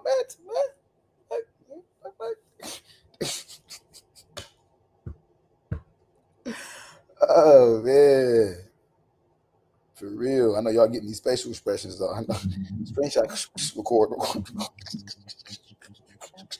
It's just Get them, save them, put them in the archives. Yeah.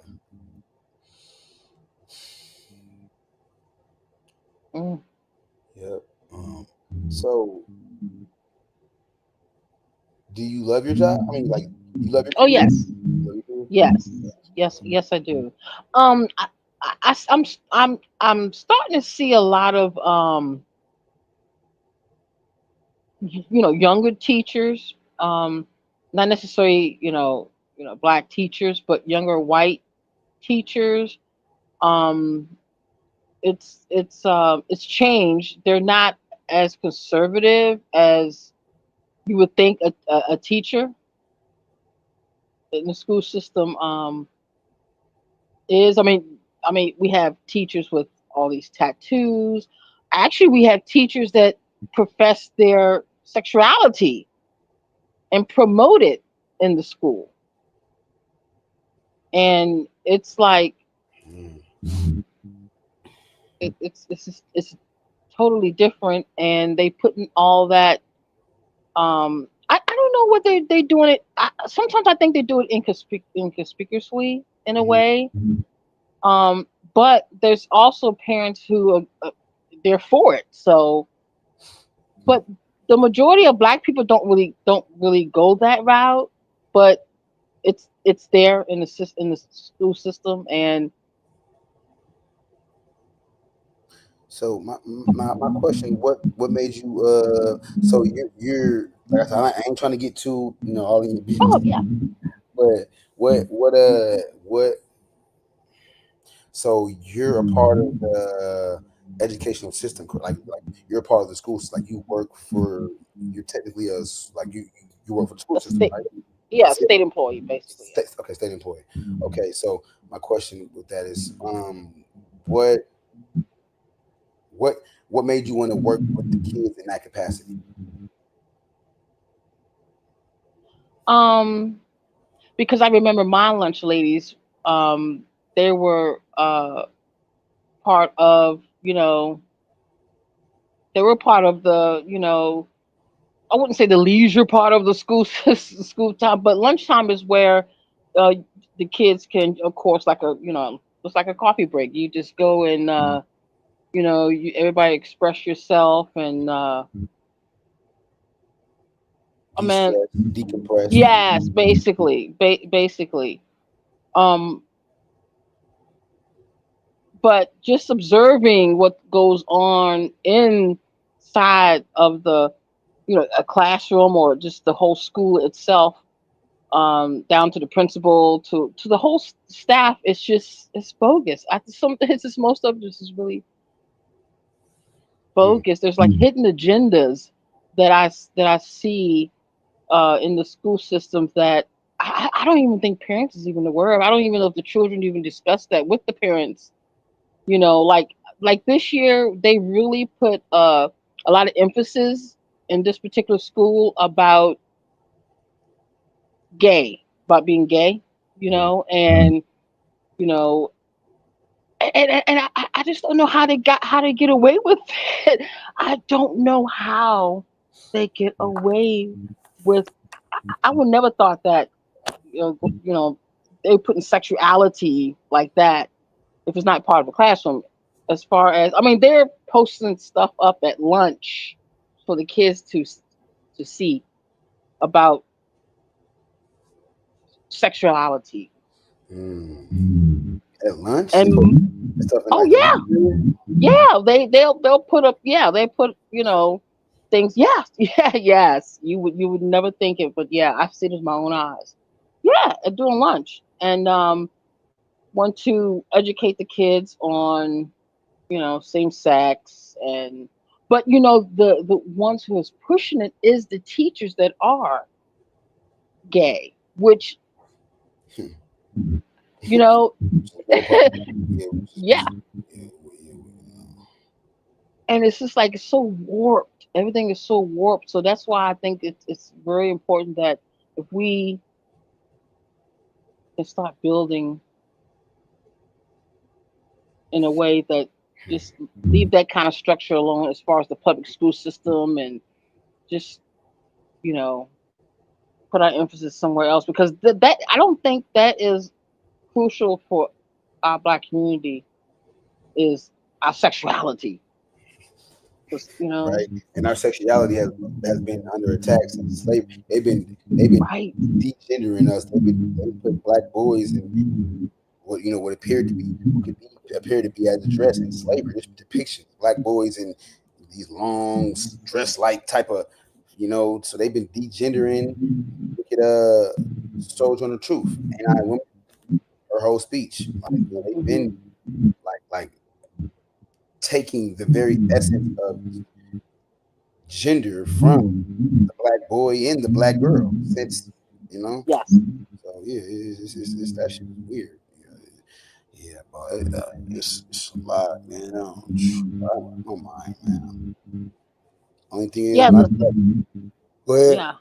No, I'm saying it's a burden. It's actually. I mean, if you can feel the burden of. I mean, I definitely can, but it's heavy. It's heavy. It's heavy. That's why you gotta transmit this energy into something positive to be able to bring forth a solution, for the people, really. Because all that just walking around angry and mad. No, we ain't doing it. So real. So yeah. Plan of And that's why I action. think.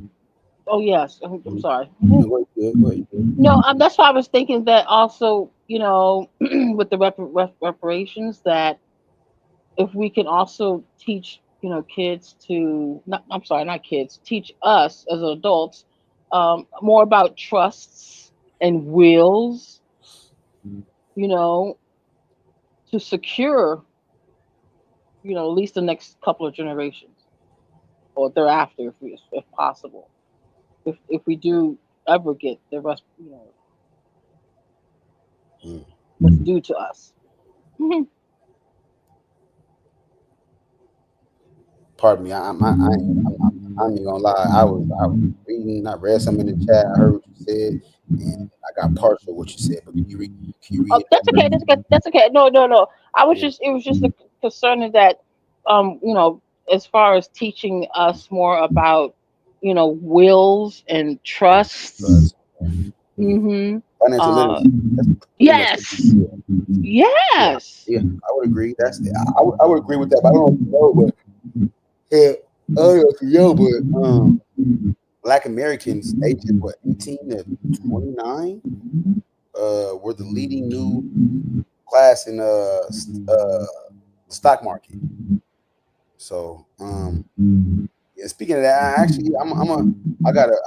don't even want to speak, but yeah, you just reminded me of what I got to do. So it's because there's one. On one hand, they say black wealth is going to be zero by 2055 or 50 or something like that, and then on the other hand, years after that, we the youngest new leading group in the stock market.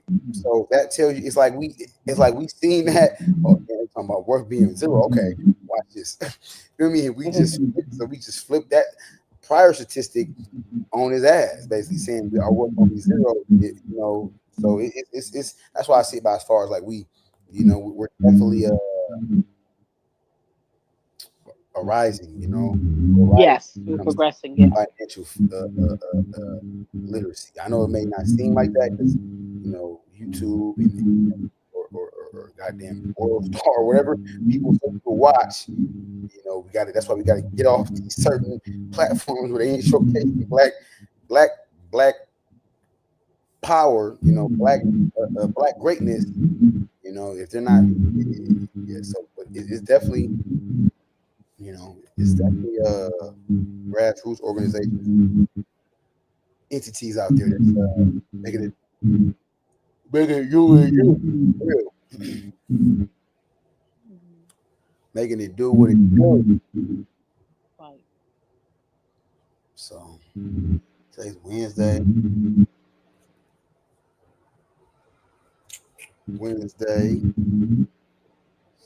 I got an appointment tomorrow. Today's the 4th. Gotta keep up with the time now. Today is the 4th. Today is the 4th. Tomorrow, Thursday is the 5th. Got a medical appointment.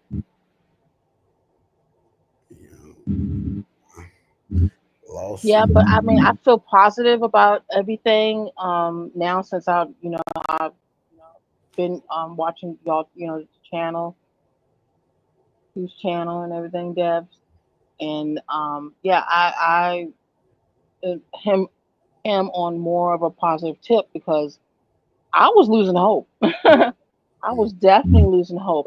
Matter of fact, I have lost hope previously. Because I feel like we was going backwards instead of forwards, but that's not the case. That's why they want us to think or to make it seem like we are. That we're going backwards as far as a people. Mm-hmm. Yeah, I trust me. I know what you mean. Like I go by myself. When I go through things I go through, I got to. It's you know it takes a special, not special, but it takes a different type of person to remain, you know, in spite of, you know, when I walk out the doors, my first line of attack with self, with people who look like me, was with quote unquote the nigga and police, you know. So, but what I'm saying, like, it takes a special person to go through something and still bad, you know. Still have that like response to want to help people. When it was today. I was on Psycho's channel, yeah, and I was basically driving back to my house, and his brother was like stranded. He's he had his blinkers on, the tire was flat, so I basically end up just helping the brother, helping him out, and able to put some air in his tire and stuff like that. So it's just still finding that, like, because you got people, man, ain't nobody that did that me but black person. Shit, black person harmed me. You hear that? Yeah. That's black people's joy. But and they say it from a standpoint of like it was just good, absorb. So just to keep willing to help the people in spite of whatever I go through, and not applying trauma to every black individual, or should I say self-inflicted, not self-inflicted. Self-inflicted means not self-inflicted trauma, and applying it to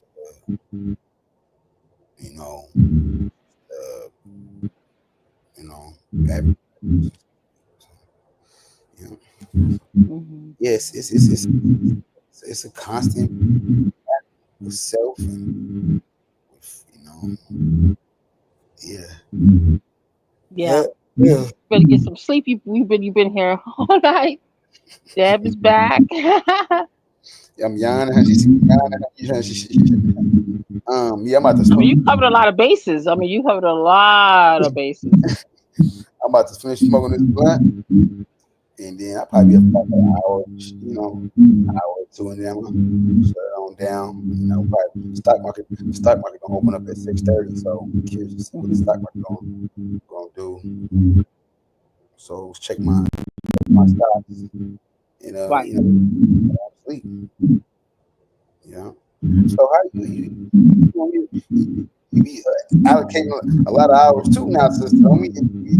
Well, yeah, it's summertime, so school is out. So. Oh, okay. School's out. Okay. So I ain't trying to be in your business. So how does that? So you still have work? Do you still get like? Are you still paid? Well. well, technically, like you'll be out of work. No. We just have I have just a couple of weeks off in between time, and then summer school starts. If they summer school. Yeah, Okay. I just have a couple. I'm thinking, okay, so it ain't like a matter of like once school is out, like you laid off. Right. Okay, so it's not a matter of like unemployment. Right. So are you from Washington State, or you just moved there because? I'm from Chicago. Oh, okay. Yeah. Yeah, I forgot about the Washington State because how is it there? Is the majority? I know black people is everywhere, but it's just Washington. Black people, just the makeup of it. Yeah. How? It's definitely predominantly white and white and Asian. Asian, Mexican. Oh, really? Yeah. But the area I'm in, Seattle has more black people. Seattle area I'm in is more black. It's black. Seattle, Tacoma is the black areas. Anything outside of that is, but they actually move people from Seattle to South. There's people from the Seattle region out to like the South, Auburn. They're pushing out the traditional original black CD district was a historically black community. So they moved in weed dispensaries and brought in all type of they like most metropolitan cities was urban, Baltimore, all those black, most, like I said, most cities that have a historic black area, they're put out. Seattle, although it doesn't have that black people, they got a historic black community that was specifically black. It's no longer black. You still see the remnants of blackness too, though. You still see it. So that's from what the people say. I ain't been that guy, but yeah, what my history, doing history, and what people say, is pushing people out. So he was asking about basically, Portland, Portland is more wider than Seattle. So Portland is, if you think Portland or if you think Seattle's wide, Portland is more wider. The numbers more low, but that's why I actually went to the brother. The brother came to Portland, the black scientist, Nature Dad. I don't know if you hip to him. He's converting plastic waste called plastiline and plastic diesel. Oh yes, okay. Came about 2.5 hours from. So I drove, down there. It's got some content that I have to put out. I got to put that out. I'm not in a rush to put it out. I don't want to be rushing. You tell a person rush shit out, I don't want to put some shit out just to put it out. I'm gonna actually put. He's talking about trade, the power of self-talk, being out of that. He taught himself all that. He taught himself the whole chemistry, that whole schematic. He taught himself that. But welding, he went to welding. He went to trade. trade school for welding. He actually taught that in an institution. But outside of that, everything else he taught himself how to do. So I was highlighting that. I'm gonna take that and then I'm gonna annex that with like the importance of trades, and, you know, and then put that, make that into content, and then put other article that talks about trades. You know, just make that one. You know, his video, his snippet, and then another snippet talking about the importance of trade. Make it compile it into, like I said, I'm finding more traction with shorts. I don't know why. I think it's got has to do with the, like I said, the of it, but traction with shorts. Yeah, so so but in general, yeah, it's definitely it's anti-black up here too. So it's definitely Yeah, Miss Demi, your mic has audio Okay. feedback. Yeah, Okay. yeah, just leave out and come back. I think it. Okay. Come back.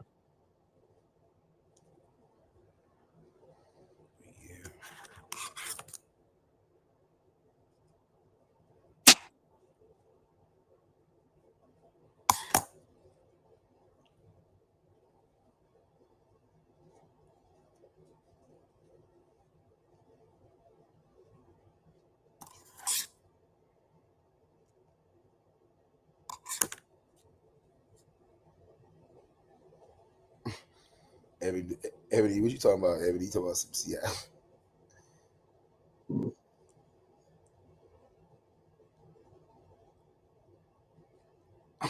See, I see everybody tripping like a party in the hood. Oh, crazy! Chat is crazy. Yep.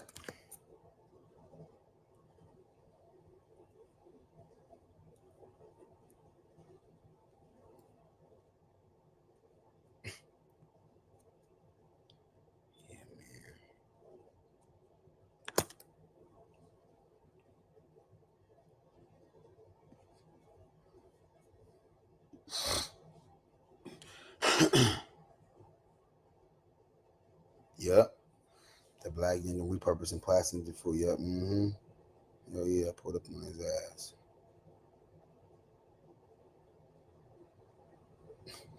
Leah be bored. She just be Leah be just be trying to conversation about anything.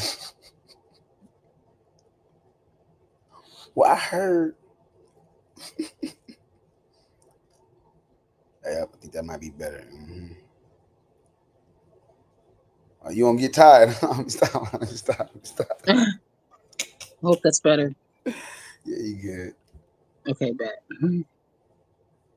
So like I said, I'm not trying to probe or never. I got a question. So, because you was talking about postpartum depression, and you said you don't feel that it's a true phenomenon. So do you have kids? Have you ever had kids? Like, I know have you ever had, but do you have children? Yeah, I had children. They're grown. Okay. Yeah, they grown, and I haven't experienced not that I know of postpartum depression. But the awareness, as you say, that I wasn't looking at it as general as women in general. I was just looking for us black women, and the awareness that what I learned tonight was that basically we don't maybe show it, or and that's another level, because if we can't or we don't know when we're having the postpartum depression, or because the black women that all in my family, they never showed, not that I'm saying that they didn't have it, but they never showed it outwardly, that they was going through something internally. So my question. So first question: have you done any, like, outside of surface level research? Have you done any extensive research on this subject matter? No, not specifically on the postpartum depression, because I was talking to Dev about I would like to see black women be more of a midwife to help with, as far as what they do to us in the medical field, as far as the children and stuff like that. But with the autism, yes, I did a little research on how autism was really they really created autism, basically, as far as the things that they do to a fetus, when a woman is pregnant, or even thereafter giving birth, because they do a lot of stuff to us, just like the C-sections. A lot of a lot of women really don't need, like you said, they get kickbacks for having C-sections or doing certain procedures and stuff like that. So it's like a cash cow type of thing that goes on in the medical field, especially to us.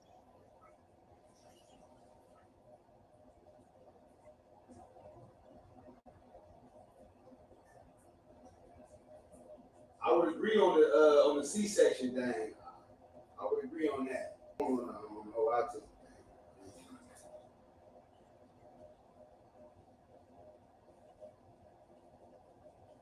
And then my other question is, with the circumcision, what do they do with the with the circumcision?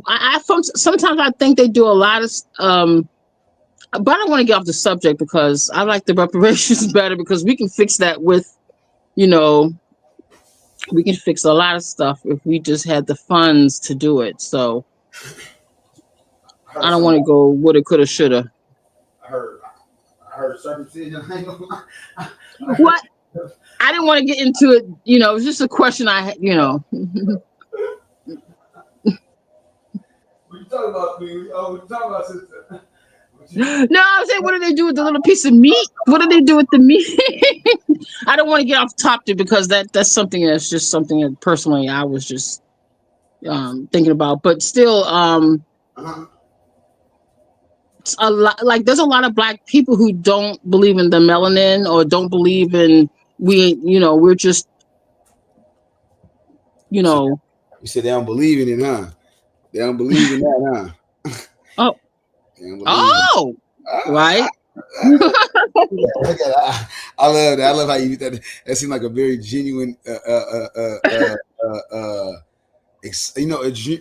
genuine response of excitement when it comes. Yeah, because a lot of black people don't believe in the melanin thing. So I came across more black people who don't believe in that. Who versus who do.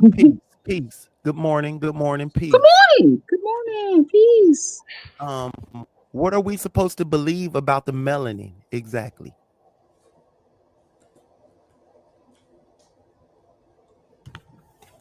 I'm gonna let you answer that.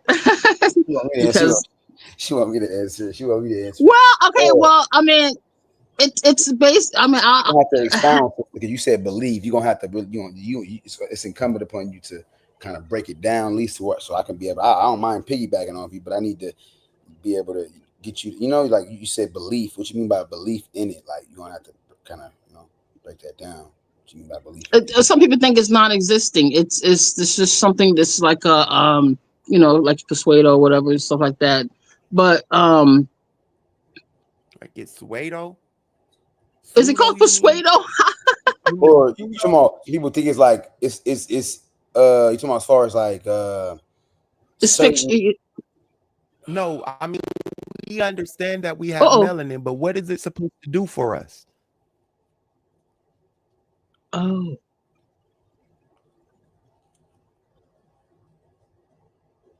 What's it supposed to do for us? Well, I mean,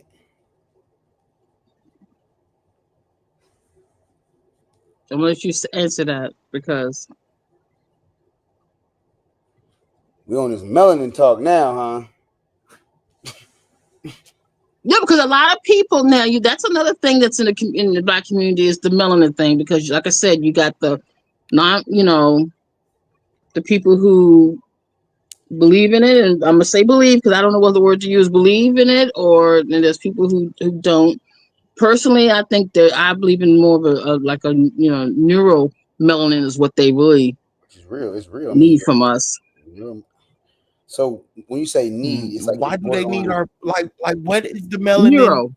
What is the power in the neuromelanin and in the melanin? What's the power in it? It's God. No, I'm just, Yeah, basically, I mean that's basically if you want to, nip it in the bud. That's basically. no, I was just being funny though. God. I'm just trying to keep it short. Huh? I was just trying to I'm keep it trying short. to figure out what she was talking about. It's not starting anything. She said something. I Oh, had okay. a question. Can I ask questions?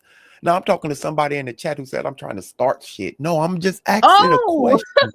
How is asking a question trying to start something? Like she said something that I didn't fully understand why she said it. I'm trying to get clarity. yeah, it's okay. Yeah. I mean, there is. What's the book called? Why Darkness Matters. I don't have the book now. I mean, there's many. I don't have it in my presence, should I say? But that that book is written by Black neuro. So it's written. It's an African centered scientific breakdown of neuromelanin, where it's composed by, like I said, is it neurologists? I want to say So Mhm. composed by like experts in that field, and as far as breaking down neuromelanin in particular, dark. It's called Why Darkness Matter, Darkness in the Brain. I want to say yes, it's called Why Darkness Matter. Let me get the correct name, but basically, it's called Why Darkness Matters. Why Darkness Matters. So if somebody can go back in the chat, I said that I was going to actually teach on racism and race. I was going to actually teach on that before she even mentioned the thing on melanin. So I was already joining. I already have the paper that I was going to present on racism and race in the Middle Ages. For those people who think I joined to start to talk about melanin, no, I was over here reading and pulling up the source that I'm going to present on racism and race. And she mentioned that. So I asked the question. Like, this shit is silly. Like, I really had a paper. Y'all want to see it? Here it is. Dev, can you share my screen? Give me a sec. Oh, it's on you, Savior. You got it now. I'm gonna sit back and learn something. You got the floor, man. Smoke this blunt. Study. Let's see. All right. Pull my screen. Why Darkness Matters. Why Darkness Matters and Improves the Power of Melanin in the Brain by King M.D. Richard Moore, PhD. So this book, you just kind of made me think about it. That's why I say it's so much, you can put out so much about, but I don't want to be putting out just haphazard, just, people just put shit together and like to put shit out. I don't know. You have to discern what is like. Yeah. And definitely. make sure Dev, can you share my facts and ascertainable. Dev is on. So here go the paper I was going to present when Dev shares my screen, if he's around. And it's a 43, and it's a book. And this is chapter 1 of the book. I didn't get the whole book. I only got this because this is what was available. Voices of Race. Chapter 1. This is what I was going to present. This is on. All right, because what this author already read up about half of it. All right, so you see, he starts right here, speaking on a specific Anglo-Saxon man.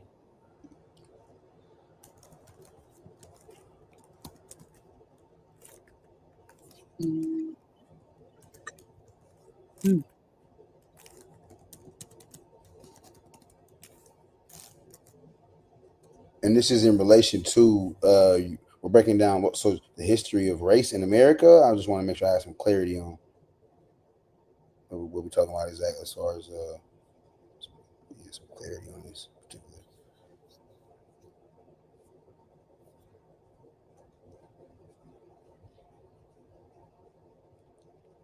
This exhibit A.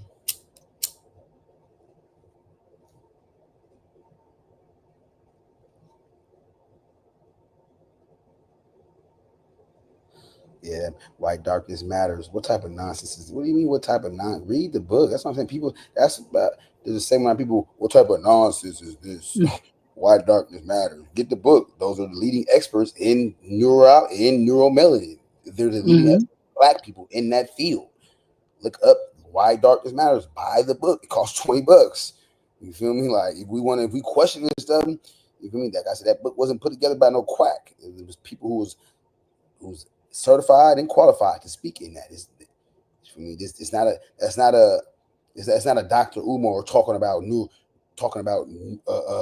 neuromelanin. No, these are people who study neuroscience, who has degrees in neuroscience. So I think it's safe to say that somebody who's neuroscience who has a inclination, or they're inclined to it based off of their rigorous amounts of studiousness being devoted to study.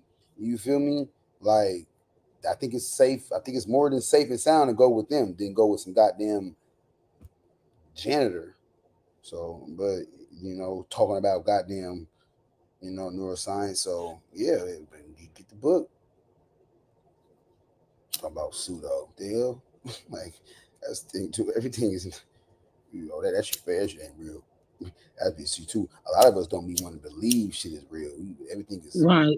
Definitely pseudo, because we don't want to embark on going into this real. This really is real. But we that shit fake. Scared really to peel back them layers, because you gonna unveil some shit gonna be unveiled. You're gonna realize the depths of this goddamn war we in. Contextually, but yeah, absolutely. Absolutely.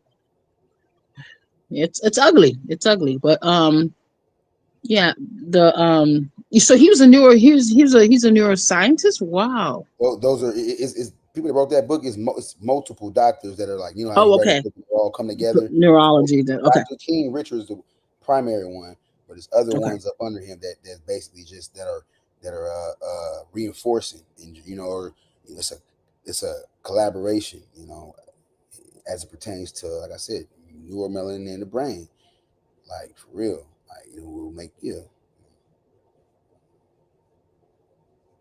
it's letting you know as far as the distinguishing qualities, how white folks are not producers of it. Like, they got melanin. Everybody got melanin. Everybody has, but they have a very, when it comes to surface skin melanin, it's very nominal, it's very small, but neuromelanin, the pure melanin, yeah. So I ain't gonna argue. You gotta just get the book and just read it and see what and see what the experts say and what they propound it. But yeah, white darkness matters. But yeah, Sabio, can experts be wrong? Huh? Oh, can experts be wrong? You're right. Yeah, experts can definitely be wrong too. But can experts say things that appeal to people's emotions instead of their logic in order to gain a following and get people to support them? True, but I don't think William A. Darity wrote that book. I'm not saying anything like that either. I heard of it, and I heard of the book. I didn't ever purchase it. I heard of the book, but I didn't ever purchase it, because when I heard of it, I was like, why darkness matters? Why would he title the book like that? I question titles. Why though? Why is it? Because we're in a society where it tells you darkness don't matter. Black darkness, black is, where it doesn't matter. We're not in a society that tells us that. Really? That's not reinforced Everything matters. by them extracting and changing the educational system, and by them demeaning blackness, devaluing blackness. Like, what are you They, talking about? huh? So you saying society, So, white society as a whole, which dominates everything, does not devalue blackness? so, so now you're mixing arguments. No, I'm not. I know I'm not mixing. No, I'm not. No. You are. You are because we were talking about darkness and the Yeah. state. I think the state of darkness and why it matters. So I was questioning the title. I said I questioned the title of the book. This has, to me, it has nothing to do with questioning race or racism. I don't know. I didn't ever read it. Yeah.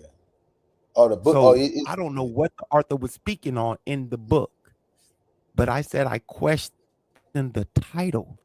So how we get to how black, how white, how Americans or European society or white society devalue and racialized blackness, that's a different conversation than what the book is talking about. I don't know.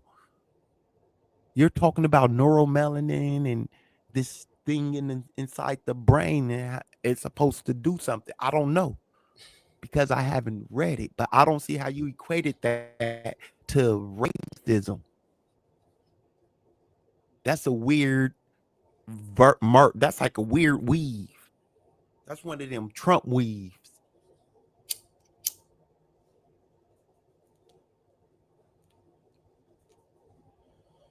Because the Duro, what is it? The Duro, I'm striving to recite with the book. So I know that when it comes to the Duro, what is it? The neuromelanin system. The books talks about how it's been chalked up as a waste. Like, basically, it's been disregarded as something that's insignificant. You know, a waste system, or basically, so it's outlining how the white dominant society has not only illegitimized, but they're trying to say somehow neuromelanin, like there's nothing, it's insignificant, and that's due to anti-blackness. So it's I mean, it's deep. The book, of course, is about melanin, but it's also talking about white racism in the field of in that same field in neuroscience. So it may, and no one's denying that racism is in all fields of science. But again, I haven't, so I would have to read it to see exactly what the author was speaking on. I haven't read it. So again, if we're talking about the neuromelanin and how it applies and how it works, we would have to go into that. I haven't really studied neuromelanin like that. I've heard of it again before today. It's something that they've been studying for years, but I haven't gotten deep into it. So we would have to pull up sources on it and see exactly what the science is saying on neuromelanin and its application.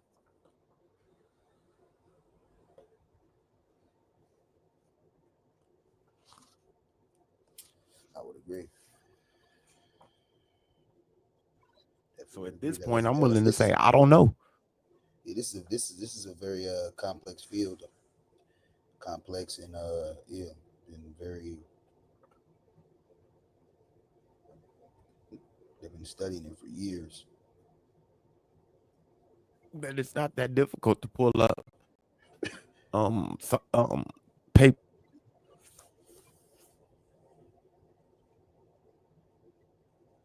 So let's see. So EU melanin. So far, we have uncovered the early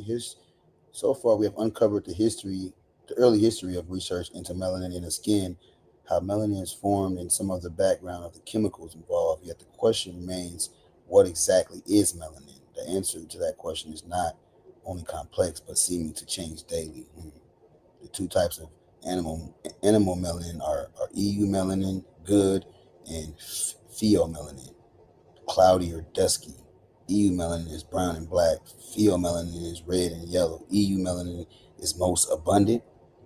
In general, when people mention melanin, they refer to EU melanin, the substance with the basic chemical formula C18H10N2O4. One definition of melanin is heterogenesis, polymer derived by the oxidation of phenols and subsequent polymerization of intermediate phenols and their resulting quinols. Another definition tells us melanin chemical abstracts service 8049-97-6 are insoluble polymers of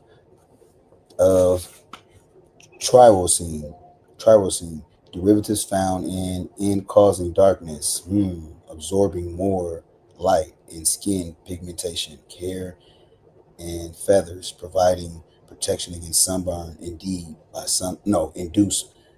Providing protection against sunburn induced by sunlight. To the average person, those definitions have little meaning. Not only do the words provide little insight to anyone without a chemistry degree, but they also leave us unaware there are different categories of melanin.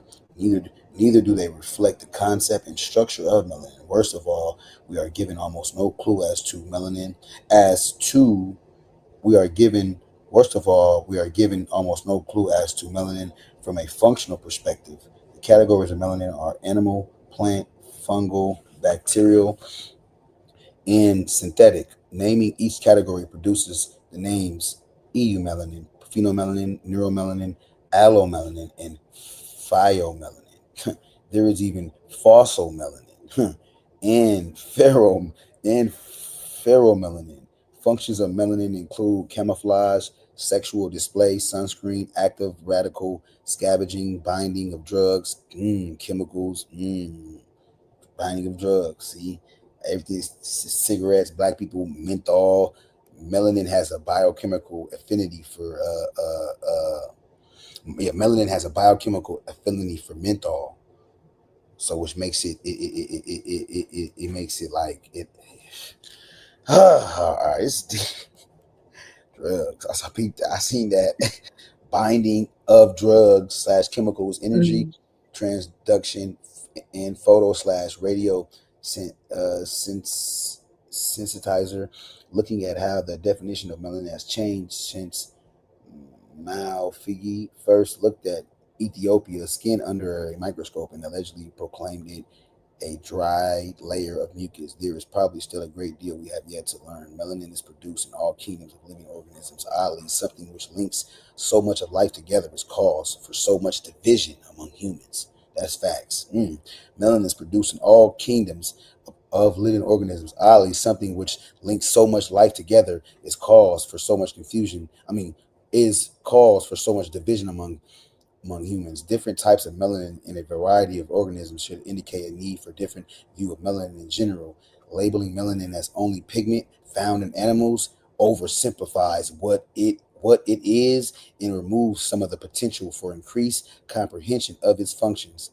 This is especially true by ignoring fungal or bacterial melanins. Another common trait for all melanin is the function of protection, to include photoprotective as well as protection of microbes from host immune system defense. See, that's what I mean by melanin. People don't know the power. Melanin literally protects you from a host of just basic pathogens. Like so basically to include photoprotective as well as protection of microbes from host of immune system defense against viral infection.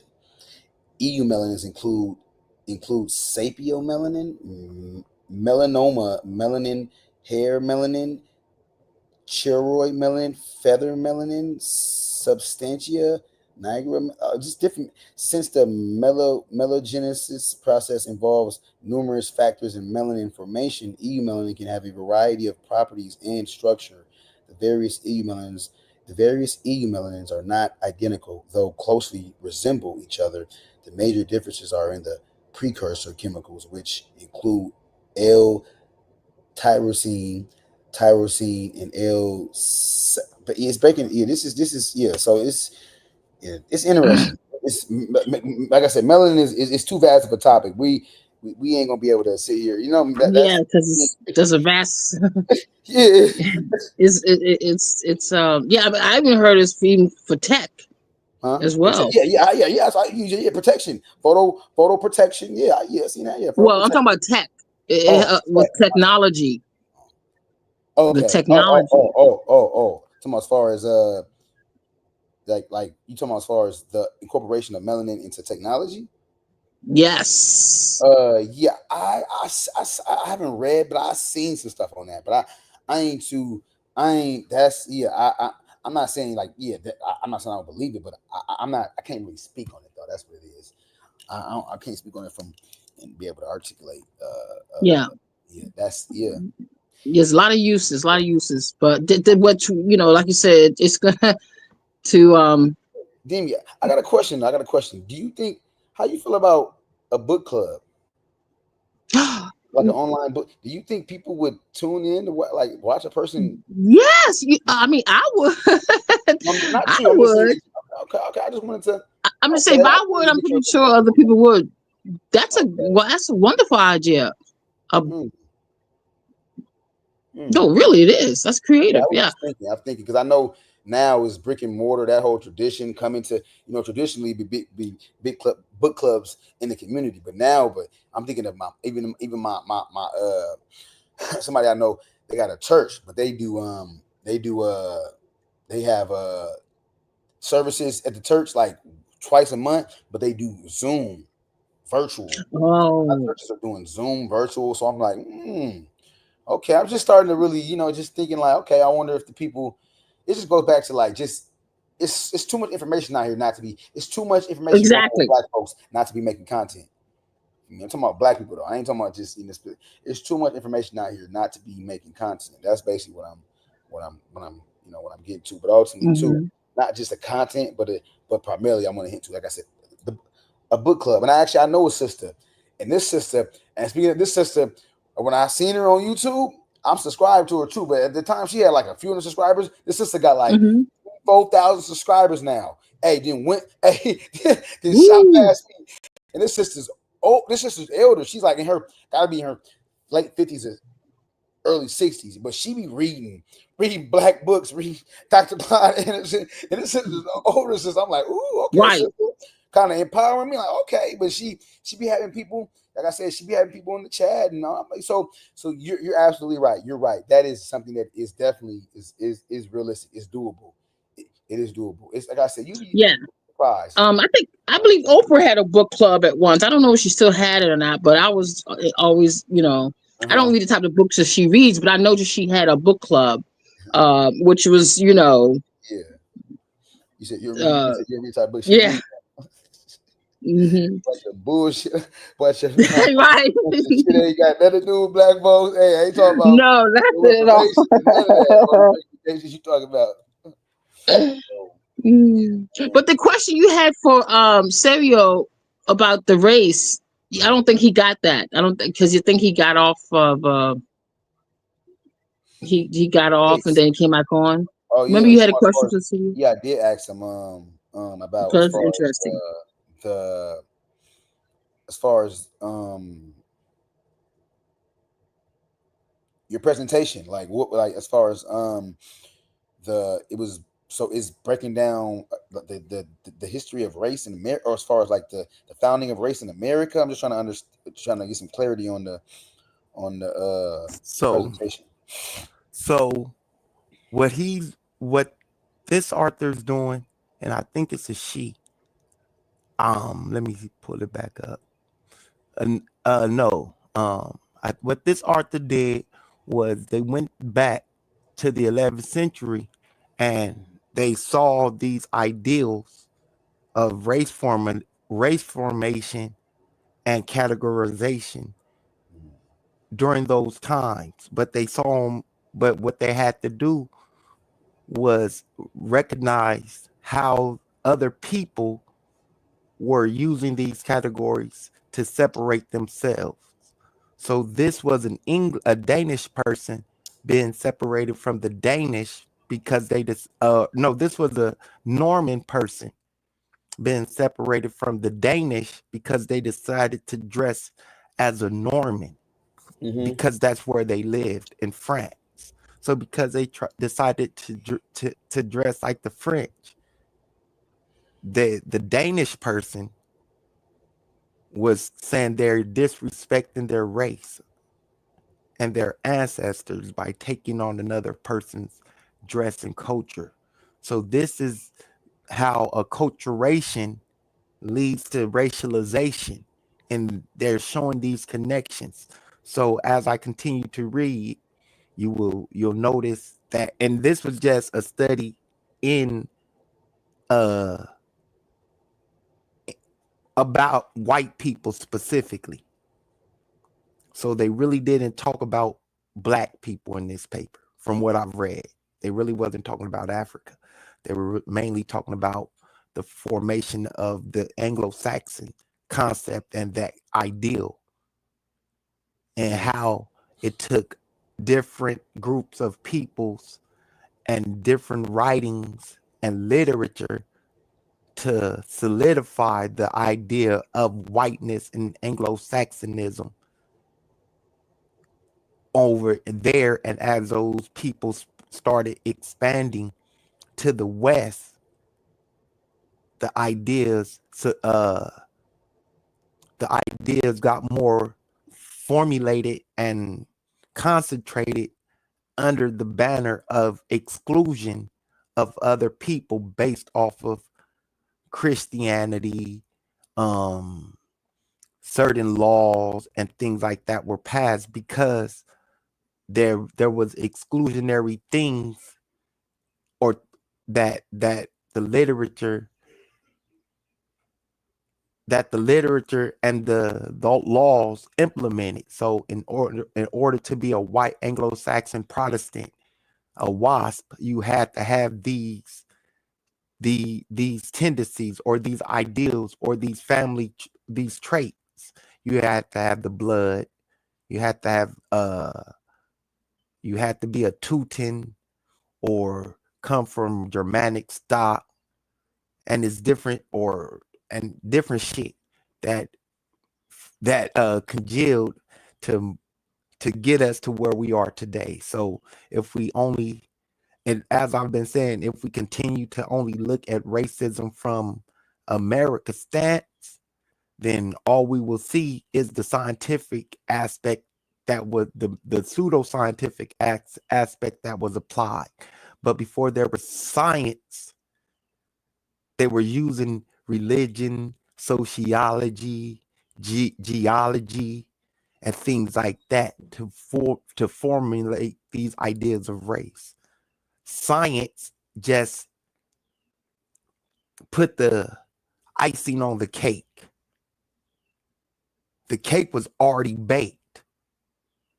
All science did was put icing on it. If that makes sense. Okay.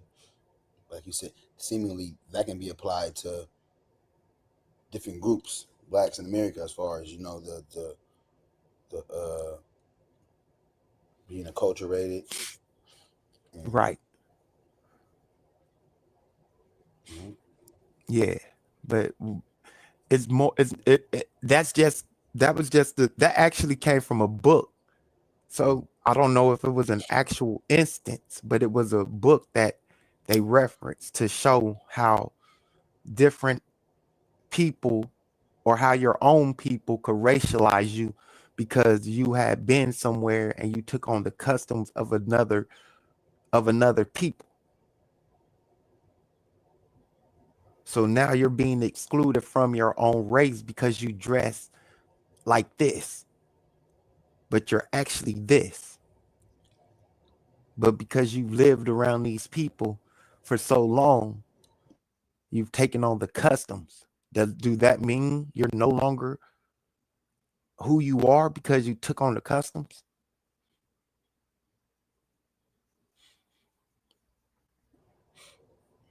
That's for them abos, huh?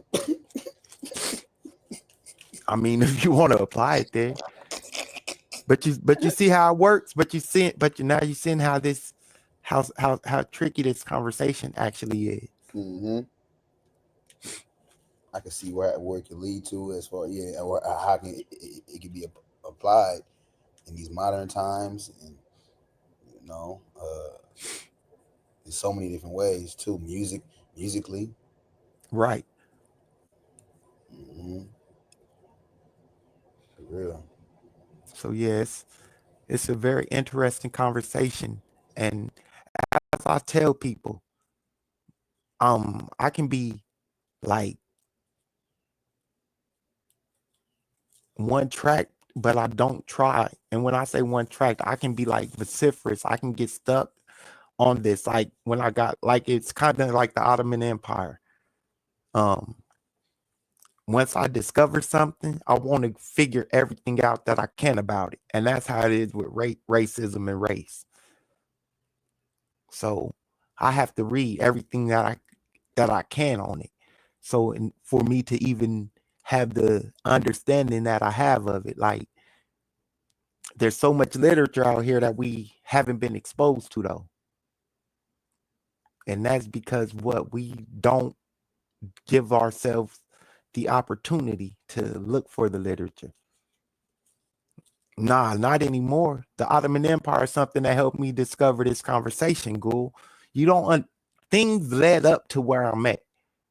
Like if I hadn't did the research and learned more about that, I wouldn't even be having this conversation on racism and race, because those conversations led me to panels like Smash Rockwell's channel, where they was having conversations on blackness in Egypt and things like that, on the Egyptians being black. And I had to come to the conclusion, no, that wasn't the term the Egyptians used to describe themselves.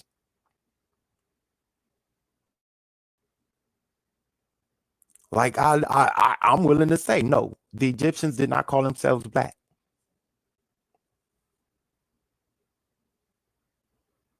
I'm willing to stand on that, and I'm standing on it. That wasn't the term they used to represent themselves.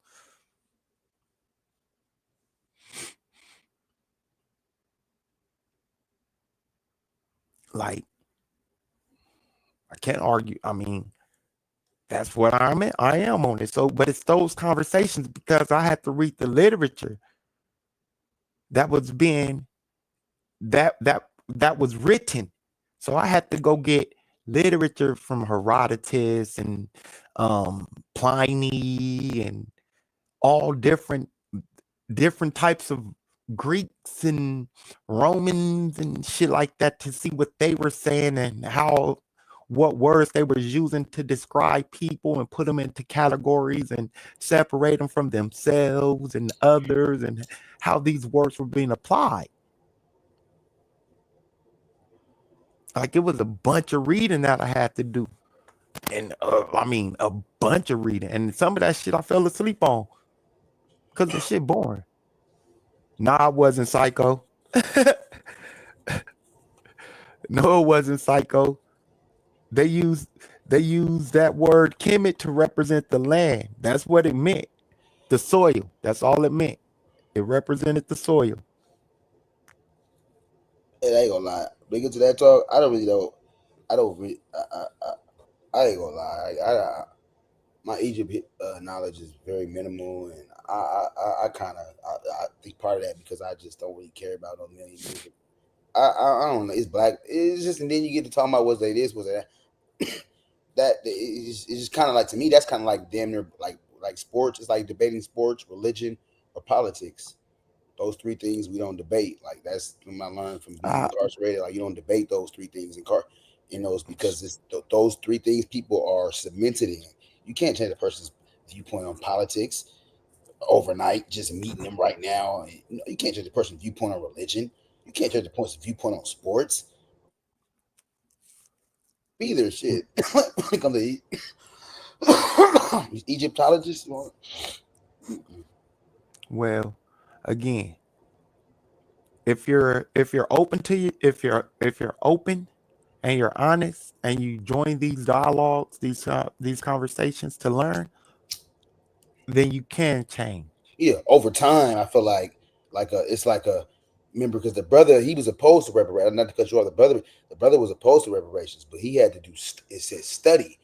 He upon further study, that means he didn't just read one book. No, he had to do some. So that deep study changed his whole format, his whole stance on being opposed to reparations, which I salute. But yeah, so I mean, like you can't change a person's mind frame typically off of just one engagement. Like they're gonna argue, you down. No one's saying one engagement. No one's saying one conversation, but the conversation should be, as I try to do my best. If it's something that I study, I try to give the best information available. And if you guys take the information and y'all learn, y'all go read, y'all go pull up a source or something similar, something saying different or whatever, cool. Then that way, at least I know y'all learning. At least I know you're learning. You challenge yourself to do something. You reached outside of your comfort zone. I mean,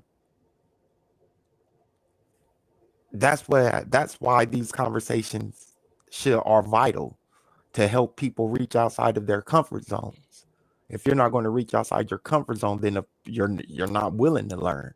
You just want to converse and talk and give your viewpoints on different things that you hear and you may not really know anything about. You may have surface information on, which is cool. But once the surface information runs out, what you gonna talk about?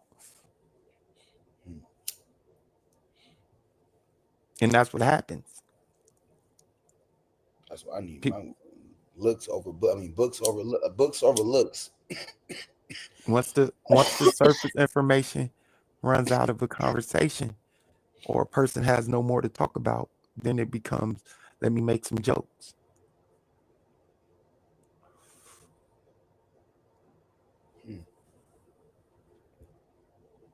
Got a little ring to it. Books over looks. But yeah, this conversation on and this is basically race and ethnicity in Anglo-Saxon literature. This is what this paper is. This book is, and like I said, it's a book. This is chapter 1. I read up to I think I read up to like page 32.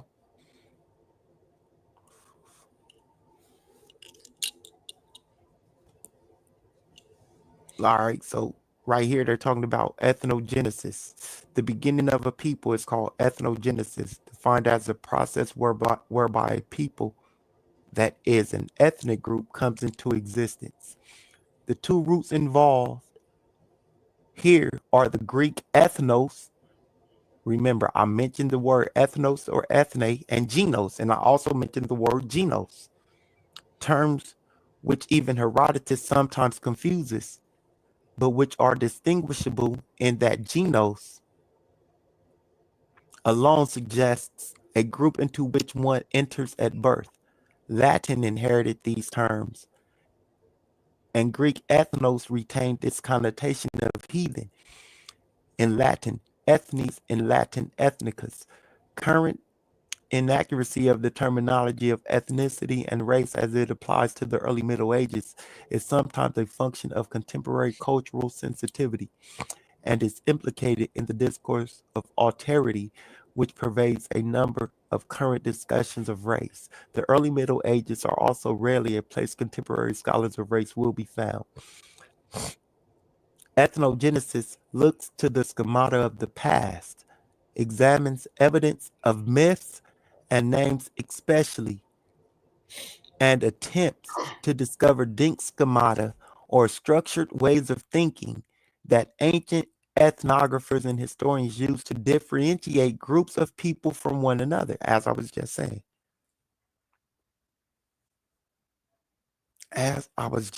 So, but this shit is in the literature.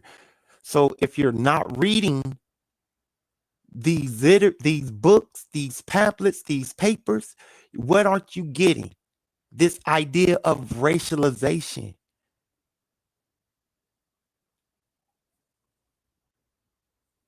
You're not getting it because where these pamphlets, these books, and these ideas are being formulated, the paper, that it's not going to your continent.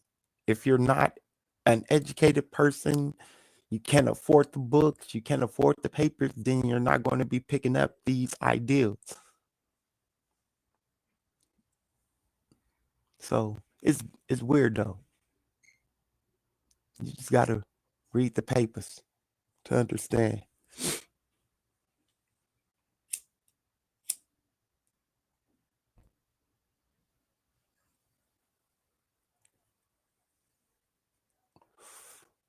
But yeah, I know it's blah blah blah, Harry ass, but what you got? You finna come teach us that we abos? I want to start a book club, man. Online book club. How to help? That's what. Yep. That's one of my homework. Online.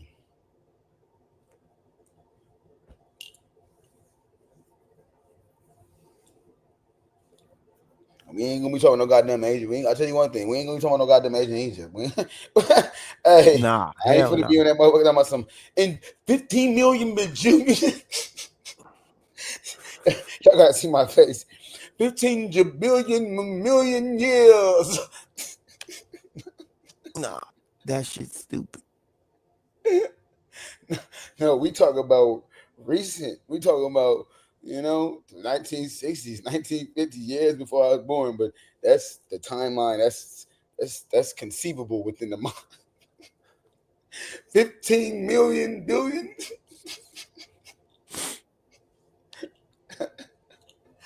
Oh man.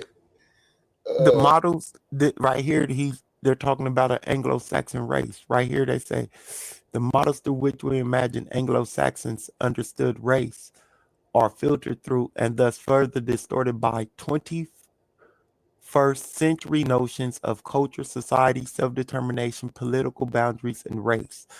With sufficient empathy and imagination, we can partly reconstruct some of their models, notwithstanding the difficulty of isolating the effects of our own cultural filters.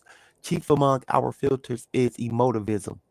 Emotivism, which took its modern shape in the mid-19th century, is a doctrine which positions the self, specifically its intuition and feelings, as the ultimate arbiter of ethical life and thus of identity.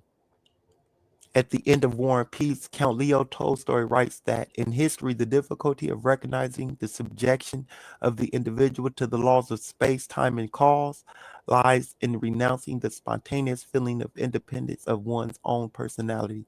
Even though we do not feel our dependence, Tolstoy says, personal sensation impedes our understanding it, just as accepting the laws of astronomy calls for renouncing the very clear sensation of a stationary Earth. So too with moral law, as Alasdair MacIntyre and others have argued. Emotivism, which posits the primacy of one's own feelings as guides to moral and social and aesthetic issues, cannot suffice as a grounds for an ethics of social justice. Familiar Western notions of identity tend to be characterized at their extremes by moral and intellectual solipsism, a dominant and introspective self-interest that contextualizes any understanding of the limits of polity and thus of ethnicity. Emotivism ultimately arises from a sense that an arbiter of moral law somehow exists within each individual. One need go no further back than John Calvin, for example, to read that there exists in the human mind, and indeed by natural instinct, some sense of deity we hold to be beyond dispute, since God himself, to prevent any man from pretending ignorance, has endued all men with some idea of his Godhead, the memory of which he constantly renews and occasionally enlarges. This innate knowledge, sufficient for judgment, is in turn developed in Kantian and post-Kantian thought, which eternalized nature as a category of phenomena rather than as a result of judgment and the synthetic and analytic conditions necessary to render judgment. Whatever might be concluded from this rough sketch, it can be said generally that only within the last few centuries has judgment by an individual untutored by traditional schools has been considered sufficiently informed. But in Anglo-Saxon England, the moral law was primarily to be understood as a collective phenomenon. It was in the imagery of scripture, a law given to a people, not separately to individuals, although individuals could independently accept it. The self was not its source, even though the self intellected the moral law, and the self required clerical assistance to do so. To the extent that the self is defined in relation to a moral or legal code, Anglo-Saxon selves were first and foremost responses to social orders, not extrapolations of first principles drawn from Kantian or Cartesian or Protestant introspection. This does not mean that Anglo-Saxons were incapable of introspection, but that such introspection was not a sufficient means of understanding one's familial and ethical duties. The juridical condition of word and act were assessed according to a communal telos, a larger end to human history. To Anglo-Saxon Christians, this was largely defined by the narrative of salvation. To the extent that the individual acted or wrote in such a way as to promote this common telos, the individual wrote. See, this shit crazy. And this is just talking about how they shape their identity and forming it their identity. But it's a long ass read, like I said, and it's boring as hell. Trust me, it's hella boring.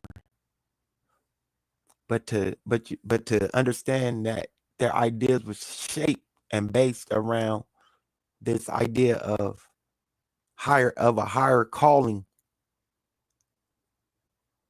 that they were meant to embark upon. It's kind of weird.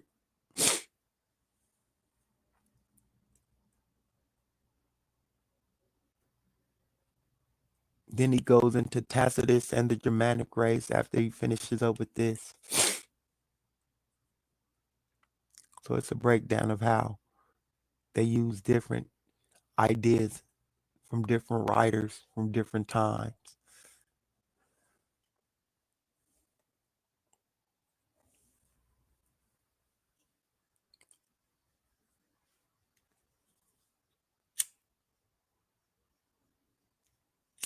The chat be having me dying.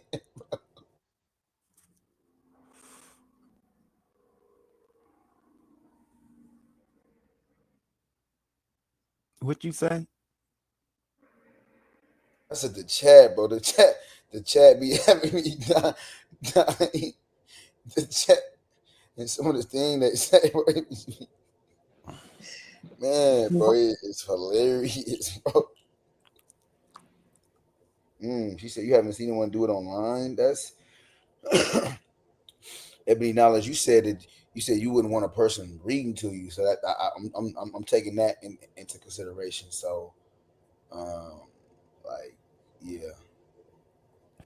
That's why I show y'all the book, and y'all could either get it or not and read it yourself. And then I don't have to read it to y'all. You feel me? Not she. I don't. She wasn't. That wasn't like specifically was aimed at you. She was talking about as far as like a book club, an online book club, digital book club. Oh. So, but she said she wouldn't want to be read to though.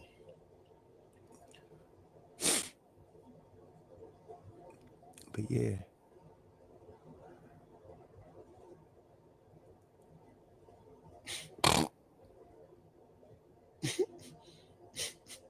Yo, it's funny, man. Y'all hilarious. Y'all tickle me, man. Tickle me, man. I just laugh. That's the best remedy for a lot of stuff. The thinking caps of guys. Y'all is funny. FBA book club. Y'all funny. FBA book club laugh out loud. She is funny. Y'all funny. Whoever that is. She, him.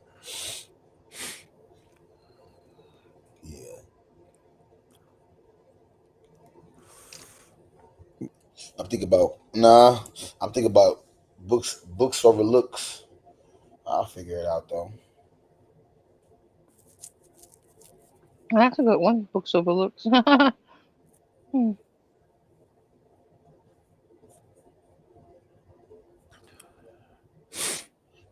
Hmm. Yeah, it's Felon book, just felon book awareness. Y'all is funny. Damn. This is felon book awareness.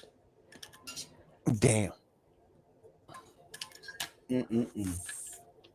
But yeah, man, that conversation, like, on it's actually picking up steam in the world of academia. The conversation on racism and race. Okay, so this stems. So you saying this in part? This stems from earlier.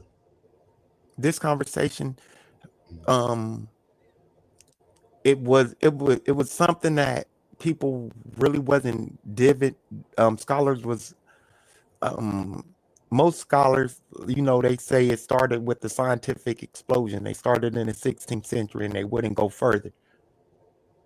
But it's starting to pick up steam and get more legs. Why? Because there have been uh, scholars, classical scholars, biblical scholars, um, historians who have been willing to go further, willing to look in the Middle Ages, look in the Dark Ages, look over in the Irish literature, see what the Irish monks was writing about race and racism, go further, go back into the 8th century, 9th century, see what the Arabs was writing and how they were separating people.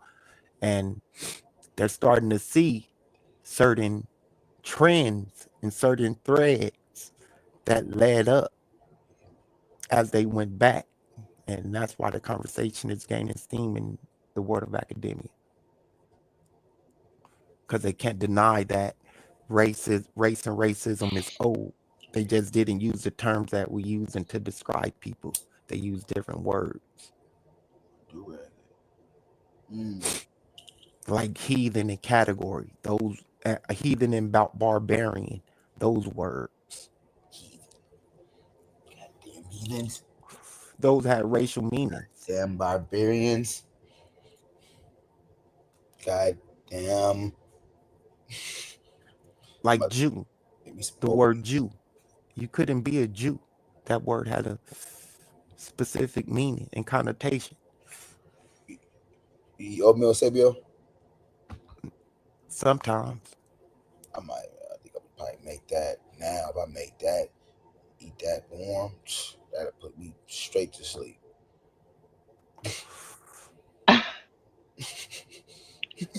Eat that nice and not too. I don't know. Can't burn my tongue, burn my taste buds. Just nice and right, just to where it's right temperature. That's gonna sit on you. It's gonna stick right to you. I'm thinking this. That's what I say. It's quick. One thing about oatmeal is quick. All I do is boil the water. Put the stuff. I like It all mine. depends. I I don't only like eat it too oatmeal thick. when I'm I don't want cold. them. I like mine not too runny, but just right. I don't want it to be like. I want mine to be not too runny, but just in between where it still got some liquid, but it's still not like a like a like a like no. I don't want my shit all like thick and dry. I want mine like Dry, yeah, thick and dry, I yeah. want some moisture. It gotta have some. Yeah, I gotta be able to. I don't want to. I can't do too much, but I want to be able to have some circulation going on through that thing. But yeah, oatmeal. I'll turn some oatmeal up. Think about making it right now. I got everything I need to do. I just need to get up and boil the water. Simple. That's it. Everything else downhill from me. Boil the water. Banana. Wrap. Peanut butter. So I had a question I wanted to ask, and I didn't ever get to ask it. Knowing that we're reading literature or when we were in school specifically, we was reading literature that was meant to help white Anglo-Saxon Protestants formulate an identity. How do you think that worked against us?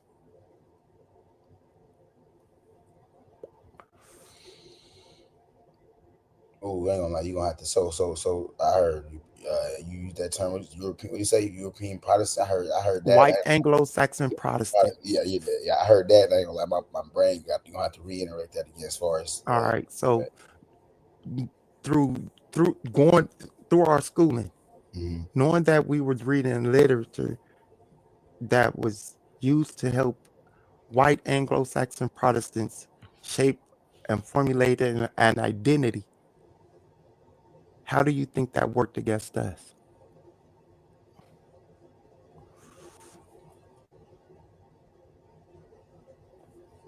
So you're saying that we embarked on this happens in like during the state of like education, like remember I'm just so I'm just trying to understand that, your sequence, and then as a result of studying this literature, which is what's the word, which is shining, which is advantageous to them, which is showing them in a good light. I'm trying to strive to get the clarity on. I'm probably going to have to actually say it one more time. All right. So the literature, so the books, the history books, the English books, the literature used to educate us in this American system was written for white Anglo-Saxon Protestants to build their identity. How did that work against us? Their literature. How did their literature work against us? How do you think their literature worked against because us? we tend to reference them when it comes to. Like that question you asked, I feel like it is loaded as far as the effects of their literature and how we have used it not to necessarily counter, but used it to uphold, and thinking it's some type of like I'm striving, because like it's really like it's loaded, like that can be applied. Loaded? No, it isn't. It's not a loaded question. It's a straightforward question. Not loaded. My bad. Not loaded. That was wrong. But basically, it can be applied to many areas. Meaning, as far as their, the institutions that they use to edify us in, which is So again, let me slow it down, because you're overthinking it. It's not that difficult of a question. So we know you speak on it all the time. So if the literature that they used helped them shape this idea that they're supreme, that they're better than us, how did us reading that literature, been engrossed in that literature, having to pass tests where we recognize their ancestors and the atrocities that their ancestors did, but we as students had to what? Act like we were happy that these atrocities happened. How did that work against us? That's what I mean by like that worked against us in many ways. Some of us knew, so give me some one. Some of us knew, okay, this is tomfoolery, this is trickery, this is half truths. Some of us actually really like took it and trying to conform to their systems. You know what I'm saying? So did that play? So does that play into to some black men and women's anti-blackness? Do you think that educational Oh yeah, background plays into the anti-blackness of some African Americans or black people.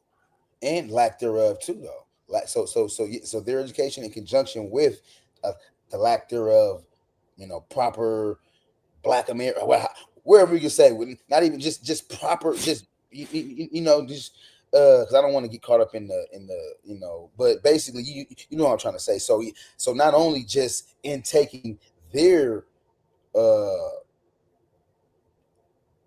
adulterated education, but also not pardon me, hold on, slow down. So because I be overthinking my mind. Just Yeah, slow you down. do. So yes, so like I said, as far as that, not that it's a loaded. Your question is not loaded, but meaning that basically that phenomenon has put us in, has divided the community, to where like some know, okay, this is not this, meaning that some know, okay, clearly we've done deeper probe to where that's not the truth, and then some has consumed it and conformed to it.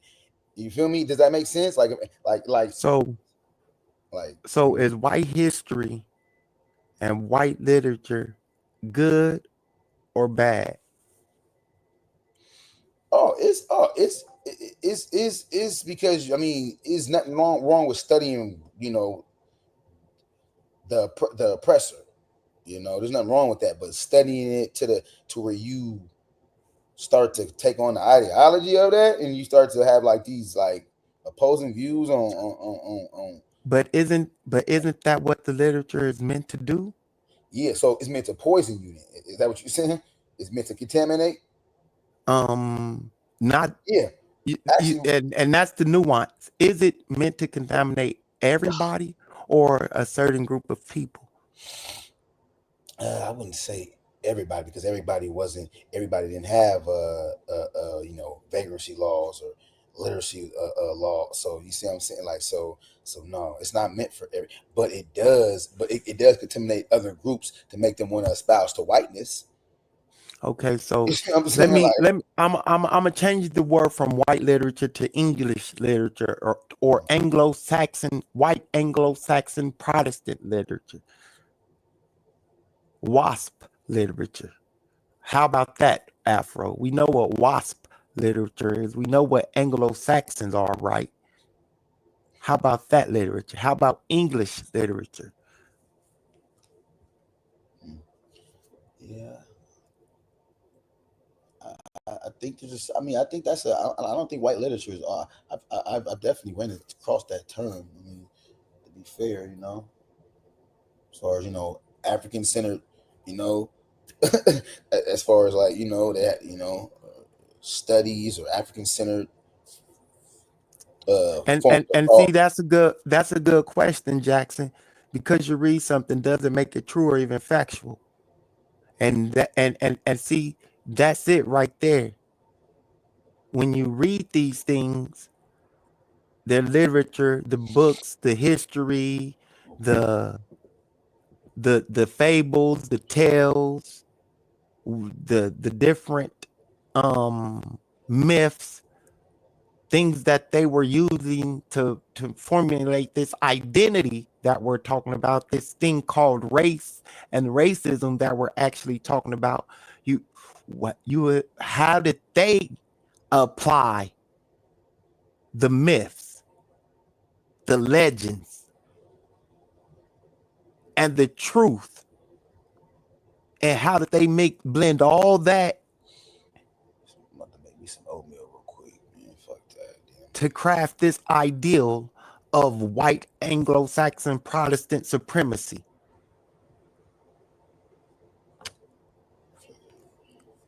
You feel me? How did they? What was the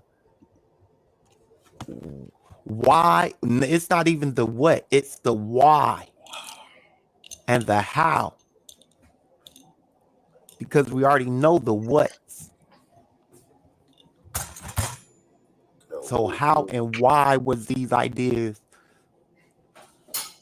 used in the way that they were to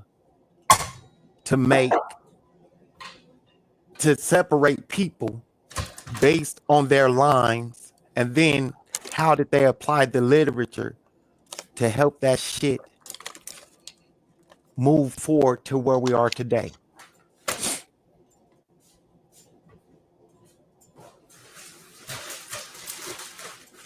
Those are two of the ways, T-Funk. Those are two of the resources and the gun.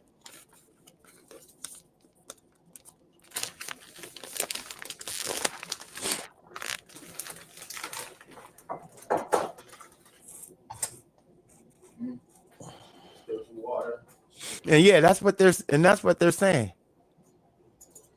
They're starting to say, well, if you get further into the literature, and it's not just this one, there's other papers and books and things that I got that'll show that and say that the main reason that these categories was used was to gain resources and take people's lands and to try to express their freedom, because you also have to understand that these people that was leaving and settling this land called the Americas, they were being oppressed and they were homeless, they were landless, they were like vagabonds. So they had to do what? Craft an identity that separated them and gave them the rights. So the shit hella crazy. It's just actually crazy as hell.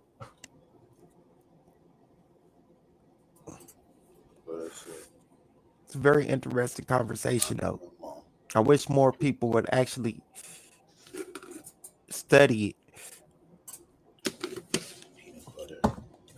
because it's actually a fun conversation to actually have with people.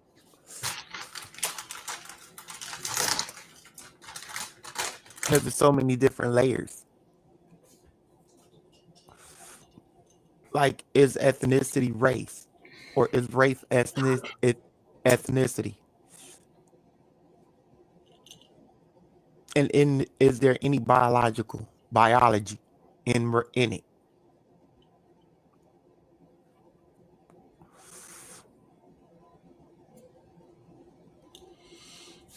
Yeah, cooking with, still learning, aka Young Deity, oatmeal. You got some scholars that say there is some biology in race. You got some that say there's no biology in race because you can't find a gene. Glass, no plastic. It's healthier. But is DNA? DNA is genes. So is that biology? So how can you say race isn't biological? Shit's crazy. It's a very interesting conversation.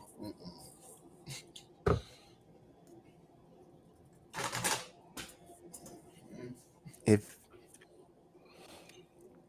like earlier, y'all was talking about mulattoes and mixed people. How do you get mulattoes and mixed people? Different races have a child. That's biology. Mm-hmm. So how isn't race biological? The shit's weird. You feel the nuance? Mm-hmm. Because there's not a gene.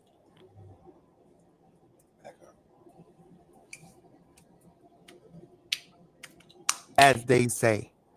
But it takes genes to make people.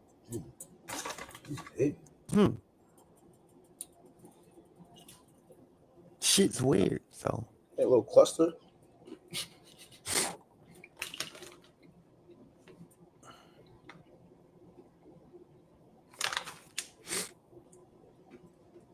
But yeah, I don't know.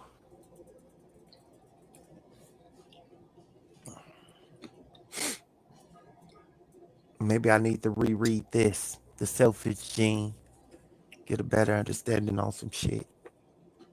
It's a big ass book though. Then I have to turn on a whole different mind. Got to turn on the science brain. These are fire. Oh, I'm about to place on the oatmeal. These are fire. It's just hot oatmeal. I'm out. 99. Goo goo gaga. Like a baby. Goo goo gaga. On the stone. Cooking your own food, man. I'm just no white folks. Awesome. Call Uber. Call Uber. Corey. That's lazy. Your ass Help. Up. Making burgers at night.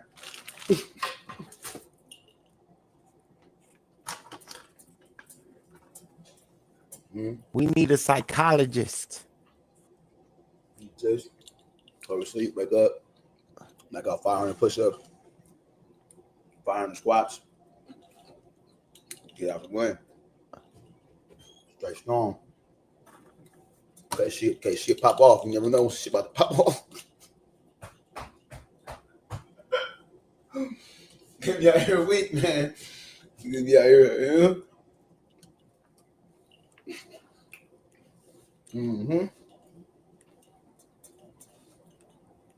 Oh no, it's not.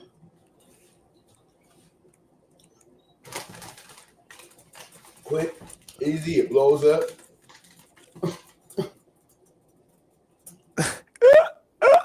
Voss, are you stupid? You know, that might be too much. That shit blow up. Oatmeal will blow up on your ass. This shit will blow up on you quick. Oh, now, don't put too much. You got a whole bowl full of oatmeal. I don't want that much. I want a nice size amount, but hold on now. You gotta have this too. That cinnamon sugar, yeah, you gotta have that on there too. I got some more too. Yeah, that's that cinnamon sugar. You see this too? What that say? What that say right here? What that say? That say what? Non-GMO. Yeah, we don't play that. No genetic matter. We don't play that third. I think that might be enough. Yeah. That should be enough.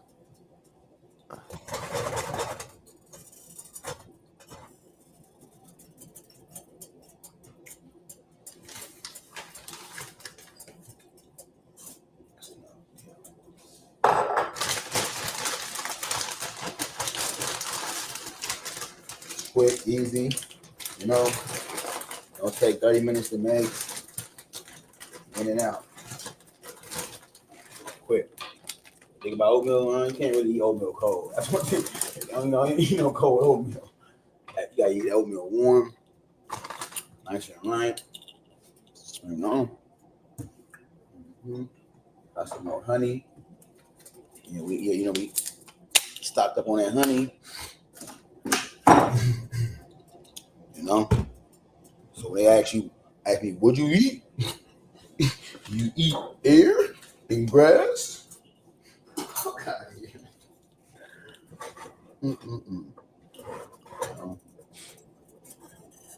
Made by, rendered by me. You know, made with love. Ain't gotta worry about nobody doing nothing to my food. You know, damn, nigga, damn, are they racist?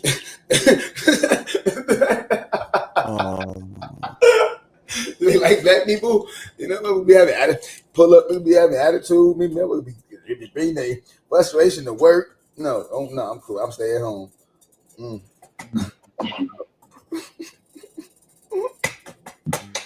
don't trust folks, man. That's with my food. So, save your money. Go out every day if you want to. Yeah. See how it add up. You ain't playing, man. Real. Drink a little bit of this water though, just a little bit. Just a little bit.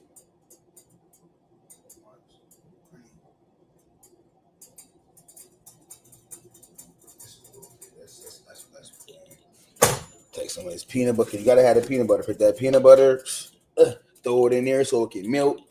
You know why it's in a yeah. Why it's right. Really, I might be finna use this. Put it in there. I ain't scraping the pot with the scraping the pot with the metal spoon. We don't do that. We don't do that. You know. Professional when it come to this. When it come to this right here. Peanut butter in there. Don't let that joint cook up. Oh, it's thing. No, it's thing.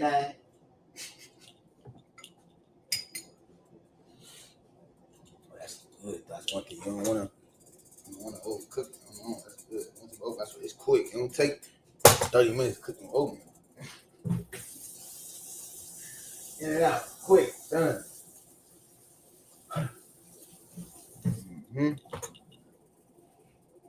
So, I'm going to put some of this honey up in there. Make it do what it do.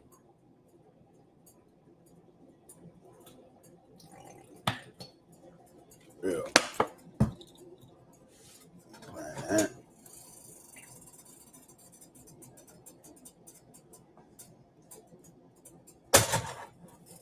Real. That's what it's about, really. You know, you gotta have your whip game proper. Your whip game gotta be proper. You gotta have your ingredients on point. Feel me, or you will have a bland life. Your life will be bland, buddy. Your life will be bland, buddy. Your life will be bland. You talking about some oatmeal? Nigga just eat. Nigga just out here eating plain oatmeal. What? Is you crazy? I just spice this joint up. Look, I ain't got no blueberries out. I put some blueberries in that joint. For real. I'm not playing. I'm gonna make it do with it. This is perfect how I like it too. Not too much water, not little too water. Just right.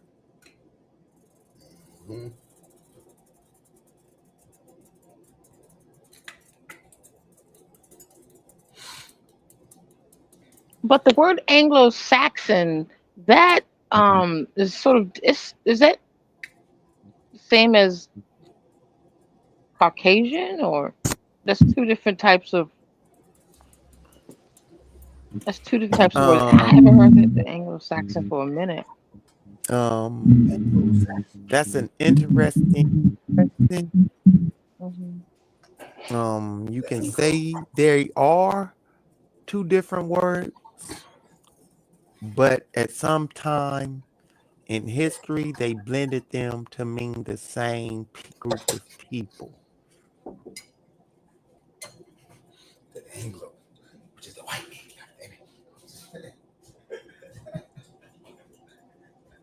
French, they all got your ass over here, goddamn it. Yeah, man. Eat this good old food. Stick some good old insides and innards. This is cool. That's perfect. Yeah, that's perfect. That's exactly how I like it. Turn out right. Yep. Just like that. That's how I like my made that joint nice and right, you know? Put that joint in some water. Yeah, what's up? What's up? What's good?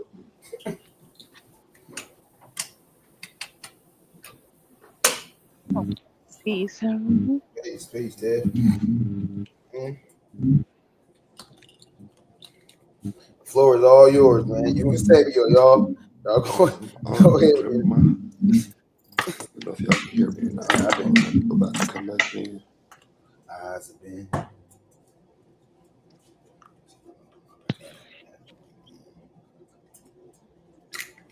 And a joint. That queen got a fighter. She's gone. Looking forward to the men. The men, y'all take care of it. Y'all got it.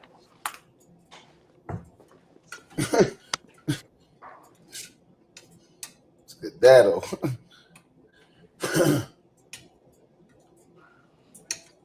Reparations talk, man.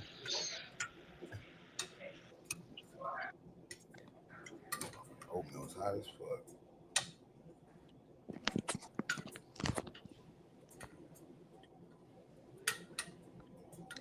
Oh yeah, it gotta be just like that.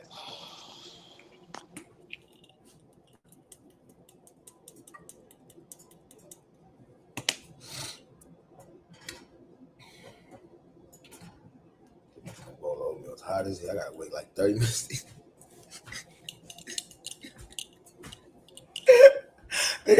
I gotta wait like 30 minutes. Yeah, you rushing to eat. Oh, y'all remember the movie Life? Y'all remember the movie Life? Y'all remember the movie Life?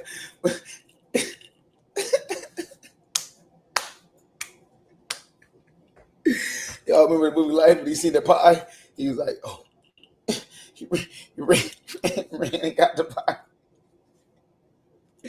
Oh, it was too hot, started eating it, and burning the air. That's one thing too. Burning your taste buds. Oh, I hate that. That's it's not good, man. You gotta say you on the floor, all yours, man. Teach. You got it? Shit. Yeah, I hit that motherfucker. Pull up, boy. I stretch that back out. Yeah, stretch, man. Stretch is important. For real, man. You gotta, I'm telling you, boy. You got that stretching. You don't minimize the stretching, man. The stretching is essential. For real. As you get older up in age, man, up in age, whew, yeah, you gotta do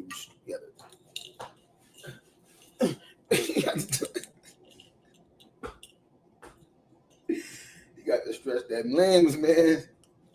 Stretch that body out. For real.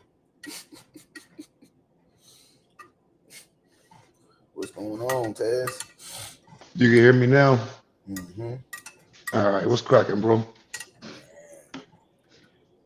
Making this little oatmeal, little AM. Oatmeal? Oh, yeah.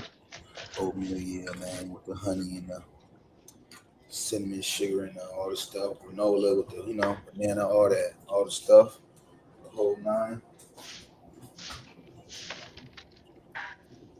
Yeah, it sounds like something wifey would be demanded for me to eat for breakfast. Oatmeal? Yeah, let me hurry up and get away before she hears some of this shit. She fuck around. Have a whole goddamn pot of that shit in there by the time I get back. Like, hell no, I ain't say I ain't wanted no motherfucking oatmeal. Fuck. Love oatmeal, bro. You don't fuck oatmeal? Nah, hell no. I probably ain't no oatmeal since I was a kid, but nah, you know what? I ain't even gonna cap to you. Last time I had some oatmeal, I was locked up. I ain't even gonna lie to you, bro. Yes, bro. You know, they'll serve you some oatmeal in a minute, nigga. Real. They gonna give you all the. You might get some sugar. That's about it. But you're lucky if you get that. You ain't. Bro, but yeah. Mm-hmm. Yeah, man, try to get out here and get a little bit of the sun before the day gets started, cause I said, out here ain't no getting out here for real once the sun come up and shit. It'd be too hot. So I try to get me an early walk in. Definitely. That Vegas heat is that joint. It different. It different. That's for damn sure. You say feed your melanin. What's good, Judah?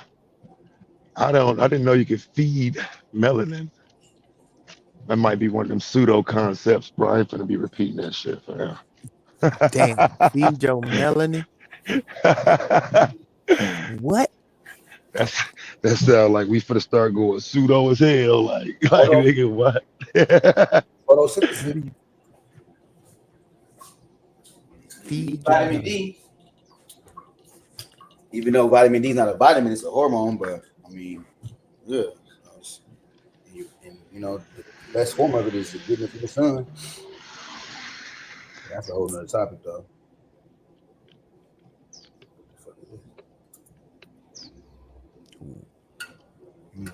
Mm-hmm.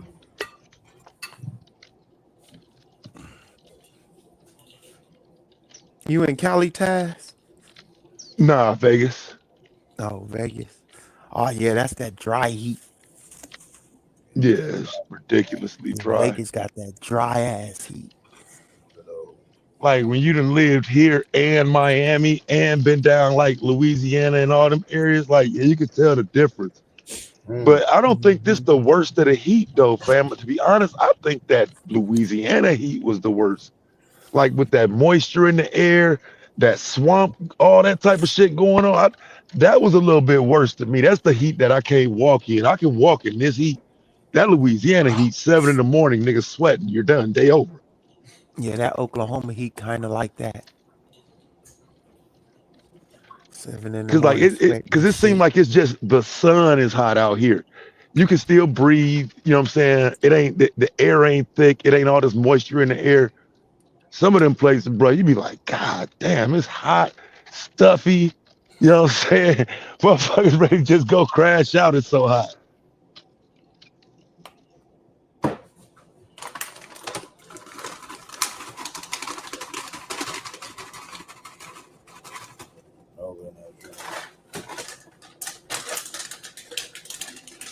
Yeah, that's how it is in St. Louis, especially when it gets summer.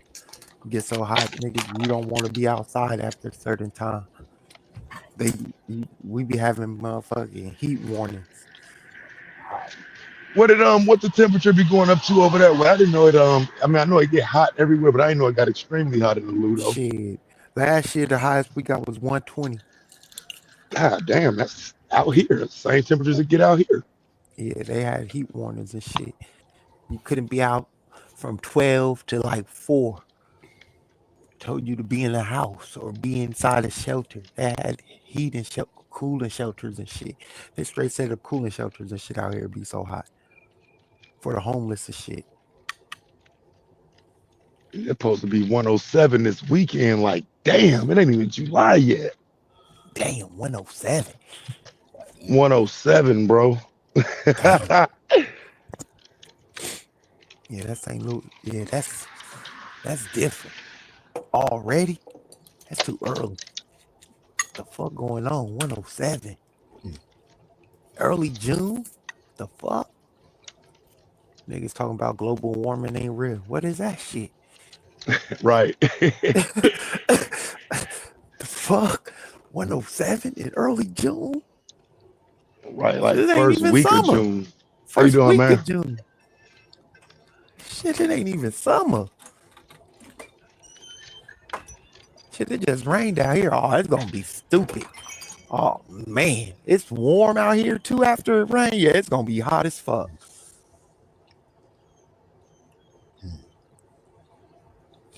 Yeah, you don't want it to rain in St. Louis in the summer. Your day is gonna be miserable. Mm-hmm. Temperatures in the high 90s normally.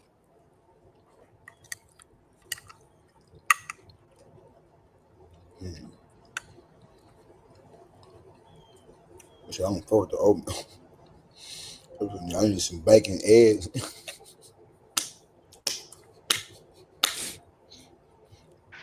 Trying to tell you, bro. Like that's some shit. That's some shit. Like the wife, you could sit there and whip a bowl of oatmeal to my this breakfast. No, dog. Hell no. I need some bacon, some eggs, some toast. Like make this shit Facts. appear to be breakfast. Like don't give me no Facts. fucking bowl of grits and shit talking about this breakfast. Like man, you Shit. fucking crazy. Why you teasing my stomach with that bullshit? That's an appetizer. Bowl of oatmeal is not finna fill me up. That's gonna make I me feel mad. insulted, bro. I come in the kitchen and Right. shit. It's a bowl of oatmeal with some strawberries and some shit cut up in it. Like, man, you don't get that shit the fuck out of here. Trying to doctor that shit up and make that shit look right. Nah, I don't want that shit, man. Hell no. Give me some actual, factual breakfast, man.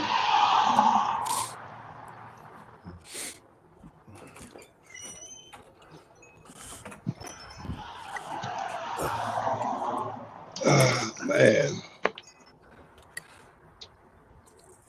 Oh shit. Grits and avocado toast. Yeah, fam, I don't know nothing about that, bro. Avocado toast. Motherfuckers eat weird. I ain't gonna cap to you. You know, I'm from I Ohio. don't eat You know what I'm avocado, saying? so I don't know what the fucking avocado actually tastes like. I know guacamoles are made out of it. Guacamole is made out of it. Mhm. But to say like, hey fam, cut me a piece of that avocado, bruh. I don't know nothing about that. yeah, I don't even eat guacamole. I don't. We used to have avocado trees, so we used to throw avocados at each other. So I really don't have a like for avocados. Like Nah, we nigga really got used to apples, throw avocados at each oranges, plums, grapes, strawberries, and then avocados. Nigga, you got me fucked up. Never, nigga. It's too many options, nigga. I love avocados, man. Bro, I didn't know people ate them things like straight up until I went to Mexico and seen them like eating them like just bite into that motherfucker. I was like, ugh, the fuck? Yeah, I didn't know, bro. I didn't know people ate them motherfuckers, bro. Until I seen them like actually eating them. Have you ever heard of a term called green gold? No, never heard of green gold. It derives from Mexico, because Mexico, that's their avocados is one of the largest exports, but it's like I want to say 6 billion or 3 it's billions though. When it comes as it pertains to the export of avocados, but they call it green gold because of the amount of revenue that's accrued as a result of the agriculture, plus also cartels be trying to take over, and so like the cartels out there is trying to take over certain avocado like domains. It's deep, like so so they call it green gold because, like I said, not only just the money, but because of the necessity of it. Like they see the value in it, you know, in avocado. Okay, yeah, green gold. Yeah, that's wild. I ain't never heard it referred to as gold, but I can see with the economy and all of that shit that goes on down there in terms of poverty. I can see why they would call it gold if they're making money off of it. Mexico got a fucked up ass economy.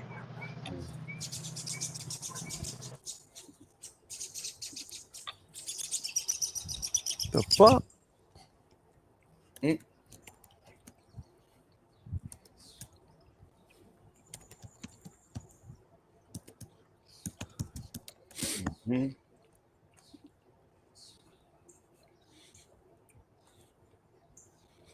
So yeah, Mexico produces roughly half of the avocados eaten globally. Damn. Yeah, so they are referred to as green gold, oro verde. That's interesting. I know it's a you know, I watch a lot of football, college football on Saturdays. It's a fucking a commercial for a company called Avocados from Mexico, but I didn't know it was that. Like I didn't know they was responsible for most of the avocados in the world. That's crazy. I actually didn't know that. Yeah, but I watched a little documentary on it, this research, and she was like, okay, this made me really kind of like, not kind of really made me appreciate the value of it and really the people and what they got to go through to protect from the cartel. Like they gotta. So like I said, it's multi-layered as to why they call it green gold, but primarily it's because of, like I said, the most prominent reason is clearly because of the amount of revenue, but also, like I said, because of the trials and tribulations and how they gotta, you feel me, ward off the cartel trying to, you feel me, or not have, they turn over certain areas just because of the motherfucking they see the money in avocados. They see that's why they taking over, because they see the lucrativeness of it. Okay. Green gold. And they're hella good for you. Like I said, avocados are hella good for you. Like there's like literally, it's a superfruit. It's a superfruit on me. Okay, you said something about the NFL. This article was talking about the NFL and talking about how that's avocado is consumed. Yeah, thousands of tons of guacamole is consumed on Super Bowl Sunday, NFL annually. Game every year. Annual championship game every year, making 7% of total annual avocado consumption on one single day. Damn. So wow, that's crazy. 7% of avocado consumption can be traced to the Super Bowl. That's wild. Ain't it though? Damn.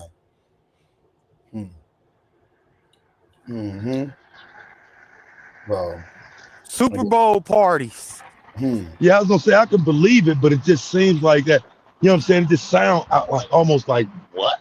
Like 7%. I mean, that's a huge dent in terms of like consumption. Like, you know what I'm saying? That means every day, every time, every year, one day after year is like avocado day. You know what I'm saying? Like Super Bowl Sunday is avocado day. Super Bowl Sunday. Niggas, people need their guacamole. That nasty ass green shit in a bowl. I've been to some Super Bowl parties where the guacamole is barely touched and the bowl just be sitting there full. Everybody I ain't a fan. I ain't a fan. I've tried it, but I remember it used to. I think Taco Bell used to have it too, on some of their foods and shit. It's just not something I ever really got into. But I didn't know it was such like a healthy thing either, though. I didn't know it was a healthy food.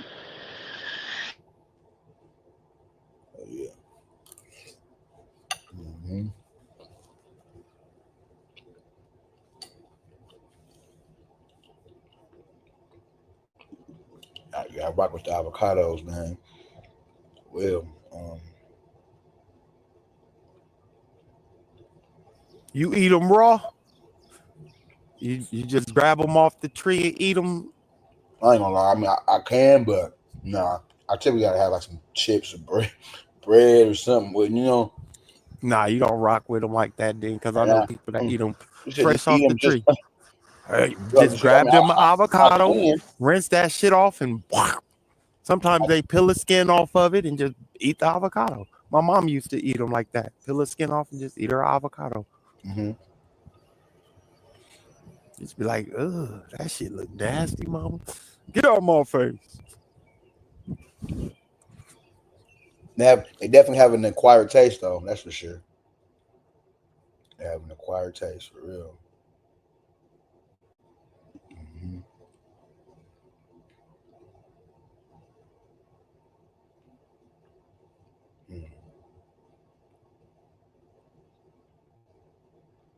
Yeah, man. That's really one of my. That's my goal, man. Was when I get some land, I want to grow me. I want to have me an avocado tree in the back. Real avocado tree. Them things is hell. Yeah, it's not easy. Yeah, you gotta be in the proper, like certain the right climate. Like Florida. Nah, them things will fall and they'll just be in your yard and you trying to walk over them, bruh, squishing man. Getting the avocado off your shoe is hell, bruh. You don't want to squish an avocado. And having them just fall and you don't pick them up and them they just go bad in your yard, bruh. You don't want no, the shit is horrible.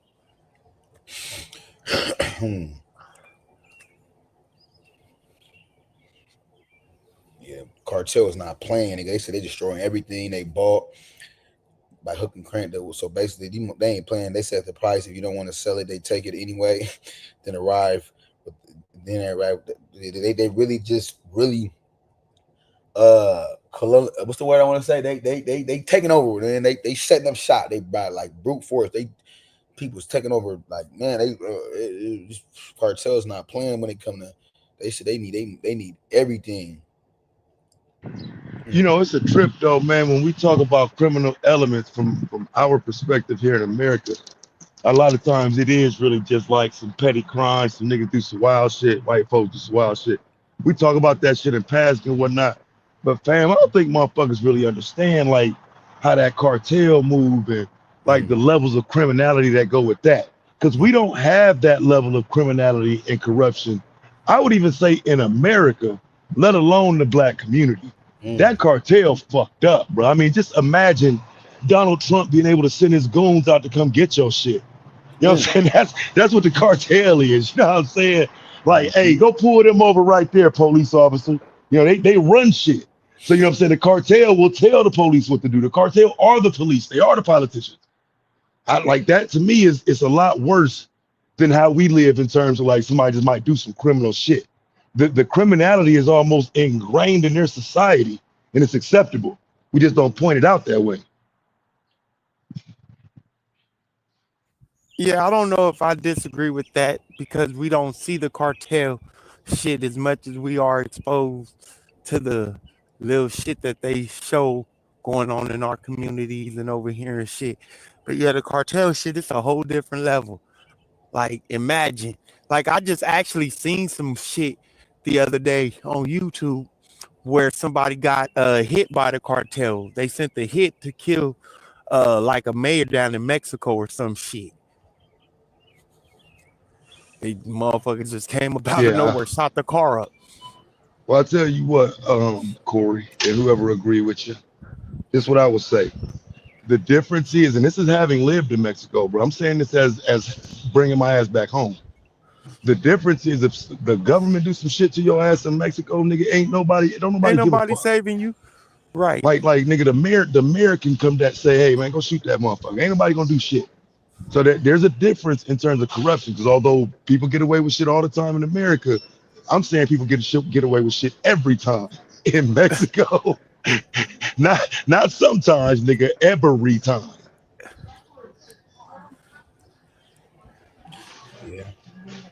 Yeah, if you connected to them cartels, that shit different.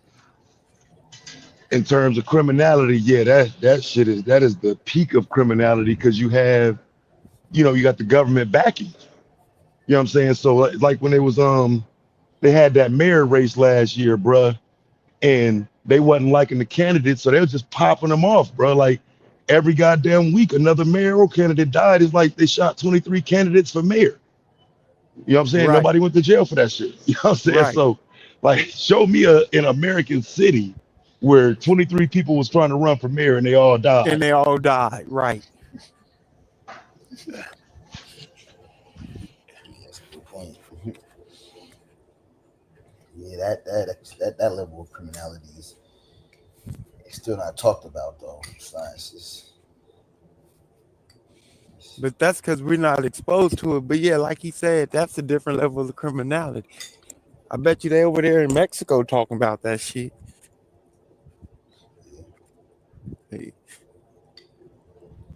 Hey.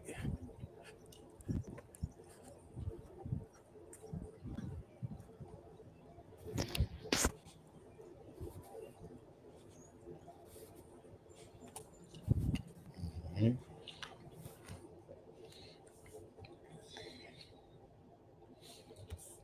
Green gold.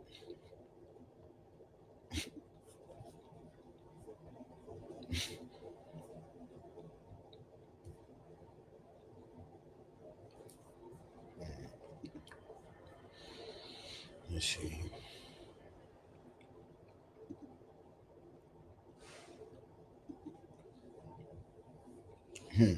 Avocados have become a new cartel commodity.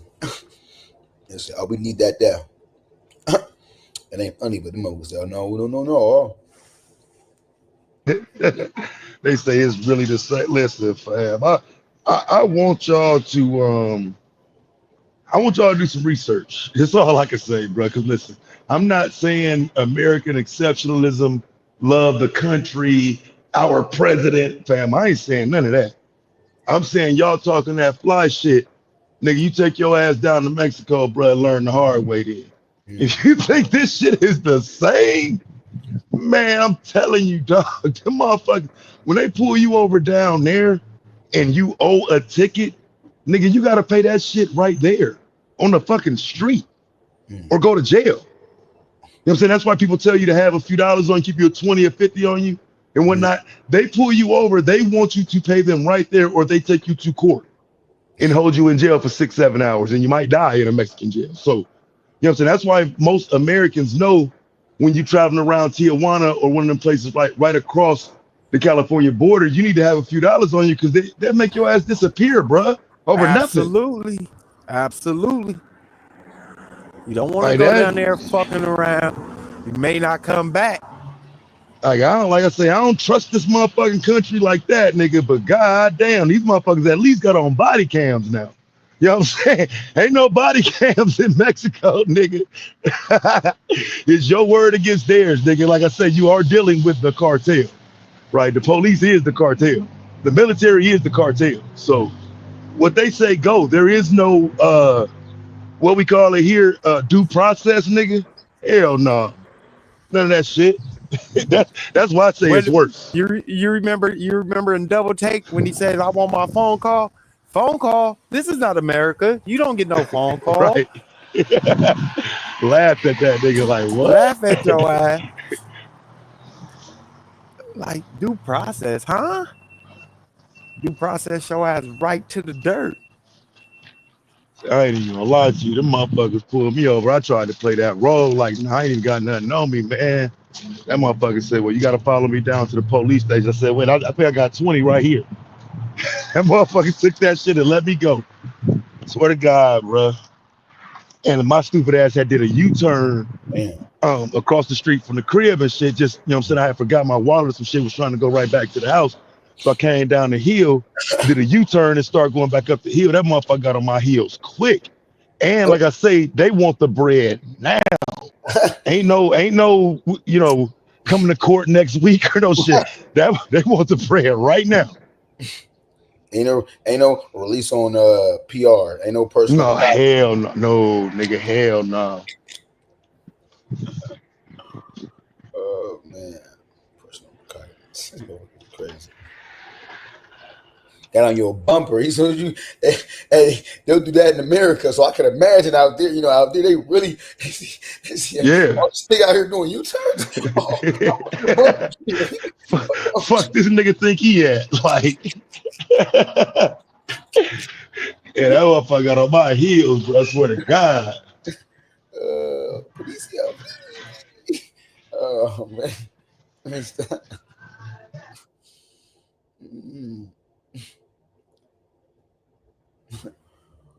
You gotta have the money now.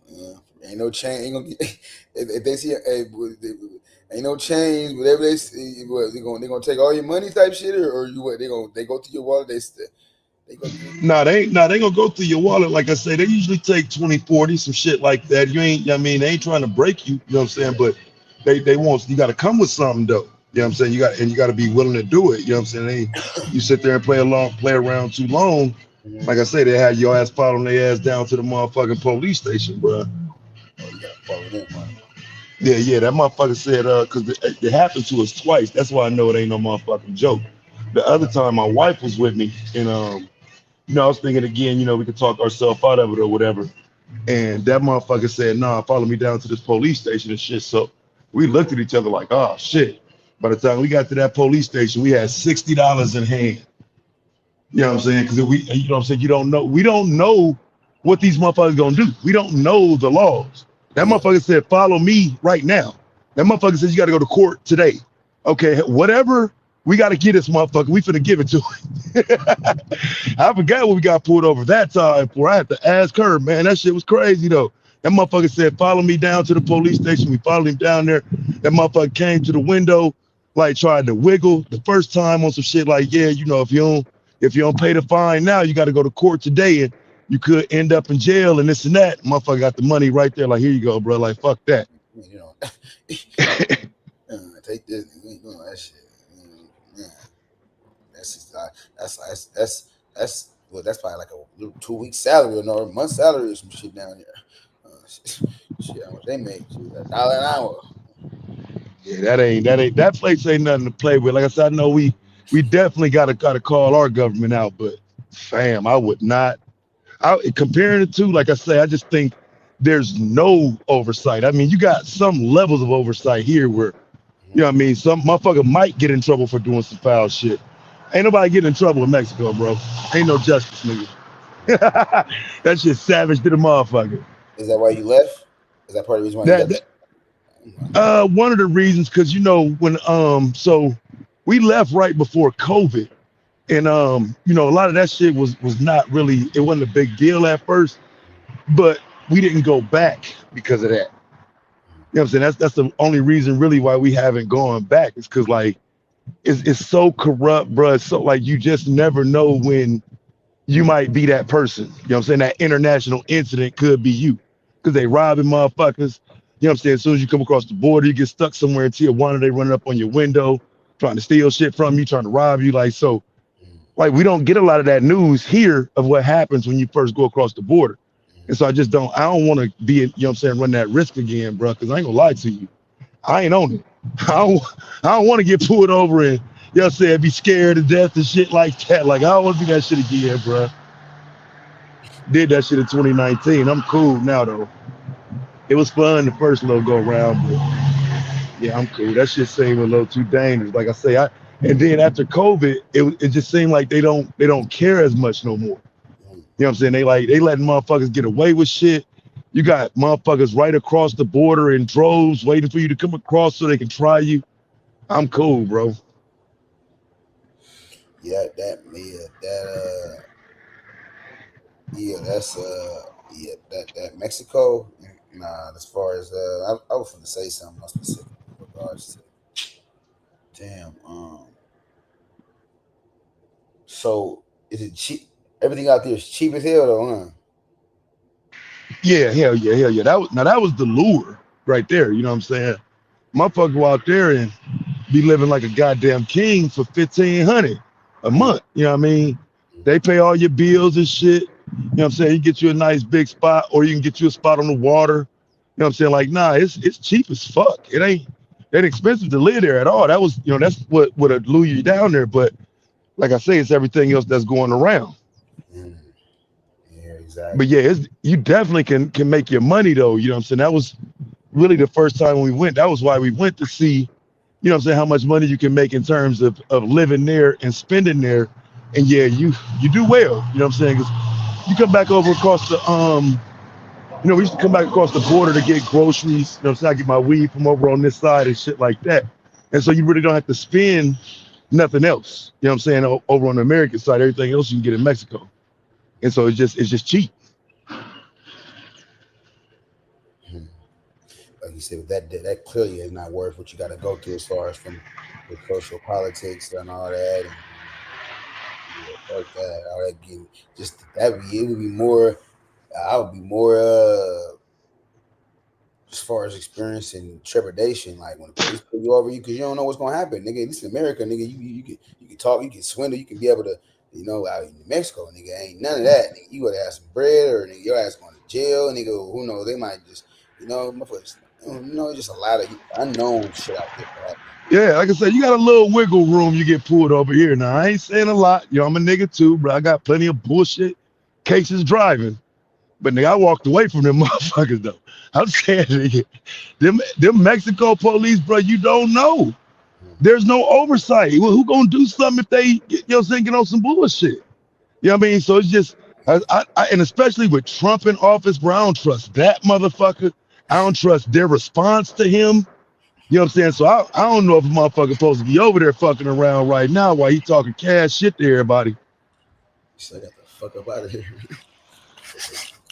Think I'm a black American nigga? Black motherfuckers out there dying. Yeah, you over there just being normal, having fun and shit, and this motherfucker trying to set off a goddamn international incident and shit. Hell no. Over there talking that crazy shit about the cartel. You fuck around, get kidnapped off that shit Trump doing. Made an example of his shit.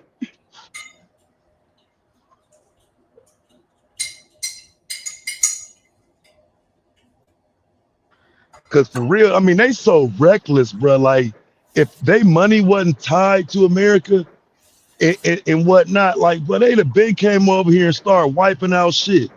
Like, the cartel is reckless as fuck. So, you know what I'm saying? It's different, you know, in Mexico where you can just kill 20 motherfuckers and bury the bodies and walk off. You know what I'm saying? You can't do that shit here. So, you know what I'm saying? They gotta kind of play by the rules, but like, man, we don't want no motherfucking smoke with that cartel shit like that, bro. Like, hell no. And if the government was actually operating like that, niggas would be more willing to lead this bitch. For real. Real? Hell yeah, niggas get the fuck up out of here, bro. If this government operated like Mexico, niggas would have been up out of here, bro. Passports, everybody got a fucking passport.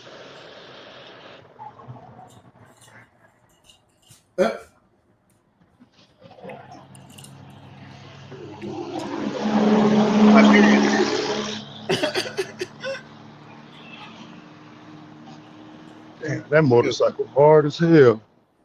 I ain't never seen no motorcycle like that, but I guess they making them like that now. It's got a big wheel on the back, and it's kind of wide, so it ain't like it could tip over no more. I ain't never seen one like that. It's kind of a bigger form of a motorcycle, but not a car or a convertible. That was slick. I might get one of them. Well, I'm talking like I just got 250,000 just go cop today. But yeah, that's some shit I would like though. Oh, you fuck with bikes? Nah, not really. But I like, you know what I'm saying? I like that setup though. It looked like kind of like a mixture of a bike and a car with the one bigger wheel in the back, and it's not your balance won't be at play when you turn in corners. You know what I'm saying? You have to balance yourself when you turn in corners. Yeah. Cause see, bro, listen, fam. I don't tell nobody about this shit, but I'm gonna tell y'all niggas. So I was 13, you know, trying to ride the moped for the first time. You know what I'm saying? My people said got a moped and shit. I'm thinking, you know, I could ride it and learn how to use it and get me one. Man, I'm telling you, I turned the corner, nigga, and slid off that bitch so motherfucking far, bro. I ain't never been back on another bike since, bro. Not no motorcycle or moped. I probably slid like 50 feet off that bitch, bro. And I was a teenager, so it wasn't no crazy deal. Like, I ain't get scraped up because I just got through in the grass, basically. But yeah, I took a hard fall off of a bike when I was younger, but I ain't never tried the motherfuckers again. Too scared. Yeah, I ain't gonna lie. I need protection around me. I can't do the no protection.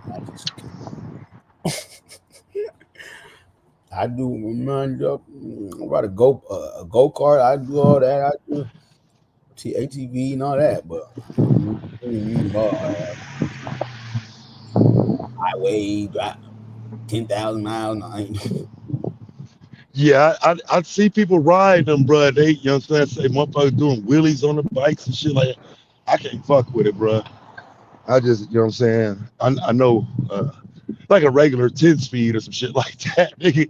But like when you start talking a moped or a motorcycle, nah, bro, I don't even want to be a passenger on it. I ain't finna ride with you on that motherfucker. I'm cold. For real. So bikes is out the equation. Give me a mongoose or something. Give me a mountain bike, right? With some gear shift. But like I say, the one I just saw was slick though, because like I said, it's got like it almost looked like a car with the top and the doors removed, but it's a motorcycle. You know what I'm saying? Because of the way you handle it. But the one wheel in the back was a little bit bigger. It was wider, but it was a motorcycle. You know what I'm saying? So it wasn't one of them slingshot things. You know what I'm saying? You know them slingshots, the the little motor vehicle with the big wheel in the back, and then it's kind of small. You just ride it or whatever. It's not one of them. It was actually a motorcycle, but it was just wider. I never seen no shit like that. Now it wasn't a slingshot though, Afro, because you know they got them. They rent them motherfuckers out here for $500 an hour or some shit.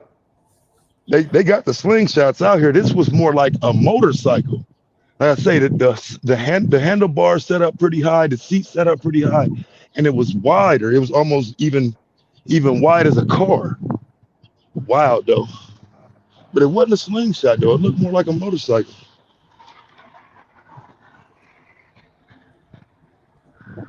The OS says you ain't the only one. I still ride though. Shit, I was shook though, fam. I ain't never do it again.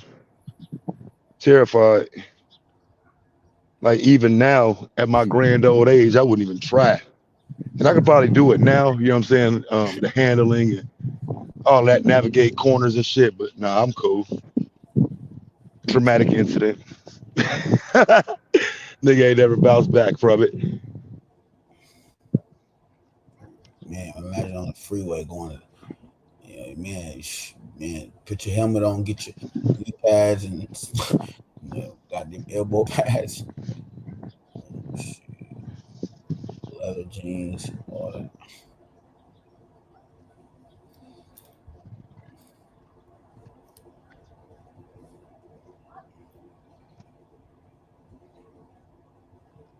Oh damn, I'm only on 1%.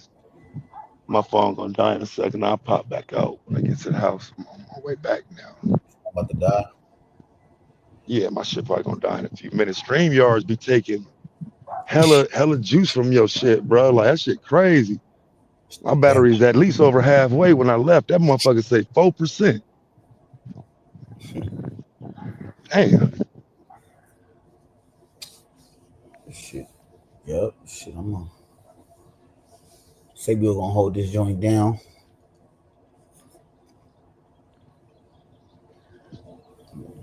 Hold it down. I'm gonna have to come back up here. We're gonna have to have that. Yeah, man. Reparations is real, very, very vast topic. And entails and what it entails and who is it for? What y'all was talking about reparations earlier or something? Yeah, we was talking about We was talking about reparations earlier. Yeah, that was the predominant thought. Yeah, reparations. We was talking about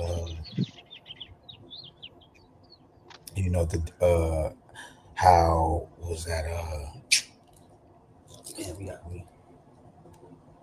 Where we at? We had 11 out, 10 and a half hours. That nigga Savio said, not me. That nigga got up out of here. That nigga said, nah, not me, fam. I ain't hold shit down. I'm gone. Hold it down, Savio. That nigga got the fuck up out of here. I don't blame him. So look, we well shit. I'll come back when I get done and do that as a topic at the title. Yep. Reparations. Sound good. Yep. Hell yeah. That way we ain't leaving nobody with dead space and shit. Mm-hmm. Hell yeah, like all that, like the the brother outlined in the book how he was talking how Belgium owes the Congo, France owes Haiti, and the UK owes so basically just outlining how other blacks within the diaspora all have claims, but that's within So basically the global conversation about reparations. Yeah, and basically saying that only Black Americans should be has stake in the reparations claim when it comes to the U.S. government, and I totally agree with that. Like basically saying that how we he's not being divisive, but just outlining how each segment of these Black regions have a rightful and justifiable stake in reparations, but that's with these other white countries. You feel what I'm saying? Like so it's not with the U.S. government. That's basically what he's saying. Yeah. It's deep. It's deep. Like I said, it's very layered though. It's very layered, man. Very layered as far as the book, man. That's probably what I do. I probably lay it out as a global conversation, and that way we can discuss it on multiple layers. Mm-hmm. Because I do think that's one of the problems. We always talking about it just from an American perspective, but there are other places that have reparations claims with places we don't talk about. Yeah. Expand that conversation a little bit. All right, man. I'll be back in about an hour, y'all. Give me like an hour or so. Matter of fact, an hour and a half, 2 hours. Right, and I'll be back. All right, bro. Peace, Make sure Dev ain't here. You're not here, are you, Dev? You don't want to end it if Dev here. Nope. That nigga said nope. They gotta drop off like Sabio just did. They can leave you hanging. What's up with you, family? What's up, man? You talk good, bro. I'm gonna be out, so that'll be cool if y'all want to do that. Okay. All right. Right. All right. Appreciate you, Dev. All right, Jess. I'll see you later. I'll see y'all later.